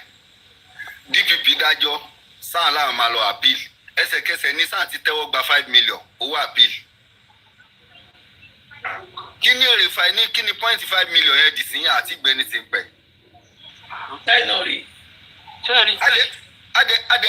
Bukky Jesse wá jáde ó ní ẹni ìfẹ́ mọ míìkì wa ni. Ṣé ara míìkì kan yẹn ní 5 million fún appeal lásán? Àti rí ààrẹ jẹ́ àrómìíra. Níbo ni 5 million sùn sí? Àpìlì yẹn ṣe tiẹ̀ ti rẹ́ ní ti sìn pẹ̀.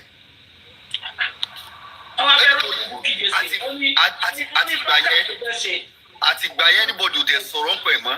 Bí 5 million tẹ́lẹ̀ gbà fún àpìlì. Dákẹ́ má sọ̀rọ̀ òun ló bá Nàìjíríà. Anybody òde sọ̀rọ̀ ń pa rẹ̀ nípa rẹ̀ mọ́ láti gbà yẹn pé 5 million tẹ́lẹ̀ gbà fún àpìlì against DPP. Níbo ni 5 million yẹn wà? Níbo lẹ bá kéèsì DPP dé? Káfọ́ sí òjẹ́ káwọn yẹn gbádùn. Èyí ti mọ̀ láti ilẹ̀ pé kéèsì DPP yìí kò ṣe win kò possible now. Ó dẹ̀ gba 5 million, ó tẹ́wọ́ gba 5 million. Wọ́n san fún lábọ̀, wọ́n san fún lódìdí ni. Níbo ni 5 million yẹn wà? Ó ti rí àwọn tó ń dá wọn tó ń bá iṣẹ́ láàbùrò tó máa kówó lé lọ́wọ́. Bẹ́ẹ̀ ni ènìyàn sọ̀rọ̀ ti sọ fún pé bàbá ẹ máa jẹ tiyín o, ẹ má gọra yín gbówó yín kẹ́ tó lọ o. Ẹ máa gbówó yín o. Ṣèbí kan tẹ́nìyàn sọ̀rọ̀ ṣe ń gbà yẹn náà nìyẹn tàbí call out. Kí ló tẹ́ni bọ́ọ̀lù fẹ́ kọlù máa yí out torí pé ó ti jẹ́ sàn? Ṣé torí pé ó ti jẹ́ sàn? Where is the 5 million tó gbà fún appeal láti jọjọ ẹ̀? níbo lẹ bẹjọ àpìlì yẹn dé. àwọn kan tí wọ́n tún bá sọ̀rọ̀. yìí máa ti sá ó mọ̀ pé wasting of time ní àpìlì yẹn ó mọ̀ pé wasting of time ní àpìlì yẹn ó dẹ̀ tún gba 5 million lórí ẹ̀ níbo lẹ bá àpìlì yẹn dé lónìí. wọ èmi o dọ̀tún lábẹ́ wà ní ìdí. ẹ lọ́wọ́ fọlọ́fọ́lù ẹ̀ ó ti ṣe for 1 million yes kò lè jókòó táìsì anything who told you that Fálànà kò ní ọdún tí Fálànà ti ṣiṣẹ́ ni lórí ọ̀rọ̀ Mohbad yìí kò ní kò tí Fálànà ṣe ni kò lè torí ọmọ kìnnì kan kó ba ṣe ọwọ́ ẹ̀jẹ̀ ẹ máa speak fara yẹn máa speak fún èèyàn bí ẹ̀jẹ̀ àbíjẹ́ ó ní kò sẹ́ni tí ò ní price. kò sí o kò sẹ́ni tí ò ní price. ojú la fi ń wo ọba kò ṣojú ojú ìta ni kò ń ṣe nǹkan tó rọ̀ǹgì wẹ́n torí pa ti láìkè èèyàn kan tá à ní sòótọ́ ọ̀rọ̀. bí ẹ̀ṣẹ̀ kọ́ mi ó náà ń gbọ́ ó ti mọ̀ pé ó wà ẹkún máa dá mi ó ń gbowó lọ́wọ́ yìí ń gbọ́ owó wà lápò yẹn ẹ̀ ń gbẹ̀ bá dáadáa. oníṣẹ́ fúrẹ́ǹdì tèmi ò sọ fún mi pé ọwọ́ ti kọ́ wọ́n ni.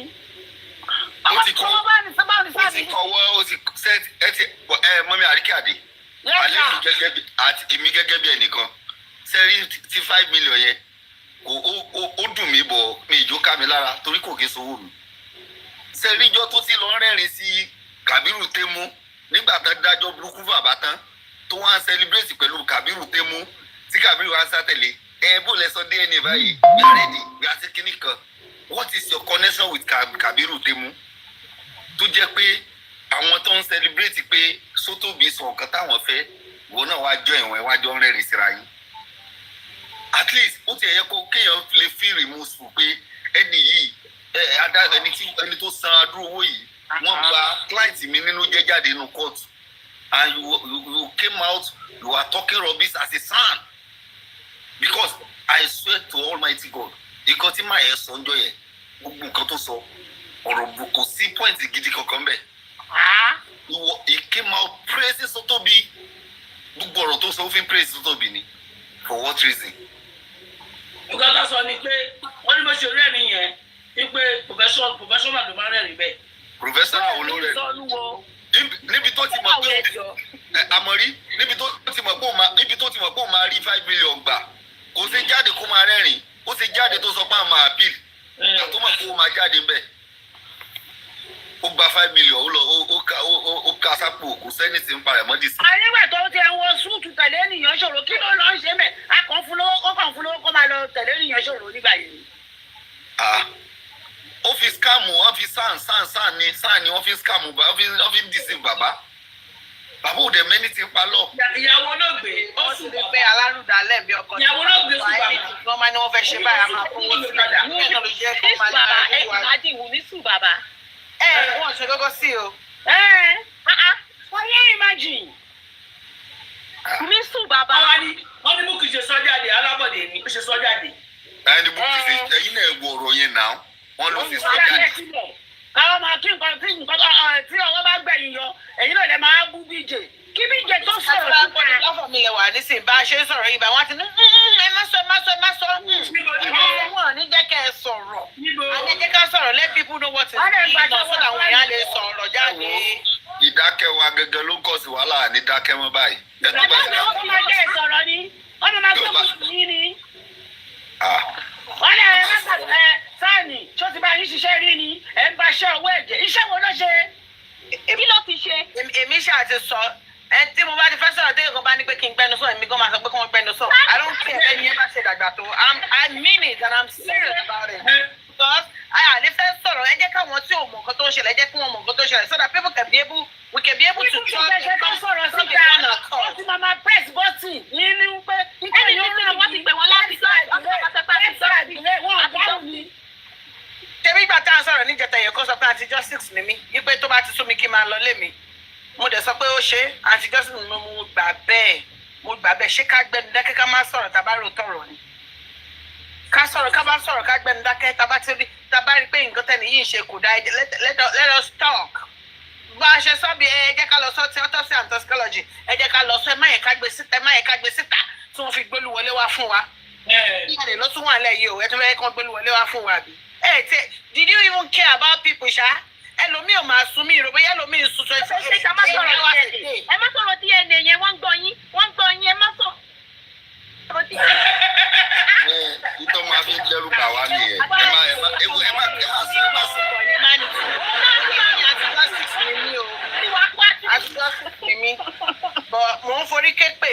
fún bàbá máa wọ́n abẹ́ níbi tí mo ti ń gbé wọn ṣépè mo ń forí képè ìbọn anti-justice mi alẹ́ lómi ìṣẹ̀ ẹ̀ lè kúre because ẹnu yín báyìí àti sòtítọ́ ọ̀rọ̀ báyìí ó ní yín lára. ó ti yé mi kí ló yé yé jẹ́ka sọ́sọ́ tàbí gbogbo wa. ó ti máa yé àwọn kan ókè tó bá yé àwọn kan kí ló tí ò ṣe yá wa àwa yòókù nǹkan kí ló tí ò ṣe yé wa.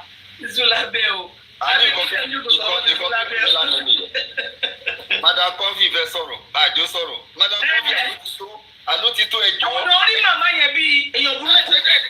gbogbo yẹn kí ẹni mọ̀ pé gbogbo yín jọ sọ fọ́nrán pọ̀ kájọ sọ́pọ̀tì wọn ni. èèyàn fẹ́ sọ̀rọ̀ ó fẹ́ sọ ọ̀kan tó dùn adé lọ ké mọ́ lẹ́nu ẹjọ́ ẹ máa sọ̀rọ̀ ẹ jẹ́ kó tán báyẹn lọ sọ̀rọ̀ lẹ́yìn kí ló dé tàjẹ́ kó sọ tinú ẹ̀. àwọn à ń gbọ́ nísìnyí wọn á dùn gbogbo wa. wọ́n dẹ̀ ti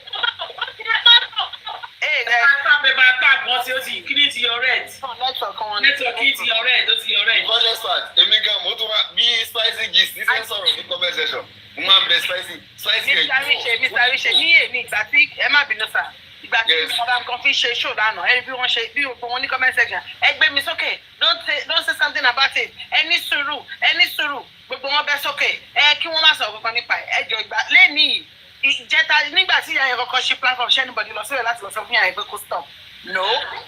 Madam Kofi bọ́ síta lánàá pé wọ́n bẹ́ síbẹ̀ pé kí Madam Kofi máa sọ̀rọ̀ wọ́n bẹ́ sókè. Èyí yìí ìgbà tí ìyá yẹn bọ́ síta èèyàn mélòó ló lọ sọ fún ìyá yẹn. náà nílò ìgbẹ́tàkàrà lè sọ̀rọ̀. Bí kò bá ṣe pé guilt náà ló lé ìyá yẹn bọ́ síta kí ló dé ẹ̀ sáré bọ́ síta jọ̀nàjọ̀nà. She is guilty of what they said she did. Yes, a sọ̀rọ̀. Àwọn orílẹ̀ mi máa sọ̀rọ̀ èmi ò sọ. Àwọn ọ̀rọ̀ dẹ́ta yẹn gbogbo lè bù látàrọ̀. Àsìkò ọ̀rọ̀ yìí. Àwọn orí dúnṣe kò yà jábọ́ bólè. Kúrò ní platform tèmi ẹlẹ́sìn tẹ́gbọ́n tó kọ́ máa sọ̀rọ̀ bẹ́ẹ̀. Àwọn èèyàn wà ní darkness ẹni kọ́ máa sọ̀rọ̀.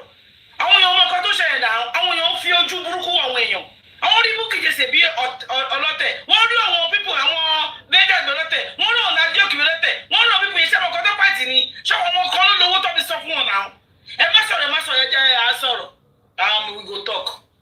Káfá tó máa tà ẹ̀ máa ní àmọ̀rì èmi we talk. Àwọn máa ní ẹ̀gànfà àkùgànfà. No, kò ṣe gáǹfà tó wọ́n máa sọ pé anti-justice ni wá ẹ̀ máa wò. Ìgbìmọ̀ yẹn. Wọ́n náà anti-justice ni wá. Níbi anti-justice wa. Wọ́n dẹ̀ kọ́ láàbì jẹ́ kúṣọ̀ pàṣẹ. Wọ́n máa ní wọ́n ti gbà bọ̀dẹ̀. Wọ́n ti ń sọ̀rọ̀ nínú green app. Wọ́n ti ń sọ̀rọ̀ nínú green app. Ìgbà tí sẹ́ẹ̀sì mi sọ pé àmọ̀rí àwìn tí mi ò. Ẹ bá pa kí ló ṣe kìnìún ẹ̀ kọ́ ní àmọ̀rí àti sẹ́ẹ̀sì mi sọ sẹ́ẹ̀sì mi. Ṣé ẹ ti mi rí? Mo ṣe àìsàn orí kiri yín rí. Mi ò rò bẹ́ẹ̀. Mi ò rò. Àwọn báwọn tó sunkún pọ̀ tẹ́lẹ̀ ni máa ń rán yàrá yẹ anybody but now I don't give a. Mo ṣe àìsàn orí ṣe àìsàn mi rí. Àwọn tó máa ké ṣẹ́ mọ̀ ni. Sẹ́ẹ̀sì mi ti ní anybody tó bá lọ́rọ̀ tẹ bá fẹ́ sọ̀rọ̀ tí wọ́n bá ti ní pé kẹ́ ẹgbẹ́nu sọ̀rọ̀ yín náà lọ pé kí wọ́n kó ṣì lọ kí wọ́n dákẹ́. Ọ̀rọ̀ èmi ò láìkọ̀ ọ̀rọ̀ ẹ̀yìn ẹ̀jẹ̀ aṣọ ń bí a máa lọ sùn tá a bá ti dé ọkàn a bá ti wálẹ̀. Aṣọ ń bí ibi ni mo ti máa sọ. Èmi ò ní ẹni tí mo pe gbogbo yín ẹ fi mi sínú kéèjì láti jẹrin. Èmi ìyàrá ìyọ̀dọ̀ pápá rẹ̀ mo ti gbọ́ kọ́tà ìṣù. Àmọ̀rí ẹ mọ tó fọ́ ni sẹ́rí tẹ bá fẹ́ sọ̀rọ̀ pàṣán. Ẹ má tó bá lóun ò sí fẹ́ mọ́ sí talẹ̀ fẹ́ tún gbà báyìí talẹ̀ tún fẹ́ gbà báyìí sóò ní ògbówó ni kí ló tẹ̀ ń tara yín. Kò tó bẹ́ẹ̀ tí o bá parí iṣẹ́ tó gbé fún kò tó bẹ́ẹ̀ kó lóun ò sí mọ́ ọ̀rẹ́ tí o bá dúró padà ẹ máa dẹ́rù nígbà. Ẹ má bọ̀ sí àwọn tó dáwọ́ pọ̀ àwọn tó dáwọ́ kiri DNA sí bàbá ò bá ti sáyìn pépà yìí bí ọ̀rọ̀ ọmọ mi kan fílànà kí DNA náà ò dùn ẹ máa kí bàbá máa sáyìn. Bẹ́ẹ̀ni.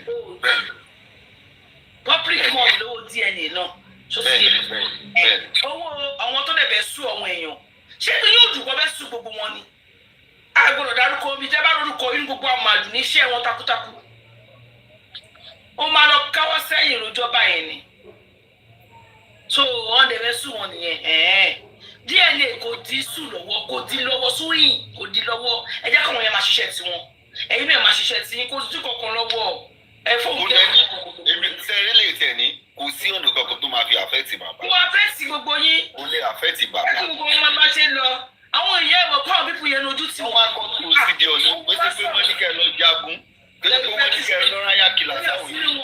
bọ̀tí wọ́n tọ́ pé wọn kárúkọ mi mọ́ wọn orúkọ mi ò sí mọ́ nínú yẹn ní sínú wọn. ń búyàn bọ́ inú blackness tó fi gbogbo wá sílẹ̀ mi kọ́ ní kárí ọjà dé ń bẹ̀ fọ́tí wọn tán sún ìyẹn ẹ̀yin ẹ̀ sá yẹn kí gbogbo wọn kọ́ gba pépà wọn kọ́ mọ́ ajá poró lọ kí ìwọ máa lọ ṣe DNA yín ẹ mọ̀ pé divert attention wọn kò níbẹ̀ yẹn ni àwọn kan wá sọ fún yín pé ẹ no DNA for snow tí DNA bá lọ tó bá tán bá lọ ṣe lọ ẹ mọ̀ pé kọ́tọ́ ọ̀yàn believe ni pé lẹ́yìn DNA kò sí kankan mọ́ ọ̀hún ẹlẹ́yìn sọ pé kankan ṣì wà statutes wọn kó sùn wípé yẹn ó ní those people are government then you wait you stay let people that want to don want petty meaning àwọn small ẹ má gbé ní fún français àwọn tí wọn tó ẹ àwọn ló bẹ ṣe fún wọn lẹ àwọn tó jẹ́ kan ṣe nígbàgbọ́ ní pé kínní jẹ́ wọn ṣe ní bàbá ẹ̀yẹ sàn tó bá dáhùn ọ̀la wọn ní ọ̀lọ́dẹ wọn Friday àbí títí ọ̀sán ọ̀la ẹ̀jẹ̀ sàn tó bá ti sàn bá Monday ká máa gbé kí wọ́n ṣẹlẹ̀. kí lẹ rí tó bá ti sàn bọ́ọ̀sì mi tún sọ̀rọ̀ ní Monday ká máa wò kó tó máa ṣẹlẹ̀. ẹjọ́ lọ́ọ̀yà tí fdm ń lò ṣé fdm ń lò sáàrin ni. kò ló sàn náà. ló sáàrin náà ó dé kó tó dá àmójú wọn ẹ wá wọn di fọ́nẹ́sì. ó bá Fálànà ṣe case ó tún win. àwọn tó wà ní. olùbàdì wọ ní gbogbo wọn lọ́ọ̀yà ẹ̀ tán lò gbogbo wọn dẹ̀ ní àwọn ogún ní kí lóun èèyàn ṣe fún 2 years àwọn ogún gbogbo bí tẹ̀yìn èèyàn points àwọn ilé gbogbo ẹni tó ti travel out gbogbo wọn náà sọ fún wọn ní wàá nobody kò sí kankan tó ń ṣe ó yá àwọn dẹ̀ bẹ̀ ṣe ẹ jẹ́ kó ṣe náà tó bá jẹ́ pọ́n ṣe tó wáyé pé àwárí kankan yàtọ̀ ṣàtúmọ̀ àwọn apáti ẹ̀ ní ẹbí ti máa dá ẹ̀dá no ẹ̀yẹ sign yẹn. àmọ̀rí ọ̀rẹ́ mi ẹ rí ẹ má bínú mà pé mo kọ́ tí ẹ rí very dark man nígbà tí ó fẹ́ sọ̀rọ̀ kíní WhatsApp group wọn tí wọ́n ṣe ṣe mọ̀ pé bí very dark man ṣe gbẹ́nu lé ọ̀rọ̀ Mohbad tó bẹ̀rẹ̀ sí wá ń sọ pé kan wà tí òun sí wa wípé àwọn pípù yìí kò kí ń ṣe nǹkan tí wọ́n ń ṣe níta ni wọ́n ń ṣe nínú ibi tóun sọ yẹn wípé òun fún Ìyábọ̀ Òjó pé kí kó tender apology letter pé tó bá ti tender apology letter òun máa tó àṣírí tí very dark man bẹ̀rẹ̀ sí fẹ́ máa di pé ó bẹ̀rẹ̀ sí ń ka WhatsApp yẹn ó bẹ̀rẹ̀ sí ń ṣòwà díẹ̀díẹ̀ ṣe mọ̀ pé lọ́ọ̀yà Dèjì lọ́ọ̀yà very dark man ṣe mọ̀ pé ó lọ update ìyá yẹn. ó gbéṣẹ́ kan fún ní recently ẹ jẹ́ wo ẹ má jẹ́ ń bá yín bẹ̀ o gbogbo ara àdá tẹ̀sí yẹn ó ti kémi lára o amọ̀rí calm down amọ̀rí gbójú ẹ̀kọ́ ẹ má jẹ́ ń bẹ̀ mí má jẹ́ má bẹ̀ mí èmi fẹ́ fọ́ tébù gbogbo èmi àti búkìlà jẹjọ ẹ má fọ́ tébù ní masá lọ ni gbogbo kẹ́ máa lọ tọ́jú ara yín yẹn yóò lé mi ò láì kẹ́ńtẹ́ mi àní ẹ ṣe kọ́ ẹ wo ẹ má wá yín bẹ̀ o gbogbo. ṣé mọ̀ wípé very dark man ṣé mọ̀ wípé lọ́ọ̀yà ẹ̀ lọ update fún ṣé mọ̀ kó tó sọ fún lọ́ọ̀yà yẹn lẹ́yìn ìgbà yẹn ó náà wò nídà tí lọ pé ẹ mọ̀ pé very dark man náà ó reply lọ́ọ̀yà yẹn padà because àwọn lọ́ọ̀yà wọn lè ṣe kọ́ má ṣèṣe wọ́n máa ń compromise ẹ gbàgbé tó bá tẹ ẹ ayé ẹ jọ kí ló ṣe ó ti pẹ́ gbogbo àlọ́ máa pa 170 ló máa sùn ní abẹ́ẹ̀kì ẹja sọ̀rọ̀. tẹ bá ṣàkíyèsí sìn pẹ̀lú nǹkan tí Sanjitu wá ṣe fún wa sìn ẹ wo gbogbo àwọn tó ti lọ láti last week ń sìn tí gbogbo ọ̀rọ̀ yìí ti ń jà nílẹ̀ tí Sister Bukky ti ń update ẹ wo gbogbo wọn náà ti ṣí platform wọn padà.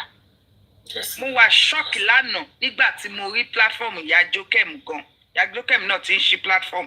ẹ má sọ wọn yẹn jàre ṣe bí wọn yẹn ti jọ lọ ṣe bọ́tọ̀.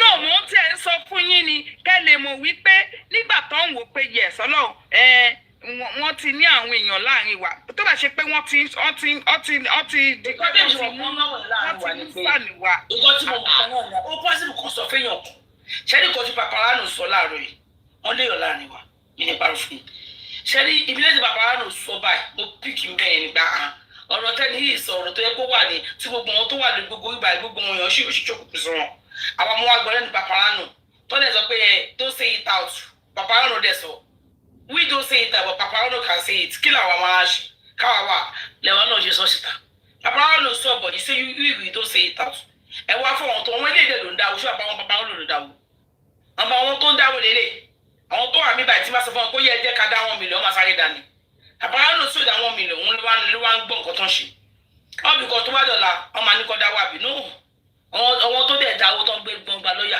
wọn kò ṣe public lọ́ọ̀yà wọ́n ti dáwó wọ́n ti sanwó fún lọ́ọ̀yà wọ́n ti sanwó balance tó kù gan ṣì wà lọ́wọ́ wọn náà máa san àti san tán yẹn ti ń kàn so ẹ má fi ẹ̀yìn èèyàn iṣẹ́ máa lọ.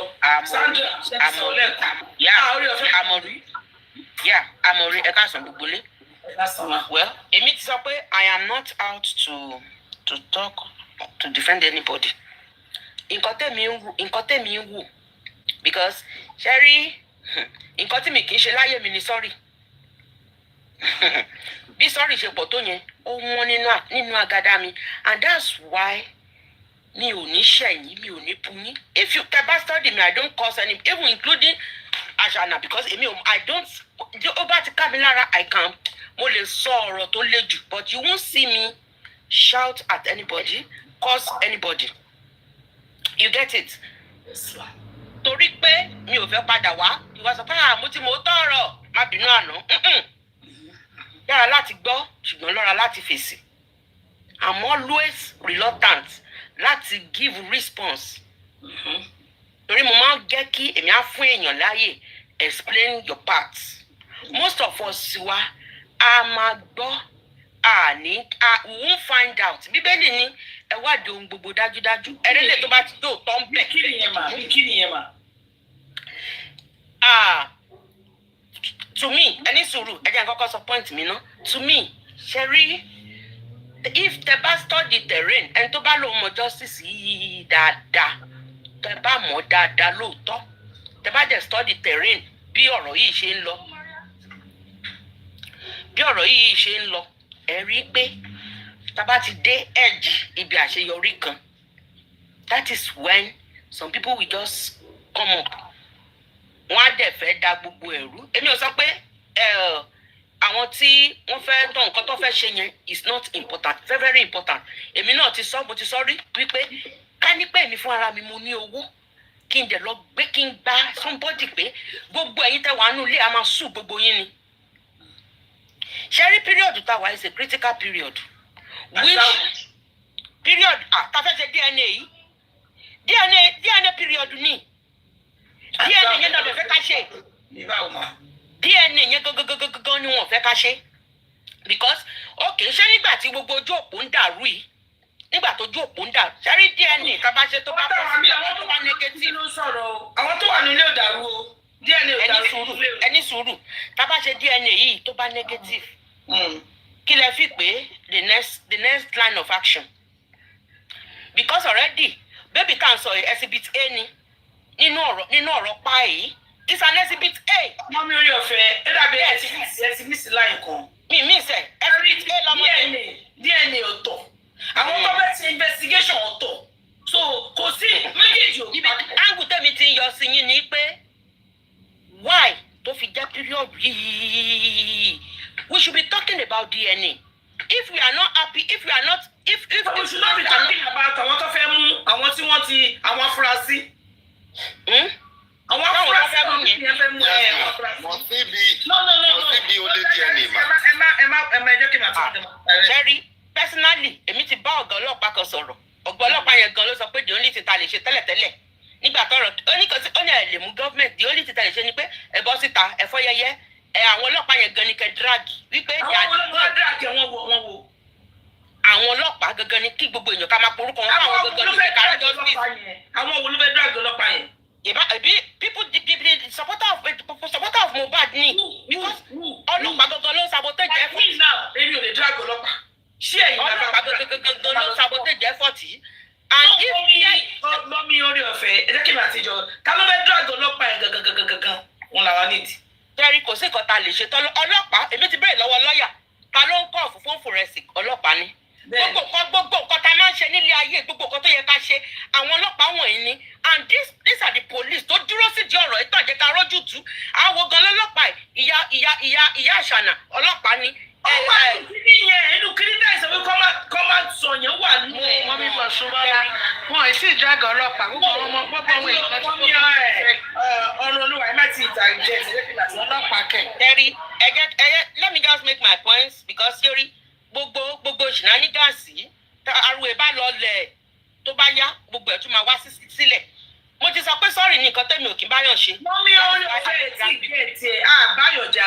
sọ ni pé ẹ jẹ́ kí n sọ fún yín àpẹ ẹ̀ṣẹ̀ wọlé ni ẹ sọ fún mi jẹ̀jẹ̀ wọlé. ẹ dúró DNA ọ̀tọ̀ àwọn tí wọ́n fẹ́ tó ti kọ ìwé fún tí wọ́n fẹ́ ṣe ìgbésí tó fẹ́ ti yé yan wọn afurasí ọ̀tọ̀ so àwọn yẹn ní pé kó máa ṣiṣẹ́ lọ kí DNA náà máa bá tiwọn lọ kò sí méjèèjì òkú mọ́ra wọn. Okay.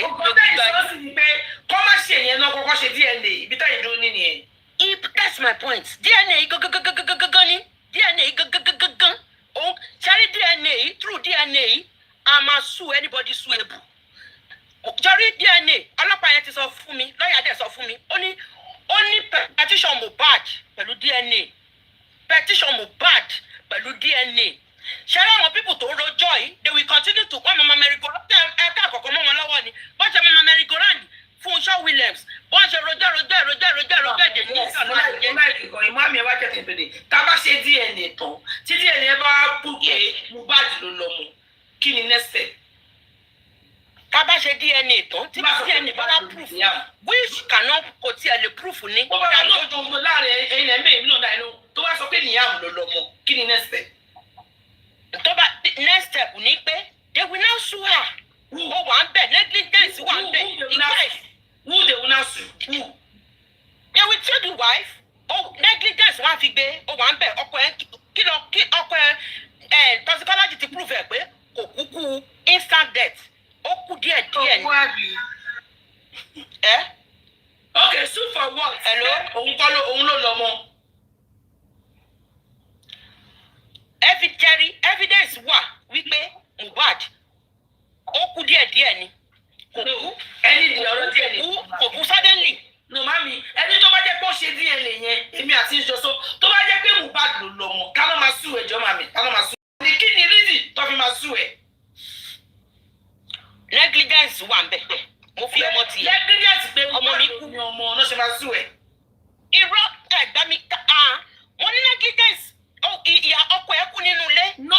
Ẹ wà ń bẹ̀. DNA èmi àti ìjọsọ pé tó bá ṣe DNA tó bá pé Mohbad ẹ ti sọ. Kí ló máa sue ẹ fún? Yes. Kí ló máa sue ẹ fún?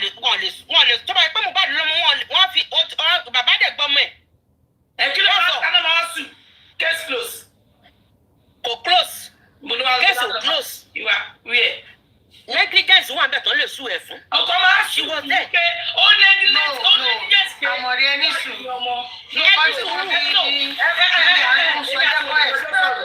Ẹ má ìtàjẹ́ ẹ jẹ́ kí wọ́n dáhùn question yẹn. Pé ẹ̀sọ́. Tí wọ́n bá wá tó bá jẹ́ pé Wùmí ló ní ọmọ tó ti yẹ yìí. Now wọ́n tún wọ́n tí Wùmí gan fẹ́ ṣe DNA bóyá wọ́n sún ìṣọmọ nílé níbi tó ń bímọ sí. Ọkọ máa Wùmí fún ara ẹ̀ gan. Òun ló ní ọmọ. Ó lóun fẹ́ ṣe DNA bóyá wọ́n sún ìṣọmọ nígbà tó ń bímọ. Òun fún ara ẹ̀. Ẹ get question mi mú mi. Ìwọ tí mo sọ pé ẹni pé tí wọ́n bá tí Wùmí bá tó bá a máa ṣe DNA tá a bá rí pé Mohbad ló ní ọmọ kí náà máa sùn ní fún. Negligence wà ń bẹ̀. Ó pọ̀ nǹkan bá lè sún ẹ̀ fún pọ̀. Negligence wà ń bẹ̀. You left your husband. Nígbà tí nọ́ọ̀sì ń treat ẹ̀. Bẹ́ẹ̀ ni ṣe eré bẹ́ẹ̀ bẹ́ẹ̀ question. Okay. So many things ni wọ́n lè sún ẹ̀ fún.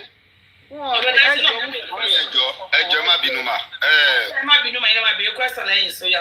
Mọ́ mi orí ọ̀fẹ́. Yes sir. Ẹjọ́ step táwọn critical thinker take yìí. It's a good step but to me because ẹni sùúrù máa ẹjọ́. Yes. Kí ló fi affect kí ló máa fi affect DNA tó fẹ́ sí? Is there any way? Ṣé mi pé to affect DNA? Kí ló ṣe Naira Marley tí ò kọ́kọ́ bẹ̀rẹ̀ sí níjà nígbà tí kéèsì ìṣẹ̀lẹ̀ ṣàfihàn evidence lọ́wọ́? Question ni and I will use question to answer your question. Because kí ló ṣe Naira Marley? Because me I'm not a fan of Naira Marley at all.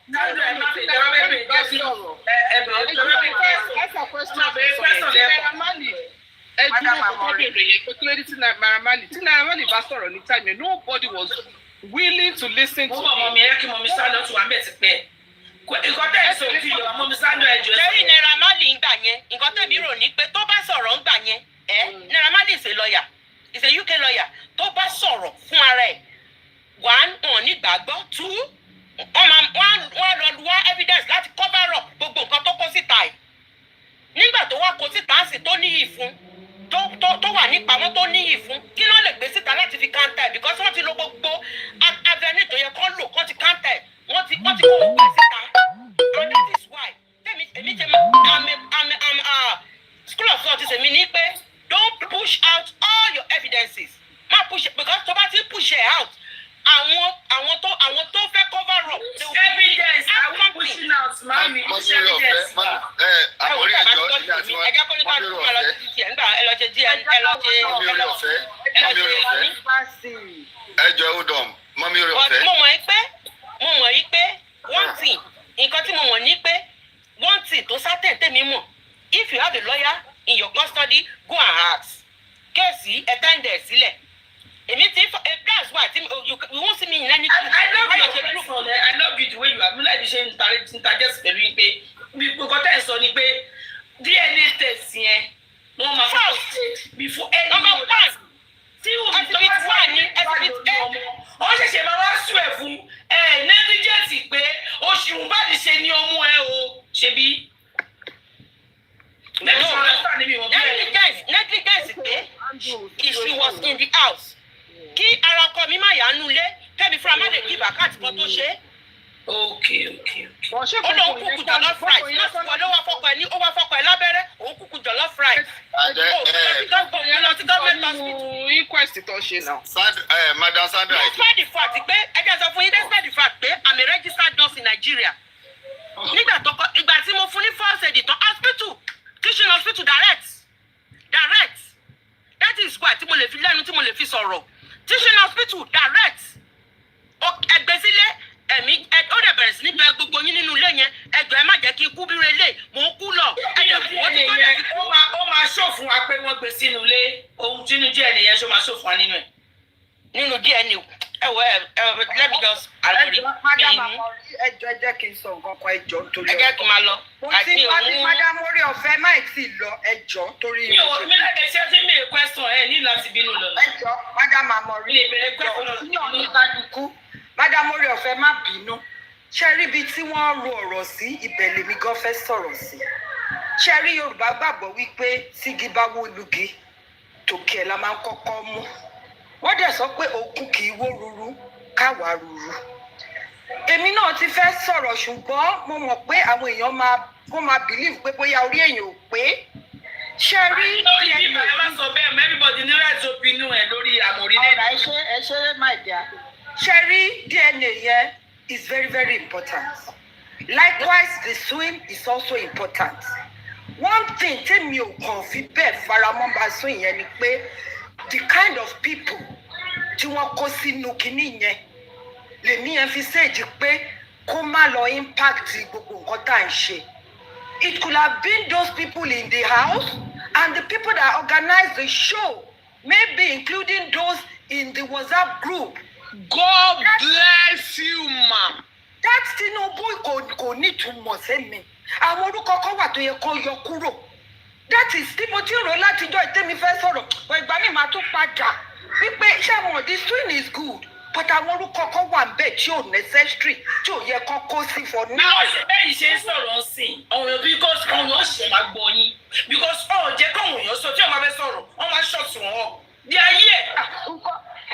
Ọmọ ṣe òyìn ló fi ní ọkọ̀ wọn sọ̀rọ̀. Because wọn ò ní fẹ́ kẹ́ sọ opinion yín. Tí òye bá sọ̀rọ̀ sí i, wọ́n lọ wo orúkọ yẹn padà. Wọ́n lọ wo, wọ́n yọ, wọ́n mọ̀ wọ́n mí kó mbẹ̀, wọ́n mọ̀ mí sílẹ̀. Madam Amori ẹjọ́ ṣe rí orúkọ yẹn nìkan limit sí àwọn tó wà ní WhatsApp group VDM if necessary àwọn tí wọ́n wà ní ilé pẹ̀lú àwọn tó pè sí show for now ó ló fi jẹ́ pé tí kú bá wọ́lùgì tòkè la máa kọ́kọ́ mú a gbọ́dọ̀ dá gbogbo ẹ̀pọ̀ bá ṣe ń dà pọ̀ yìí Ọlọ́run má jẹ́ ká pòfo méjèèjì. Nǹkan tí mo rí olùfẹ́ try láti sọ nìyẹn question mi ni. Nǹkan tó try láti sọ nìyẹn but the most important thing for now is the DNA. Critical thinkers too are doing good but àwọn orúkọ yẹn tó èmi o lèmi wò ó pé kò yẹ kó involve àwọn kan. Mọ́mí mọ́lẹ̀. Inú ẹjọ́ ẹbí ẹjọ́ ẹ sọ̀rọ̀ because ẹ mọ nǹkan tó ṣẹlẹ̀ ńgbà tí bàbá kan rọra sọ lásán pé àlè ló pa ọmọ àwọn kó tó dijọ́ kejì wọ́n ti gbé bàbá kó máa lọ kó máa bọ̀ kó máa lọ kó máa bọ̀ abánidébẹ̀ ò ní bá ní dà ẹ fi bàbá ẹ lọ́kàn balẹ̀ a lè sọ̀rọ̀ lórí app a lè ṣe gbogbo ẹ̀ lórí app ìjọba nàìjíríà mọ̀ pé they are very wicked a gbọ́dọ̀ tí bàbá ẹ gbọ́n nítorí pé bá ṣe la láìkì Mohbad lóòótọ́ èmi ò sọ pé sanṣítò èmi ò sọ pé bóyá ó gbàbọ̀dé àbí ó gbàbọ̀dé that is left for him kò sí ẹni tí ò ní price ẹ̀ gbogbo àwọn èèyàn yẹn I cannot believe anybody bá a gbẹ lómi ìlọ́la náà they can still be corrupted I'm telling you with the situation of things in Nigeria but for now ẹ jẹ́ kí gbogbo wa all hands on deck ká tiẹ̀ kọ́kọ́ kọjú sọ̀rọ̀ DNA yìí kọ́ ló ń fún wa ṣe then tó bá tiẹ̀ tún fẹ́ ṣe ti sùn at the same time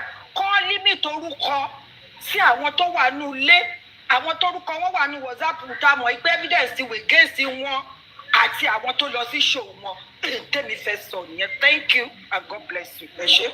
Adarí ṣe ẹ fẹ́ mú ọ̀rọ̀ sílẹ̀ kí ara tó lọ. Very good point ni mọ́mí mọ́lẹ̀ mú wa bọ̀ mo fẹ́ kí kinní kan yé wa ṣe rí nǹkan tí mọ́mí orí ọ̀fẹ́ sọ ẹ má jẹ́ ká tara wa àmọ́ rí tí DNA bá fi come out positive tó bá sùn wù mí látòní dọ́là result kan kò ní jáde. ẹ má clap mi ó hàn máa pàṣẹ tó sọ̀rọ̀ látàrọ̀ ni. tó bá sùn wù mí result kan kò lè jáde bẹ́ẹ̀.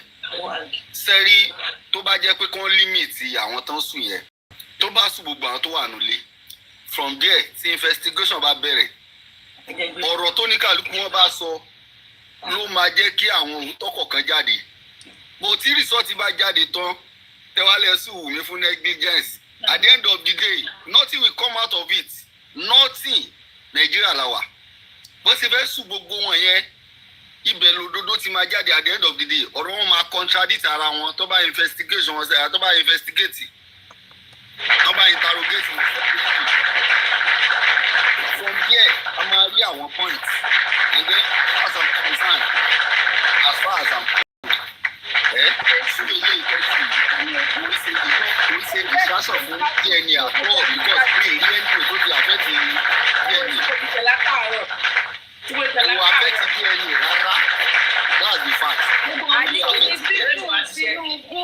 Tinubu tó wà ní orúkọ tán dá kí ló fẹ́ ṣe pẹ̀lú nǹkan tó ń ṣe kọ́tà sọ nìyẹn twin of Tinubu kò ní ìmọ̀.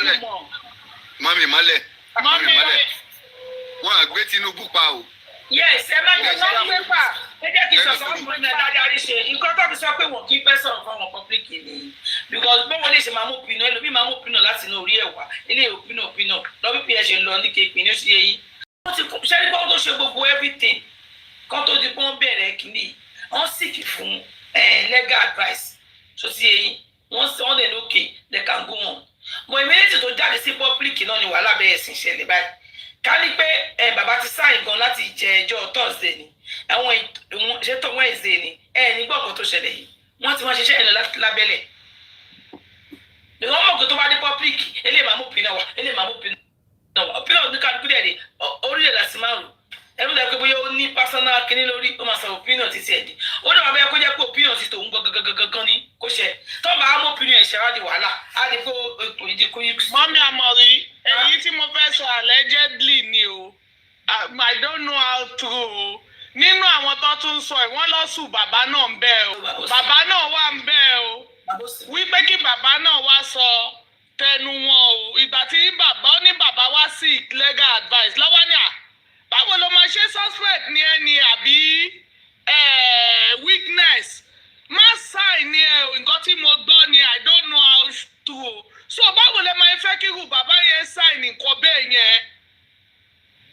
tí wọ́n bá sọ pé bàbá náà wà bẹ́ẹ̀ tó bá lẹ́jẹ́ níbẹ̀ sọ bàbá bó sì bẹ̀ bọ̀ tó bá yẹ kó bàbá wà nígbà tí wọ́n bàbá mọ́ tó ti yé yín bàbá ò sí bẹ́ẹ̀ lọ́ni gbogbo kan tọ́pa fún yín bàbá ò sí bẹ́ẹ̀ tí bàbá bá wà bẹ́ẹ̀ ṣe wájú náà gé pépà bùrọ̀ fún bàbá ò sí bẹ́ẹ̀. Mọ̀rí ẹ jẹ́ ká bẹ̀rẹ̀ lọ tó bá máa sùn let's start from people in the house. bàbá ò sí ebi lè sọ fún yín pépà yẹn bàbá ò sí bẹ́ẹ̀ sẹ́rí ẹ má jẹ́ ká tara wa sẹ́rí Tinubu tó ń sùn. Ká máa mọ̀ rí wọ́n mà tó 50 èèyàn tó ń sùn. Wọ́n ti wọ́n About pèrè. 50 or 40 something Wọ́n ti wọ́n pèrè. Ẹjọ́ Wọ́n tún VDM. Wọ́n ní kí VDM wá ka WhatsApp. Tọ́mọ̀ ṣe ní gbogbo information tọ́mọ̀ yóò ń give náà wọ́n yóò ṣe. Àmọ̀rí. Nìyẹn ó ti yé mi. Madam. Ẹjẹ́ agbẹ́nu kò bẹ̀. Mo tún wá rí pé ẹni sì tábà máa gbẹ́nu kó bẹ́ẹ̀. Ẹni sì. God bless. Ṣé ìgbà tí mi sọ fẹ́yìn láàárọ̀ yìí? Information burúkú náà fi ń rìn yá. Èmi nǹkan tí mo rí ni. Information burúkú táwọn èèyàn ń rìn yá ti ẹni ò dáa. Bàbá ò sí bẹ́ẹ̀. Bàbá Mohbad ò sí bẹ́ẹ̀. Nínú fọ́ọ̀mù tèmi kò sí bẹ́ẹ̀. Àwọn tó ń gbé Àmọ̀rí ẹsẹ̀ ní ẹjọ́ báyìí sọ̀rọ̀. Ẹ sọ́ọ̀bù wọn bí àwọn kó àgbẹ̀pá alábòsí ni wọn tó fẹ́ dà kan rú. Wọ́n máa wá parọ́ fún sọ́dà. Ẹ lè wá bínú. Tọ́pọ̀ ti gbọ́ bàbá wa ń bẹ̀. Gbogbo wọn máa bínú. Bàbá wa ń bẹ̀ máa bínú. Àmọ̀rí ọ̀rẹ́ mi, ìtẹ́mi gbọ́ ni pé very dark man wà ń bẹ̀. Tí very dark man bá jẹ́ wà ń bẹ̀, reason tó fi very dark man sí tèmi náà dẹ̀ support pé yes, wọ́n lè fi very dark man sí because of evidence tó wà lọ́wọ́ very dark man. Ṣé ẹ rí pépà yẹn, màá mi ṣe wọ́n lè fi sílẹ̀. Ṣé ti bá pèsè pépà yẹn síbi tó ṣó ẹnu yóò ní ṣọ́ọ̀kì? Ṣé ẹ rí pépà yẹn? Ọmọ tó wá parọ́ fún yóò ti mọ̀ pé tẹ bá sọ pé bàbá wà ń bẹ̀ inú máa bí yín. Tẹ bá bẹ́ẹ̀ dákun ara bẹ̀ inú máa bí yín. Ẹ stop ẹ jẹ́ ká get it now. Kọ́tọ́ òun yàn ṣe ń ṣe bẹ́ẹ̀ nìyẹn. Ẹ bá wọn pé tó bá bú àríṣe inú máa bá mọ̀ rí. Wọ́n wá ní àmọ̀rí bá àríṣe. Èèyàn kan bá that is àwọn èèyàn fún yín nìyẹn. Àwọn èèyàn fún yín ó ní. Ẹnìbọ̀dé bá sọ̀rọ̀ màá níṣe ó ní evidence. Kọ́tọ́ lè fi evidence tọ́tọ̀ sọ. Èmi náà ṣe lo allegedly. Dámi pé pépà ti pé mẹ́ta nìyẹn. So ó dẹ̀ máa díjà lẹ̀. You get it. Ṣẹ́rí lórí black app ni mo ti rí pé wọ́n ò sẹ́ndì owó sí ẹ o. Wọ́n á lọ ṣe fake receipt. It's true. Torí kí ni torí pé ẹ fẹ́ bá àyàn jẹ́? Ẹnì kan ti sọ̀rọ̀ lẹ́ni kẹ́kẹ́ tó ní evidence. Bàbá Manuel. Torí mo kàn rí pọ́n àbẹ̀kún àìkọ́kọ́ sùn síbẹ̀ ká gbé wọn sọ kalẹ̀. So mo follow èmi náà support nǹkan tí mo mi mọ́lẹ̀ tí wọ́n sọ yẹn. Àmọ̀rí